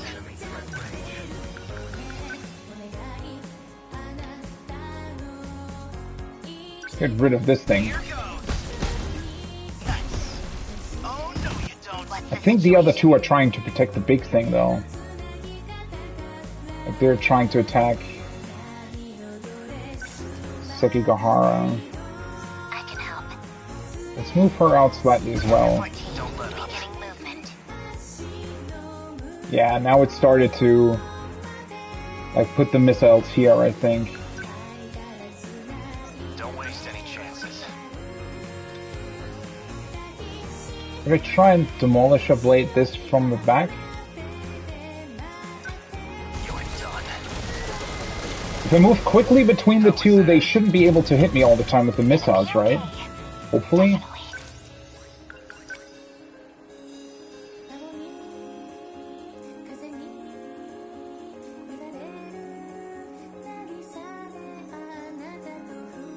Oh, wait, there are a couple of missiles going here as well for some reason.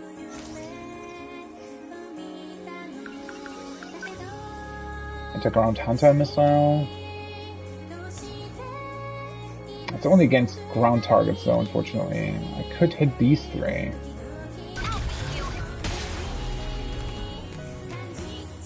I won't back down.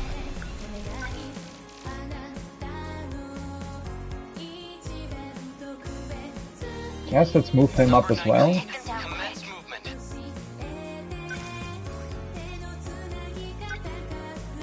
Ground-piercing rocket launchers, yeah, those are...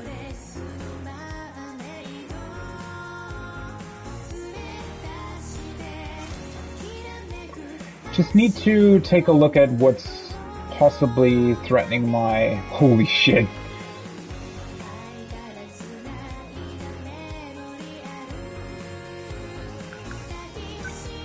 Maybe I'll spawn a guardian somewhere. I wonder if that's going to be attacked instead of other stuff. Nice. These two missiles are a little bit annoying. I wonder if I could just take them out like this. I actually should be able to.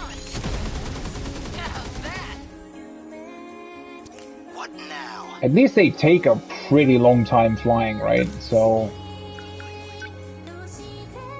let's leg spike this thing.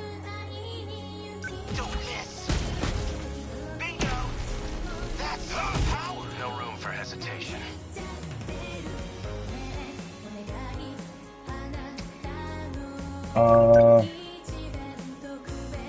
I hope that's like quick enough. Those two missiles are still here. What's the plan? I don't have the tackle, unfortunately. I could do a leap attack though, and just jump away. Won't hit those two, but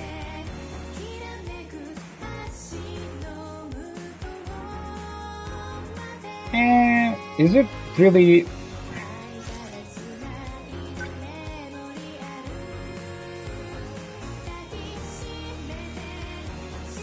I mean, with the rush attack, I can literally just move quickly, right? Can't hit the missiles either, though.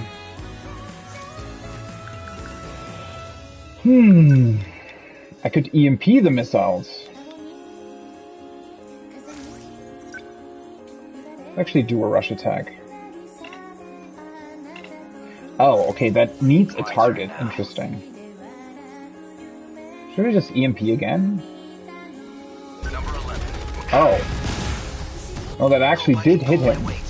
That was coming out quicker than I expected it to. Didn't really do a bunch of damage, though.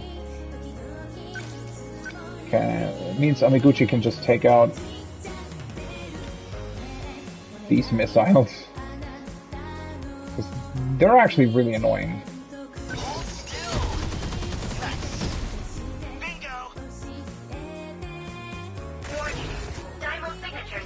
Okay, I was wondering whether or not there was more coming in. Do we want to go for another phase plasma EMP? Why not?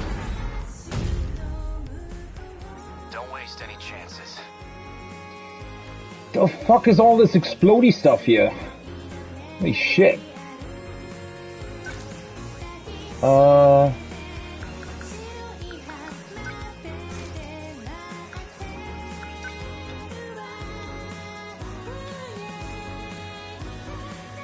mean, technically the rush attack should be able to take them out.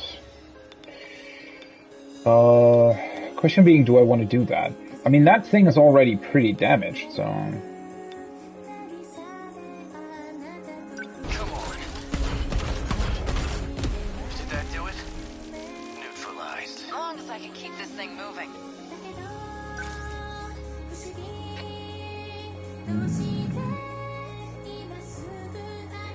I could bring out more interceptors. Where are the other ones, though? Have they all been killed? I only see a couple around. Problem is the leg spike costs a lot of...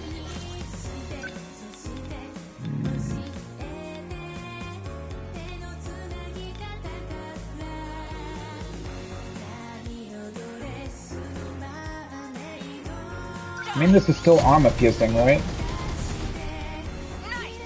Oh, that was close. I could go, let's see, either for this.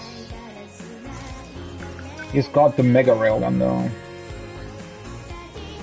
Might be worth it to just shoot that through.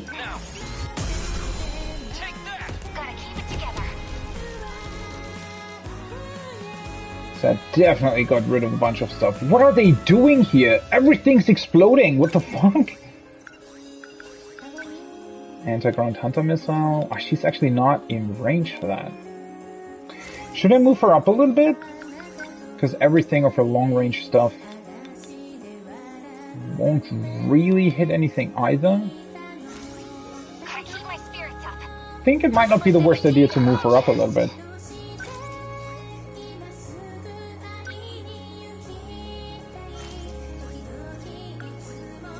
I'll take them down quick. Number 14.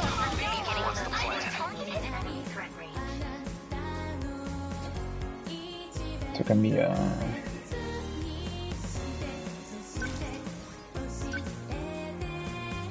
Can't get over there though, right?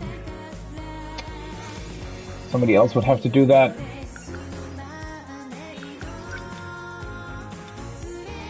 I want to shoot another EMP. But that would actually hit that missile there as well. That work? Better put on a show for Yuki-chan.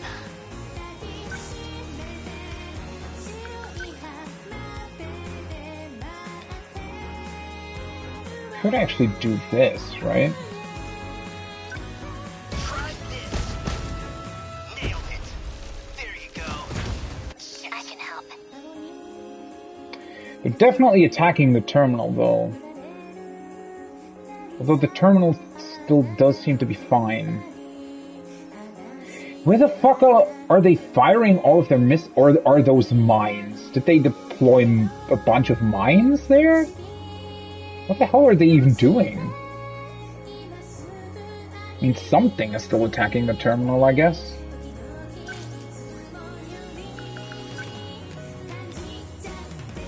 Huh.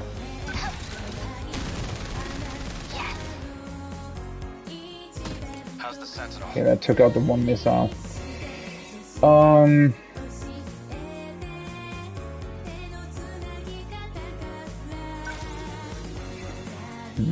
I wish he had some sort of... My turn now. Number 11, moving out. What's the plan? Oh, is that thing moving with him? Oh, it's those missiles.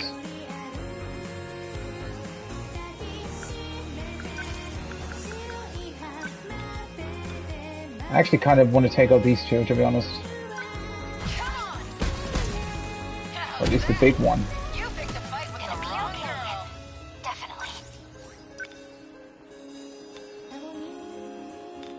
I would hit the missiles. I should probably watch out for those. I won't back down. Something is still trying to hit him, though.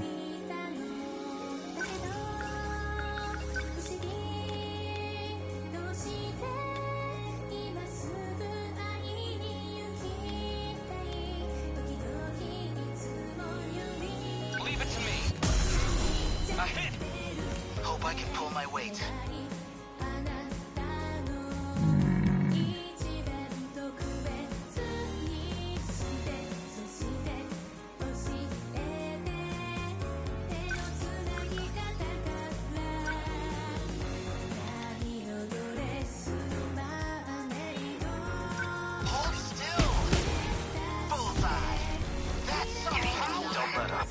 Definitely trying to go for Sekigahara here.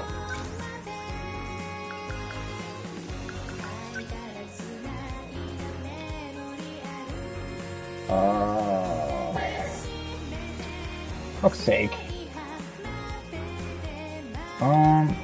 Should I try and just take out these two? I mean, that'll still bring me sort of far away from the missiles and everything. How was that?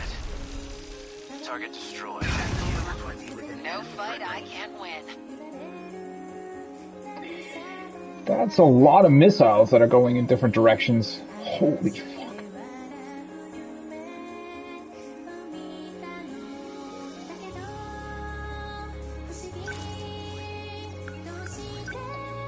I mean, if I go with the leg spike on this thing, does that also take out a couple of the missiles? They're going for Actually not. Let's do another EMP pulse. How's the Sentinel? Because that'll get rid of all the missiles, and now I think... Ooh, that's...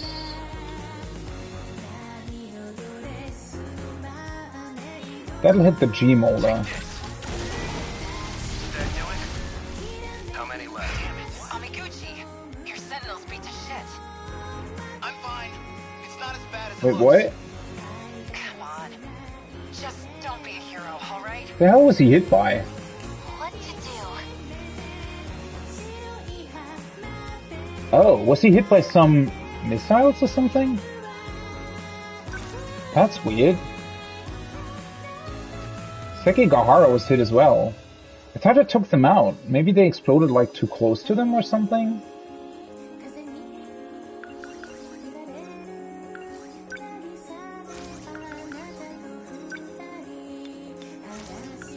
Could go for the anti-ground hunter missile though. Maybe that'll already get rid of this thing? Can't keep this up for long. Focus on the battle, Iori. My Sentinel's not done yet. I don't really understand how they took damage.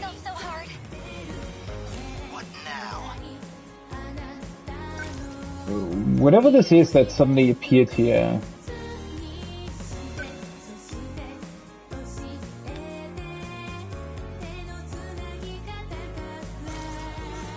Can I like move him out of that really quick?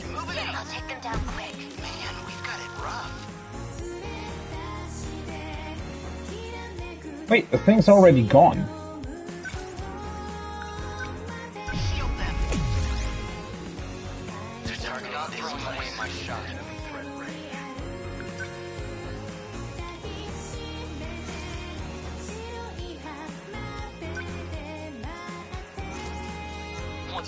Let's actually move up slightly. Number 19. Commence Confirm termination of Twin Tail EX Dymo signature. Well, that was kind of easy. I'm a little bit annoyed by the fact that Sekigahara and Amiguchi got hit by something, and I'm not really sure what it was. That was weird. I'm also not quite sure why all of those, like, rings suddenly... Maybe I missed something, I don't know. It's not a big deal, but it'll probably cost me my S. Not that that really matters, but... Sounds like she's gone. Would you losers lighten up already? Everyone's acting like we already lost this. She's right. This fight isn't over yet. If we do our best, I know we can pull through. 14 hours, though? That's nuts. Never had a brawl that lasted all night. Hell, we might be about to set a new record. Man, I think we can last until sunrise. Especially since we technically only can ever stand in our Sentinels for like 2 minutes at a time.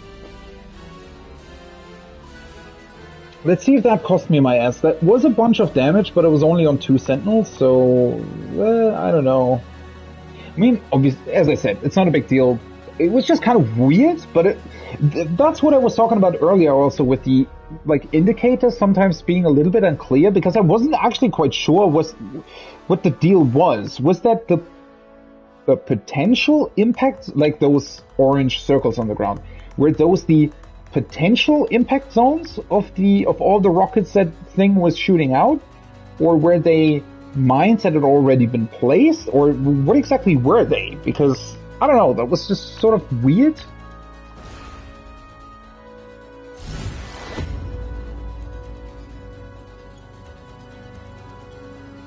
I will protect everyone. How is Natsuno already level 23? Holy shit.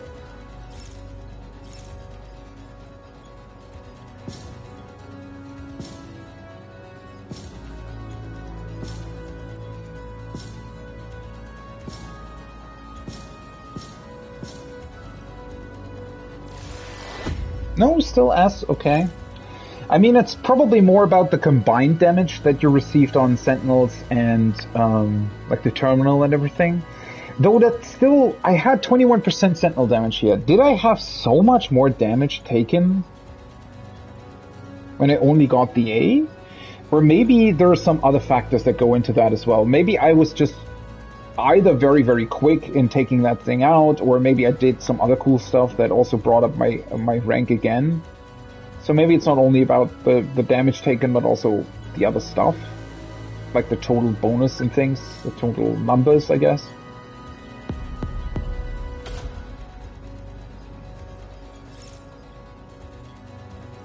Seaside Vacation Song? Wait, can you actually listen to that in the... It's a pretty cool song. A new area has been unlocked. Himawari Ward.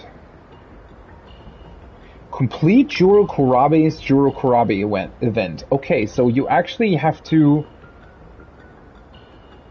I guess, complete the story to continue with this? That's a pretty cool setup, to be honest. I could actually S-rank this as well. But, you know, in terms of that, I'm gonna go back eventually. Okay, let's see, was there anything added? I think so, right? Meteor. When the kaiju come down, they descend in a plume of atmospheric fire, like meteorites. However, they have a slow falling speed compared to meteors, and an observer can easily see them slowing down before they hit the surface. That actually does bring up an interesting question, like how are they even distributed? That seems like a very ineffective way to land them. But I guess they can just tank the damage or something? Seaside Vacation Song. The debut song of the new idol, Miyuki Inaba. This single was pulled from her debut album, M-Control, and sold as a flexi-disc. With a successful low-price sales strategy, the song sold like hotcakes and gained tremendous support from middle schoolers and high schoolers. I mean, it's a very catchy song. And I thought that was a really, really neat idea to play the song during the battle. That was pretty awesome. Okay, well then. That did unlock more stories with our characters here.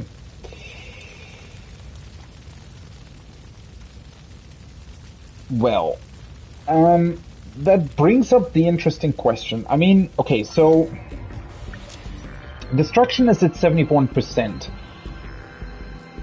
What kind of percentage did I have on destruction when I, well, I'm not entirely sure how it counts this, because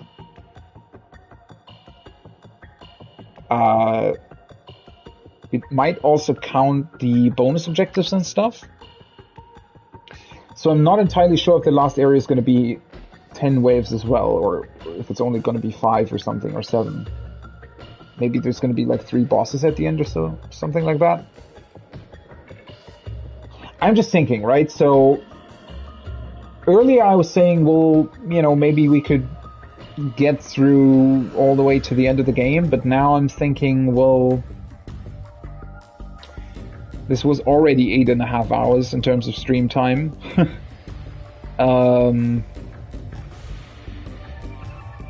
The reason why I'm thinking this might be a good cutoff point is that potentially, because I want to stream on Thursday again, right?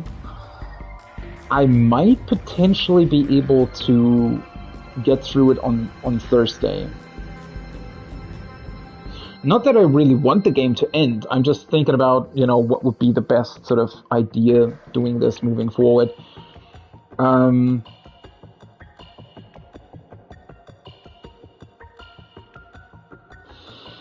Because I expect the destruction part always takes a bit longer than I originally expected to. And I just have to say, as much as you can criticize the mode for maybe lacking depths or challenge, it's just really, really fun. You can really lose a lot of time while playing it. Like, the last sort of 2 to 3 hours just sort of went by really, really quickly. But yeah, so wait, let's take another look at this. I unlocked 4 more characters by clearing this wave, right? Tomi Kisaragi has 2 more scenes, okay?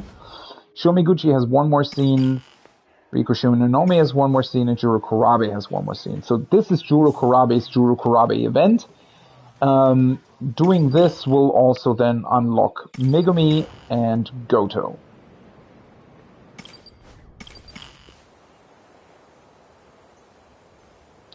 And then I don't know if Goto's going to be locked at some point behind the final destruction pod, which might be possible. But yeah, this does, after all, seem like a good cutoff point for today, and I could move on from here. Also, that would give me another chance to maybe take another look at this timeline, which I think I haven't really done for a very, very long time. Also, by the way, now the game actually displays which one of these events take place in what kind of sector, I guess. It's also quite interesting. Most of the stuff, well, it does make sense that most of it would take place in Sector 4. So we start off in 2187, which makes sense. Construction of the new colony nears completion. Ethics Committee throws a wrench in that plan. So at this point in time, I guess humanity still exists, right? And then they start construction on the sectors. So here we switch from 87 to 88. Construction on the sectors is nearing completion. Group had decided to start over from before the nanomachine war, but could not agree on which era would make the best starting point to resolve this dilemma. They created 5 wards covering multiple eras at once. And then they're talking about... So then the confrontation happens between the two. Sector 12104 mainframe. Again, I completely forgot about the countdown. Right, what was that about?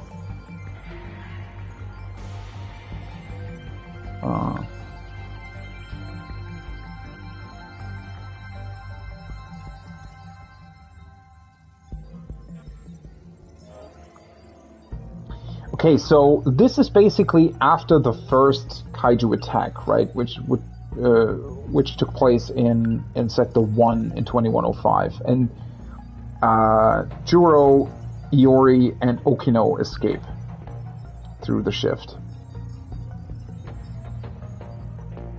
Or rather, Okino does not. And they're sent back to Sumeria Bridge in the year 2089. How does that work, though? This kind of jump. So they're jumping 16 years, but how? I guess what they're actually doing, even though it wasn't really displayed, was that I guess Sector 1 reset at this point, right? Sector 1 reset, and Okino probably saved himself or saved everybody by moving them to Sector 0 and then back after the reset?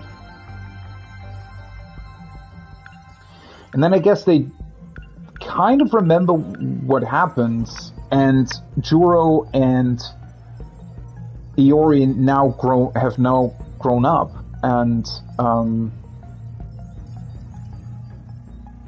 somehow they think they can prevent things from happening by attacking the facility.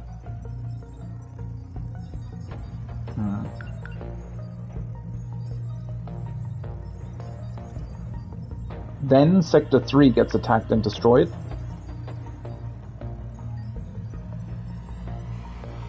Which is where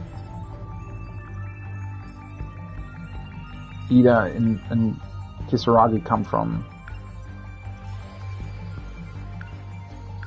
And then after Sector 2 being... Is this really chronologically, though? Aren't there other things that happen in Sector 2 later on? A memory of a recurring nightmare that Juro Korabe has. Amidst the burning city, slaughter students one by one. Or I guess there had been another reset afterwards in Sector 2 as well, then. Interesting.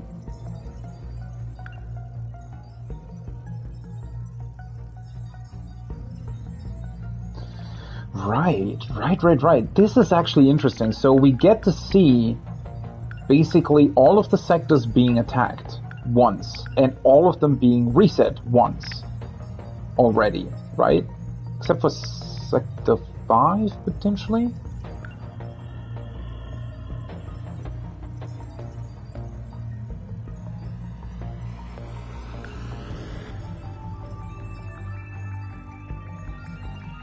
And then these events happen after the reset. Yeah. And Izumi and the older Izumi and Morimura are on the bridge. Okay, that makes sense. So then, okay, so all the events that don't take place in either like 4 or 5 at the end are basically after the reset. Okay.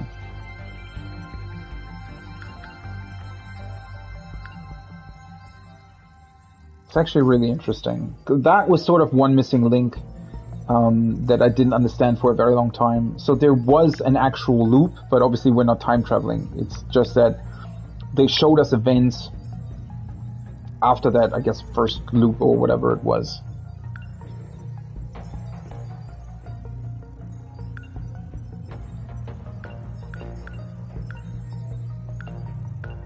And Sector 2 gets attacked again, I think. Yeah. Sector 3. Sector 4. I wonder if they'll show us the loops at some point as well, because I think this whole, like, per sector timeline thing wasn't there before, so maybe they're going to show us the loops at some point as well. It's probably going to be really interesting to take another look into this at the end. So now we're seeing pretty chronological events for the most part, right? So it basically takes place back to back, but people are being shifted through multiple sectors in multiple ways.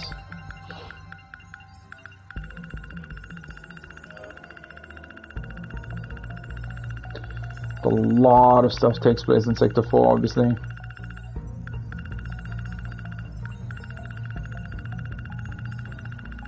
We're still missing a bunch of stuff at the end here, interestingly enough. Yeah, that's going to be interesting to see. I hope that at some point they're going to implement some sort of other view as well, where maybe we see that another loop took place at the start or something. Although it only seemed to have been one loop. That does explain, that does explain what I was speculating, or the questions that I had for so long, right? Is that why did that older Morimura and Izumi, and why did they already know all that stuff? And basically, why did these memories, why were these memories all even part of all the characters, basically from the start? Well, that's because there already had been one loop. And during that loop, or after the loop, people were being moved to Sector 0 and then moved back, and the worlds where all 5 sectors started over. But at that point, they had already gotten at least a bit of information about what was happening and about who their characters were and about past events, right? And that whole murder that Izumi did, for example, all of that took place in the first loop instead of the second one. And I guess we're in the second one. At least as far as the game is concerned, there might have been more loops before that, but yeah. The game, I think, I'm not entirely sure on that, but I think the game is showing us 2 loops. One very short one, and then the next one, the long one that actually results in us preparing for the final battle in Sector 4. I'm very much looking forward to seeing how these different individual stories continue, but as I said, I do think this is a good stopping point, because if I know that if I would continue with the stories now, I would probably try to play through everything, and to be honest, I don't really want to do like a 16-hour stream today. Yeah, so that's going to be it. As I said, 13 Sentinels will return on Thursday. Tomorrow's going to be another Jedi Fallen Order day. I don't know whether or not I might only take... it might be a shorter stream again, like on Monday, because I still have to do some IRL stuff. We'll see about that, but again, 13 Sentinels will be back on Thursday. Other than that, this has been a ton of fun. This game just keeps on giving. It's just absolutely incredible, right? It's been a while, like a long time since I've actually played a game that has been entertaining the entire way through, right? And in every sort of single way and every single mode or whatever it contains, right? It's been... I would have to think back a long time since I had a game, probably Persona 5 Royal, but that was, you know, Persona 5, which I had already previously played, that engaged me this much. And maybe before that, The Witcher 3. So yeah, that's a long time ago. Anyways, that's gonna be it for the stream. Let me just save it one more time, just to be sure, and go back to the title screen. And yeah, the music's also really cool. There's so much to like about this game. Man, I can't wait, as much as I want to, you know, savor the playthrough, you know, as much as possible, I can't wait to take a look at like videos of other people playing through it. That's, I think, going to be an absolute treat to see how other people are reacting to this and what they're doing and why and all that kind of neat stuff. So I'm really looking forward to that. But yeah, as I said, that's going to be it for the stream. I hope you have a great rest of your evening, morning, day, wherever you are, and hopefully I'll see you on the next one. Until then, bye-bye.